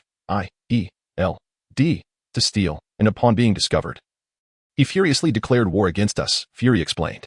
What does that have to do with me? Ross queried, puzzled. It is of utmost relevance. Chen Feng's cyber capabilities are unparalleled. He can manipulate the entire digital realm. In retaliation against Ascension, he has sabotaged our command system and damaged all our communication equipment, rendering us unable to communicate with the outside world. Moreover, if I am not mistaken, he has either imitated my voice or hacked into Ascension's official website to suggest a separation from the nation. This is a scheme to sow discord among us. General Ross, we cannot fall for this trap. Fury elucidated. Are you suggesting that the current paralysis of the United States network is also the doing of Chen Feng? General Ross asked, astonished. Tony stepped forward and declared, General Ross, I am Tony Stark of Stark Industries, and I can vouch for Fury's claims. If the network of the United States is indeed incapacitated, it is undoubtedly the work of Chen Feng, for he is the only one capable of such a feat on his private island. Chen Feng, in his laboratory, had delegated tasks to his robots after receiving a notification from Optimus Prime. Through a 3D holographic projector, he observed the unfolding drama, hoping for a confrontation between General Ross and Ascension. However, upon hearing Tony's remarks, he became incensed, wishing to eliminate Tony. The confrontation that was on the brink of eruption was quelled by Tony's words. Rubbing his chin, Chen Feng murmured, it is imperative that Ascension and General Ross come to blows. Optimus Prime, imitating General Ross's voice, amplified the sound without pause, uttering but two words, attack, commanded Chen Feng. General Ross wished to inquire further, yet as he attempted to speak, the loudspeaker emitted not his intended words, but rather the command to attack. The sound reverberated, thud, thud, thud. Thousands of soldiers marched in unison, weapons in hand, fearlessly advancing towards S.H.I.E.L.D. The abomination, accompanied by 10 colossal humanoid beasts, surged ahead towards S.H.I.E.L.D. General Ross grew anxious, but regardless of what he attempted to articulate, the loudspeaker incessantly blared the word attack, drowning out his voice entirely. In his reckless sprint, the abomination boasted, you insignificant minions of S.H.I.E.L.D., I shall crush you, ha ha ha. Chapter 65, The Cruel Hatred with a Thunderous Crash. The abomination forcefully breached the doors of S.H.I.E.L.D., accompanied by 10 monstrous figures, wreaking havoc. The sounds of gunfire and explosions echoed pistols, machine guns, grenades, all proving futile against the might of the abomination and his minions. Help! Director, save me. Run. These monsters are invulnerable. Ha! Ants should not survive, perish. The abomination jeered cruelly. Blonsky, this power is intoxicating, one of the monstrous figures mused. Only through slaughter can I find joy. Thus, I shall eliminate everyone in S.H.I.E.L.D. Another declared arrogantly. Enough talk. Let us ascend and capture Fury. It will be a grand achievement, one of the beasts urged. With a cacophony of destruction, the abomination and his 10 giants charged towards the deck, mercilessly trampling anyone who dared to resist. On the aircraft carrier's deck, Fury witnessed General Ross issuing the order to attack S.H.I.E.L.D. With the main entrance breached, he could no longer hesitate. Delay would mean the annihilation of his subordinates. With a fierce roar, he commanded, kill them. Eliminate all enemies. Yes, Director. Upon receiving Fury's command, S.H.I.E.L.D. agents launched a desperate counterattack. The armory opened, and they armed themselves with advanced weaponry. The superhumans of S.H.I.E.L.D. began to exploit their unique advantages against General Ross's forces. Hawkeye stood on the deck, unleashing a barrage of explosive arrows with remarkable speed and precision. bombarding Ross's troops below like a rapid-fire cannon. Meanwhile, Chen Feng, on his private island, observed the battle between S.H.I.E.L.D. and General Ross with delight, popping open a bottle of champagne to celebrate. Let them fight. Ideally, they will all perish, and then no one will trouble me, he exclaimed joyfully. Taking a sip of champagne, my lord, General Ross has smashed all the amplifiers capable of connecting to the network. I can no longer impersonate his voice through the speakers, reported Optimus Prime. Not to worry, they have already engaged in battle. Even if they reconcile, they will emerge as enemies, Chen Feng replied. On General Ross's side, he had destroyed all sound-emitting devices and urgently instructed his secretary, Catherine, relay my orders. Everyone retreat. General, why? Catherine asked, bewildered. Just moments ago, Ross had been shouting to attack, and now he was inexplicably smashing amplifiers, only to command a retreat. She was utterly perplexed. That previous command was not mine. Someone impersonated my voice. If I am not mistaken, it was Chen Feng's doing, Ross explained angrily. What do we do now? Our people are already engaged in battle with S.H.I.E.L.D., and there have already been casualties, Catherine lamented. First, we retreat. We cannot allow Chen Feng to use us as pawns, Ross declared. General, Catherine expressed her concerns. What shall we do if we retreat and S.H.I.E.L.D. seizes the opportunity to attack us? General Ross clenched his teeth and replied, when we retreat, inform S.H.I.E.L.D. that it was Chen Feng who impersonated my voice to issue the orders. If they continue to assault my forces, then let us not hesitate. We shall annihilate S.H.I.E.L.D. and seize their wealth for ourselves. General Ross, having risen from an ordinary individual to a significant power in the United States, owed his ascent to his ruthlessness and ambition, which had brought him to his current position. Thus, if S.H.I.E.L.D. proved obstinate, he would take action against them, regardless of the consequences. The agents of S.H.I.E.L.D. were indeed elite, some even superheroes or individuals with extraordinary abilities, exhibiting remarkable combat prowess. However, their numbers were woefully insufficient. Faced with an army of over 100,000, they found themselves retreating. Hawkeye, on the deck, relentlessly bombarded the soldiers with explosive arrows. The soldiers below were not idle, employing tanks, artillery, and rocket launchers to retaliate against S.H.I.E.L.D. The sounds of explosions echoed continuously. Under the cover of her soldiers, Catherine rushed forward, issuing retreat orders. While the soldiers behind her heard the command, those who had advanced too far remained oblivious. Consequently, the soldiers at the rear began to withdraw, while their forward counterparts continued to charge. Observing the front lines, Catherine witnessed her comrades perish rapidly, with hundreds falling in the blink of an eye, filling her with urgency. In a moment of inspiration, she devised a plan that, while potentially embarrassing for General Ross, was necessary to save her comrades. With a swift motion, she tore a white shirt from her uniform, brandished it in her hand, and shouted, "Ceasefire! Everyone stop! This is a misunderstanding. It is all Chen Feng's doing." General Ross did not order an attack, although her voice did not reach S.H.I.E.L.D. Those on the deck could see her actions. Waving the white flag was a clear signal of surrender. Hawkeye, possessing the keenest eyesight, recognized Catherine's face and promptly informed Fury, "Director, the one waving the white flag is General Ross's secretary, Catherine. It appears they are retreating and wish to avoid conflict. Relay my orders. Everyone cease fire," Fury commanded. Once S.H.I.E.L.D. halted their assault, Catherine finally managed to reach the front lines to relay the retreat order. The soldiers outside S.H.I.E.L.D. began their withdrawal. Yet the abomination and 10 monstrous entities remained inside, continuing their rampage. Lacking communication tools, they were forced to rely on running to inform their comrades. All personnel within S.H.I.E.L.D. received the order to refrain from attacking General Ross's forces. However, the abomination and his allies persisted in their slaughter. With no other option, Fury dispatched Hawkeye to handle the situation. Although Hawkeye possessed no superpowers, his unparalleled vision and archery skills, coupled with the assistance of his companions, instilled him with confidence even when facing such formidable foes. At this moment, Catherine had already dashed into S.H.I.E.L.D., only to be confronted with a scene of utter devastation. The surroundings were drenched in blood, a sight that made even her, a soldier by profession, feel a chill run down her spine. The cacophony of explosions echoed, boom, boom, boom. Ha ha ha. Ants, indeed ants, so feeble, utterly pathetic. Don't run. I shall crush you beneath my feet. Ha ha ha.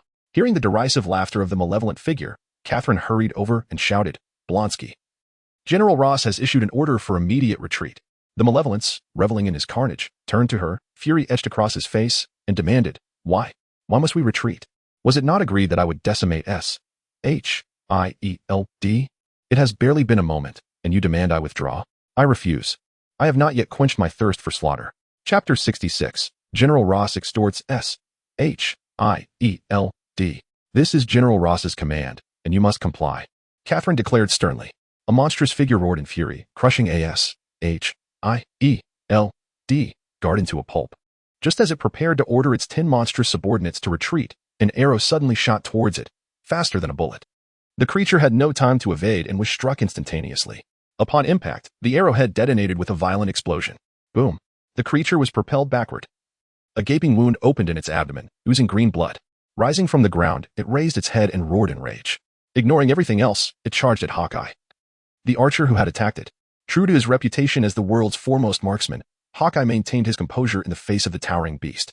He calmly retrieved an armor-piercing arrow from his quiver, drew his bowstring taut, and released. Whoosh! The arrow pierced through the creature's mouth and emerged from its back. It let out a tormented howl and collapsed to the ground. The monstrous subordinates, witnessing their leader's injury at the hands of Hawkeye, erupted in furious roars and surged towards him. "Stop! I command you in the name of General Ross," Catherine shouted. If these monstrous beings continued to engage S-H-I-E-L-D, the hard-won peace could easily be shattered once more. She had to intervene. After all, with the creature's formidable constitution, it would not perish easily. The authority of General Ross instilled fear in the 10 monstrous beings, compelling them to halt, albeit with disgruntled growls of discontent. Roar! Roar! Catherine observed as Hawkeye prepared to draw another arrow and quickly called out, "Hawkeye, cease your attack. If you continue, I will inform General Ross that you are provoking us." Hawkeye lowered his weapon and replied to Catherine, "You must ensure these creatures depart swiftly." After a brief respite, the creature's wounds had already begun to heal. Unyielding, it stood up and bellowed at Hawkeye. Though separated by a distance of over 10 meters, the force of its roar created gusts that rustled the archer's clothing. Hawkeye understood the threat posed by the creature. While he could intimidate it from afar, in close combat, he would surely be overwhelmed. Prepared for any eventuality, he raised his bow once more, ready to shoot if the creature approached. "Bronsky, cease this nonsense, or General Ross will be displeased," Catherine urged loudly. The creature turned, angrily addressing Catherine. "Let me kill him, and I will withdraw." "Yes, Bronsky, eliminate that pest." The others clamored in support. "Let us rid ourselves of this enemy together." The monstrous beings, fueled by their long-standing invincibility, were incensed at encountering someone who could inflict harm upon them. "Retreat. Everyone retreat. I am here to deliver General Ross's orders. If you refuse to comply, you shall face a military tribunal, and your lives will be irrevocably ruined. Have you forgotten your oath to General Ross? To remain loyal to him for life? Yet now, when his command is issued, you disregard it. Is this how you demonstrate your loyalty?" Catherine admonished fiercely. Her words resonated deeply within the hearts of all present, compelling them to obey and withdraw, even the most obstinate among them. Once General Ross's forces had completely evacuated the airborne carrier, both he and Fury emerged simultaneously, standing at the precipice between the two factions to converse. "The order to attack was not issued by me. We have all been manipulated by Chen Feng," General Ross remarked with a wry smile. "Are you certain it wasn't you?" Fury questioned skeptically. Just prior to the skirmish, General Ross had been fervently eager to launch an offensive, leading Fury to suspect he was being deceitful. "My army has already breached your S-H-I-E-L-D headquarters. If I do not command a retreat, do you truly believe your agency can withstand the onslaught?" General Ross retorted with irritation. Fury contemplated this and conceded. Indeed, with General Ross's formidable legion and 11 terrifying humanoid behemoths annihilating S-H-I-E-L-D was a distinct possibility. "Very well. I will place my trust in you," Fury declared. "This is a misunderstanding. However, you have decimated my elite forces, and I will not acquiesce to a retreat without some form of compensation. Without my assistance, Director 1 will undoubtedly refuse to believe your explanation, and soon the entirety of America will turn against you," General Ross cunningly threatened. Fury bristled with indignation. He was the victim yet found himself compelled to offer reparations to the enemy. Yet, he was left with no choice. The airborne carrier could not take flight, and evading the enemy's siege was impossible. Of course, he could abandon the carrier and lead his entire S-H-I-E-L-D personnel to safety. But such an act would cost him dearly, resulting in a significant loss of weaponry, resources, and technology that would drastically diminish S-H-I-E-L-D's strength. "General Ross, speak. What is it that you desire?" Fury ground his teeth in frustration. "I demand the blood serum of all your superhumans," General Ross stated with brazen audacity. He did not lack for wealth or talent. What he sought were formidable powers. With a substantial supply of S-H-I-E-L-D-S superhuman blood serum, he could forge an army of super soldiers and enhance his own capabilities. Without a moment's hesitation, Fury shook his head. Absolutely not. Propose something else. Fury was no fool. Having already severed ties with General Ross, supplying him with the coveted serum would equate to aiding the enemy. Once General Ross reached his full strength, he would undoubtedly turn against S-H-I-E-L-D. General Ross snorted derisively, threatening, "Then let us prepare for battle." Fury seethed with rage, noticing Fury's continued resistance. General Ross turned to leave. Desperate to avoid further conflict, Fury hastily called out, "Wait, I will agree to provide you with 10 vials of superhuman blood serum, no more. As the rest has been pilfered by Chen Feng." Chen Feng? What would he want with so much serum? General Ross inquired, perplexed. Certainly, there are nefarious intentions at play. Which is precisely why we, the S-H-I-E-L-D, have declared war against him. Monday marks the date of my duel with him. Fury paused momentarily before continuing. General Ross, just moments ago, Chen Feng impersonated you to command the military to launch an attack. Such an act, once executed, can undoubtedly be repeated. This singular incident has inflicted severe losses upon both our sides. Therefore, I earnestly invite you to join forces against Chen Feng and eliminate this menace. Otherwise, our nation shall never find peace.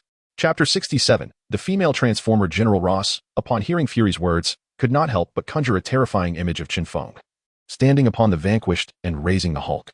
He shuddered involuntarily and declined Fury, stating, "I do not wish to be at odds with Chen Feng at this time. So I must beg your pardon. Given how Chen Feng has treated you, do you still harbor no animosity towards him?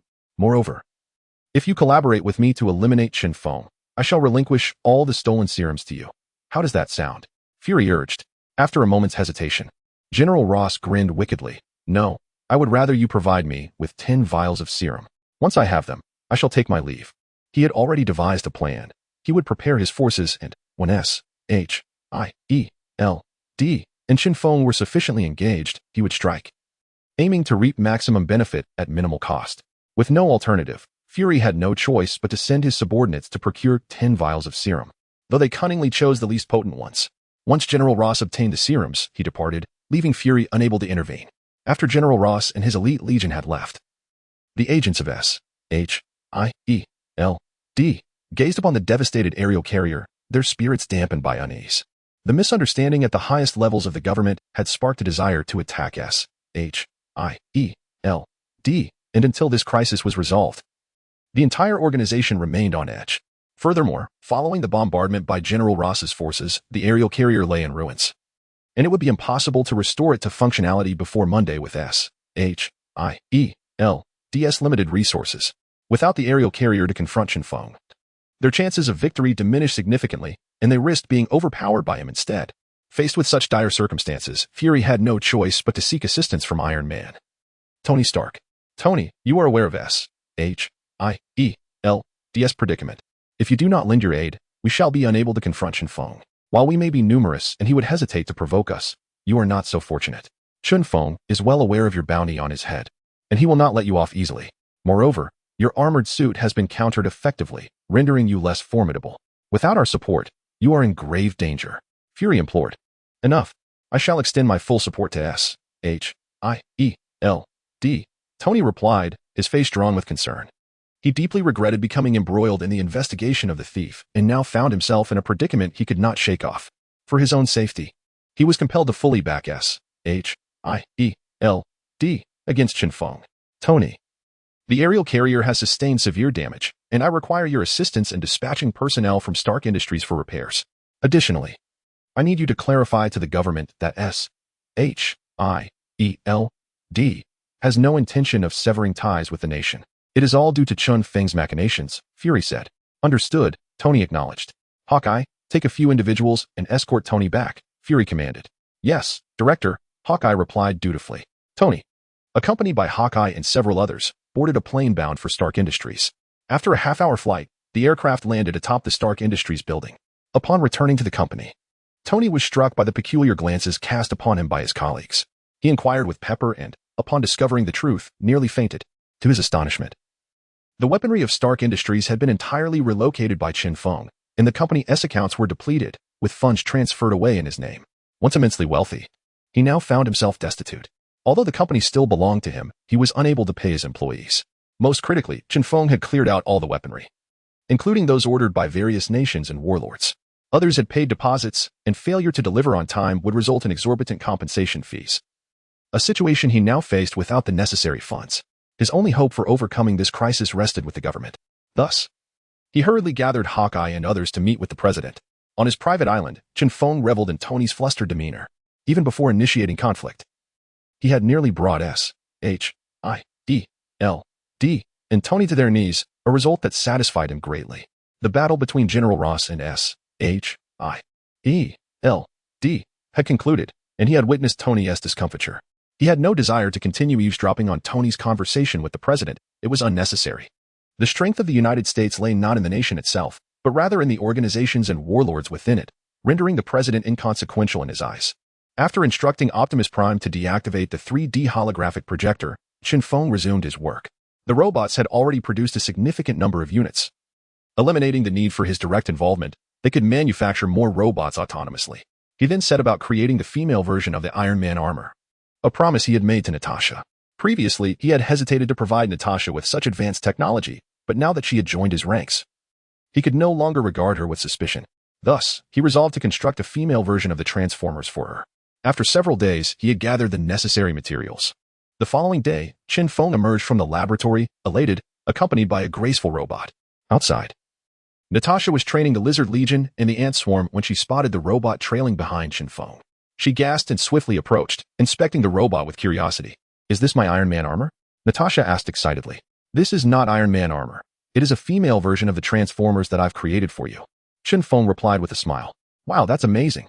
Chen Feng, I adore you," Natasha exclaimed before leaping into Chen Feng's arms and planting a fervent kiss on him. He took no offense. It was well known that foreign women were quite open. Wiping away the remnants of her kiss, he smiled and explained. "This female version of the Transformers, due to its size, possesses slightly less power than mine, yet it is still formidable, many times more powerful than Tony's Iron Man armor. The female Transformers can transform into 5 forms: an airplane, a sports car, a drilling machine, a submarine, and a humanoid robot. Moreover, I have devised an advanced intelligence system for you, one that has been replicated from Optimus Prime. This implies that your intelligence system possesses a sophistication akin to that of Optimus Prime. However, it is imperative to note that your system is also beholden to my commands, which supersede your own. Additionally, it is prudent to remind you that the female version of the Transformers has a rather limited defensive capability. While it can disregard ordinary bullets and explosives, it is advisable to evade smaller missiles and artillery." "Thank you, Chen Feng. I am thoroughly satisfied," Natasha expressed gratefully. Unlike Chen Feng, who is a fervent warrior, her desire for the female version of the Transformers is purely for convenience and personal safety. "Why don't you give it a try?" Chen Feng suggested with a smile. "How do I put it on?" Natasha inquired. "First, bestow upon her a name. Then issue your command, and she shall automatically envelop you," Chen Feng explained. Natasha nodded. Chapter 68, Intelligent System. What shall we name her? Natasha pondered. "You can choose any name. It can always be changed," Chen Feng replied. "No, once I choose a name, it cannot be altered," Natasha insisted earnestly. After waiting for 10 minutes without a decision from Natasha, Chen Feng casually suggested, "How about we call her Alita?" "Alita, just like my name. Both contain the character Ta." Splendid. "We shall use the name Alita," Natasha exclaimed joyfully. I merely said it offhandedly. You truly intend to use it?" Chen Feng remarked, bemused. "Of course. Why not use a beautiful name?" Natasha giggled. "Very well. Let me inform you, Transformers is a comic, and Optimus Prime is the leader of the robots, while Alita is his girlfriend." Chen Feng chuckled. Upon hearing this, Natasha cast a flirtatious glance at Chen Feng and teased, "Are you implying something?" Chen Feng waved his hand and laughed. "Don't overthink it. I have no such intentions toward you." Natasha shot him a playful glare and retorted, "As if I had any feelings for you." Then she added, "Never mind, we shall stick with the name Alita. After all, it is melodious." Standing before the female version of the Transformer, she declared, "From now on, you shall be called Alita. Do you hear me?" The female Transformer responded with a melodious voice. "Yes, Miss Natasha." Natasha spread her arms wide, saying, "Now, let us merge." The female Transformer turned its back to Natasha, retreating until its back contoured to her form, enveloping her entirely in a manner brimming with technological elegance. Once Natasha donned the female Transformer, she took a few steps to acclimate and exclaimed, "Chen Feng, you truly are a genius. My Transformer is even more comfortable than yours." "Actually, they are quite similar," Chen Feng replied. Natasha crouched and then leaped, reaching a height of 10 meters without utilizing any propulsion system. Boom. Upon landing, she knelt gracefully on one knee, exuding confidence. Do you not feel powerful? Chen Feng inquired. I must test other functionalities to determine if it is genuinely formidable, Natasha responded. Let us venture to the depths of the sea for that. Otherwise, the explosions might attract unwanted attention from other factions, Chen Feng suggested. All right, Natasha agreed. Optimus Prime, summon the Transformers, Chen Feng commanded.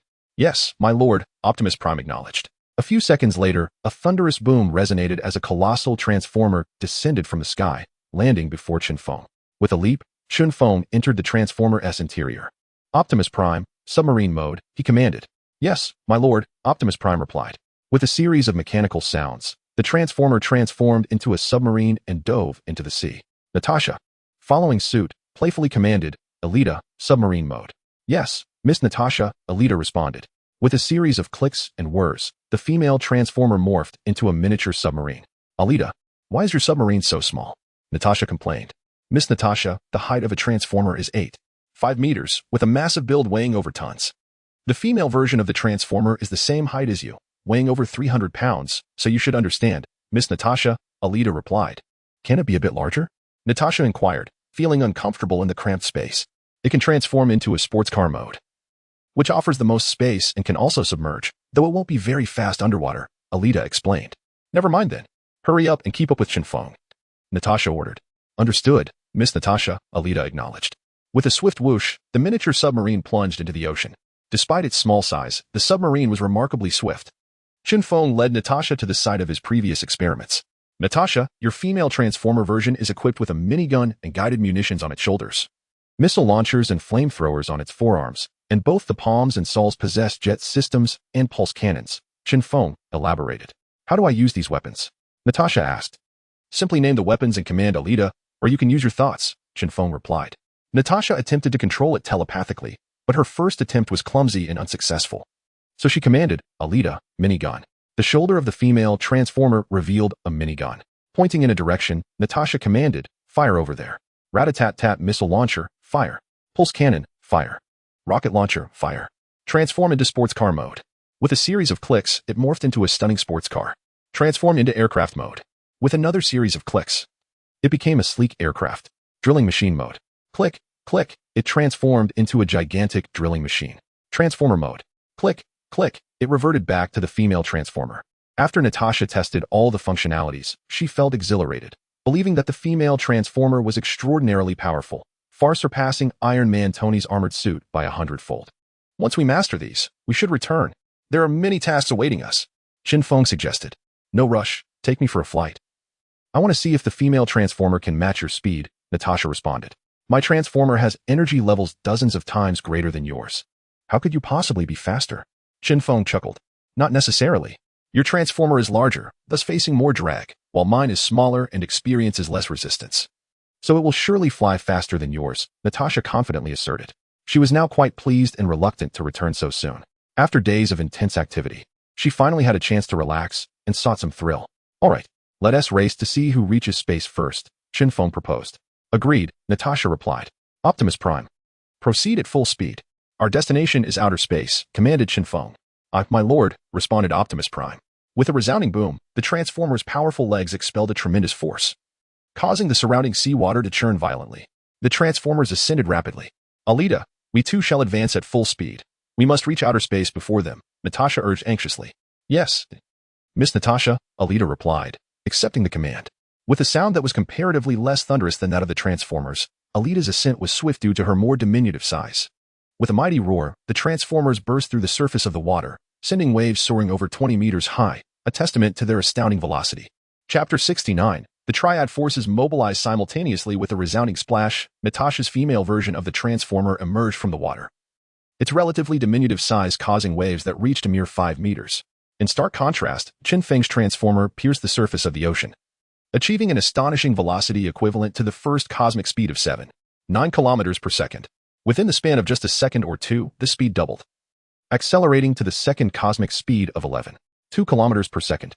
As the Transformer soared through the skies, it began its transformation into aircraft mode, further enhancing its speed to an extraordinary fourth cosmic speed of 110 kilometers per second. With the passage of time, this velocity continued to escalate, Inside the cockpit, Chen Feng grappled with intense discomfort as the overwhelming gravitational forces threatened to induce nausea. Fortuitously, his robust physique enabled him to endure the strain. A minute later, the rapid acceleration caused the temperature within the transformer to surge alarmingly. Thankfully, the internal cooling systems prevented Chen Feng from being scorched alive. Natasha's female transformer also transformed into aircraft mode, initially keeping pace with Chen Feng, but after a mere minute and a half, he vanished from her sight. With a thunderous roar, Chen Feng's transformer broke through the atmosphere, unshackled from Earth's gravitational pull, propelling itself at a terrifying velocity. He promptly engaged the jet system to decelerate. Shortly thereafter, he spotted a fiery figure breach the atmosphere. "Natasha, you may reduce your speed now," he communicated through the device. "Chen Feng, that was exhilarating. Truly, astonishingly fast," Natasha exclaimed, her excitement palpable. "Are you satisfied now?" Chen Feng inquired with a smile. Natasha, maneuvering her transformer, perched herself upon its colossal shoulder, a space so vast it could accommodate a galloping horse. "I am exceedingly satisfied," she replied, her eyes gleaming with delight. With such an impressive female transformer at her disposal, she envisioned a future where her aspirations would know no bounds.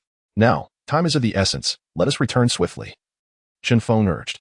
"All right," Natasha nodded obediently. Their return journey unfolded at a slower pace, taking twice as long as their outbound voyage to outer space. The necessity for caution arose from the potential of colliding with Earth. While the planet would remain unscathed, their transformers would undoubtedly sustain catastrophic damage. Upon their return, Chen Feng embarked on the creation of glider wings, acquired from the Green Goblin. He envisioned crafting a large glider for use while piloting the transformer, as well as a smaller model for when he was not transformed. This preparation would render him impervious to aerial threats. The Green Goblin's glider wings operated on a neural control system, akin to Dr. Octopus's mechanical appendages, offering a swifter response than mere thought commands. During the construction of the glider, Chen Feng enlisted Dr. Octopus's assistance. Additionally, he planned to affix 4 mechanical tentacles to the back of the transformer, ensuring that he would not falter in close combat situations. As for the robots, there was no need for further creation. Optimus Prime would suffice. Optimus Prime simultaneously commanded dozens of armored suits and hundreds of robots, continuously replicating them, thanks to the substantial resources and weaponry acquired deceitfully from Stark Industries. There was no concern regarding material shortages. Another day passed. With the assistance of Dr. Octopus, Chen Feng crafted 2 gliders, one large and one small, along with 4 mechanical tentacles. The gliders and tentacles remained largely unaltered, yet their energy source was a cold fusion reactor, significantly amplifying their power by an extraordinary factor of 10. Tony successfully persuaded Captain America, securing the nation's support. The orders placed with Stark Industries were fulfilled by the government, and the task of repairing the airborne aircraft carrier was also undertaken by them. However, he was required to share his technology with the state. Consequently, the crisis with S.H.I.E.L.D. was resolved, and the airborne aircraft carrier was restored with national assistance. Monday arrived, a day of reckoning. On this momentous day, S.H.I.E.L.D. agents from around the globe converged at the airborne aircraft carrier, exceeding 10,000 in number, all elite operatives capable of taking on 100 foes, with many being formidable warriors in their own right. As Tony soared through the skies in a manually operated armored suit, its power, though inferior to that of a sentient suit, was still preferable to having none at all. Fury stood on a podium on the deck, surveying the throng of over 10,000 S.H.I.E.L.D. members, and proclaimed loudly, "Today marks our decisive confrontation with Chen Feng. We shall not return home until Chen Feng is vanquished. We shall not return until Chen Feng is vanquished." The chorus of over 10,000 S.H.I.E.L.D. members echoed his resolve, their spirits soaring. Meanwhile, in a military camp somewhere in the United States, General Ross was assembling his troops. His ambitions were grand, and he understood that Chen Feng was a formidable adversary. Thus, he mobilized his entire army, 200,000 elite soldiers and 11 colossal humanoid beasts. This 200,000 included the Navy, Army, and Air Force. Standing on the command platform, General Ross declared, "We are the mightiest army. We fear nothing. Regardless of the enemy's strength, we shall crush them. You all know that our nation's networks have been paralyzed these past few days. All network devices have become inoperable, even mobile phones. This has instigated panic among our citizens, plunging the nation into chaos. The architect of this turmoil is a single individual, Chen Feng. He is a supervillain who seeks to annihilate our nation. I ask you, will you allow this? Will you permit this? No, we shall not allow it." The 200,000 troops roared in anger. "Chen Feng is immensely powerful, stronger than the Hulk. Are you afraid?" General Ross provocatively inquired, aiming to incite dissent within the ranks. "We are not afraid. We are not afraid," the 200,000 troops shouted, emboldened by their numbers. "Very well. Now heed my command, move out."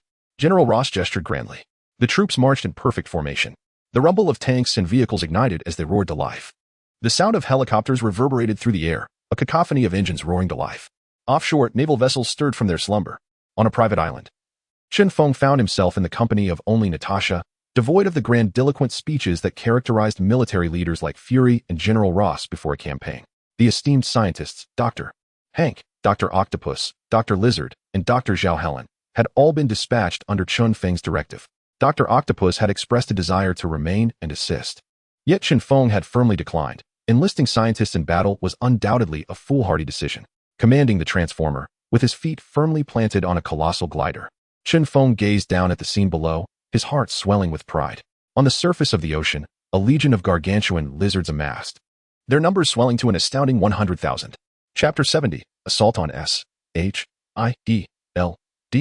On the sandy shores of a private island, a formidable assembly awaited: 50,000 robots, 1,000 suits of steel armor, and 500 biomachines.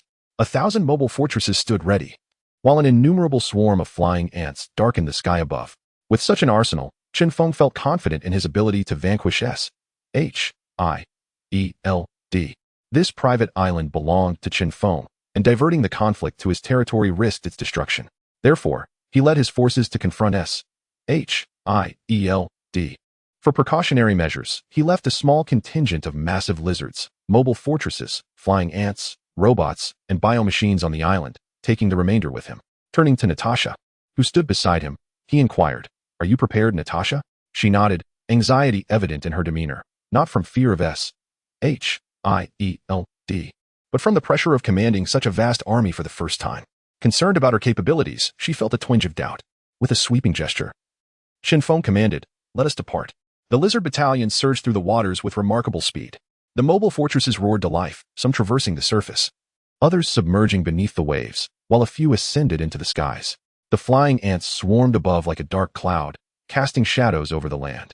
The biomachines, though unable to fly or engage from a distance, displayed astonishing agility as they clambered upon the backs of the colossal lizards and robots.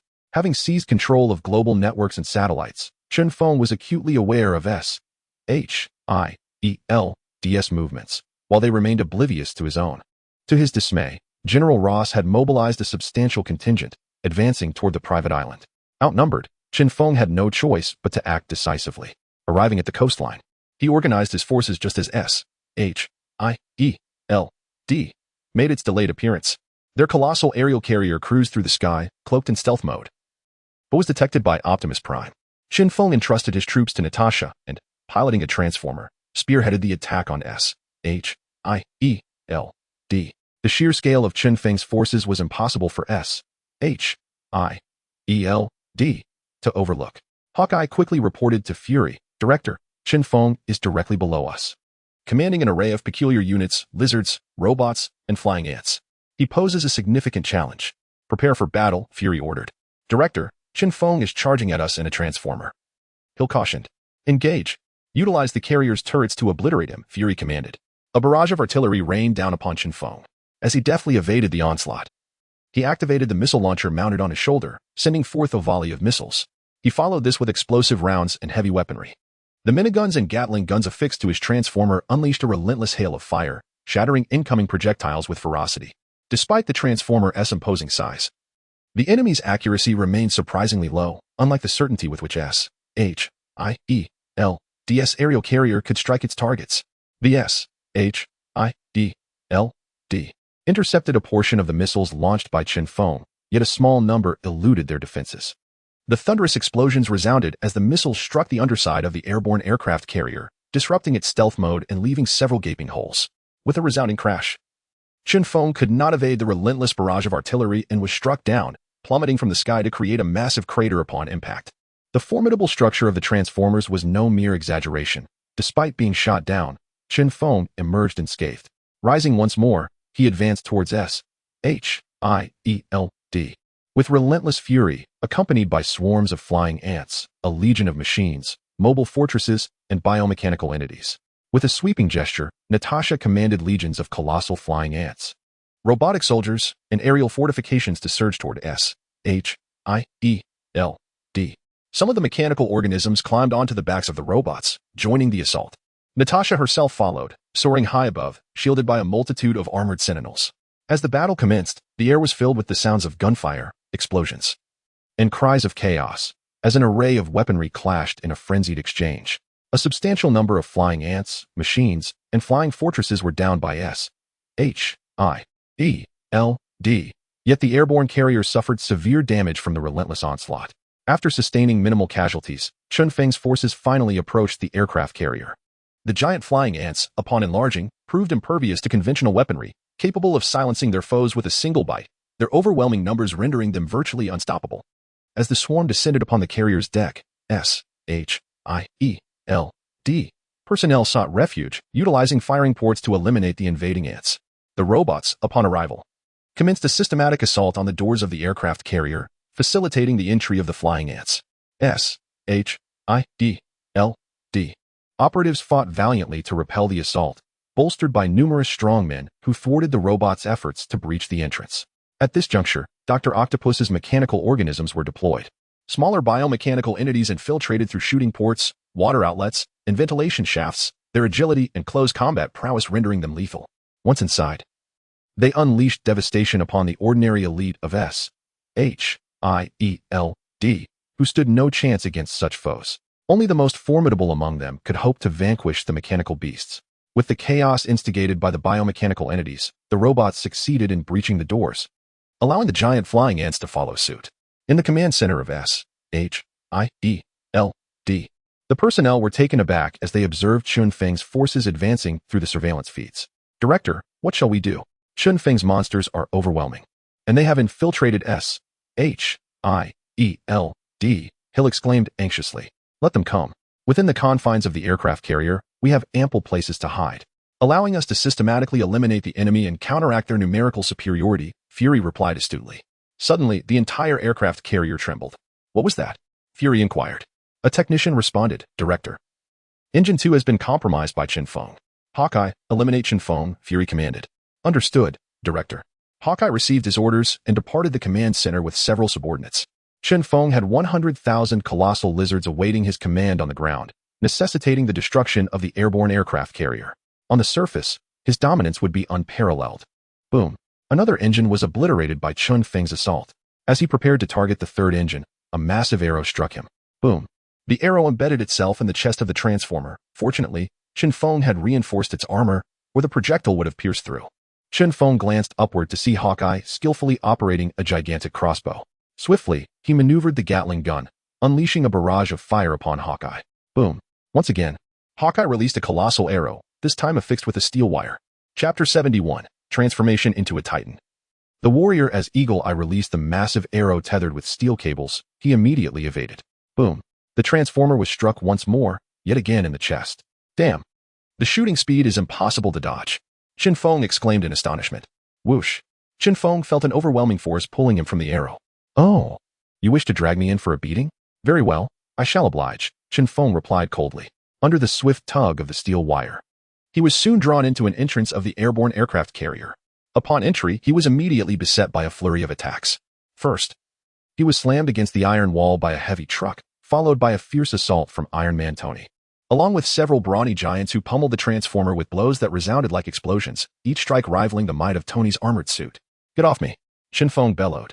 Controlling the transformer, he forcefully pushed away the heavy truck that had him pinned against the iron wall. Tony and the others, however, were determined to thwart Chen Feng's escape and intensified their assault on the transformer.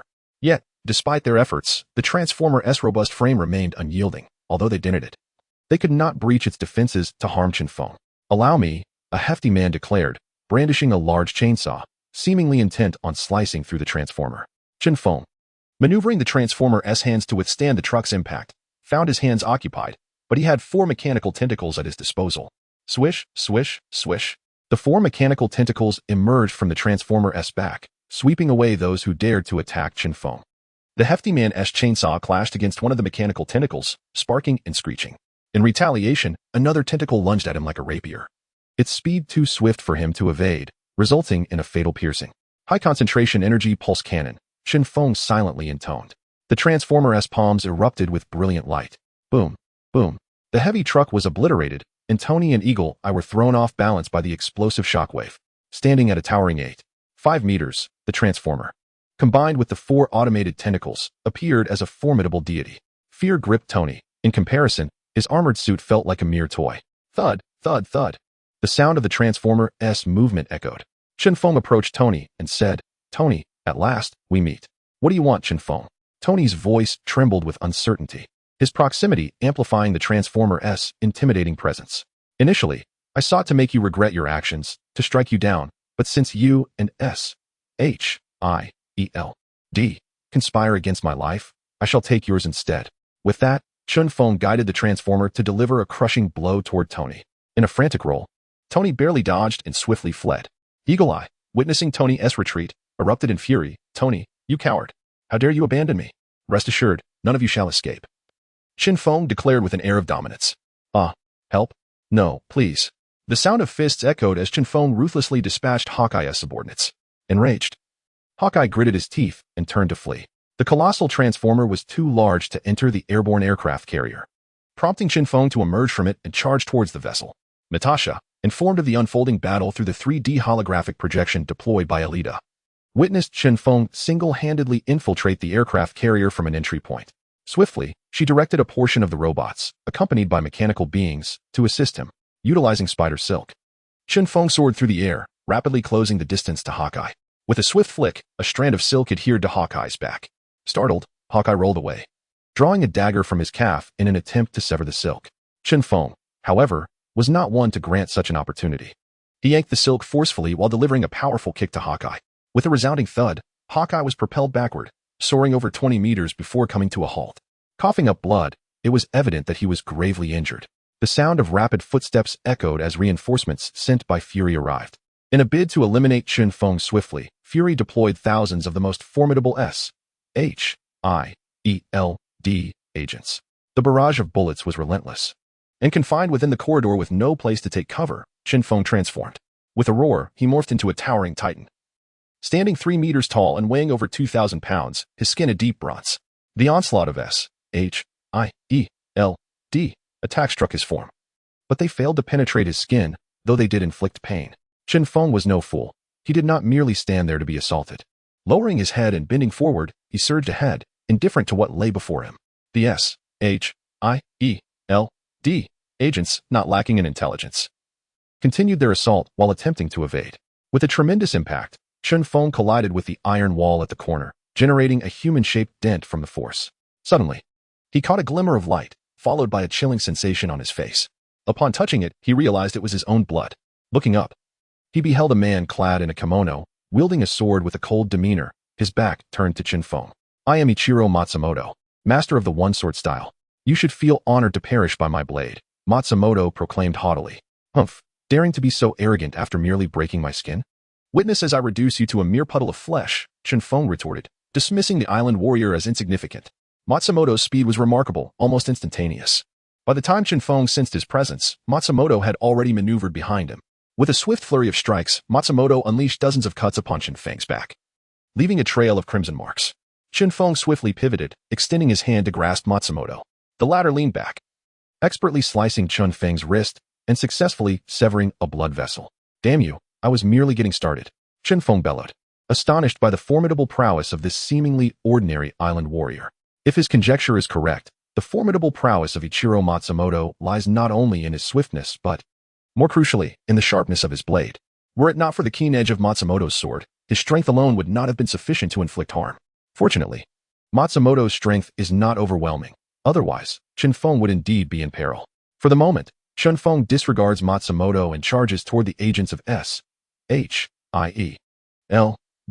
"Howl, howl, howl, perish, all of you." Chen Feng roars in fury.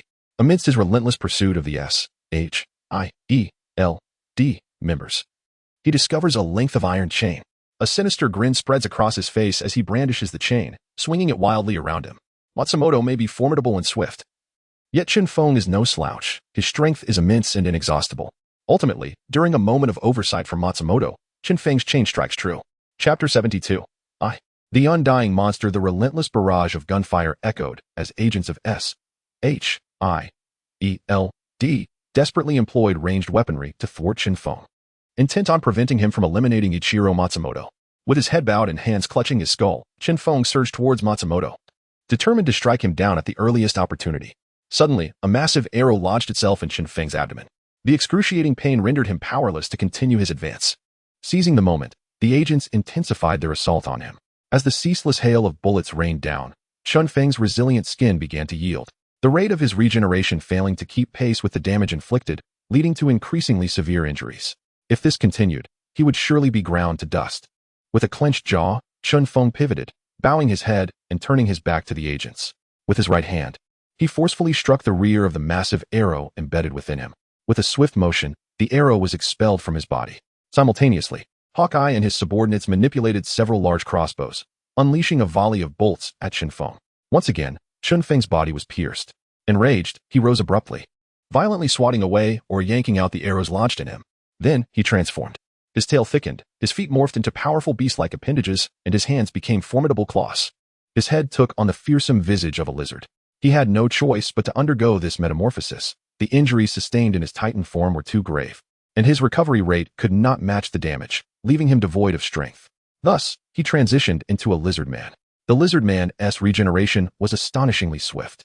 Even if a limb were severed, it would regenerate within mere seconds. Indeed, as Chen Feng transformed into a lizard man, all his wounds healed instantaneously, restoring him to his former state. The transformation left S.H.I.E.L.D. in shock. Truly, he was an indomitable monster. Hawkeye marveled. How did he accomplish such a feat? Tony expressed his astonishment, urging, "Stop standing there. Open fire and eliminate him." This command came from Fury. A cacophony of gunfire erupted once more, as thousands of elite agents unleashed their assault on Chen Feng. Bullets struck his form, only to be expelled and swiftly healed. Though the massive arrows could penetrate his body, they too were expelled from him, allowing for almost immediate recovery. Enthralled by the thrill of attacking Chen Feng, the agents unwittingly overlooked other dangers. Natasha's robotic creations had infiltrated the area, with the robots leading the charge, accurately targeting S.H.I.E.L.D. personnel under Optimus Prime's command. Aware of Chen Feng's formidable defenses and rapid regeneration, he executed an indiscriminate assault. The sound of heavy machine guns, small missiles, and rocket launchers filled the air, catching S.H.I.E.L.D. agents off guard. In a single encounter, hundreds fell. "Everyone, find cover," Hawkeye shouted urgently. Just as a small missile hurtled towards him, Hawkeye, with his keen eyes and swift hands, released a colossal arrow towards Chen Feng before swiftly retreating. While Hawkeye managed to evade, his subordinates were not as fortunate. A tremendous explosion echoed as several of Hawkeye's men were obliterated into fragments. The cacophony of mechanical creatures surged forth, hundreds in number, overwhelming the agents of S.H.I.E.L.D. with their relentless onslaught.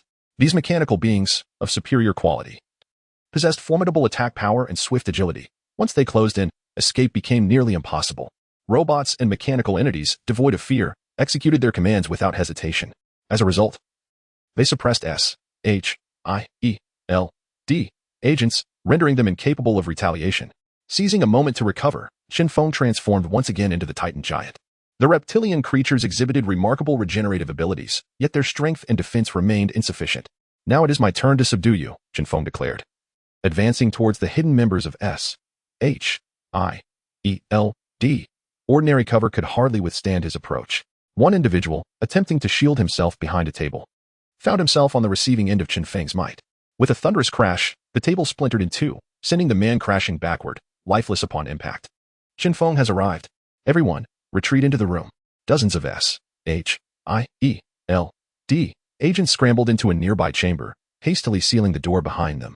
The airborne carrier of S.H.I.E.L.D. boasted impenetrable defenses, even its door forged from heavy iron. Yet, no amount of thickness could withstand the force of Chen Feng's assault. With a resounding impact, he barreled through the iron door, resulting in the immediate demise of 4 individuals behind it, while others were flung aside in the chaos. Chen Feng, merciless in his pursuit, trampled over the fallen, delivering blows indiscriminately. Within mere seconds, he decimated the occupants of the room. Emerging from the chamber, he noted the remaining S.H.I.E.L.D. personnel retreating, albeit while continuing their assault. The air was filled with the sounds of explosions as casualties mounted among S.H.I.E.L.D. ranks. While Chen Feng's robots and mechanical creatures faced their own destruction, Fury, observing the unfolding chaos through surveillance footage, witnessed Chen Feng's overwhelming prowess driving his subordinates back in disarray. Panic set in as he realized that, if this continued, it would not be long before Chen Feng reached the command center. Release the brutes, Fury commanded.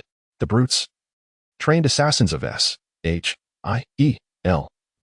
stood over 2 meters tall, with muscular physiques and simplistic minds.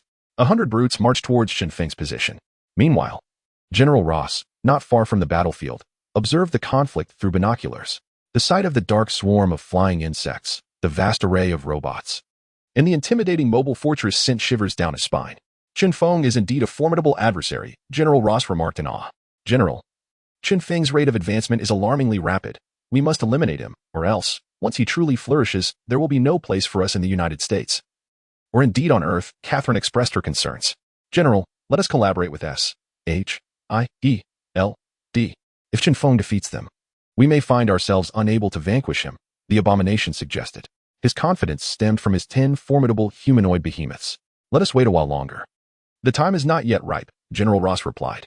Natasha, observing the team sustain greater casualties upon assaulting the airborne aircraft carrier, ordered the robots to bombard its engines, aiming to bring the vessel crashing down.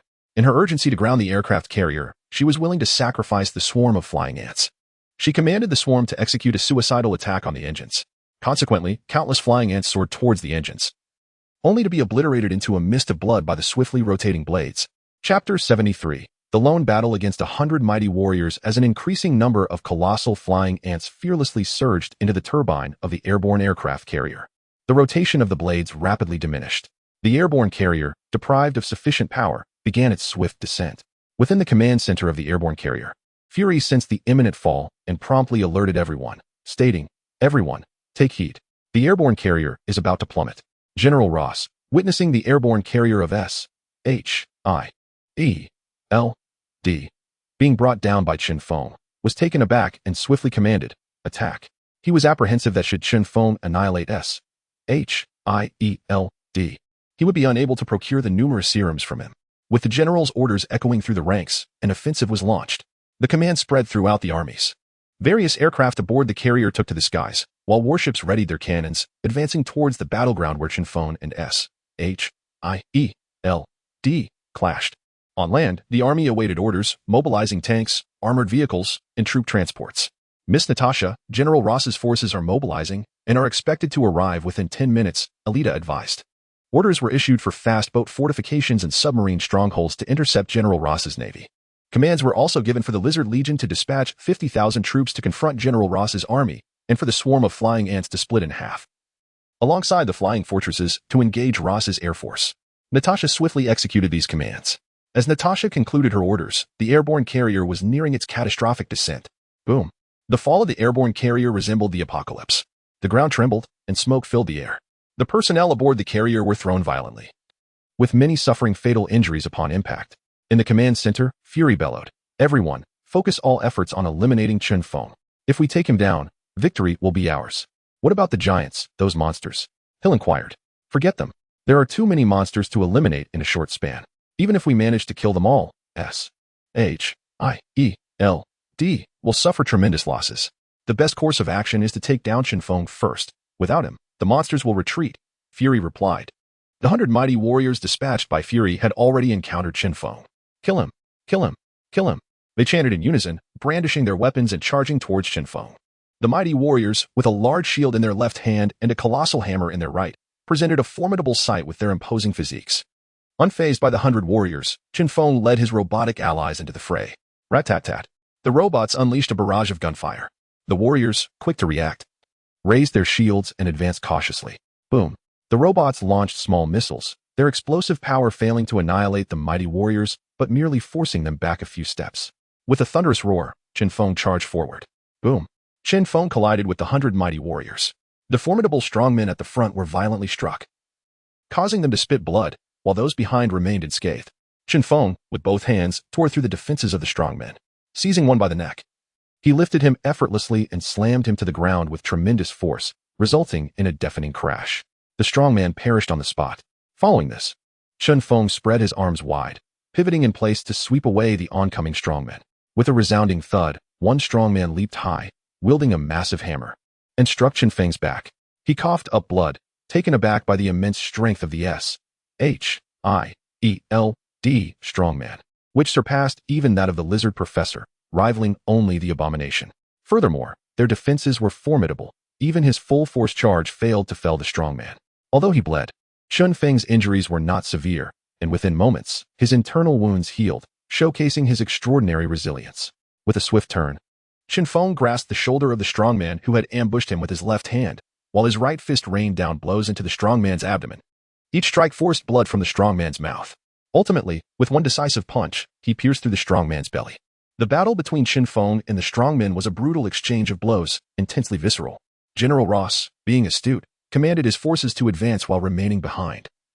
Observing through binoculars, he had conferred with high-ranking officials and had the freedom to act independently, eliminating the need for him to issue commands from afar and thus avoiding the risk of Chen Feng impersonating his voice. Upon witnessing half of the swarm of flying ants in the flying fortress engage his air force, he realized that Chen Feng had long since detected his presence. The arrow was knocked. There was no turning back. As long as Chen Feng lived, peace eluded General Ross. The general's air force clashed with the flying ants in the flying fortress, initiating a fierce exchange of fire. His air force, equipped with armed helicopters, fighter jets, and bombers, boasted substantial firepower. However, Chen Feng's flying fortress was evidently superior, brimming with long-range weaponry, especially with the overwhelming presence of giant flying ants. It could be said that the general's air force was utterly outclassed. The sound of gunfire echoed. Heavy machine guns, artillery, missiles, both sides incessantly unleashed their arsenal. The firepower of a single flying fortress equated to that of 10 armed helicopters, leading to a relentless barrage. The general's air force was systematically obliterated, plummeting from the sky. Likewise, Chen Feng's flying fortress faced destruction, but the number of flying ants shot down was far greater due to their dense formation and significant size, ensuring that every aimed shot found its mark. On the surface of the sea, General Ross's navy engaged in fierce combat with Chen Feng's speedboat fortresses and submarine fortresses. While the general's aircraft carriers and warships possessed formidable firepower, their slower speeds made it challenging to strike the enemy effectively. In contrast, although Chen Feng's speedboat fortress lacked the sheer power of the navy, its speed was impressive. Together with the support of the submarine fortresses, they completely suppressed the naval forces. Boom, boom, boom. One fortress after another was obliterated. Ship after ship sank beneath the waves. The battle was incredibly fierce. General Ross's army encountered the formidable legion of lizards, marking what could only be described as the army's apocalyptic moment. The lizard legion, swift and powerful, possessed devastating strength and an even more remarkable ability to recover. Conventional weaponry proved utterly ineffective against them. Even cannon fire, unless it shattered the skull of a colossal lizard, would merely allow it to recuperate with astonishing speed. Rat-a-tat-tat. Bang, bang, bang. Boom, boom, boom. The army fought desperately, yet they could not impede the advance of the Lizard Legion in the slightest. The Lizard Legion crawled with remarkable speed, crashing into the ranks of the army with a thunderous roar. Wielding their razor-sharp claws, gaping maws, and thrashing tails, they rendered the elite force of 100,000 soldiers utterly defenseless. Chapter 74. The Onslaught of Hatred Flee. These monsters are indomitable. How on earth are we supposed to fight against such a multitude of beasts? We are not like Bronsky. How can we possibly contend with them? No more fighting. It is time to escape. This is hell, and I yearn to return home. Ah, help. General Ross's forces crumbled under the assault of the Lizard Legion, with soldiers fleeing in panic. There is no choice but to run. The task of slaying the colossal lizards proved insurmountable. Unless one possesses exceptional marksmanship to accurately pierce the skulls of these giants, they stand no chance against the Lizard Legion. General Ross, his face ashen, peered through his telescope to witness the devastation of his air force, which had suffered a third of its strength in mere moments. His navy was relentlessly bombarded by the fortresses conjured by Chen Feng, and his army was a sight to behold, utterly shattered and fleeing in disarray. In his desperation, he hoped that the entity of hatred could lead the humanoid behemoth squad to confront Chen Feng. The embodiment of hatred, accompanied by his subordinates, boarded an armed helicopter to seek out Chen Feng. Fortune was not on their side, as their helicopter was struck down mid-flight by a flying fortress. The aircraft exploded upon impact, but luckily, being monsters, they sustained little injury.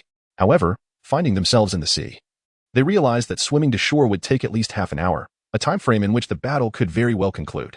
General Ross, observing through his telescope the unfortunate fall of the embodiment of hatred into the ocean, felt a wave of despair. All his forces were under siege. And now, even the embodiment of hatred was compromised, which weighed heavily upon him.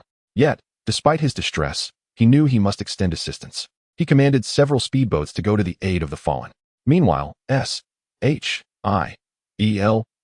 discovered General Ross's beleaguered forces and felt a surge of relief. their previous anxiety dissipating. Although it appeared that General Ross's troops were being overwhelmed, they could still alleviate some pressure from S.H.I.E.L.D. Furthermore, with 11 humanoid behemoths on his side, the odds of defeating Chen Feng would significantly increase. On Chen Feng's end, after half an hour of relentless combat, he had finally vanquished 100 powerful foes. Exhaustion washed over him, and he chose to pause rather than continue the assault, resting momentarily. After a brief respite, he felt revitalized and resumed his rampage. S.H.I.E.L.D. personnel, under Fury's command, were all dispatched to confront Chen Feng.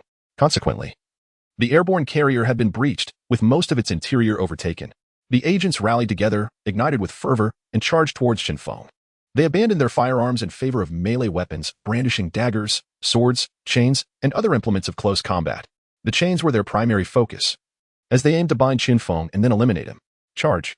Hawkeye bellowed as he surged forward, his teammates echoing his rallying cry. As he sprinted, he unleashed arrows with precision. Whoosh! 3 arrows were loosed, all explosive. Chen Feng did not even flinch. The explosive arrows detonated upon him, yet he emerged unscathed. I am fearless, Chen Feng bellowed, rallying himself, for he stood against the entirety of S.H.I.E.L.D. Upon witnessing Chen Feng's predicament, Natasha immediately commanded her swarm of flying ants to commence their assault on the airborne aircraft carrier. The enlarged swarm possessed formidable mandibles, capable of severing steel. She reasoned that once the aircraft carrier was entirely dismantled, nothing would obstruct the swarm, the robots, and the lizard legion. Countless flying ants began to envelop the aircraft carrier, incessantly gnawing at its exterior. Lizard Legion, advance, Natasha commanded. With a cacophony, 50,000 lizard warriors surged into the aircraft carrier. The sheer number of S.H.I.E.L.D.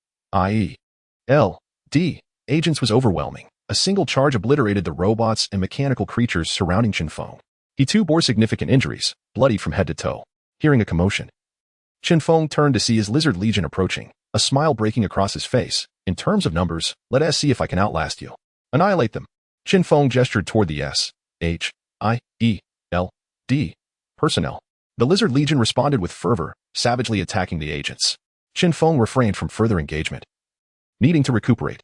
More importantly, as their leader, he had the lizard legion to rely upon. Quickly, dispatch these giant lizards. Target their heads. Fury had also arrived. He had no choice. With all of S.H.I.E.L.D. present, this was the safest course of action. Upon spotting Fury, Chen Feng waved his hand, commanding, attack. Tear them apart, capture them. The lizard legion, upon closing in, became a terrifying force. Their teeth, claws, and tails were formidable weapons, catching the S.H.I.E.L.D. agents off guard. Yet S.H.I.E.L.D. was home to many formidable individuals, and even a dagger could fell a giant lizard. 12 minutes later, Chen Feng heard a familiar voice behind him. Turning, he beheld Abomination, accompanied by 10 hulking figures. Chen Feng, I have come for you. Haha. Blonsky, what do you want? Are you here to oppose me? Chen Feng furrowed his brow in inquiry. Are you worried about me being your adversary? Abomination replied with a grin. Worry? That's impossible, Chen Feng retorted. If I cannot win, I shall simply depart. No one can halt my escape. Well, I'll be honest. I'm here to cause you trouble, Abomination declared. Was it General Ross who sent you? Chen Feng questioned. Indeed, he desires the serums you pilfered from S.H.I.E.L.D. If you can hand over all of them to me, I might spare you, Abomination stated. Good heavens, is your general mad? I have taken 10 vials of serum from S.H.I.E.L.D. And you, General, would dare to oppose me over such a trivial matter? Ridiculous. Chen Feng remarked with a hint of sarcasm. What? You claim you only stole 10 vials of serum? Abomination replied, astonished. Chen Feng nodded affirmatively. Indeed. I am not deceiving you. From Abomination's words, he surmised that S.H.I.E.L.D. might be attempting to sow discord. Abomination let out a furious roar, directing his ire towards Fury, who was lurking amidst the crowd. Fury, did you not assert that Chen Feng had stolen all of your serum? He claims to have taken merely 10 vials.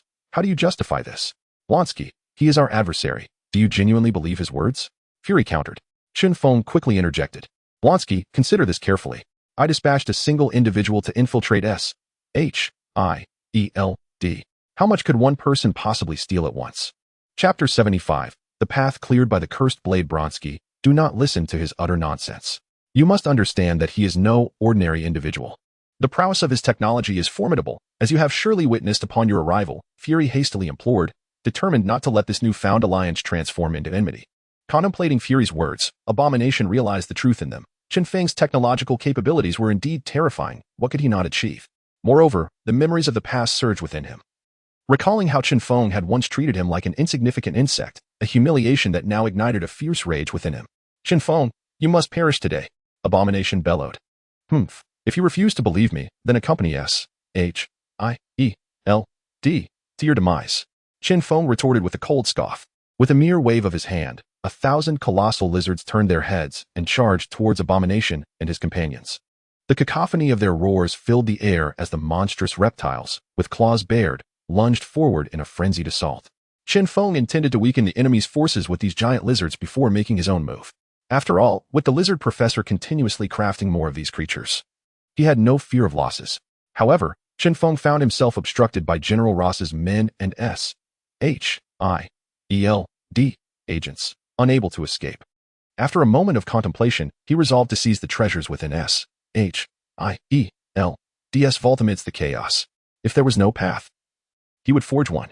Aiming for the agile Ichiro Matsumoto, who was valiantly battling the giant lizards, Chen Feng sprinted towards him, intent on dispatching Matsumoto while acquiring his blade. Matsumoto's sword was capable of slicing through steel with ease, making it the perfect tool to carve a path. Matsumoto, ever vigilant, sensed Chen Feng's approach and swiftly fled. Although his swordsmanship was formidable, it could only graze Chen Feng's skin without inflicting real harm, prompting him to avoid further confrontation. Leaping onto the back of a giant lizard, Matsumoto evaded capture. In his rapid advance, Chen Feng seized a giant lizard and hurled it with great force. Matsumoto reacted swiftly, diving to the ground and weaving through the throng of colossal reptiles. A giant lizard, opening its massive jaws, lunged at Matsumoto, who, instead of evading, thrust his blade forward. The sword pierced through the lizard's mouth, emerging from the top of its head. With a swift motion, Matsumoto withdrew his blade just as the giant lizard collapsed to the ground. Yet, his brief pause allowed Chen Feng to close the distance. Boom, boom, boom. All the giant lizards obstructing Chen Feng's path were sent flying, some even crushed beneath his feet. As he approached Matsumoto, he extended his powerful hand to seize him. Matsumoto, sensing the danger, angled his body backward and propelled himself away, swinging his sword in a flash. Chen Feng failed to grasp Matsumoto, but a blade grazed his hand, leaving a superficial cut that he scarcely regarded. Such a wound would heal in less than a second. Chen Feng dashed forward once more, hands outstretched. Suddenly, a giant lizard clamped down on Matsumoto, who was retreating. Upon witnessing the scene, Chen Feng's heart swelled with exhilaration, prompting him to hasten his pace. Matsumoto Ichiro had been grievously wounded. A vicious bite had pierced his waist, shattering several bones, while his abdomen lay torn by the fangs of a colossal lizard, rendering him unable to escape. The knife in his grasp, too heavy for him to wield due to his injuries, failed to slay the giant beast that clung to him. With a heart hardened by resolve, Chen Feng approached and delivered a decisive kick, crushing Matsumoto Ichiro beneath his foot, along with the monstrous lizard that had latched onto him. After dispatching Matsumoto, he seized the fallen man's blade. The sword measured 1 meter in length with a 30-centimeter hilt. Its short handle forced Chen Feng to grip it with one hand. The instant he grasped the elongated blade, he felt an uncanny energy coursing through him. Although it was swiftly consumed by his formidable genetic cells, he speculated that this blade had likely absorbed the life essence of many, forged through the ritual of sacrifice, explaining its ability to pierce his skin. Turning to face the wall, he raised the sword and swung with force. The blade sliced through the barrier as effortlessly as cutting through tofu, offering no resistance. With a series of swift motions, Chen Feng cleaved the steel wall, enabling his passage beyond. Optimus Prime, locate the S-H-I-E-L-D vault, he commanded. Understood, my lord, Optimus Prime responded. Chen Feng's wrist projected a 3D holographic map, displaying the layout of S-H-I-E-L-D, along with his own position and that of the vault. Utilizing the coordinates provided by Optimus, Chen Feng discerned the vault's direction and continued to carve his path, severing anything that obstructed him. He eschewed doors, opting instead for a direct trajectory. Fury observed Chen Feng breach the iron wall and promptly issued orders. Chen Feng has escaped. Everyone, pursue him. If we eliminate him, victory is ours. The elite agents of S-H-I-E-L-D, skilled and formidable, surged forth to penetrate the lizard horde and chase after Chen Feng, while the less capable remained, locked in combat with the reptilian adversaries. Those who excelled departed, leaving the less skilled to face certain demise at the hands of the Lizard Legion. Fury joined the pursuit, summoning the abhorrent creature alongside him. Despite the overwhelming numbers of the lizard army, they could not detain the fleeing monstrosity. The abhorrent, accompanied by 10 humanoid beasts, swiftly followed. As the 1,000 giant lizards previously commanded by Chen Feng surged after them. With a flurry of movements, Chen Feng sliced through yet another wall. My lord, Fury and the abhorrent are closing in, predicted to reach you in 30 seconds, Optimus Prime alerted him. Optimus, instruct Natasha to deploy some drones and flying ants to impede their advance, Chen Feng commanded. Understood, my lord, came the reply. Additionally, have Natasha dispatch more flying ants to accompany me for transport assistance, he continued. Acknowledged, my lord, Optimus confirmed. With renewed speed, Chen Feng pressed forward. Determined to empty the S-H-I-E-L-D vault before Fury's team could arrive. Moments later, Chen Feng finally stood before the vault of S-H-I-E-L-D. With a single stroke, he cleaved the massive lock on the iron door. To avoid damaging the treasures within the vault, he skillfully carved out 2 iron columns from the steel wall with his blade. Then, crouching down, he grasped the lower edge of the door and gently lifted it. The iron door, weighing 20 tons, was effortlessly raised by him. Once elevated, he shouldered the door and propped it up with the iron columns he had just fashioned, ensuring it would not fall. After securing the door, Chen Feng turned his gaze towards the vault, utterly bewildered and astonished. Damn, Fury, you truly are formidable, he exclaimed in terror. Chapter 76, The Trap of S-H-I-E-L-D. In the vault, Chen Feng beheld an array of bottles, jars, and an assortment of striking weaponry. His remarkable memory allowed him to recall vividly the disarray of items when Spider-Man had previously visited. It was evident that S-H-I-E-L-D had surreptitiously swapped the treasures within the vault, leaving behind mere replicas. To his dismay, he discerned a faint ticking sound emanating from a large container. The realization struck him that the contents of the vault were counterfeit, and the source of the ticking was undoubtedly a time bomb, presumably triggered upon his entrance. Cursing under his breath, Chen Feng swiftly turned and bolted for the exit. As he fled, he grasped the iron pillars that braced the door. With a resounding crash, the massive iron door, weighing 20 tons, succumbed to gravity in the absence of its supports. Rather than continuing his escape, Chen Feng pressed himself against the door, utilizing it as a shield. The ticking intensified, heightening his anxiety as he realized the imminent explosion was nigh. The cataclysmic blast obliterated a circular expanse of 20 meters around the vault. The devastation was primarily due to the steel composition of the airborne aircraft carrier. Without such fortitude, any vessel would have met its demise under such ferocity. Chen Feng, pressed against the door, was propelled backward by the explosion, shattering several walls in his wake. The sheer force of the blast disoriented even Chen Feng, transformed into a titan. The S-H-I-E-L-D agents, rattled by the frightful explosion, stumbled about in disarray. However, rather than succumbing to fear, they erupted in jubilant cheers. We did it. We succeeded. Ha! S-H-I-E-L-D. Personnel continued their assault while reveling in their apparent victory. Even Fury was not exempt from the excitement. Splendid. I knew Chen Feng would fall for our ruse, he exclaimed with glee.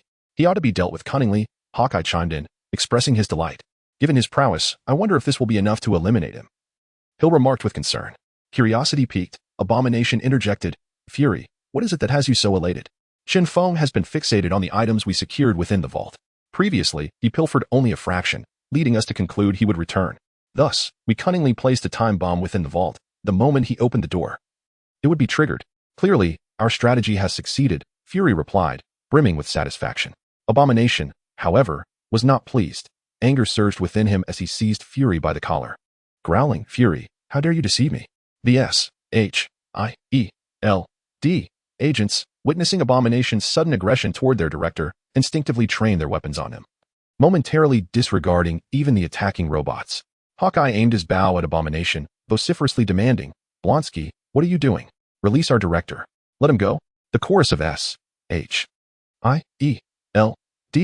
agents echoed the plea. Release our director. The 10 monstrous beings born of loathing encircled their master upon witnessing the unfolding scene. Bronsky, what deceit have I perpetrated against you? Fury inquired darkly. You previously claimed that all the serum in the safe had been pilfered by Chen Feng. Yet now you assert that he only made off with a fraction. If you dare deceive me, I shall see you perish. Loathing bellowed in rage. I did not articulate it that way. Would Chen Feng truly be ensnared? This is all for the purpose of eliminating him. I hope you can comprehend, Fury placated. Then where is the serum? Surrender it all to me, or I shall annihilate your S-H-I-E-L-D, Loathing threatened. It is in the safe. The recent explosion obliterated everything. I swear I am not deceiving you, Fury insisted. Do you truly think me a fool? Loathing seethed, ready to crush Fury's skull with his bare hands. Hawkeye intervened. firing an armor-piercing arrow that struck Loathing's hand, leading S.H.I.E.L.D. agents to charge forth. Kill. Charge. Rescue the director. The agents clashed with Loathing and his ilk. Unfortunately, the S.H.I.E.L.D. personnel faced dire consequences. Ruthlessly gunned down by Chen Feng's robots. Unlike Loathing's crew, who possessed formidable bodies resistant to most assaults, the agents suffered grievously. Despite being suppressed by the S.H.I.E.L.D. agents, Loathing and his companions endured little harm. Through sheer determination, the agents successfully rescued Fury. Observing his subordinates perishing under the relentless onslaught of Loathing and the robots, Fury hastily urged, "Loathing, cease this madness. If you persist, we shall all perish, remember." Chen Feng's remnants still linger. "Surrender all the serum, or I shall not relent," Loathing retorted furiously. "It has truly been destroyed. I am not lying," Fury pressed. He coveted the serum, for it was the source of S.H.I.E.L.D.'s strength. "You think me a simpleton? Watch as I dismantle your S.H.I.E.L.D. Loathing raged, as one by one, the agents fell by his hand. In a ranged confrontation, he might have faltered, but in close quarters, he deemed himself invincible. Natasha, observing through the cameras of the robots, noted the clash between General Ross's forces and S.H.I.E.L.D. With a playful chuckle, "Dog eat dog, splendid indeed." She harbored no worries about Chen Feng's fate. Fully aware of his formidable defenses as a Titan and his extraordinary regenerative capabilities as a lizard man, combined, these powers rendered him nearly unbeatable. "Miss Natasha, our submarine fortress has assembled beneath General Ross's aircraft carrier. Shall we initiate an attack?" Alita inquired. "Engage, and send them tumbling into the sea," Natasha commanded. "Understood, Miss Natasha." Alita acknowledged. Meanwhile, on General Ross's side, Catherine, upon receiving reports from her subordinates, promptly informed the general, "Sir, our radar has suddenly malfunctioned. We suspect Chen Feng's interference. Utilizing certain devices to disrupt our radar. Can we establish contact with our submarine?" General Ross inquired. "Negative," Catherine responded. "Quickly deploy the Frogman squad into the water." "We must ensure the safety of the aircraft carrier," commanded General Ross. He was aboard the carrier himself, and its security was paramount. With a splash, hundreds of frogmen plunged into the sea. The air was filled with the relentless sound of explosions. The hull of the aircraft carrier was incessantly bombarded by the submarine fortress. The entire vessel trembled violently. General Ross struggled to maintain his footing, nearly teetering into the ocean, but fortunately, his secretary grasped him just in time. "Catherine, we must leave. This carrier cannot be saved," General Ross declared decisively. Chapter 77, The Swarm of Enormous Flying Ants. General Ross, a true embodiment of decisive leadership befitting his rank, immediately acknowledged the futility of preserving the aircraft carrier and, without a moment's hesitation, chose to abandon it. Catherine hurriedly followed in his wake. As they departed, General Ross commanded the soldiers aboard the carrier to fend for themselves before he and Catherine took flight in an aircraft. Witnessing Ross's retreat, Natasha ordered 100 robots to pursue him. The aerial carrier of S.H.I.E.L.D. was relentlessly gnawed upon by countless flying ants for half an hour until its exterior was entirely consumed. Natasha waved her hand, and an unending swarm of flying ants infiltrated the vessel, continuing their assault. The cacophony of crunching echoed throughout the aircraft carrier, causing both S.H.I.E.L.D. agents and the abomination to cease their skirmish. An agent rushed in hastily, reporting to Fury, "Director, we have a grave situation. Countless gigantic flying ants are devouring the outer shell of our aerial carrier, and they are flooding inside, consuming everything in sight. What shall we do?" Fury furrowed his brow, deep in thought. "Director, if we can bring Chen Feng's corpse outside and inform his subordinates of his demise, they will surely cease their reckless devotion. Perhaps we could even sway them to join S.H.I.E.L.D., suggested Hill. Hawkeye nodded in agreement. "Yes, I believe that's a feasible plan." Fury turned to the abomination, who was hiding nearby, and said, "Blonsky, you seek the serum to gain strength, do you not? Assist us in combating our foes, and I shall provide you with a portion of Chen Feng's serum. What say you?" "Agreed," the abomination readily responded, exhilarated at the prospect of obtaining such formidable power that he had long coveted. "Then hasten to eliminate those infernal robots, otherwise Chen Feng's body will be seized by his subordinates," Fury urged.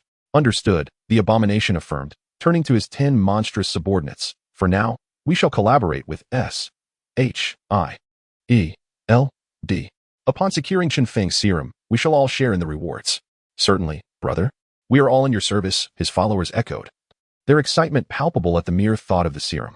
With the allure of benefits, the tone shifted. Previously calling him the abomination, they now referred to him as brother. "Kill." Fury bellowed. The sounds of gunfire and explosions erupted as the abomination, S-H-I-E-L-D, and the robots clashed once more. With the aid of the 10 monstrous beings led by the abomination, they swiftly dispatched the robots obstructing their path. Upon reaching the vicinity of the vault, they were met not with the vault itself, but with a vast circular chamber teeming with massive flying ants, voraciously gnawing at the aircraft carrier. What do we do? There are so many giant flying ants, Hill exclaimed, his fear of clusters causing his scalp to prickle. Forget about the giant flying ants for now. We must locate Chen Feng's body, Fury commanded. With such explosive force, even if Chen Feng were a god, he would surely perish, the abomination lamented. Upon the sight of humans, the colossal flying ants immediately took to the air with a resounding buzz, launching an assault. The sounds of gunfire echoed bang, bang, bang. Swoosh, swoosh, swoosh. The agents of S-H-I-E-L-D continuously fired upon the giant insects. As the monstrous ants fell in droves, within moments, half of the circular space was filled with their carcasses. The sheer number of the giant flying ants proved relentless, an unending tide of menace. Director, I am out of ammunition, one agent exclaimed. I have no arrows left either, another added. Relying solely on our hand-to-hand combat skills will surely lead to our demise against these monstrous foes. Let us regroup, back to back, providing mutual cover. Those on the periphery will engage the enemy, while those in the center search for Chen Feng's body, Fury commanded. Disdainfully, a brutish figure smashed a giant ant to bits, taunting S-H-I-E-L-D. You agents are far too weak. Indeed, we are formidable. Facing our foes, unarmed, another towering figure proclaimed with pride. Once we locate Chen Feng's remains, we shall grow even stronger, he added with anticipation. Despite the overwhelming number and strength of the giant flying ants, the agents of S-H-I-E-L-D proved resilient, their coordination seamless, preventing the ants from breaching their formation. However, as time passed, fatigue began to take its toll on the agents, resulting in diminished offensive capabilities. Consequently, several agents fell victim to the bites of the relentless ants. Fury watched in frustration, feeling helpless. Where is Chen Feng's body? Why can we not find it? Hill fretted anxiously. Could it be that he is still alive? That is why we cannot locate his remains, Hawkeye speculated. Do not jest. With such explosive force, even the mightiest would meet their end, the brutish figure retorted. Suddenly, a familiar voice rang out. Are you looking for me? The voice sent a wave of tension through the ranks, a palpable fear enveloping them. It is Chen Feng. He is not dead. My heavens. To survive such an explosion. He truly is a monster. What do we do now? He is alive. The agents of S-H-I-E-L-D were thrown into a state of panic. Even if he has survived, he must be quite weakened at this moment. We should strike while he is vulnerable. The brutish figure declared vehemently. Yes, Blonsky is correct. We must seize this opportunity to eliminate him, Fury concurred. Then let it commence. With a resounding crash, a deformed iron door soared through the air, crashing into the formation of S-H-I-E-L-D. The density of their ranks left those in the center with no means of escape, resulting in dozens being crushed under the incoming door. All eyes turned towards the direction of the door's trajectory, revealing Chen Feng embedded in a steel wall, appearing disheveled, yet unscathed. He extended his arms wide, squeezing himself free from the wall, cracking his neck to relieve the strain, and remarked nonchalantly, I truly appreciate the gift you've bestowed upon me. In return, I shall refrain from striking you. Will you keep your word? Fury inquired. I shall, Chen Feng affirmed. A collective sigh of relief washed over the agents. Should Chen Feng choose to engage, they would face certain doom, but his restraint offered them a glimmer of hope. Filled with disdain, he still yearned for Chen Feng's serum. He turned to Fury and said, Fury, why do you fear him? We are numerous, and together we can surely vanquish him. Fury hesitated. I believe Blonsky is right. We have become mortal enemies of Chen Feng. Even if he spares us today, he will undoubtedly seek our demise in the future. The only way to secure our peace of mind is to eliminate Chen Feng, Tony interjected. Having been intimidated by Chen Feng's prowess, Tony had been lurking within the ranks of S-H-I-E-L-D, contributing little. His only desire was to preserve his strength should S-H-I-E-L-D falter against Chen Feng. He would promptly make his exit. Chapter 78, The Despairing S-H-I-E-L-D. Fury gazed at the mere 2,000 remaining subordinates, his heart heavy with sorrow. If he were to retreat now, perhaps he could leave a seed of hope for S-H-I-E-L-D. Yet, if he chose to confront Chen Feng head-on, even if he managed to slay him, S-H-I-E-L-D would surely cease to exist, as the losses would be insurmountable and his own survival would be uncertain. However, with a significant portion of S-H-I-E-L-D already decimated by Chen Feng, If he displayed any sign of weakness at this juncture, his position as director would undoubtedly be jeopardized. Driven by the desire for vengeance for his subordinates and the ambition to remain the director of Ascension, he steeled himself and commanded, "Advance towards Chen Feng. If we kill him, victory will be ours." Chen Feng chuckled, reverting to his normal form.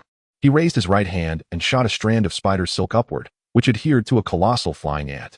With a vigorous tug, he was instantly propelled into the air. Performing a somersault, Chen Feng landed atop the back of the giant flying ant, surveying the adversaries below, and taunted, "If you wish to slay me, first eliminate my legion of giant flying ants." With a wave of his hand, he commanded, "Bite them to death." A deafening buzz erupted as countless giant flying ants surged towards Ascension and their foes, launching a frenzied assault. The agents of Ascension and their adversaries fought valiantly, but it wasn't long before their ranged weapons ran out of ammunition. They were thus compelled to rely on melee weapons in their struggle against the relentless swarm of ants. The giant flying ants, as massive as elephants, could only be swiftly dispatched by climbing onto their backs. Those fortunate enough to scale the giant flying ants managed to deliver fatal blows, while the less fortunate met grim fates, either being bitten or trampled mercilessly. Without the advantage of firearms, agents found themselves utterly overwhelmed by the ceaseless tide of flying ants. Within minutes, casualties among their ranks had mounted significantly, their formation shattered by the relentless onslaught, forcing them into isolated skirmishes. Without the cooperation of their comrades, the weaker members had scant seconds to survive.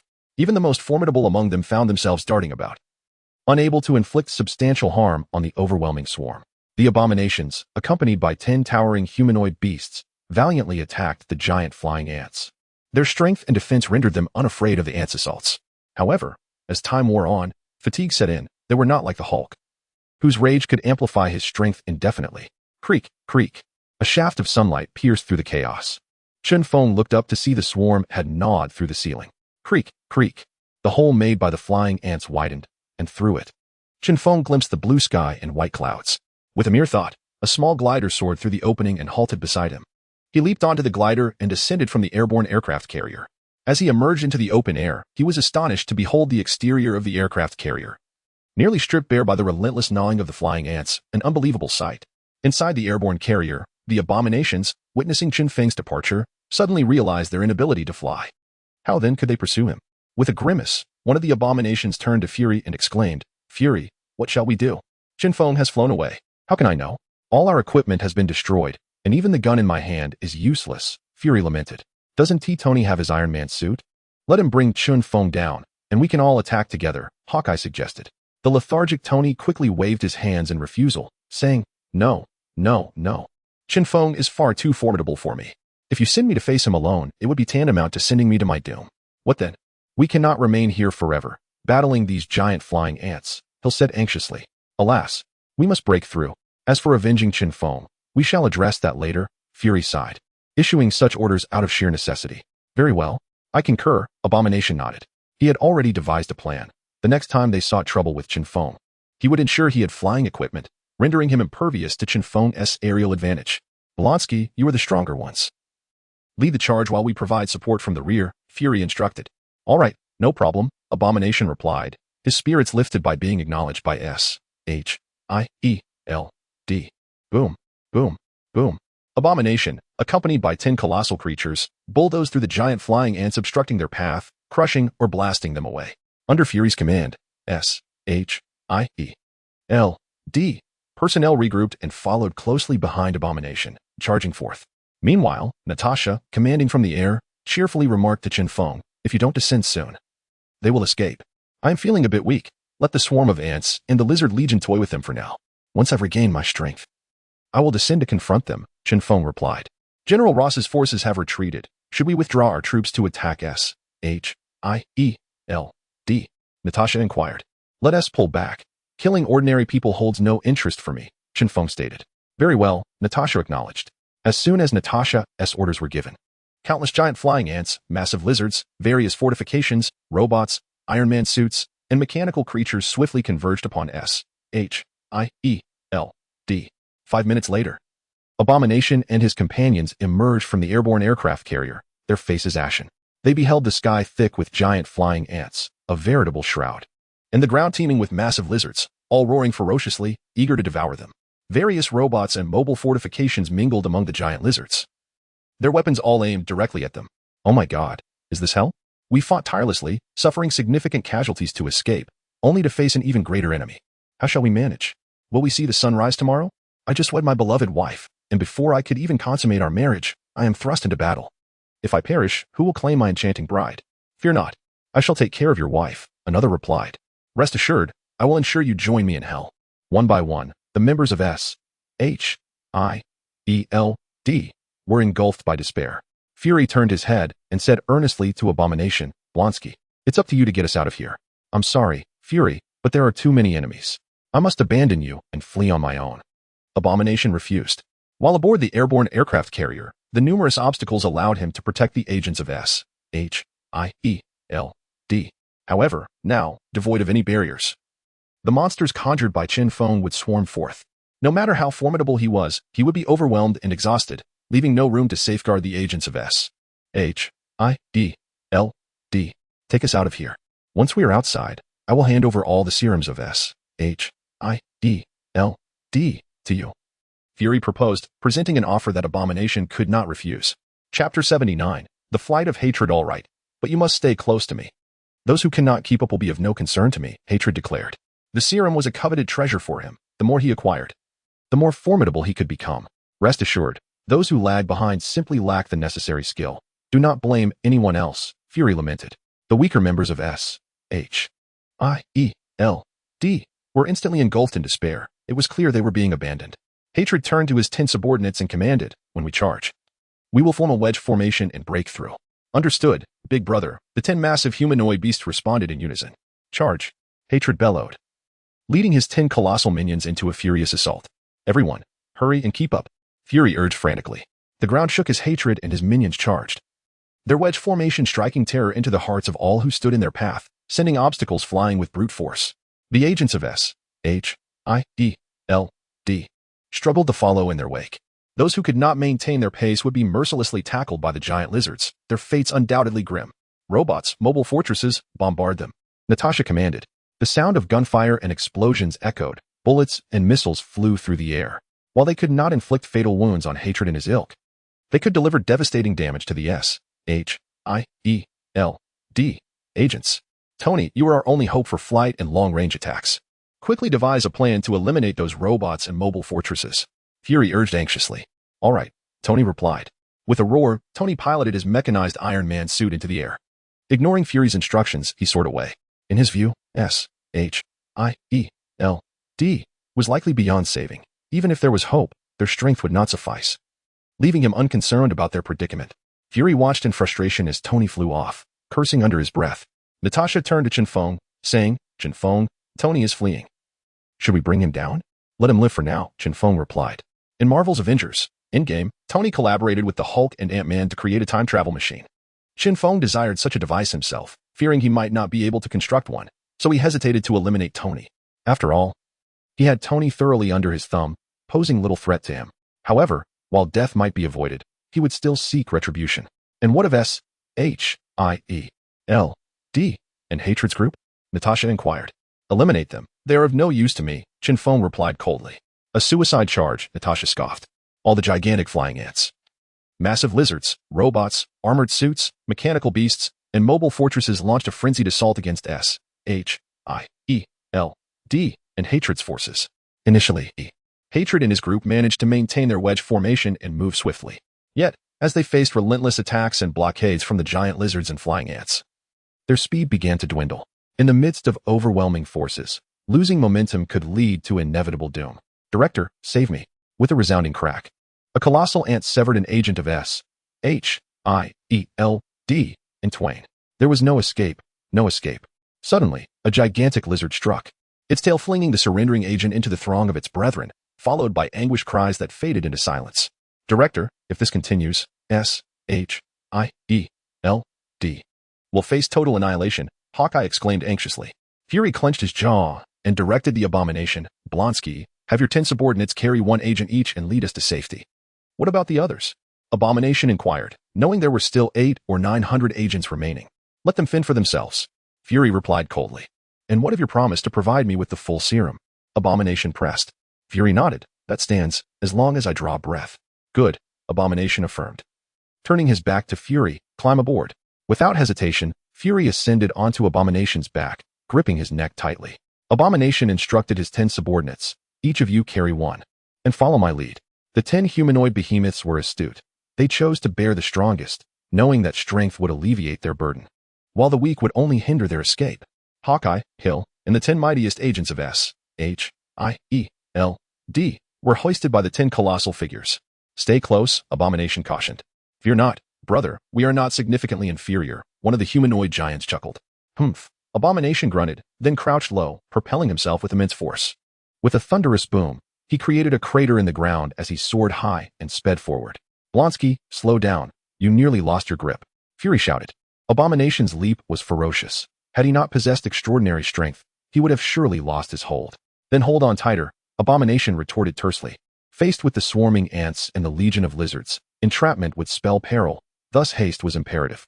Upon landing, he crushed a giant lizard beneath his feet, injuring several others nearby before leaping again. Abomination's 10 subordinates followed suit, their leaping prowess remarkable, covering vast distances with each bound. Their speed was such that neither the ant swarm nor the lizard army could keep pace. Only the flying robots managed to keep up. Rat-a-tat-tat. The robots soared through the air, launching relentless attacks. However, due to the extraordinary speed of Abomination and his companions, they struggled to strike their targets accurately. Chen Feng. It appears you must take action this time, Natasha urged. Natasha, encircle the remaining agents of S.H.I.E.L.D. and contain them without engaging, Chen Feng commanded. Why? Natasha questioned, perplexed. Fury has abandoned them. They will not align with him any longer. If possible, I wish to recruit them and secure their loyalty to me. Chen Feng replied with a sinister smile. S.H.I.E.L.D. truly has met its misfortune in facing an adversary such as you, Natasha remarked with a chuckle. I simply wish for him to suffer a loss of both his beloved and his troops, Chen Feng declared. Upon finishing his words, he donned a transformation suit. His feet poised upon a colossal gliding wing, striking an imposing figure as he pursued the Abomination and his companions. No matter how swift they were, they could not outpace Chen Feng's gliding wing. Fury remained vigilant, glancing back to see Chen Feng approaching alone, and quickly alerted the Abomination. Blonsky, Chen Feng is in pursuit. We must flee. At one moment, as the Abomination leapt, he glanced back and noticed that only Chen Feng was in sight. He proposed. Let us lure him to a secluded location and then join forces to eliminate him. But he possesses flying apparatus. We cannot reach him, Fury replied. We shall proceed to General Ross's other military base, where anti-aircraft weaponry is stationed. If we can bring Chen Feng down, he will be finished. With my 10 subordinates, we can certainly overcome him, especially with your assistance. Chapter 80. Annihilating the humanoid beasts. The notions of the Abomination and his companions were commendable. Yet one must be capable of reaching General Ross's military base to bring them to fruition. Chen Feng was no fool. He would not blindly follow them. Upon catching up with the Abomination and his group, a fierce battle ensued. Miniguns, Gatling guns, shoulder-mounted missiles, pulse cannons, machine guns mounted on gliding wings, and medium-sized missiles were unleashed in a single surge. These weapons, procured from Tony Stark's Stark Industries, were costless and of no concern for waste. Such a concentrated assault was bound to strike the unfortunate. Several leaping humanoid beasts were hit by Chen Feng's onslaught. 3 sustained injuries, while one was obliterated by a medium-sized missile. As for the 3 humanoid beasts burdened by the injured, their demise was assured. Aware of the rapid regeneration of the humanoid beasts, Chen Feng swiftly advanced to eliminate them. With a powerful thrust from his gliding wings, he propelled one humanoid beast aside and leaped down, seizing the injured creature and delivering a forceful punch to its head. The beast's head snapped back, its neck broken. Yet it remained alive. Chen Feng then slammed the humanoid beast to the ground and proceeded to stomp on its head mercilessly. Thud, thud, thud. After several violent kicks, the beast was finally slain.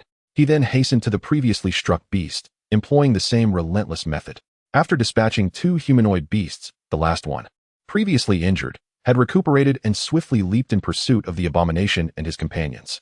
Chen Feng aimed his firearm at the humanoid beast, the bullets striking its feet.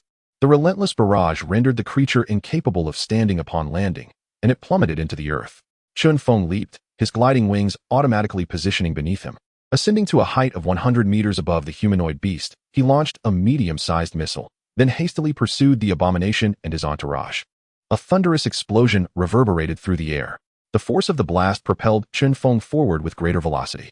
In less than a minute, he had once again closed the distance to the Abomination and his group. Seeing Chen Feng closing in, Fury urgently addressed the abomination. Blonsky, Chen Feng is upon us again. I suggest we separate and flee. Without me, can you truly outrun Chen Feng? The abomination retorted without glancing back. Find a concealed spot to set me down. Then divert Chen Feng. Once I escape, I shall return with the serum, Fury proposed. Huh? Do you take me for a fool? If I let you go now, would you genuinely deliver the serum into my hands? The abomination scoffed. Fury fell silent. The abomination's words rang true. Should he manage to escape, he would likely renege on his promise. After all, the serum was of utmost importance to him, the key to his resurgence. If he relinquished it to the abomination, his power would dissipate.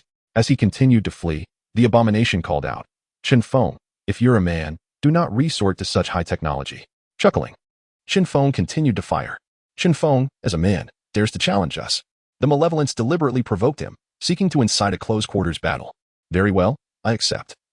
Chen Feng replied with a cold smile. If it were the Hulk, he might have hesitated, but against this malevolence, he felt no trepidation whatsoever. Everyone, halt, commanded the malevolence. Boom, boom, boom. The humanoid giants descended one after another, causing tremendous explosions. The malevolence set Fury down and said, Stay put with your people and watch as we defeat Chen Feng. The other humanoid giants also placed their riders down. Chen Feng leaped from the Transformers, transforming midair into a Titan. With a thunderous crash, he landed, creating a massive crater that sent dust swirling into the air. Today, let us engage in a true battle, the malevolence exclaimed, then bellowed as he charged at Chen Feng. Chen Feng charged back. The two collided with a resounding impact. The malevolence was immediately sent flying. The reason was simple. Chen Feng stood 3 meters tall and weighed over 1,000 kilograms, while the malevolence was merely 2 meters and weighed around 900. They were not of the same caliber. It was inevitable that Chen Feng would send the malevolence hurtling away several hundred meters. Upon landing, the malevolence rose unscathed and charged at Chen Feng once more. His subordinates, undeterred, joined the assault. Chen Feng struck one humanoid giant with a powerful punch, then swept his leg to disperse the surrounding attackers. The malevolence lunged forward, swinging his fist at Chen Feng. Chen Feng retaliated with all his might. The resulting clash produced a thunderous sound. The force of their collision generated shockwaves that sent dust flying. Once again, the malevolence was propelled backward by Chen Feng's strength. However, this time it was more than just a simple blow. The hand he had used to strike Chen Feng was left mangled, with shattered bones and ruptured veins. With a mighty punch, Chen Feng struck through one humanoid giant, his fist emerging from the back of its head, killing it instantly. The battle between Chen Feng and the humanoid giants was ferocious, each punch echoing like an explosion, creating an overwhelming commotion. Fury and his companions, watching from a distance, were left speechless. This is true power, Fury marveled. They are far superior to our S.H.I.E.L.D. powerhouses. If only we had their serum, he lamented. I wasn't prepared. Otherwise, my giant arrows could have taken them all down, Hawkeye declared defiantly. His defiance stemmed from the fact that he was capable of piercing through both the malevolence and Chen Feng. Technology must be developed, but we must also focus on serum.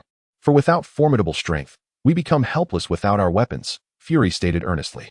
Our serum remains, allowing us to continuously create strong individuals. We shall rise again, Hill asserted confidently.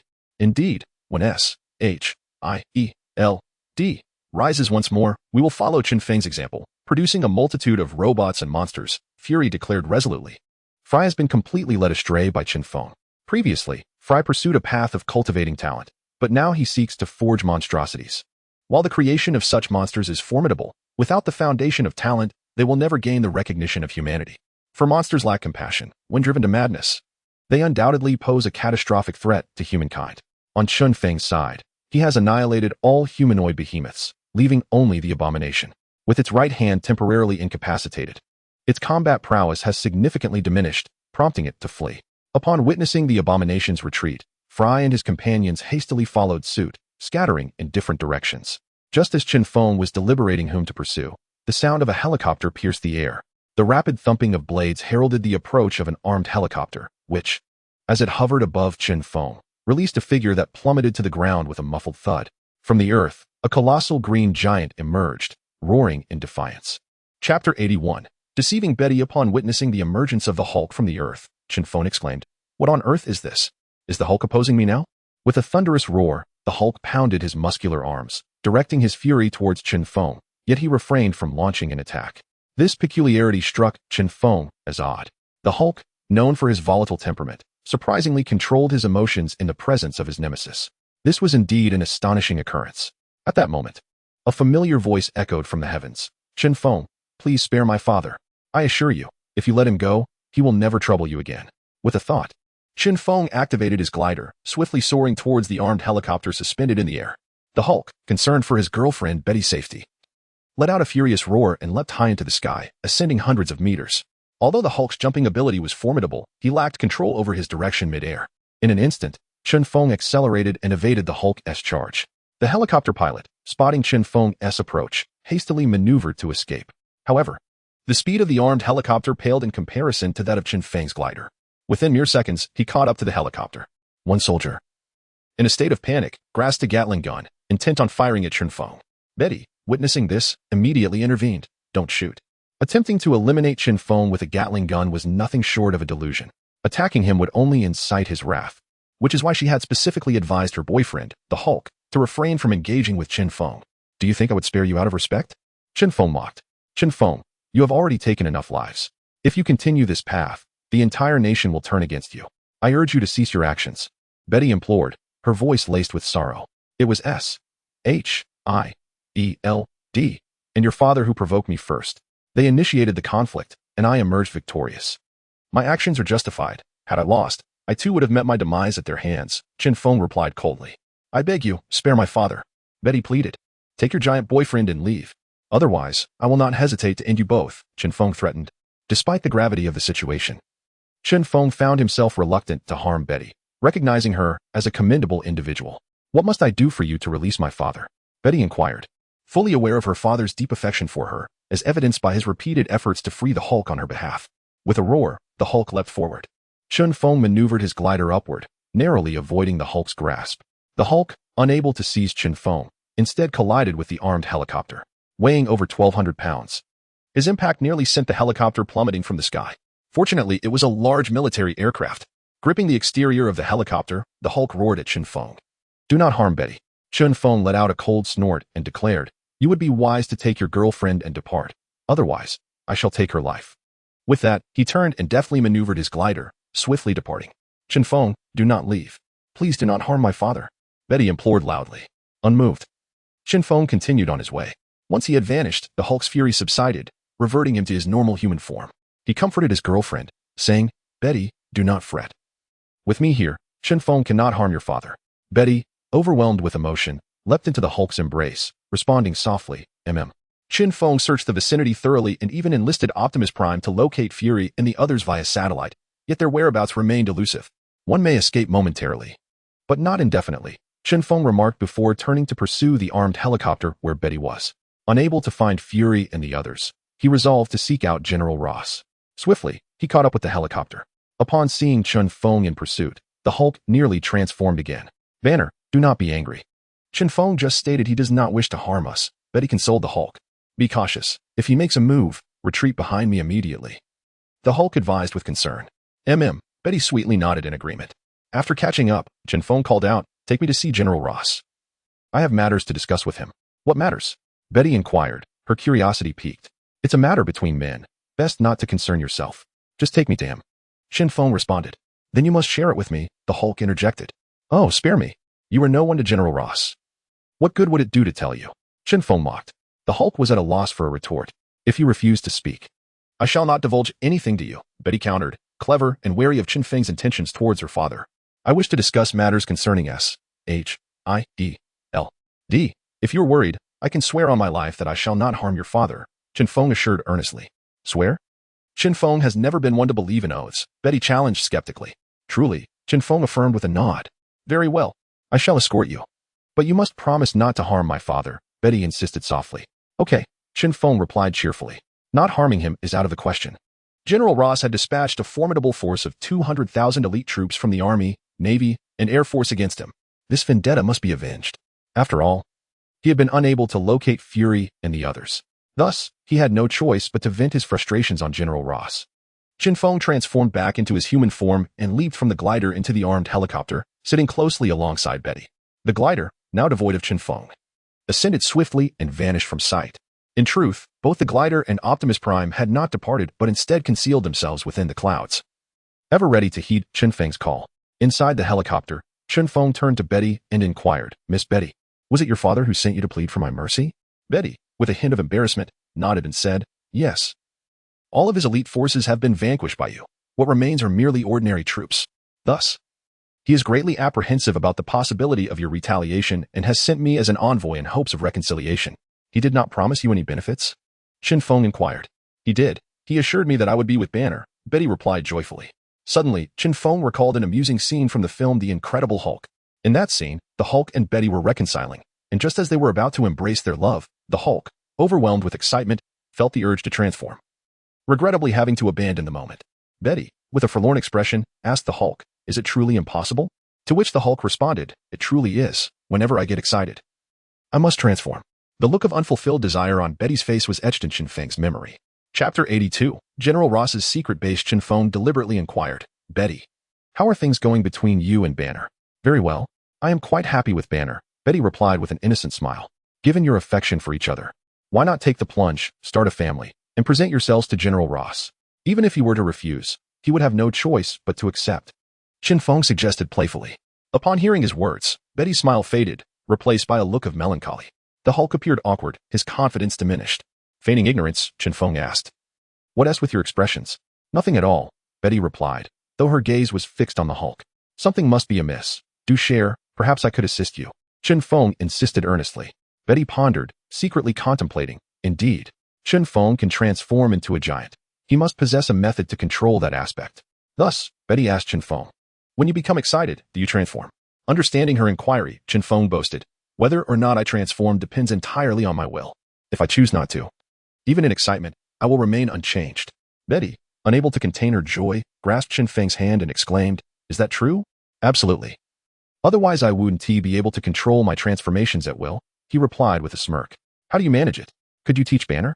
Betty pleaded. Countless nights filled with unfulfilled desires left her yearning, and now that Chen Feng could assist the Hulk, her heart surged with hope. The method is quite simple. It is all about a steadfast will, Chen Feng explained. Betty turned to the Hulk, playfully tapping his shoulder, and chided. If others can do it, why can't you? The Hulk, suddenly defiant, retorted, when it comes to that sort of thing, I find it hard to believe he can control himself. What sort of thing? Chen Feng feigned innocence. Betty blushed, struggling to articulate her thoughts. Those nighttime activities. The Hulk aptly described. Chen Feng feigned enlightenment. Oh, so that's what you mean. Betty shyly asked Chen Feng, when engaging in nighttime activities, do you ever transform due to excitement? Of course not. As I mentioned before, it's all about having a resolute will that allows me to transform at will. Chen Feng clarified. Then why can't Banner do it? Betty asked, disappointment tinging her voice. Perhaps you are simply too captivating. Chen Feng chuckled, flattered by his compliment. Betty's cheeks flushed deeper, and she queried, do you have any other methods to keep Banner from transforming? Actually, it's quite simple. Turn off the lights. When visibility is lost, excitement wanes, Chen Feng chuckled. Betty still felt a hint of disappointment. While Chen Feng's suggestion was sound, the absence of sight diminished the experience. I think that's a good idea, the Hulk remarked cheerfully. Ha ha ha. Chen Feng finally couldn't contain his laughter. Betty and the Hulk understood the reason behind his amusement, which left them feeling rather awkward. Half an hour later, the armed helicopter entered a pristine forest. Upon witnessing the dense mist enveloping the treetops, Chen Feng finally comprehended why he had been unable to locate anyone. This thick fog rendered the view from above utterly obscured. As they approached her father's military secret base, Betty turned to Chen Feng once more, asking, Chen Feng, you truly won't harm my father? Chen Feng nodded emphatically, assuring her. Indeed, I promise not to harm him. You should be aware of my reputation. The last time I captured you and Banner, I stated I would release you. And did I not follow through? Betty sighed in relief and nodded. Yes, you did, and I trust you. Additionally, thank you for your willingness to forgive my father. After a while, the helicopter's pilot spoke up. Attention, everyone. We have arrived at the base and will be landing shortly. Please fasten your seatbelts. Except for Betty. No one took the pilot's words seriously. General Ross, upon seeing his daughter return, personally came out to greet them. The helicopter touched down with a thud. Betty was the first to disembark and, upon seeing her father, joyfully exclaimed, Dad. Ah, it's good to have you back. General Ross smiled warmly. However, when he saw Chen Feng alight from the helicopter, the smile vanished, replaced by sheer terror. Chen Feng waved amicably at General Ross. Hello, General Ross, we meet again. What are you doing here? General Ross stammered in fear. Your daughter brought me, Chen Feng replied with a grin. General Ross turned sharply, glaring at his daughter, demanding, Betty, why did you bring him here? Don't you realize how dangerous he is? Betty grasped her father's hand, smiling. Dad, please don't worry. Chen Feng promised me he wouldn't hurt you when he arrived. Betty, are you foolish? Your father just attacked him. Do you think he won't seek revenge? General Ross lamented, feeling as though his daughter was his nemesis. Dad, you must trust me. Chen Feng truly vowed to me, even swearing not to harm you. He came to discuss matters regarding S.H.I.E.L.D. Betty explained, her expression earnest. General Ross was unconvinced, given their bitter enmity. He could not fathom how Chen Feng could possibly spare him. Clap, clap, clap. Chen Feng applauded, exclaiming, as expected from America's greatest warlord, indeed perceptive. Speak, then. What do you desire? General Ross gritted his teeth, demanding. Chen Feng advanced step by step towards General Ross, declaring, I seek your life. As he uttered the word life, he transformed into a towering titan, standing 3 meters tall. Betty instinctively shielded her father, pleading, do not harm my dad. The Hulk roared, swiftly transforming into a towering green giant over 2 meters tall, racing to Betty's side to protect her from Chen Feng's potential wrath. Do not move, Hulk. Numerous soldiers, armed with firearms, aimed at Chen Feng. Casting a glance at them, Chen Feng discerned that they wielded nothing but ordinary weapons, which he chose to disregard. For such armaments posed no threat to him. He continued his advance undeterred.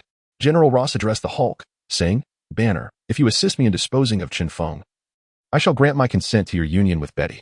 Upon hearing this, the Hulk erupted with excitement, roaring in exhilaration, and then turned his gaze towards Chen Feng, his eyes brimming with fierce combat spirit.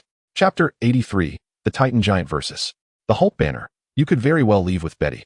I shall not impede your departure.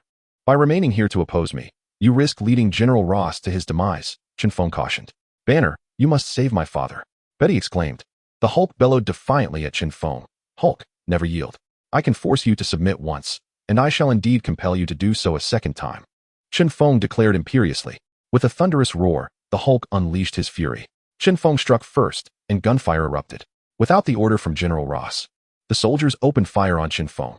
The bullets from ordinary machine guns and handguns merely left slight indentations upon his skin, once the impact dissipated. They were effortlessly deflected by his formidable exterior. With a resounding crash, Chen Feng unleashed a full-force strike.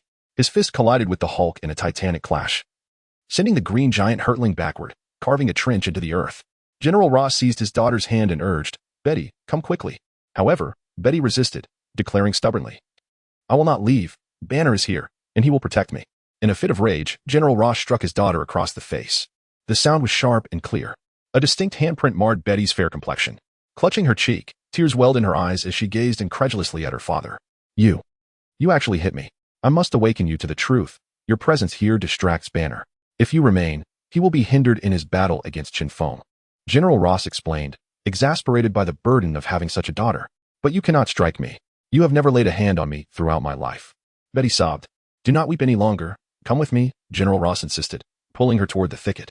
Seeing their general flee, the soldiers instinctively followed suit. The foolish trailed behind General Ross, while the astute sought alternative escape routes. Chen Feng's target remained General Ross, and he pursued him with purpose. The Hulk charged fearlessly forward. Chen Feng leaped aside, evading the oncoming assault and continuing his pursuit of General Ross. Just as he was about to seize the general, Ross executed a serpentine maneuver, darting behind colossal trees, eluding Chen Feng's grasp. Hulk! The green giant leapt from a towering tree, landing beside Chen Feng. In a swift motion, Chen Feng aimed a punch. However, the Hulk caught his fist with one hand, lowered his body, and with a powerful thrust of his shoulder, propelled Chen Feng backward with tremendous force. With a deafening crash, the Hulk slammed Chen Feng against a giant tree, which splintered in two and collapsed, grasping the Hulk's shoulder with his left hand. Chen Feng raised his right fist and struck the giant's head with immense force, resulting in a thunderous explosion. The Hulk's head was struck by Chen Feng, causing it to tilt to one side as his body was propelled several meters to the left. Upon coming to a halt, he supported his head with both hands, twisting it back into place with a series of sharp cracks. Truly, he was an indomitable creature, Chen Feng mused. If it were the abomination, such a grievous injury would leave him incapacitated for a considerable time, if not dead. Yet the Hulk seemed to recover almost instantaneously. A being whose strength intensified with rage was indeed extraordinary. The more he was struck, the angrier he became, and with that fury, his recovery accelerated. However, the downside was that his intellect diminished as his power grew. At this moment, the Hulk had forgotten Betty. His sole focus was Chen Feng, consumed by a singular desire to annihilate him. Roaring fiercely, the Hulk let out a series of thunderous bellows. Realizing he could not resolve the dilemma posed by the Hulk in the short term, Chen Feng concentrated, summoning the hidden glider and transformers above, instructing Optimus Prime to pursue General Ross. I am invincible, the Hulk declared boastfully. I will render you powerless, Chen Feng retorted, leaping high and delivering a powerful punch toward the Hulk. Ensnared by fury, the Hulk did not evade. Their fists collided with tremendous force. The shockwave sent the surrounding foliage scattering. Chen Feng, having undergone evolution, possessed greater strength than the Hulk, driving the latter's lower body into the earth. Unrelenting, Chen Feng rained down blows upon the Hulk's head, who instinctively shielded himself with his hands. With each strike, the Hulk sank deeper into the ground. Chen Feng was perplexed. Despite unleashing his full might with every punch, he could not vanquish the Hulk. Descend into hell, Chen Feng bellowed, stomping down with force. A thunderous boom resounded as the Hulk was completely buried beneath the soil, concealed from view. Yet, even so, Chen Feng could still hear the Hulk's low growls. Bending down, Chen Feng clawed into the earth with his right hand, grasping the Hulk's head and hoisting him from the ground. The Hulk never surrenders, the creature asserted defiantly. With his left fist clenched, Chen Feng delivered an uppercut that sent the Hulk soaring into the sky. The ferocity of Chen Feng's strike momentarily rendered the Hulk unconscious. Rising to a height of over 100 meters, the Hulk began to plummet, a testament to the sheer terror of Chen Feng's blow. As the Hulk descended, Chen Feng awaited his arrival, and just before he reached the ground, he unleashed another powerful punch, striking the Hulk's back and breaking his spine. The Hulk coughed up blood, his body soaring once more into the air. Each time the Hulk fell, Chen Feng would send him back skyward. Uncertain whether it was an increase in his resilience or an overflow of rage that empowered him, the Hulk gradually exhibited a frenzied strength. In a moment when Chen Feng was poised to launch him skyward again, the Hulk unexpectedly grasped Chen Feng's fist, yanking him forward and lunging onto him, before sinking his teeth into Chen Feng's neck. With a fierce exclamation, Chen Feng vehemently struck the head of the colossal green giant. Yet, the giant clung on tenaciously, unyielding to Chen Feng's assault. Chen Feng could sense the giant's bite growing increasingly powerful, having already pierced his skin. If this continued, it could tear away a chunk of flesh from his neck. What to do? Chen Feng found himself in a quandary. Suddenly, an idea struck him. He opened his arms wide and enveloped the giant's waist, exerting force as he locked his hands together. The pressure forced the air from the giant's abdomen, rendering him breathless and devoid of strength. Chen Feng felt the giant's grip on him loosening, so he tightened his hold, nearly drawing blood from the colossal creature. Chapter 84. The surrender of S.H.I.E.L.D. agents. A sharp crack echoed through the air as Chen Feng shattered the Hulk's spine. Unable to contain his anguish any longer, the Hulk released a mournful wail. As Chen Feng loosened his grip, the Hulk collapsed to the ground. Just as Chen Feng prepared to continue his assault, a voice resonated from Optimus Prime. My lord, I regret to inform you that General Ross has escaped. What transpired? How did he manage to flee? Chen Feng inquired, puzzled. General Ross ventured into a peculiar region shrouded in dense fog, teeming with ferocious beasts and disrupted by magnetic interference, allowing him to elude capture. Optimus Prime elucidated. Bombard that area. If General Ross survives, he must possess extraordinary luck, Chen Feng commanded. Understood, my lord, Optimus Prime acknowledged. Soon, the sound of explosions reverberated through the air, an unending cacophony. The ground trembled beneath their feet. Chen Feng glanced at the Hulk, who was slowly regaining consciousness, and a sudden notion surged through his mind. If executed successfully, this idea would undoubtedly render him the most formidable being on Earth. With a mere thought, a gigantic glider soared to his side. He tucked the Hulk under his arm, leapt onto the glider, and ascended into the sky. His intention was to bring the Hulk back to extract his blood, akin to General Ross, to create a serum and cultivate super soldiers to dominate the world. As for General Ross, Chen Feng entrusted Optimus Prime with the task of dealing with him. The main battlefield awaited him, with hundreds of elite S.H.I.E.L.D. agents ready for his persuasion. Upon returning, Chen Feng observed the swarm of flying ants above and the legion of lizards below, encircling the S.H.I.E.L.D. agents. He turned to Natasha and asked, are these individuals willing to pledge their allegiance to me? Natasha kept her distance, wary of the formidable Hulk nestled under Chen Feng's arm. All 300 of them are eager to serve you. Those who are unwilling are already dead. Your rapport with them will ensure their loyalty moving forward, she replied. Very well, Chen Feng said, satisfied. Natasha was finally gaining authority, and her joy was palpable. Optimus Prime. Deploy all robotic and mechanical entities to hunt down General Ross, Chen Feng commanded. At once, my lord, Optimus Prime affirmed. One by one, mechanical creatures ascended the robotic bodies and took to the skies in pursuit of General Ross. Natasha.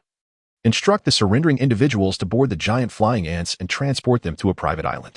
You shall lead them in constructing new land upon the sea, where they will reside henceforth, Chen Feng directed. Creating artificial land was a trivial feat in the Marvel Universe. With sufficient wealth and power, one could conjure vast expanses of territory. Though Chen Feng lacked authority, he possessed formidable strength. He had vanquished America's most powerful factions, the S.H.I.E.L.D. and General Ross's army.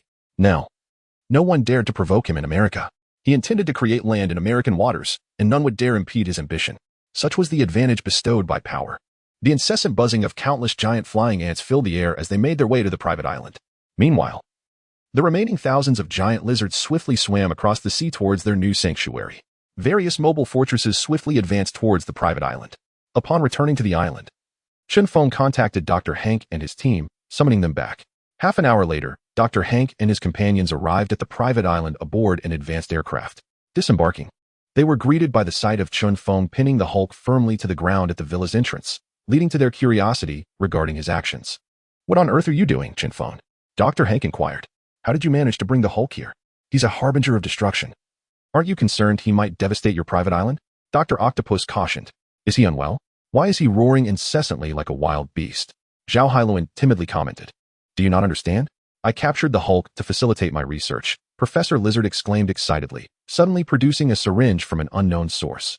Undeterred by the Hulk's presence, he hurried forward and crouched down. The Hulk let out a ferocious roar, creating a gust of wind that knocked Professor Lizard off his feet. Rather than being disheartened, Professor Lizard was filled with joy and enthusiasm. "The Hulk is immensely powerful. His genes must be extraordinary. I must study him. Perhaps I can create the strongest human being." With that, he attempted to draw blood from the Hulk using the syringe. "Professor Lizard, hold on. Let's first find a way to restrain the Hulk so we can conduct our research," Chen Feng interjected. "We should construct a cage to contain him," suggested Dr. Hank. "The Hulk's strength is overwhelming. I propose we sedate him first, and then secure his limbs," Dr. Octopus advised. "I believe administering a tranquilizer or a sleeping pill would be most effective in weakening him," Zhao Hailuan meekly suggested. "Why complicate things? We could simply drain his blood," Professor Lizard coldly remarked. "First, let's create something to confine him," Chen Feng urged, sensing the Hulk's escalating power. Were it not for his own provocation, inciting his own rage to generate greater strength, he would surely be unable to contain the Hulk. The group of super geniuses commenced their discussion, and soon began fabricating devices to restrain the Hulk. Dr. Octopus worked on constructing machinery. Dr. Zhao Hailuan concocted a potion to weaken the Hulk. Dr. Hank utilized PIM particles to create weapons to prevent any potential uprising, and Professor Lizard prepared a blood extraction machine. After 20 minutes, a colossal structure was completed. Towering at 5 meters and weighing several hundred tons, Chen Feng maintained his grip on the Hulk, pressing him firmly to the ground while Dr. Octopus affixed retractable shackles to the Hulk's limbs. Once secured, Dr. Octopus operated the machinery, stretching the Hulk into a large letter X. But the ordeal was not over. Chen Feng grasped 2 enormous iron hooks and pierced the Hulk's shoulder blades. The Hulk emitted a pained, anguished cry. Subsequently, Chen Feng placed a metal collar around the neck of the Hulk, within which resided a serum developed by Zhao Hailuan. Once everything was set in place, Chen Feng and his companions stood before the colossal framework that ensnared the Hulk. The creature roared incessantly, thrashing in relentless struggle, with the Hulk's scapula pierced. Each movement only exacerbated his injuries. However, the agony fueled his rage, amplifying his strength. "Chen Feng, may I draw his blood now?" inquired Professor Lizard with palpable eagerness. Chen Feng nodded. "Yes, it is permissible, but do not proceed too hastily. I do not wish for him to perish just yet. I intend to thoroughly study the Hulk and maximize his potential." Chapter 85. The Super Soldier Program. The Hulk roared incessantly, his growls resonating with fierce determination as he struggled violently against his restraints. Fortunately, the apparatus had been meticulously crafted by a cadre of brilliant scientists. Otherwise, it would have surely failed to contain him. Though the Hulk could not break free, his thrashing caused the entire structure to sway precariously. If left unattended, it was bound to topple over. Robots had already been dispatched to hunt down General Ross, while the swarms of flying ants and lizard legions were of no assistance. Natasha was occupied with pacifying the surrendered members of S.H.I.E.L.D., and Dr. Hank and his colleagues lacked the strength to intervene. Thus, Chen Feng had no choice but to take matters into his own hands. He positioned himself beside the apparatus, gripping its edges firmly to prevent it from collapsing. Professor Lizard crouched behind the device, his gaze fixated on the blood within the vial as its volume steadily increased, saliva pooling at the corners of his mouth. "With this blood, my lizard DNA serum could be amplified exponentially," he declared. The professor harbored an undeniable fascination for lizards, and now, with several potent serums provided by Chen Feng, he yearned to enhance the lizard DNA serum further, elevating it to new heights. Chen Feng feigned disinterest in the professor's peculiar obsession, as long as he remained obedient and served his purpose. The Hulk's blood was rapidly depleting, yet it did not render him significantly weaker, for his body possessed an astonishing capacity for hematopoiesis, nearly matching the speed of blood extraction. After extracting 50 pounds of the Hulk's blood, the professor inquired, Chen Feng, we have drawn 50 pounds already. Should we continue? Considering the Hulk weighs 1,200 pounds, there is no cause for concern regarding his demise. Proceed, Chen Feng replied. Chen Feng, given the Hulk's rapid blood regeneration, shall we experiment with a doubled extraction rate to see if his body can keep pace? Proposed the professor. That sounds feasible, Chen Feng agreed. The professor, however, was no timid character. What was meant to be doubled turned into a quadrupled extraction. Needles were inserted into the Hulk's wrists and ankles, and the extraction commenced. The swiftness of the process soon left the Hulk weakened, his roars dwindling in both volume and vigor. Observing this, Chen Feng released his grip on the apparatus and stepped before the Hulk to assess his condition. The Hulk, upon seeing Chen Feng, ceased his roars and fixated his gaze on him, bellowing, "Hulk will definitely kill you. You are no match for me." Chen Feng retorted with a sneer, "You are mistaken." The Hulk unleashed another furious roar directed at Chen Feng. "If you continue to shout at me, I shall silence you," Chen Feng threatened. Undeterred, the Hulk roared once more. Chen Feng retreated into the villa, returning with a roll of tape in his left hand and an iron ball in his right. Approaching the Hulk, he seized the moment when the creature roared, swiftly shoving the iron ball into the Hulk's mouth, then wrapping tape around his lips multiple times. With the iron ball lodged in his mouth and the tape sealing it shut, the Hulk was rendered incapable of roaring. Yet, the Hulk was a formidable being. Especially in his transformed state, he clenched his jaw, swallowing the fist-sized iron ball whole, then inhaled deeply and unleashed a powerful roar. The tape shattered instantly. Chen Feng and his companions were left utterly astonished. The Hulk was truly formidable, even daring to consume a steel ball. Dr. Octopus lamented. "Will he be all right after swallowing that?" Zhao Hailuan expressed her concerns. "Help me devise a means to silence him. Otherwise, we shall never find peace." Chen Feng remarked with irritation. "Pierce his throat. He will not be able to scream, and he won't die from it," Dr. Octopus suggested. "Very well, let it be so." Chen Feng agreed. Thus, an iron spike was added to the apparatus, and the Hulk fell completely silent. After drawing 500 pounds of blood, the Hulk appeared to shrink, his physique withering and his vitality waning. "All right, let's cease the extraction for now," Chen Feng declared. Agreed, Professor Lizard enthusiastically turned off the blood extraction machine. Suddenly, the Hulk let out a groan as his body gradually diminished. Observing this, Chen Feng realized the Hulk was reverting to his normal state, and he hastily removed the iron hook and spike. Perhaps due to excessive blood loss, the Hulk's healing was remarkably slow, as was his transformation. Fortunately, as the Hulk shrank, his wounds also lessened. Otherwise, in his human form, he would have certainly been grievously injured. Moments later, the Hulk returned to his ordinary state, appearing despondent and weak, perspiring profusely. "Banner," Chen Feng called out. The Hulk weakly lifted his head, gazing at Chen Feng with curiosity. "Chen Feng, how did we end up here? What do you intend to do with me? What about Betty? How is she? Where is she?"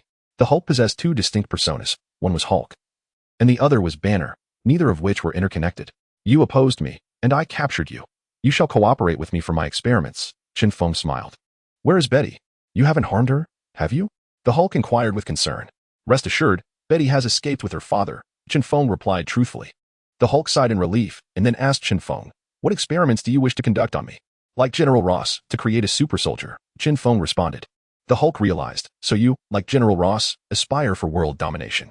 If I said that all of this was to ensure my survival, would you believe me?" Chen Feng asked earnestly. "Huh, that's quite amusing. To survive, one must seek world domination." "Absurd," the Hulk scoffed. "In truth, this world is fraught with peril. You may not see it now, but you will in time," Chen Feng warned. To dominate and rise above all beings was not his true desire. What he genuinely sought was simple: to survive in this world, nothing more. "You are a deceiver. I shall not believe a word you say. I only find it laughable," the Hulk retorted. Chen Feng had deceived him once today. He would never trust Chen Feng again, lest he unwittingly betray himself. "Then remain here with me," Chen Feng concluded, pushing the apparatus into the basement of the villa. He confined the Hulk within Professor Lizard's laboratory, in eager anticipation of conducting experiments. Professor Lizard had procured a substantial quantity of the Hulk's blood, his excitement causing him to walk with an almost buoyant gait. The serum derived from the Hulk's blood was exceedingly perilous, prompting Chen Feng to remain in the professor's laboratory as a precaution. With his vast experience, Professor Lizard swiftly extracted the serum from the Hulk's blood. Then, brimming with impatience, he seized a small lizard for experimentation. Upon witnessing the professor's intention to inject the lizard with the Hulk's serum within the confines of the laboratory, Chen Feng hastily intervened, saying, "Professor Lizard, the laboratory is far too cramped for such an experiment. Let us conduct it outside instead. The items in the lab are invaluable and must not be damaged." Chapter 86. Reclamation of Land. You are right. Let us proceed with the experiment outside, Professor Lizard concurred. Upon hearing that Professor Lizard was to test the serum derived from the Hulk's blood, Dr. Hank and the others rushed out to witness the spectacle, including Helen Zhao. Chen Feng transformed into the Titan Giant, ready to intervene should anything go awry during the experiment conducted by Professor Lizard. With one hand gripping a small lizard and the other wielding a syringe, Professor Lizard explained, "I shall first administer the Hulk serum to the lizard and observe the results." After injecting the serum into the small lizard, he placed it on the sandy shore and quickly retreated, wary of the risks without having transformed into his lizard form. The small lizard writhed in agony on the beach, emitting distressing cries. Suddenly, with a resounding bang, it exploded. The initial experiment with the Hulk serum has failed, Professor Lizard declared. He promptly seized another small lizard, stating, "I will conduct a second experiment. This time, I will first inject the lizard with my own developed lizard DNA serum, transforming it into a giant lizard. The enhanced giant lizard will then receive the Hulk serum, significantly increasing the chances of success." With that, Professor Lizard proceeded with the task. After administering the lizard DNA serum, the small lizard evolved without incident into a giant lizard. Following this, he injected the giant lizard with the Hulk serum. Much like the previous small lizard, the giant lizard writhed in pain on the ground, letting out horrific roars. Professor Lizard kept an eye on his watch, meticulously noting the time. After a minute had passed, he joyfully exclaimed, "The giant lizard has not perished." The second experiment appears to be a success. The giant lizard's body had doubled in size, its robust form glistening green, though its eyes had turned a menacing blood red. Suddenly, the giant lizard ceased its writhing and charged towards Chen Feng and the others. It's coming this way. What should we do?" Helen Zhao exclaimed in fright. "Fear not.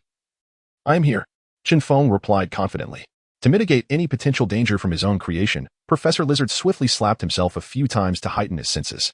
It proved effective, as he quickly transformed into his lizard form. "I shall test the strength of the giant lizard," Professor Lizard announced, and Chen Feng did not intervene. Professor Lizard stepped forward to confront the giant lizard, which was attacking purely on instinct. Professor Lizard leaped onto the back of the giant lizard.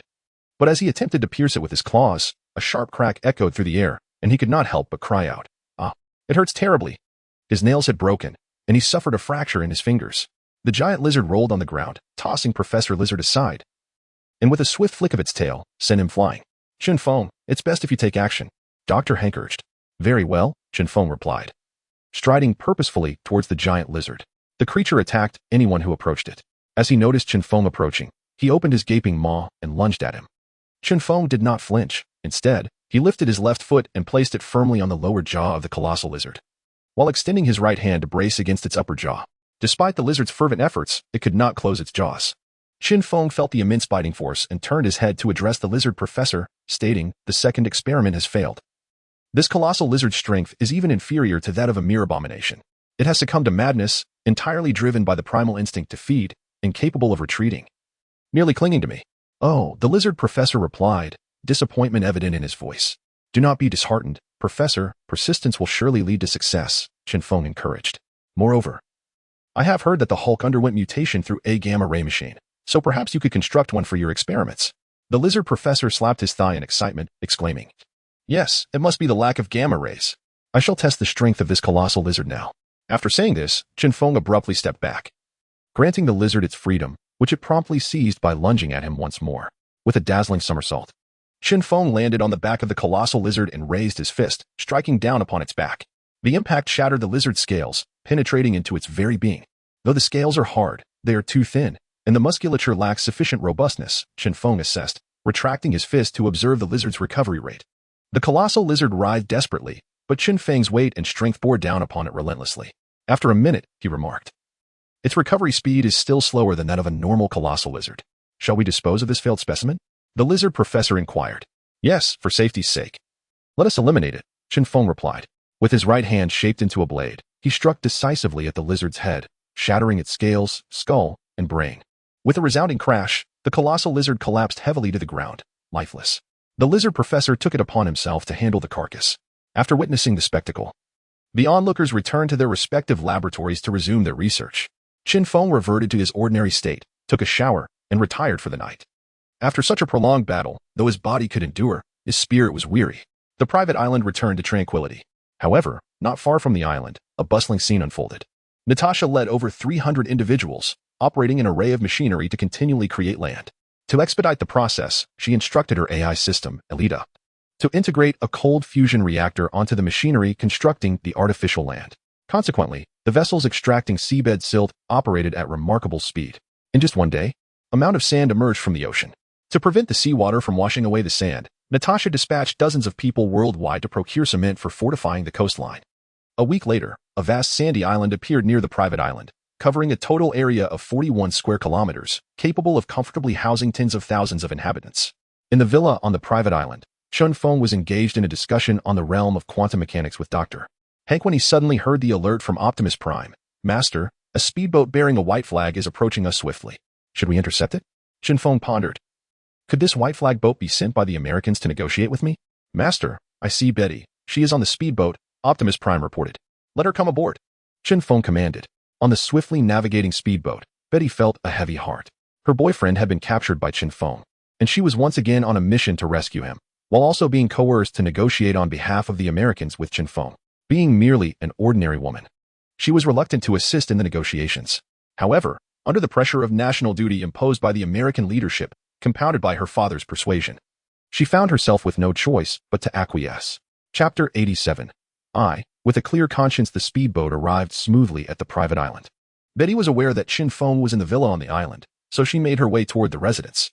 The grand door of the villa opened automatically. As Betty stepped inside, she found Chen Feng seated on the sofa in the living room. Please, have a seat, Chen Feng invited. Betty obediently settled herself before Chen Feng and spoke up. Chen Feng, could you possibly release Banner? Not at this moment, Chen Feng replied candidly. When will he be allowed to leave? Betty inquired. That depends on his behavior. If he cooperates with me and assists in the creation of a super soldier, I can release him immediately, Chen Feng stated. Betty was taken aback. She had not anticipated that Chen Feng, like her father, harbored a super soldier program. Noticing Betty's exaggerated expression, Chen Feng chuckled. Are you quite astonished? Betty nodded yes. The super soldier program was initially launched during World War II and successfully produced the perfect super soldier, the American hero Captain America. Unfortunately, it was ultimately destroyed by the nefarious Hydra organization. After learning of the terrorist incident, your father sought to create stronger soldiers and thus revive the super soldier program. To be honest, if it weren't for your boyfriend's lack of cooperation, his disruptions, and the theft of research results, along with the destruction of the research facility during his departure, your father's super soldier program would have surely come to fruition by now. His plan was flawless, but sadly, he relied on your unreliable boyfriend. Banner did not intend to harm anyone, which is why he destroyed the research facility and took the results. Betty awkwardly defended her boyfriend. Not wanting to cause harm is merely an excuse. He is entirely selfish, wishing to monopolize that dreadful power, Chen Feng retorted. That's not true, Chen Feng. You've misunderstood him. He is not that kind of person. Otherwise, he would not be hiding everywhere, Betty argued. Chen Feng picked up a fruit knife from the coffee table along with an apple, peeling the fruit as he spoke. Do you see the knife in my hand? Some use knives to carve wood, cut vegetables, create tools, and benefit humanity. Yet others wield knives to commit heinous acts of violence. Do you think knives should exist? Betty found herself at a loss for words. Or do you believe your father is a bad man? Chen Feng smiled. Betty shook her head, responding earnestly. My dad is a good man, though he is not a competent father. Exactly. There are only evil people, not evil tools. As long as we utilize them wisely, they will not only pose no threat to humanity, but will also serve to benefit, protect, and even safeguard the Earth and the universe, Chen Feng argued persuasively. Chen Feng aimed to persuade Betty to convince the Hulk to collaborate with him on research, ideally assisting him in his endeavors. You may be right. But don't you think you yourself are a bad person? Betty timidly asked. Chen Feng took a bite of the apple and casually tossed the fruit knife. With a thud, the knife embedded itself into the wall. Pray tell, what wrongs have I committed? Chen Feng smiled. Initially, Betty perceived Chen Feng as a nefarious character. However, upon his prompting, she was startled to realize that he had not committed any truly malevolent acts. The only transgression she could recall was his coercion of her boyfriend to cooperate in extracting genetic material, yet ultimately, he released them. Chen Feng's act of thievery against S.H.I.E.L.D. stemmed from avarice, but it did not reach a level of unforgivable wickedness. His conflict with S.H.I.E.L.D. and her father was instigated by their aggression toward him, compelling him to retaliate. Chen Feng's abduction of her boyfriend was a consequence of her boyfriend's wrongdoing against him. These events indicated that while Chen Feng was undoubtedly not a paragon of virtue, he could not be categorically labeled as a villain. Seeing Betty at a loss for words, Chen Feng chuckled and remarked, "What is the matter? Struggling to articulate your thoughts? Regardless, I know you don't consider me a good person." Betty, fuming, retorted, "I certainly think you're not a good person." Leaning back, Chen Feng continued, "Allow me to recount my deeds since arriving in the United States. Upon my arrival, I assisted your father in dealing with Blonsky. Subsequently, I threatened your boyfriend Banner to acquire his Hulk genes. Then, at Natasha's invitation, I joined Ascension. Under the guise of their affiliation, I sought collaboration with Iron Man, only to be humiliated by him. Later, I deceived Dr. Helen Zhao to a private island, where she now thrives, engrossed in her research. I also aligned with Dr. Hank, under the condition that I would help rescue his wife. During a confrontation in New York between Dr. Octopus and Spider-Man, I intervened to save a train full of passengers. When Professor Lizard unleashed his legion of reptiles, I eradicated his forces and guided him back to the right path. Subsequently, I aimed to create the most formidable robot, requiring a metal known as vibranium, which SHIELD possessed in abundance. Yet, they refused to grant even a minuscule grain, not even in powder form. SHIELD presented me with exorbitant demands for my technology. Given their stinginess, I naturally declined. Thus, I resorted to theft. Upon their discovery, they declared war on me. With your father eagerly joining the fray, I was left with no choice but to defend myself. While my actions may seem devoid of integrity, I have never committed any heinous acts, and I have saved countless lives. My conscience remains clear. Chen Feng's declarations instilled a sense of guilt in Betty. I'm sorry, Chen Feng, I misjudged you, she expressed contritely. Betty, your naivete is evident. Not everything is as it appears on the surface, Chen Feng replied. With her wide eyes blinking in confusion, Betty struggled to grasp his meaning. Take Tony Stark, for instance. He is hailed as a hero by Americans. Yet what does he truly do? He manufactures vast quantities of weaponry, selling them to warlords and terrorists, contributing to chaos and countless casualties. Moreover, he toys with the affections of women. Would you classify him as a good person or a hero? Chen Feng inquired. Betty shook her head. No. For instance, SHIELD serves as America's protective umbrella, dedicated to safeguarding the earth. But do you know who established SHIELD? Chen Feng inquired. Surely, it was the American government? Betty replied. It was, in fact, the nefarious organization known as Hydra. If you do not believe me, I can present you with documentation shortly, Chen Feng stated earnestly. No way, Betty exclaimed in shock. You are aware of Harry, the president of Oscorp, correct? Chen Feng asked. Could he also be a villain? Betty questioned skeptically. He enjoys a stellar reputation in the United States, frequently engages in charitable endeavors, and his company has developed numerous beneficial medications for humanity. Yet, he harbors another identity. He is known as the Green Goblin, Chen Feng revealed. Chapter 88. Negotiation with General Ross. Betty found it hard to believe. Thus, one must not judge solely by appearances. For instance, is your father truly malevolent? Why do both you and Banner perceive him as such? What misdeeds has he committed? Chen Feng inquired. Just as Betty was about to respond, Chen Feng interrupted. Furthermore, what of your boyfriend? How many innocent citizens perished at his hands when he transformed into the Hulk? Chen Feng continued. I have taken many lives, I concede. But I assure you, I have never harmed an innocent person. At most, I have merely stood by and let fate unfold. After a moment of silence, Betty, feeling dejected, asked, enough of this discourse. I will assist you in persuading Banner to aid you in the Super Soldier program, but you must promise me that once completed, you will allow him to go free. Miss Betty, rest assured, I, Chen Feng, will certainly grant him his freedom. After all, I harbor no animosity towards him. Chen Feng assured her. That is a relief, Betty sighed. You must have come for reasons beyond just your boyfriend, correct? Chen Feng probed. With a sigh, Betty replied. President One has sent me to negotiate with you, hoping you will reactivate the network and cease hostilities against our nation. Certainly. However, I have conditions, Chen Feng stated. Speak, and I shall convey your terms to President One, Betty responded. My sole condition is this. Anything I undertake within your nation, as long as it does not endanger its citizens, must remain free from interference, Chen Feng declared. I can assure you that this demand can be accommodated on behalf of President One, Betty replied without hesitation. Upon her arrival, President One and her father had informed her that as long as the safety of the nation was preserved, they would be willing to offer Chen Feng substantial reparations. Then it is settled, Chen Feng said joyfully. He could have extorted more from the United States, but since they currently possessed nothing of interest to him, he opted for a modest request. When will the network be reactivated? Betty inquired. It can be done immediately, Chen Feng replied. He then commanded Optimus Prime, Optimus, restore the network to its normal state. Understood, my lord, Optimus Prime acknowledged. Within a few seconds, Optimus reported, my lord, the network has been restored. Very well, Chen Feng replied. Betty quickly retrieved her phone and dialed her father's number. The call connected swiftly, and she joyfully reported, Dad. Chen Feng has agreed to reconcile with the United States. He has restored the network. but he requires that we refrain from interfering with his actions, barring instances that endanger citizens. That is excellent news, General Ross expressed his delight. Chen Feng took out his phone, held it to his mouth, and quietly commanded, "Track General Ross's location and dispatch transformers, robots, and mechanical beings to eliminate him." "Understood, my lord," Optimus Prime responded. A week prior, the transformers, robots, and mechanical beings dispatched had searched tirelessly for General Ross, yet had found no trace of him. Now that he had re-emerged and used a phone, Chen Feng would not hesitate to hold him accountable. After Betty hung up the phone, she eagerly turned to Chen Feng and asked, "Can I see Banner?" Chen Feng nodded. Of course. He led Betty to the laboratory of Professor Lizard, who was engrossed in his research and paid no attention to Chen Feng. Chen Feng brought Betty to the platform where the Hulk was imprisoned and called out to the sleeping giant, "Banner, wake up.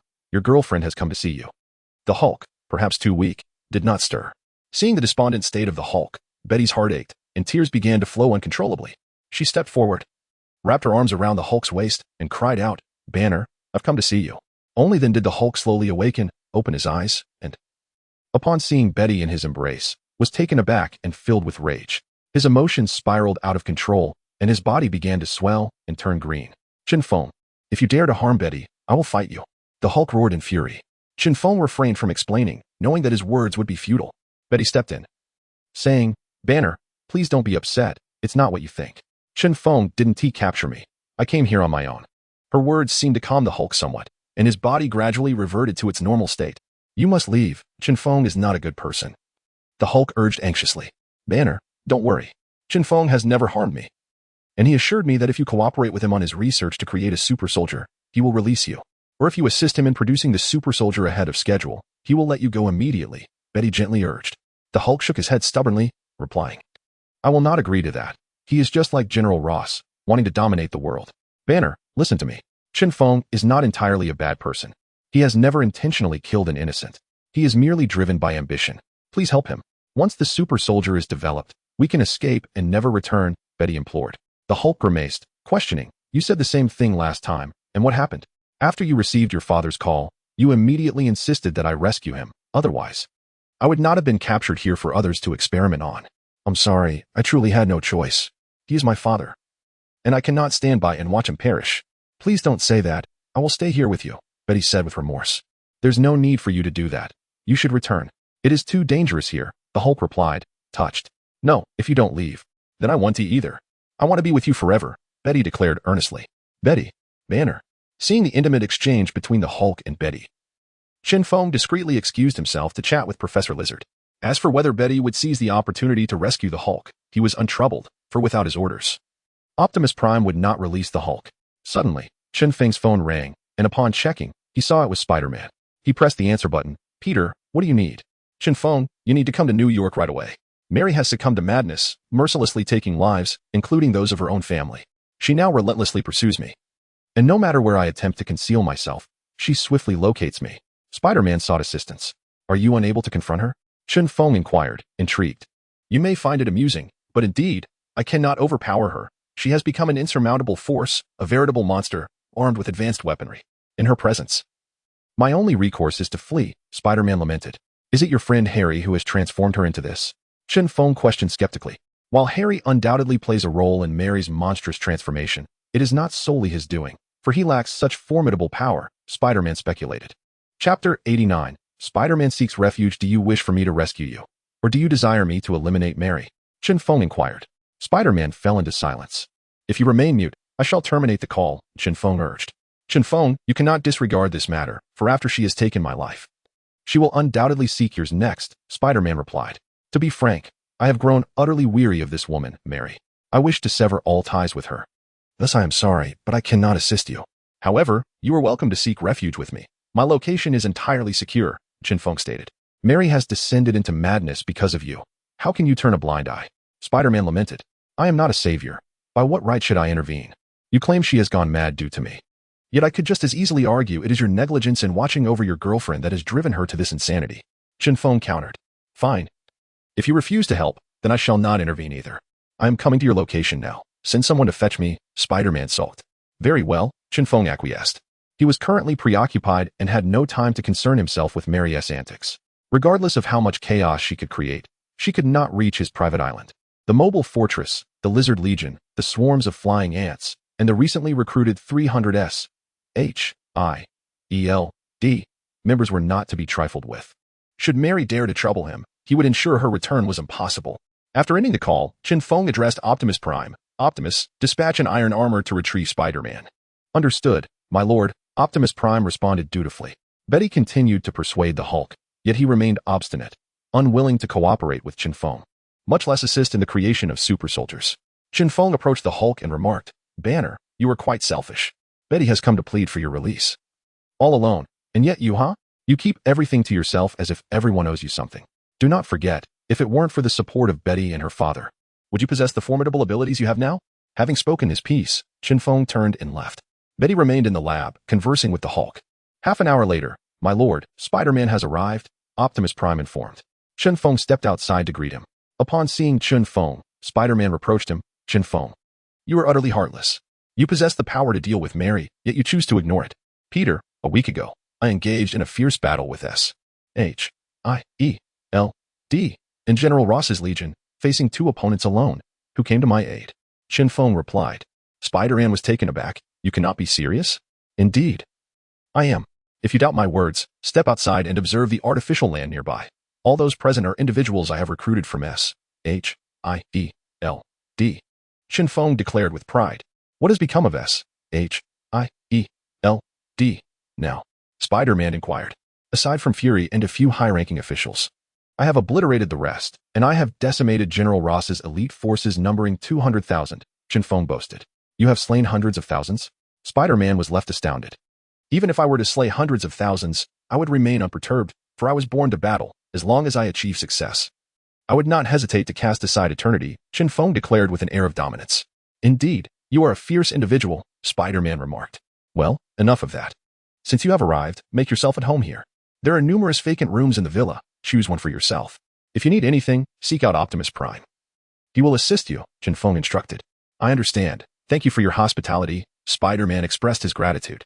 After ensuring Spider-Man was settled, Chen Feng returned to his chamber and inquired, Optimus Prime, has General Ross been eliminated?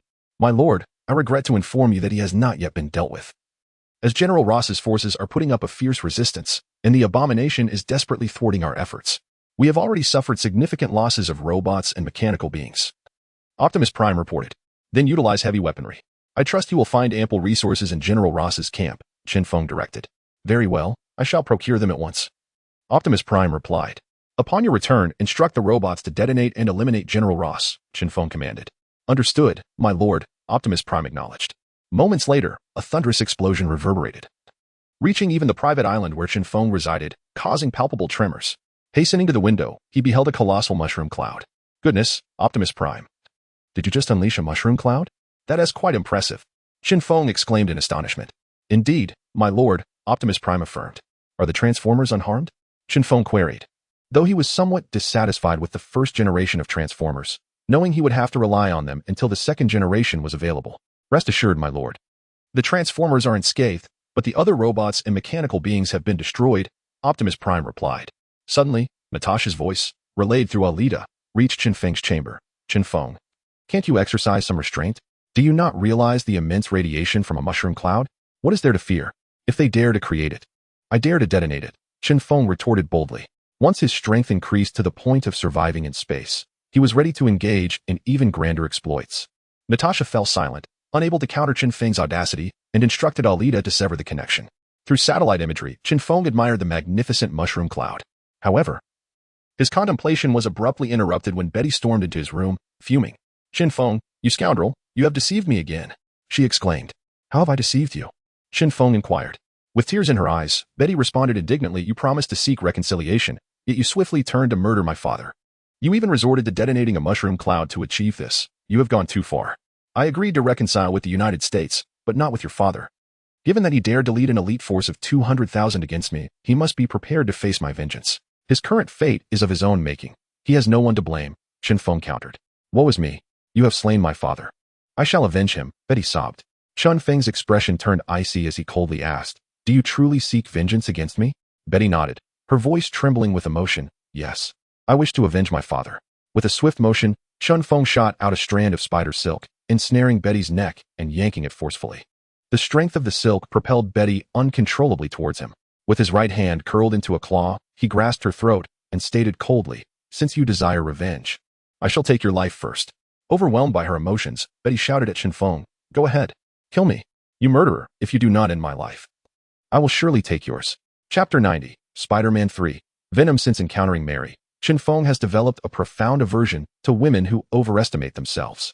Currently, Betty exemplifies this. Fully aware of her inferiority, she still dares to provoke him. Does she truly believe he would refrain from striking a woman? Raising his left hand, he delivered a sharp slap to Betty's face. Rather than weeping, she glared at him with indignation. "Chen Feng, it's bad. That insane woman, Mary, has taken my Gwen." A frantic voice from outside announced the arrival of Spider-Man. Soon, he burst into Chen Feng's room. Chen Feng cast Betty aside and, through Optimus Prime, contacted Natasha. "Natasha, send 2 people over to confine Betty." "Understood," Natasha replied. Spider-Man, in a state of urgency, approached Chen Feng, grasping his hand in desperation. "Chen Feng, you must help me." Chen Feng shrugged off Spider-Man's grip, responding curtly, "Who is Gwen?" Embarrassment washed over Spider-Man as he awkwardly explained, "She is my new girlfriend." "Your new girlfriend?" Chen Feng suddenly recalled something. "Yes, that's right. In Spider-Man 3, he saved a beautiful girl during a rescue, and her name was Gwen, the future heroine of the Spider-Man films. In the movie, 4 formidable characters emerged: Sandman, Eddie, Harry, and Spider-Man himself. Additionally, there exists a remarkable extraterrestrial entity known as Venom, a parasitic being that amplifies human desires and abilities. Reflecting on this, Chen Feng felt a surge of excitement. He coveted Sandman's genes, but his desire for Venom was even greater. With Venom, a wondrous parasite, he could don it as a second skin, making it the perfect fit for his transformative capabilities. As for Venom's tendency to corrupt, he felt no concern. His willpower was extraordinary, impervious to external influences, and he would not allow Venom to overpower him. Most importantly, with Venom, his abilities would be magnified, enabling him to easily dominate foes akin to the Hulk. "Chen Feng, I truly have no choice. I cannot defeat Mary and have come to plead for your assistance. Considering I helped you steal from S.H.I.E.L.D., please help me this once.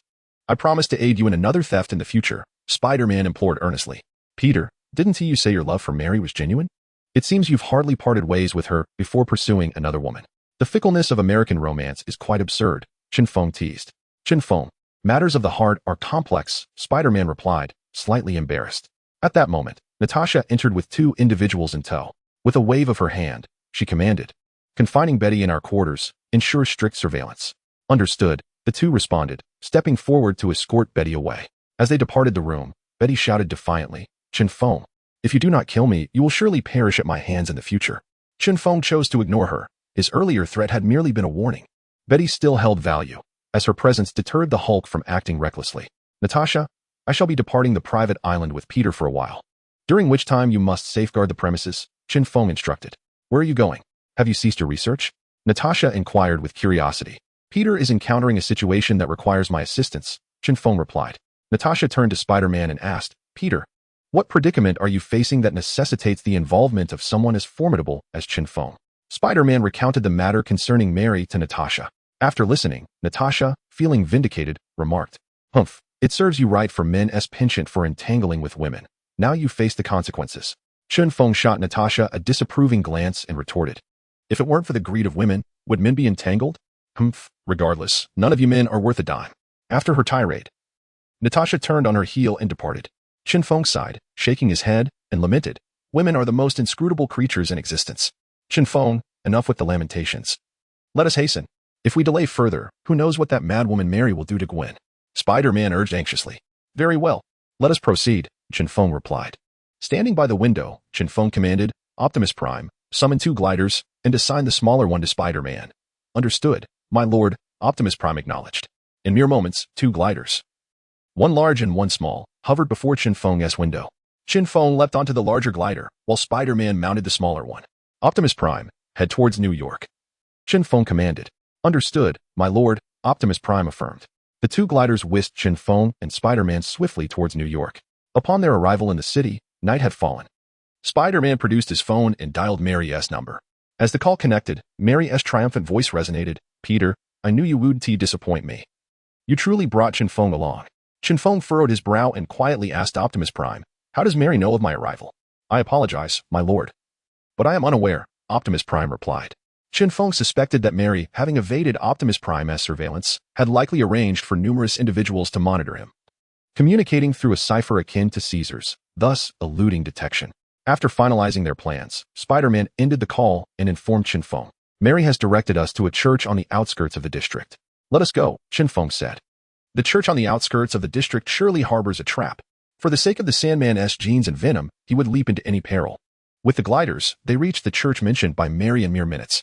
The church doors stood ajar, and within, it was shrouded in darkness, devoid of any presence. Chen Feng and Spider-Man stepped inside. Suddenly, all the lights in the church illuminated, brightening the space as if it were day. With the newfound light, Chen Feng beheld a stunning woman bound to a pillar at the edge of the church. Upon spotting the beautiful woman, Spider-Man disregarded all else and hastened towards her, swiftly removing the cloth from her mouth, his voice laced with concern. Gwen, are you all right? Peter, you mustn't concern yourself with me. You need to leave at once. That madwoman Mary intends to kill you, and you stand no chance against her, Gwen urged anxiously. Gwen, do not worry. This time, I have brought assistance. He is formidable. And Mary will prove no match for him, Spider-Man reassured her, preparing to untie the ropes that bound Gwen. At that moment, a monstrous figure descended from the sky, landing before Chen Feng. The creature, a female, bore a tail and clawed limbs, her visage grotesque, clad in formidable mechanical armor, exuding an air of fierce elegance. Chen Feng, do you still remember me? The monster inquired coldly, addressing him. Chapter 91. The powerful mutant Mary, are you Mary? Chen Feng exclaimed in astonishment. Indeed, I am the Mary who loves you so intensely that I wish to end your life. Ha ha. Mary responded, bursting into an inexplicable fit of laughter. If it's just you alone, you are unlikely to be my match. You should summon your companions. Chen Feng declared boastfully. Mary shook her head, stating, I have no companions. I am here by myself. You certainly possess a great deal of confidence in your abilities. Chen Feng remarked. Yes, my confidence stems from my strength. I am formidable. I shall kill you, and then follow you in death, Mary declared with a fervent gaze. Chen Feng was rendered speechless. He had not anticipated that the once sane Mary had transformed into a madwoman yet still harbored feelings for him, albeit in a chilling manner. Mary produced a syringe and plunged it into her thigh, injecting the liquid within. Soon, she began to metamorphose, although she retained her human size. An overwhelming aura emanated from her, creating an oppressive atmosphere. Mary, I shall not allow you to act with impunity this time. Since you wish to kill me, you must perish, Chen Feng stated coldly. His ruthlessness was a result of desperation. He could accept death, but not in a humiliating manner. I must die. And so must you. Let us die together. At least we shall have company in hell, Mary sneered. Chen Feng did not dare to underestimate Mary. Her current prowess was sufficient to overpower Spider-Man. He transformed into the lizard, aware that the lizard's advantage lay in his resilience. He needed to ascertain Mary's capabilities before deciding on the form with which to confront her. Mary struck first, her hands moving like lightning as she lunged at Chen Feng. With a swift motion, she left a gash on Chen Feng's arm. He was taken aback. Her speed was astonishing, too rapid for him to perceive. And he found himself under attack. Having landed a blow, Mary refrained from further assault, instead boasting to Chen Feng, So, how do you find my strength? Quite impressive. Is it not? Spider-Man, who had successfully rescued Gwen, noticed the wound on Chen Feng's body and warned, Chen Feng, be cautious. Her speed is extraordinary, and her armor is highly resilient. Chen Feng remained silent, pivoting his body as his robust tail swept towards Mary. In a fluid backflip, Mary evaded the attack, then retrieved an unusual handgun from her waist. With a series of swift shots, she struck Chen Feng multiple times, causing his body to tingle and grow immobile. Mary returned the handgun to her waist and drew forth a massive spear from her back. As she loaded the ammunition, she casually remarked, Do not fret. I shall soon send you to hell. Internally, Chen Feng cursed, Damn it, you lunatic, you truly wish for my demise. He found himself incapacitated, his body fully anesthetized. With a roar, Chen Feng's voice grew louder as his body underwent a transformation. His tail and claws retracted while his physique expanded. With a final roar, Chen Feng transformed into a Titan giant. The genetic prowess of the Titan giant is formidable, effortlessly consuming the anesthetic. Faced with the towering figure of the Titan, standing at 3 meters tall and weighing over 1,000 kilograms, Mary remains unperturbed as she readies her ammunition and steadily raises her firearm. Chen Feng, undaunted, lunges toward her. However, Mary is remarkably agile. After firing a shot, she swiftly evades. A resounding bang echoes, though the sound is not loud, its impact is significant. The spiraling bullet pierces Chen Feng's body. As he misses his attack and turns to confront Mary, a gunshot rings out, and he feels a sharp pain in his head. Touching it, he discovers a gash in his skull, narrowly avoiding injury to his brain. Chen Feng realizes that if he continues recklessly, he may very well perish. Mary, With a playful smile as she blows away the smoke from her gun's muzzle, taunts, "Well, how do you like my marksmanship?" The Titan giant possesses great strength and formidable defense, yet in terms of agility, it pales in comparison to a human in their prime. Thus, Chen Feng transforms into a more human-like state and employs a unique method to stimulate his potential, amplifying his strength several-fold. "Oh, I see now. You intend to utilize Spider-Man's abilities against me. Let me assure you, it is futile. To me, Spider-Man is as insignificant as an ant, easily crushed," Mary scoffs. In the corner, Spider-Man hears her words, his expression darkening. Yet, despite his anger, he realizes he cannot contend with Mary.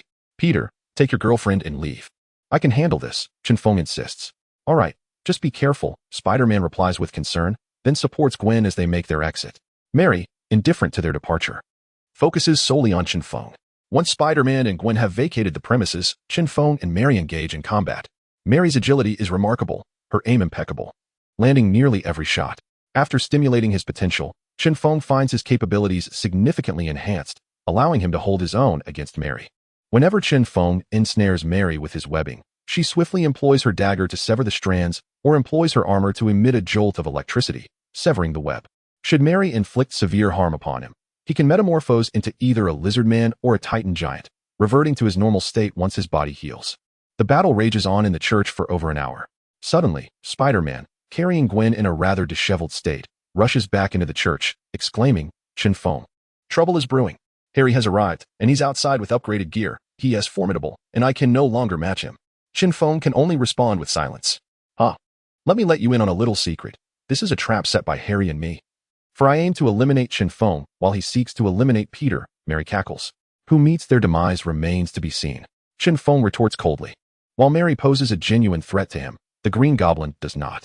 Like Iron Man, the Green Goblin relies on an intelligent system for operation. And Chen Feng's Optimus Prime is the nemesis of that very system. With a mere command, he can trigger the self-destruction of the Green Goblin's armor. The Green Goblin, gliding effortlessly on his glider, gracefully entered the church and waved at Chen Feng, greeting him with, "Hey, Chen Feng, long time no see." Chen Feng, disinterested, ignored the Green Goblin and swiftly shot a multitude of spider silk towards Mary with both hands.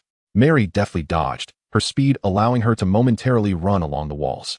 Chen Feng pursued her relentlessly.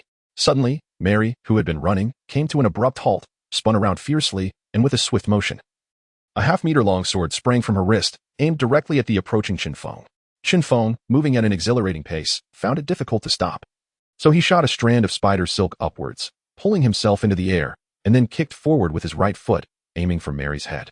Chapter 92. The Quest for Venom. With a resounding thud, Chen Feng delivered a kick to Mary's head, sending her sprawling. Seizing the moment after finally landing a blow, he unleashed his ultimate technique, shooting a strand of webbing towards Mary and yanking it back with great force. He then clenched his fists and launched a rapid series of punches. Bang, bang, bang. A flurry of strikes landed upon Mary, leaving her face bruised and battered. Yet her body remained unscathed. The exceptional quality of her armor rendered Chen Feng's Spider-Man abilities ineffective against it. Thus, before Mary could retaliate, Chen Feng swiftly transformed into a Titan, gripping her neck tightly with his left hand to prevent her escape. With his right hand, he seized her armor and tore it apart with tremendous effort. Inside the armor, a multitude of wires emitted dazzling sparks. He surmised that these electric bursts had awakened all of Mary's latent potential, explaining her formidable strength. Much like himself, she too had relied on the stimulation of her own potential to amplify her power. With a vigorous tearing motion, Chen Feng stripped Mary of her armor completely. Bereft of its enhancement, Mary was no longer a match for him. Her abilities had diminished to that of Professor Lizard. Realizing her defeat, Mary ceased her struggle. Closing her eyes and awaiting her fate, Chen Feng raised the sword she had wielded and uttered, "Loving someone is not a mistake. The error lies in meeting the wrong person at the wrong time. In your next life, I hope you encounter the right one. Farewell." Tears streamed from the corners of Mary's eyes. In a swift motion, the blade gleamed, and with it, Mary's life extinguished, her body reverting to that of an ordinary individual. As Chen Feng gazed at Mary's lifeless form lying in a pool of blood, he felt a pang of sorrow. Yet, he had no choice. Mary had succumbed to madness. Her death was a consequence of her own choices. While reflecting on Mary, he suddenly heard a scream reminiscent of a dolphin's cry. Looking up, he saw the Green Goblin clutching Gwen, soaring through the sky. Spider-Man, using his webbing, clung to the surrounding walls and ascended rapidly. "Come on, Peter. Let us engage in a delightful game," the Green Goblin cackled wickedly. "Let me go. You must let me go." Gwen struggled relentlessly. Upon reaching the same altitude as the Green Goblin, Spider-Man dangled in the air, addressing him. Harry, if you have a score to settle, come at me. But do not harm Gwen. Peter, you truly are a sentimental fool. First, you were madly in love with Mary, and now you cling to Gwen. I truly admire you. The Green Goblin retorted. Harry, for the sake of our past friendship, please release Gwen. Spider-Man implored. Very well. For the sake of our friendship, I shall let her go. As the Green Goblin spoke, he released his grip and swiftly lunged at Spider-Man, slamming him against the wall. Ah, help! Gwen screamed as she plummeted from the heights. Terror evident in her voice. Gwen! Spider-Man cried out in anguish. Ha ha ha. Scream all you like. Once she falls to her demise, then you may weep. The Green Goblin cackled sinisterly. In a state of profound anguish, Spider-Man unleashed a terrifying surge of power, forcefully propelling the Green Goblin away. With a swift spinning kick, he sent the Green Goblin crashing to the ground, followed by a rapid succession of web shots that ensnared the villain's limbs. Having temporarily subdued the Green Goblin, Spider-Man glanced down, his heart wrenching as he saw Gwen plummeting towards the first floor. He hurriedly leaped down, utilizing his webs to accelerate his descent. Just as Gwen was about to hit the ground, he shot a web that latched onto her abdomen. The elasticity of the web, combined with Gwen's rapid descent, meant she continued to fall. Just as Spider-Man was on the verge of despair, fearing Gwen would meet a tragic end, a familiar figure emerged. It was Chen Feng. Hanging upside down on the first floor, he shot two webs that connected to Gwen, yanking her just as she was about to meet her fate. Gwen's body swiftly soared towards Chen Feng. Upon landing, he spun the web attached to her like a jump rope, dissipating the force of her fall. Otherwise, even if she survived the impact, the violent force could have caused her internal organs to shift fatally. As he gradually slowed down, after several dozen rotations, he halted and caught Gwen in his arms. Gwen let out a retch and began to vomit. As Chen Feng set her down, he chose to distance himself, concerned that Gwen might become another Mary, which would surely devastate Spider-Man. Upon witnessing Gwen's rescue, Spider-Man sighed in relief and expressed his gratitude to Chen Feng. Thank you. Chen Feng, I owe you a debt of gratitude. The Green Goblin, displeased, confronted Chen Feng. You had previously agreed to let me handle Peter without interference. Why have you gone back on your word? I saved Gwen, not Peter, Chen Feng retorted. Very well. You may take Gwen and leave, the Green Goblin conceded. Chen Feng turned to Spider-Man. I will take Gwen away first. Thank you, Spider-Man replied gratefully. He wished to depart as well, but he knew the Green Goblin would not permit it. After Gwen finished vomiting, she fainted. Chen Feng lifted her, and with a thought, summoned a large glider that swooped in, allowing him to ascend into the sky and fly away. Chen Feng transported Gwen to the hospital, paid a substantial medical fee, and then departed.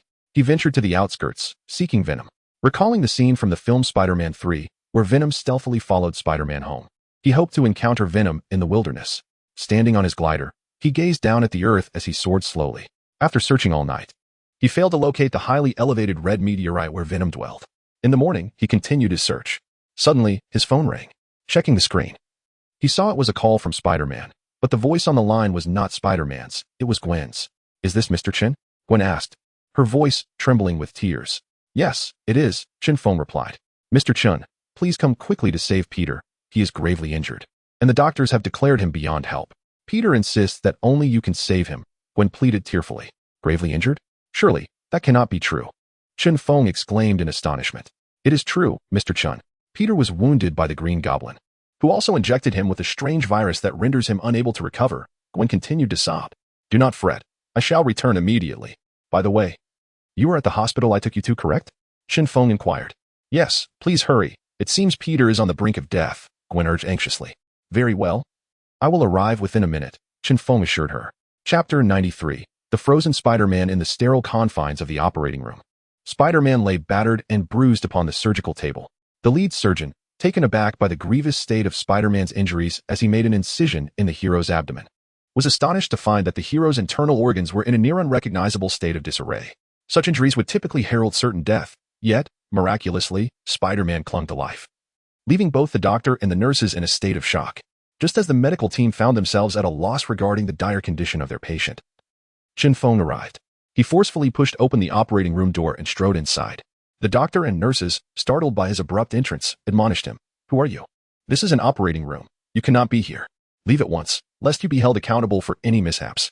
Hearing the commotion from within, Gwen hastened into the operating room, explaining to the doctor, Doctor, this is Chen Feng. He is extraordinary. I called him to save Spider-Man. The doctor, skeptical, inquired. Is he a doctor? After a moment's contemplation, Gwen, with a grimace, replied, It seems not. This is preposterous. How can someone who is not a doctor possibly save a life? Get him out of here. Do not delay our efforts. The doctor retorted angrily. Enough of this nonsense. You all need to leave. Chen Feng interjected coldly. It is you who must exit. The doctor shot back. Several nurses advanced, attempting to force Chen Feng out of the room. With Spider-Man's life hanging by a thread, Chen Feng could not afford to delay the critical treatment Peter so desperately needed. Swiftly, he launched several strands of webbing, ensnaring the doctor and nurses, and yanked them backward, propelling them out of the operating room. Gwen, close the door and ensure no one else enters, Chen Feng commanded. Okay, Gwen obediently shut the door to the operating room. Though not a physician, Chen Feng was a consummate scientist, having inherited the memories of Dr. Zola. His understanding of human anatomy surpassed that of anyone else. As long as the brain remained functional, he believed he could mend even the gravest of injuries. Spider-Man, though unconscious, was still alive, his brain operating normally. Chen Feng gently patted Spider-Man's face and called out a few times until the hero began to regain consciousness. Upon seeing Chen Feng, a flicker of joy crossed Spider-Man's face as he weakly uttered, Chen Feng, thank you for coming to my aid once more. Peter, you are gravely injured. And coupled with an inexplicable virus within your body, it is impossible to eliminate it in the short term. The best course of action would be to administer a serum derived from lizard DNA to facilitate the regeneration of your damaged body, Chen Feng explained. I am Spider-Man. I refuse to become a lizard man, Spider-Man vehemently declined. There is another option, transforming you into a robotic entity, Chen Feng suggested. Is there truly no other way? Spider-Man asked despondently. There is a possibility, but it requires a few days and necessitates transporting you to a private island, where I must personally intervene, Chen Feng replied. I am not averse to waiting. I can endure, Spider-Man asserted weakly. Yet the issue lies in time, Chen Feng lamented with a wry smile. His primary concern was Venom. He feared alterations in the narrative of Spider-Man 3 could result in Venom's disappearance due to unforeseen circumstances. Venom was the battle suit he had long coveted, and he was determined to obtain it. If given the choice between saving Spider-Man's life and obtaining Venom, he would unhesitatingly opt for Venom. Spider-Man, feeling awkward, realized that Chen Feng truly did not care about his existence. Gwen pleaded, Mr. Chen, you must save Peter. I implore you, if you save him, I will do anything you ask. When a woman utters such words, it often suggests a desire for a transactional relationship. However, Chen Feng was not swayed by such tactics. He turned to Spider-Man and said, Peter, how about this? I will encase you in ice for the time being, and when I have the opportunity, I shall assist you with your recovery. Thank you. That would be most helpful, Spider-Man replied gratefully. The technology for cryogenically freezing individuals was well established in the Marvel Universe, albeit costly and unaffordable for the average person.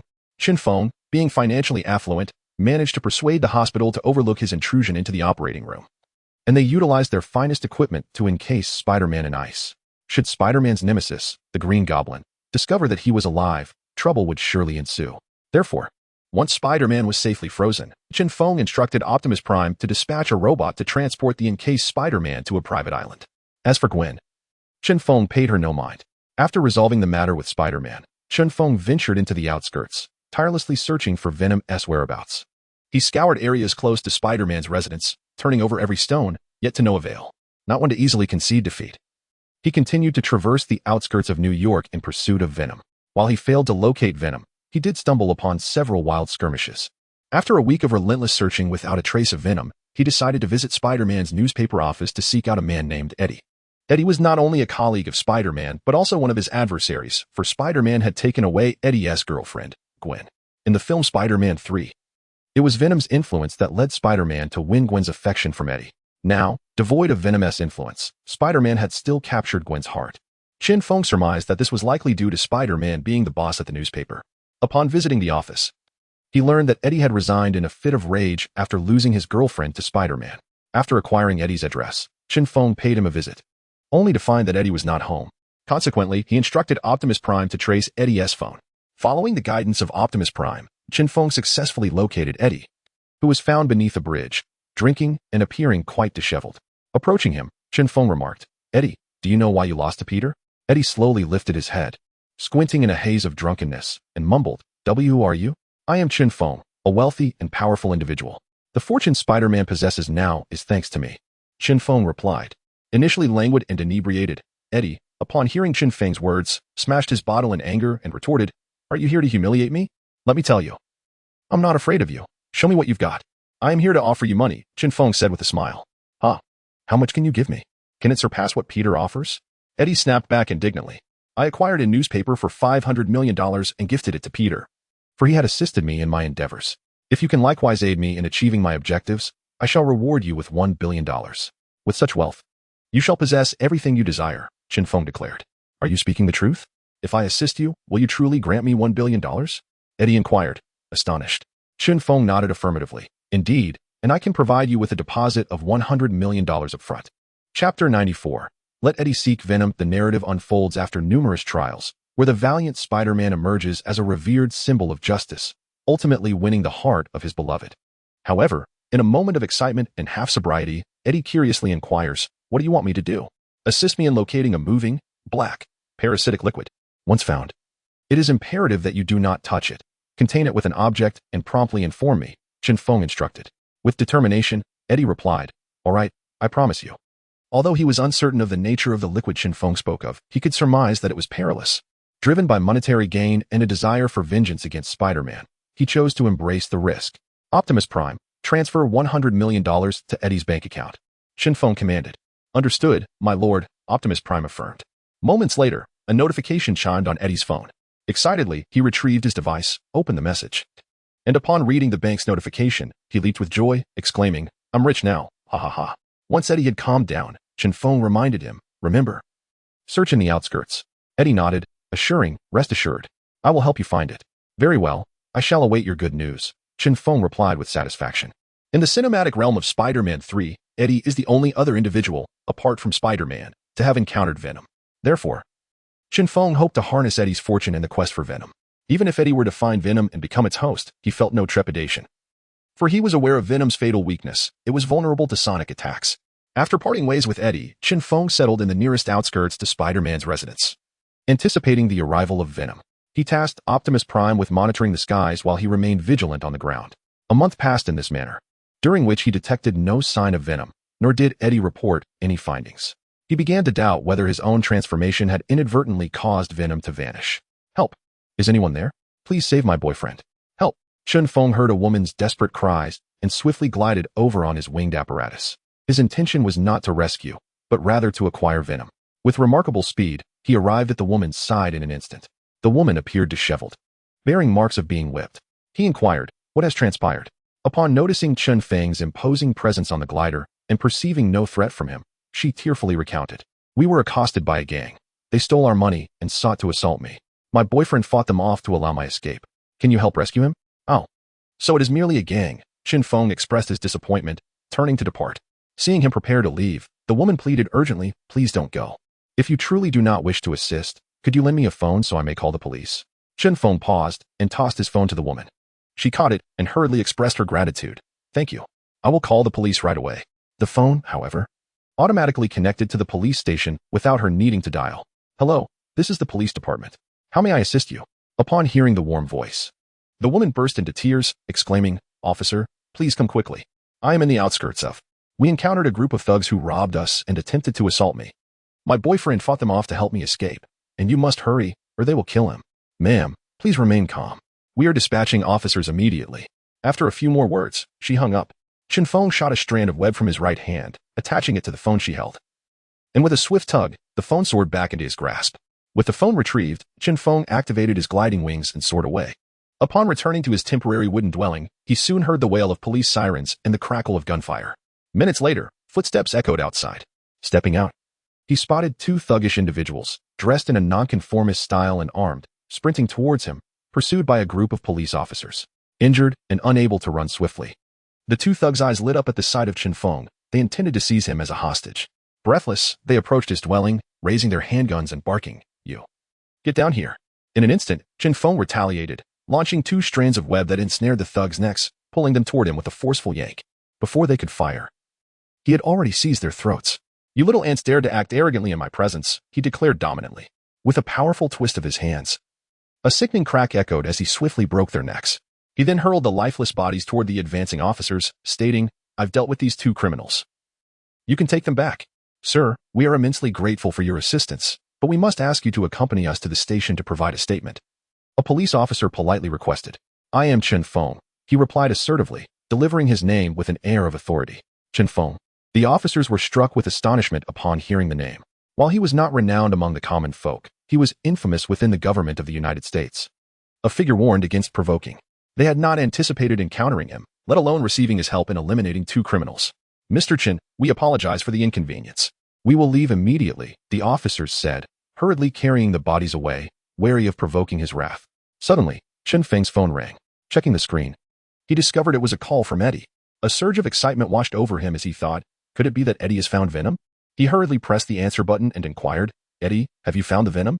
Mr. Chen, I have located it. But it was just snatched away from me by a group of thugs. They even assaulted me and threatened my girlfriend. Mr. Chen, you must help me seek vengeance. Eddie exclaimed, filled with indignation. What? You were just robbed? Chen Feng exclaimed in astonishment. Mr. Chen, are you nearby? Eddie asked, his voice laced with confusion. It seems so. I just encountered a woman who sought my assistance, and I handed her my phone to call the police. Little did I know, the victim of the robbery was you. Chen Feng replied, his surprise evident. Chapter 95, Chen Feng confronts the venom parasite. Yes, that woman is indeed my girlfriend, Eddie affirmed. Stay where you are. I will be there shortly, Chen Feng replied. He leaped onto the glider, directing Optimus Prime to locate Eddie's position. Within moments, he pinpointed Eddie's whereabouts.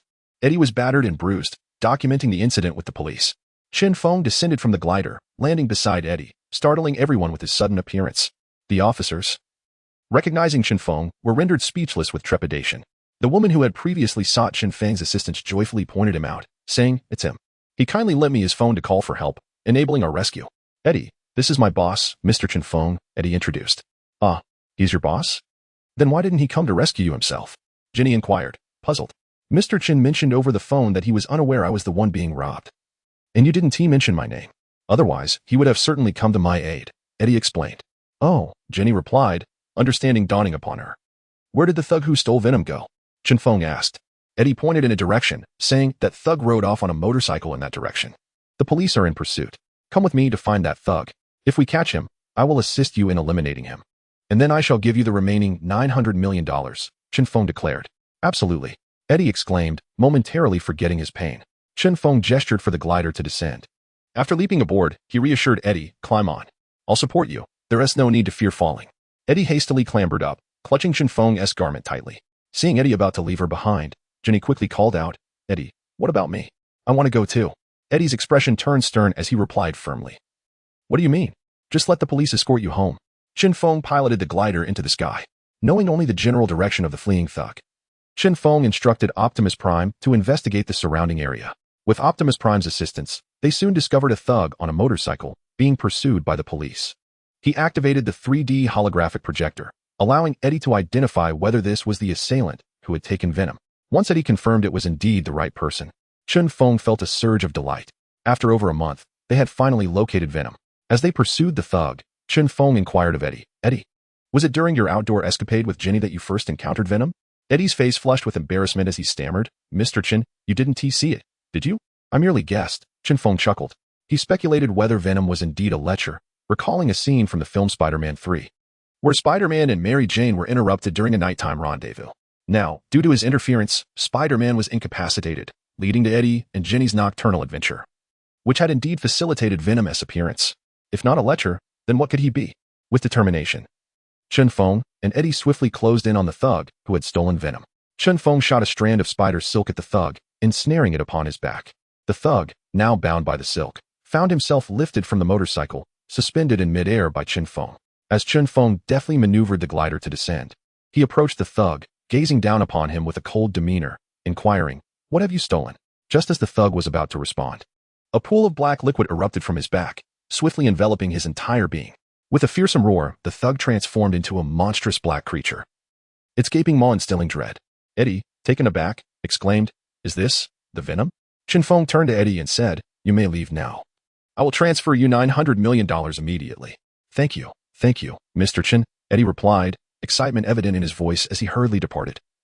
Fully aware that Chen Feng was about to engage in a fierce battle with the transformed thug. Optimus, transfer $900 million to Eddie, Chen Feng commanded. Understood.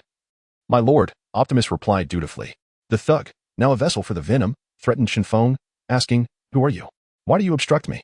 Had it been the former thug, he would never have dared to speak so boldly in the presence of the technologically advanced Chen Feng. His audacity stemmed from an inflated sense of power and desire, convincing him that he was invincible. Give me the venom, and I shall spare your life, Chen Feng stated. You mean the entity that now coexists with me? It has granted me immense strength. Dream on if you expect me to relinquish it. The thug scoffed. Do not move. Several police officers shouted, brandishing their firearms. Chen Feng turned to the officers and declared, I am Chen Feng. This is no concern of yours. Leave at once. Chen Feng. All right, we will retreat immediately, the officers stammered, hastily vacating the scene in fear. Suddenly, the thug launched an exaggerated attack on Chen Feng, opening his mouth wide enough to potentially engulf half of Chen Feng's body. Chen Feng retaliated with a kick to the thug's form, swiftly retreating. Like a famished wolf, the thug lunged at Chen Feng. Utilizing the spider silk once more, Chen Feng evaded the thug's assault and ascended the side of a nearby high-rise. With the aid of the venom, the thug exhibited the ability to traverse walls effortlessly, pursuing Chen Feng with alarming speed. Rather than fleeing, Chen Feng was in search of the appropriate materials to generate sound waves. With a mighty roar, he transformed into a titan giant. Grasping a metal pipe affixed to the wall, he yanked it with all his might. Clang! The pipe snapped under his strength. He repeated the process, breaking another section of pipe. Armed with 2 metal pipes, Chen Feng leaped from the building to the street below. The thug followed suit, with a pipe in each hand. As the thug approached, Chen Feng struck forcefully. Clang! The sound waves produced by the collision caused the thug immense pain, and the venom within him began to show signs of retreating. Chen Feng struck again. Clang! The thug fell to his knees, pleading, Stop. I am in agony. Chen Feng remained indifferent to the plight of the thug, fully aware that venom would not perish.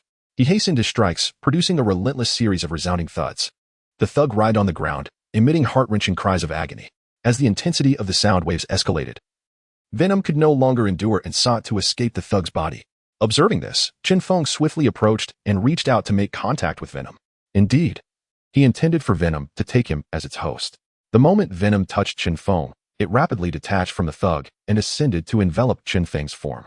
As venom intertwined with him, Chen Feng was engulfed in excruciating pain, a torment that rivaled the agony he experienced during his transformation into the Titan.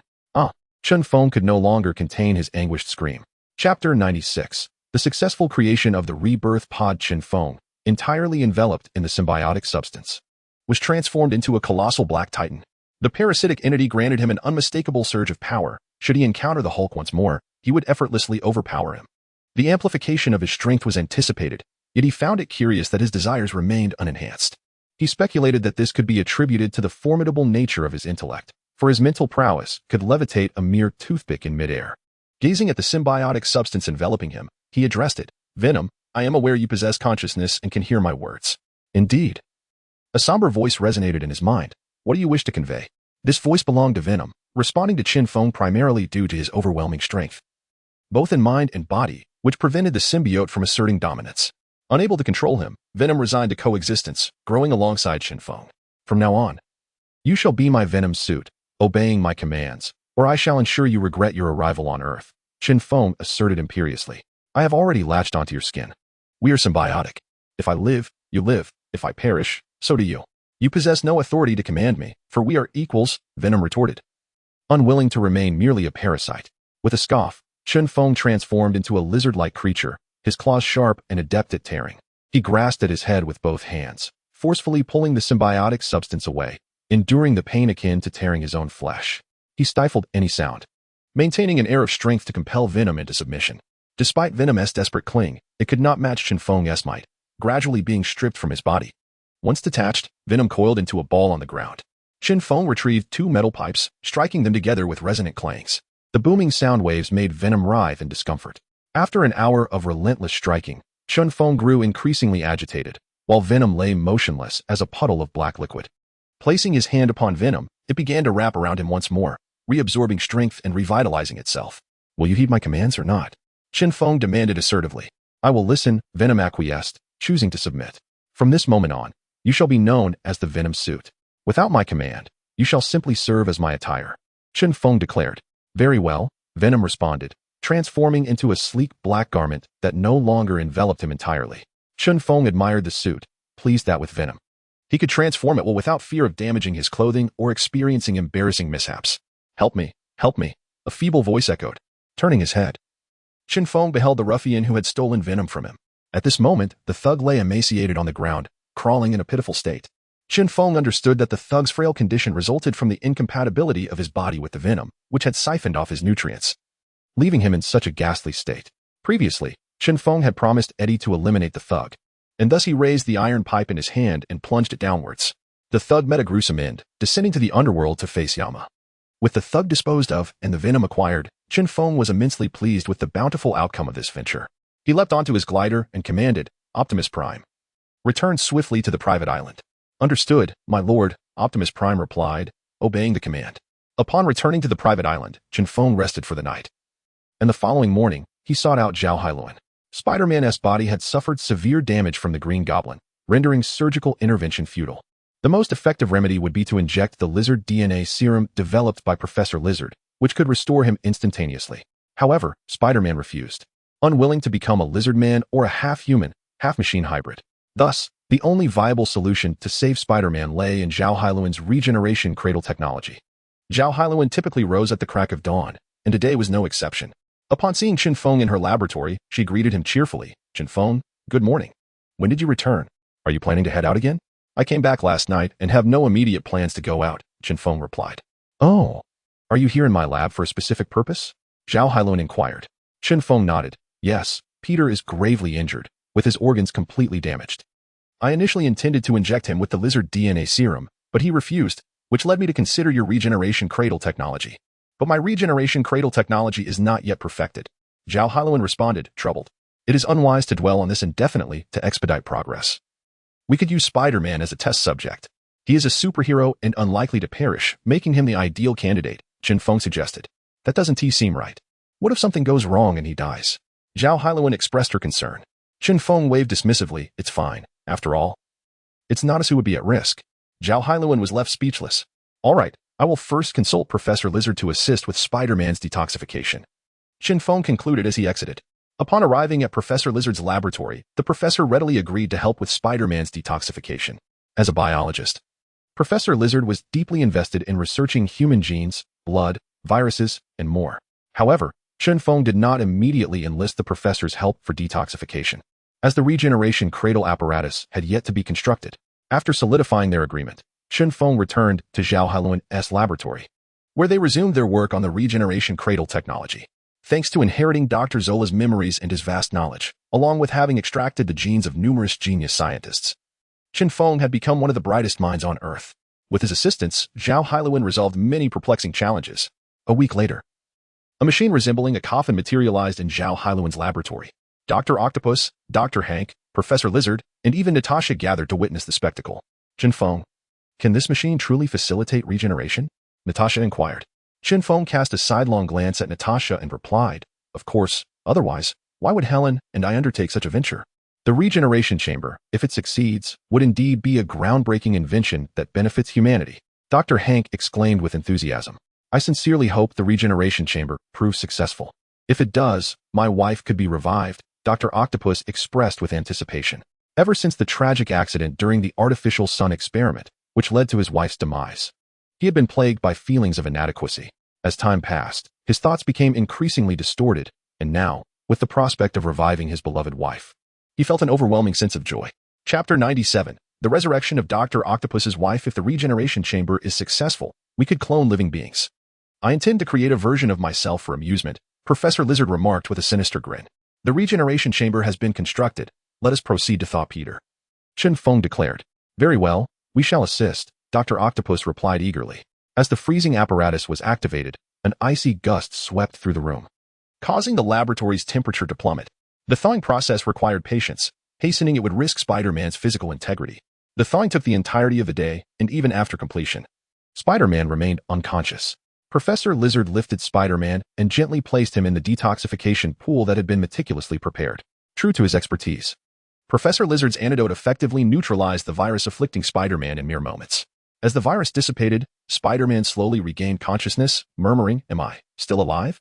Peter, do not worry. As long as we are here, you will not perish, Chen Feng reassured him. Am I well now? Spider-Man inquired. Not yet. But we have eliminated the virus from your system. Next, we shall place you in the regeneration chamber. If all goes according to plan, you will return to your former self, Chen Feng explained. Oh, I appreciate your assistance, Spider-Man replied weakly. Chen Feng carefully extracted Spider-Man from the detoxification pool and placed him into the regeneration chamber.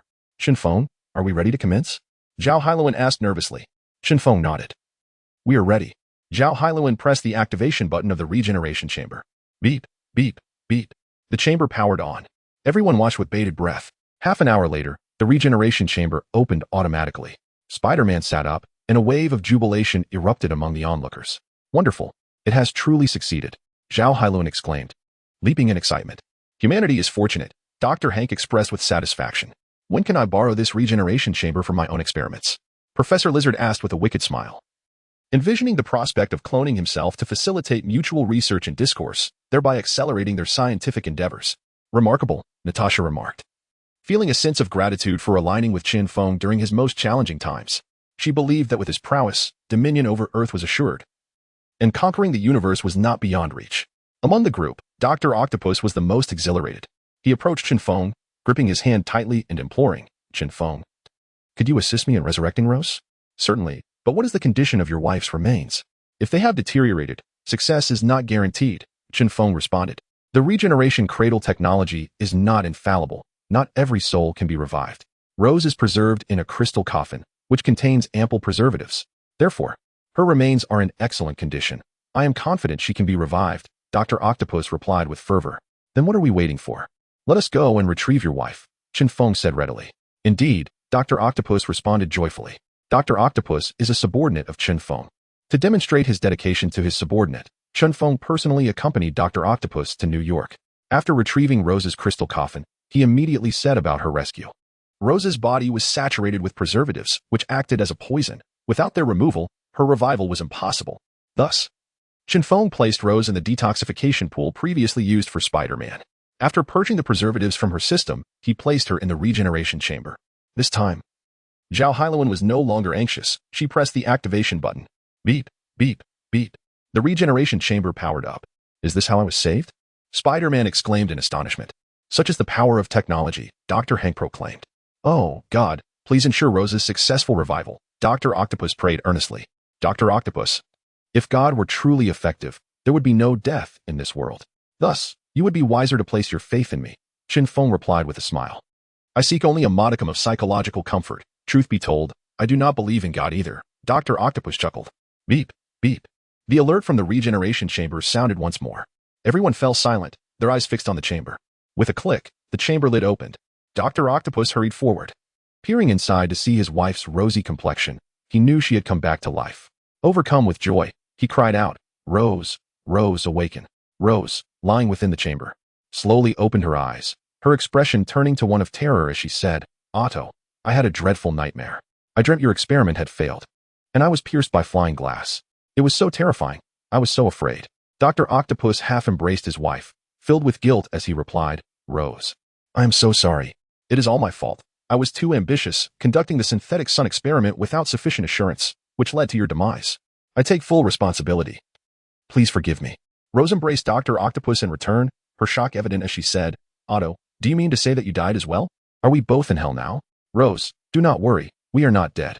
My boss, Chen Feng, brought you back, Dr. Octopus reassured her, lifting her from the regeneration chamber and pointing to Chen Feng. Rose, this is my boss, Chen Feng. He is exceptionally talented, and I hold him in the highest regard. Rose, being a virtuous woman, bowed respectfully to Chen Feng and expressed her gratitude. Mr. Chen, thank you for saving me. It was nothing, merely a trifling matter. Chen Feng replied with a smile. Dr. Octopus thumped his chest vigorously and declared, Chen Feng, from this day forth, my life belongs to you. Should anyone dare to oppose you, they need not worry about you lifting a finger. I shall vanquish them myself. At that moment, Dr. Octopus truly submitted to Chen Feng. Unlike before, when it had merely been a transaction. You are a scientist, relying on intellect. Do not concern yourself with physical confrontations. Conduct your research. And that will be the greatest assistance to me, Chen Feng smiled. Very well. I swear to the heavens that I will produce a stable synthetic sun this year. Dr. Octopus stated with unwavering confidence. Above all, do not rush, especially when conducting research of a perilous nature, Chen Feng cautioned. The endeavor undertaken by Dr. Octopus revolved around the creation of an artificial sun, utilizing tritium as its foundational element.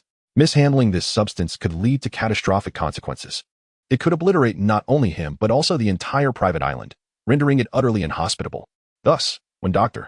Octopus fervently proclaimed his intention to produce the artificial sun this year, Chen Feng's initial reaction was not one of joy, but rather of apprehension. Dr. Octopus, why the haste? There is no need to rush. This is not something that can be expedited, Dr. Hank reassured. Chapter 98. Cloning technology. Rose urged her husband, Otto. You must not act recklessly as you did before. Dr. Octopus, undeterred by the objections, chuckled amiably. Very well, since everyone insists. I shall take my time with the research and will not rush. Chen Feng sighed in relief. That is good to hear.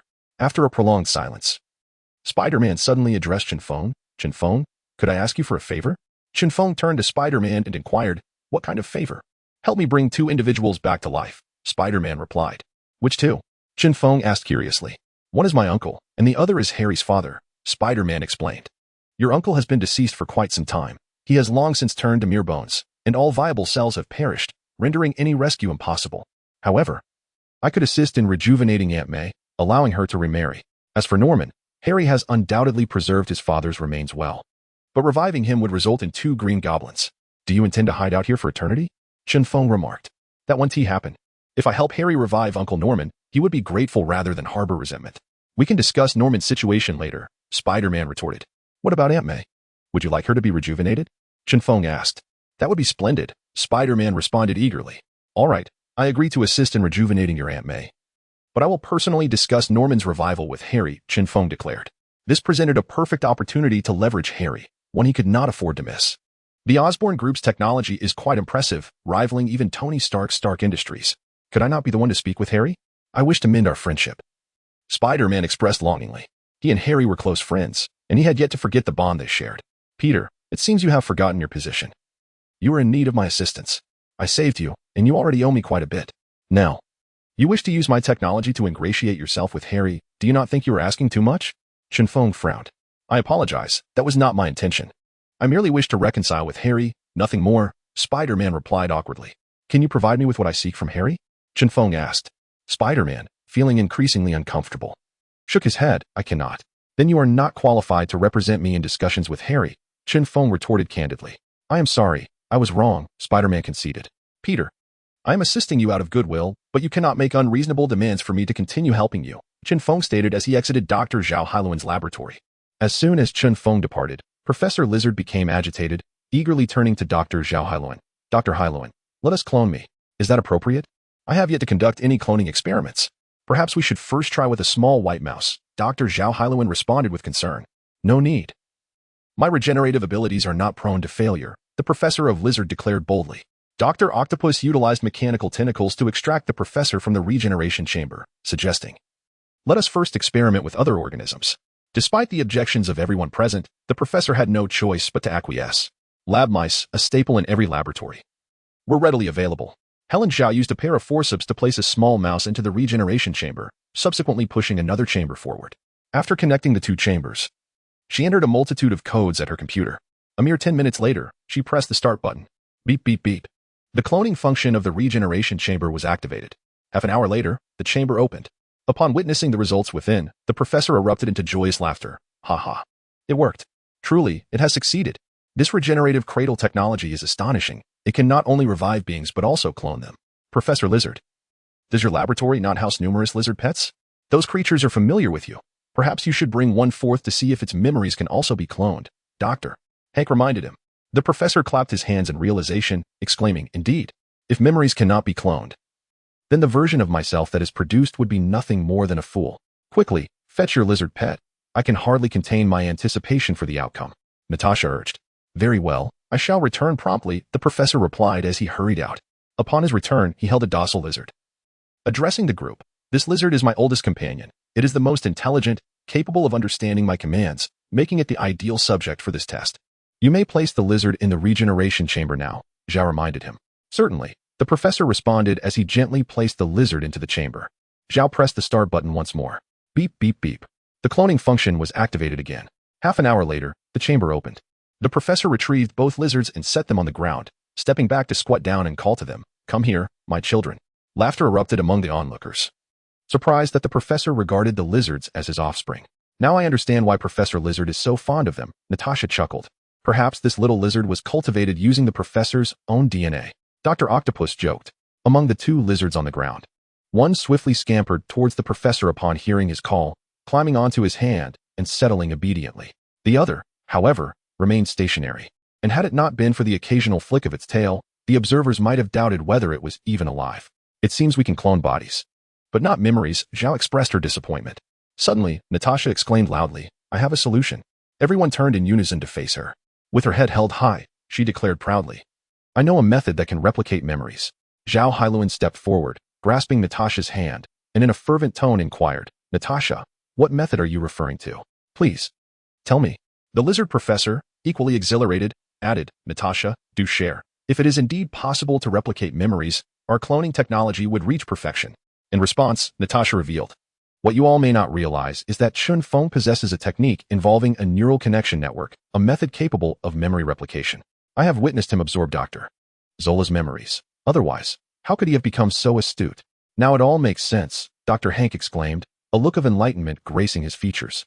He had long pondered the source of Chen Feng's extensive knowledge, and with Natasha's revelation, everything fell into place. Chapter 99. Professor Cloning Lizard Optimus. Please inform your master that we require his technical support. Zhao Hailuan spoke into the air. In every laboratory, Optimus was omnipresent. A simple call was all it took to summon his assistants, making the process incredibly convenient. Understood, Dr. Zhao, Optimus replied. Upon receiving notification from Optimus, Chen Feng proceeded to his laboratory, where he devoted over an hour to constructing a machine capable of connecting a brain to a computer. Once completed, he transported it to Zhao Hailuan's lab. Everyone awaited his arrival, displaying no signs of impatience, for they were eager to witness the birth of a miracle. Chen Feng installed the newly crafted device onto the computer, as the memory replication required its functionality. Once everything was set, Chen Feng addressed Professor Lizard, you may commence now. Professor Lizard readily reclined into the regeneration chamber. Zhao Hailuan pressed the start button. Beep, beep, beep. The cloning function of the regeneration chamber was activated. Half an hour later, the chamber opened, and Professor Lizard emerged, quickly scurrying to another regeneration pod. Upon seeing an individual who bore an uncanny resemblance to himself, he exclaimed with joy, it truly worked. Professor Lizard, please bring your other self over, Chen Feng instructed. Certainly. Professor Lizard carefully lifted his clone and placed it on the ground. Thud. The clone Professor Lizard collapsed, unable to stand. Is something wrong? It seems rather weak. Professor Lizard suspected. His brain is blank. Having never learned to walk, how could he possibly do so? Chen Feng explained. Oh, I see. Professor Lizard realized. Chen Feng then secured both Professor Lizard and his clone to chairs, adorning them with helmets connected to a myriad of wires. The memories are stored in the brain. So initially, it may cause some discomfort. You must endure it, Chen Feng cautioned. I can handle it, rest assured, Professor Lizard assured him. Once everything was prepared, Chen Feng approached the computer and stated, Optimus, initiate the brain-to-computer connection program. Yes, my lord, Optimus acknowledged. The brain-to-computer connection program commenced. 100, 95, 50, 20. Success. Announced Optimus. Chen Feng placed his hands upon the computer keyboard, inputting a series of codes before declaring, I shall now begin copying Professor Lizard's memories into the computer, and subsequently transfer them into the brain of the cloned Professor Lizard. Commencing now. With that, he pressed the confirmation key. Instantly, Professor Lizard felt a surge of electricity coursing through the helmet, stimulating his brain and inducing considerable pain. However, he persevered. The memories within Professor Lizard's mind were not extensive, and within an hour, the copying process was complete. Chen Feng removed the helmet from Professor Lizard's head and inquired with concern, Are you all right? Professor Lizard rubbed his aching head and lamented, It truly hurts. I do not wish to undergo this again. With effort comes reward, Chen Feng replied with a smile. Returning to the computer, Chen Feng pressed the confirmation key once more. The cloned Professor Lizard instinctively shrieked and struggled. An hour later, the cloned Professor Lizard removed his helmet, stood up, and addressed the crowd. Hello everyone. I am Professor Lizard. The cloning technology has been flawlessly executed. Applause erupted vigorously. Remarkable. It's truly indistinguishable. Natasha exclaimed. Though he is a clone, there exists no difference between him and the original Professor Lizard. Thus, the notion of fake is unfounded, Dr. Hank stated. I wholeheartedly concur with Dr. Hank's assertion, Professor Lizard affirmed. Professor Lizard, I believe you ought to bestow a name upon your other self. Otherwise, we shall be at a loss for how to address you both, Chen Feng suggested.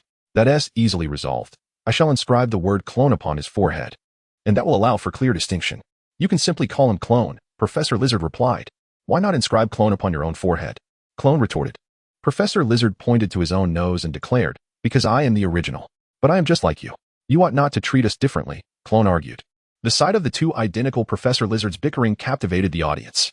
After half an hour of spirited debate, Clone conceded, allowing Professor Lizard to mark his forehead. Initially, Natasha and the others contemplated cloning themselves in a manner akin to Professor Lizard. However, upon realizing that a clone might not heed their commands, they abandoned the notion. Their primary concern was the fear that the clone could potentially usurp their existence. Professor Lizard's motivation for cloning another version of himself was twofold: curiosity and the desire to expedite research through collaboration. He brought Clone back to his laboratory, followed curiously by Chen Feng and the others. They observed Clone expertly operating various machinery and engaging in research that mirrored Professor Lizard's own style. The group was convinced Clone was indeed a true second Professor Lizard, and thus, the day passed unnoticed. The following day, Spider-Man borrowed a plane to fly to New York to bring Aunt May to a private island for rejuvenation. Chen Feng also ventured to New York. Albeit not in Spider-Man's company, he was headed to the Osborn Group to meet Harry. Upon arriving at Harry's office within the Osborn Group, Chen Feng directly inquired, "Harry, do you wish to resurrect your father?" Harry sprang to his feet, excitement coursing through him. "What? Are you saying my father can be brought back to life?" Chen Feng nodded affirmatively. "Indeed, I possess a method to resurrect your father." Harry fixed his gaze intently upon Chen Feng, seriously asking, "Are you speaking the truth?" Rather than answering Harry, Chen Feng countered with another question. "Do you know Rose?" "Of course, she is Dr. Octopus's beloved wife, who perished during a failed experiment," Harry replied. Chen Feng retrieved his phone, tapped a couple of times, and brought up a video of Dr. Octopus and Rose together, handing it to Harry for viewing. Harry, after watching the video, expressed his skepticism. Could this possibly be a computer-generated fabrication? Chen Feng retrieved his phone and returned it to his pocket, asserting, "The video is authentic. I have resurrected Rose, and she exhibits no residual effects. Indeed, she appears even healthier than she did in life. If you doubt my words, I can take you to my private island to see Rose for yourself." Though the claim was utterly preposterous, Harry found it within the realm of possibility. For he too was a scientist, and their Osborn Group had accomplished numerous feats once deemed impossible. After a moment of contemplation, he turned to Chen Feng and inquired, "Speak plainly. What is it that you desire?" "I wish to acquire all the technology of the Osborn Group, whether it has been developed or remains unrealized." "I want it all," Chen Feng boldly declared.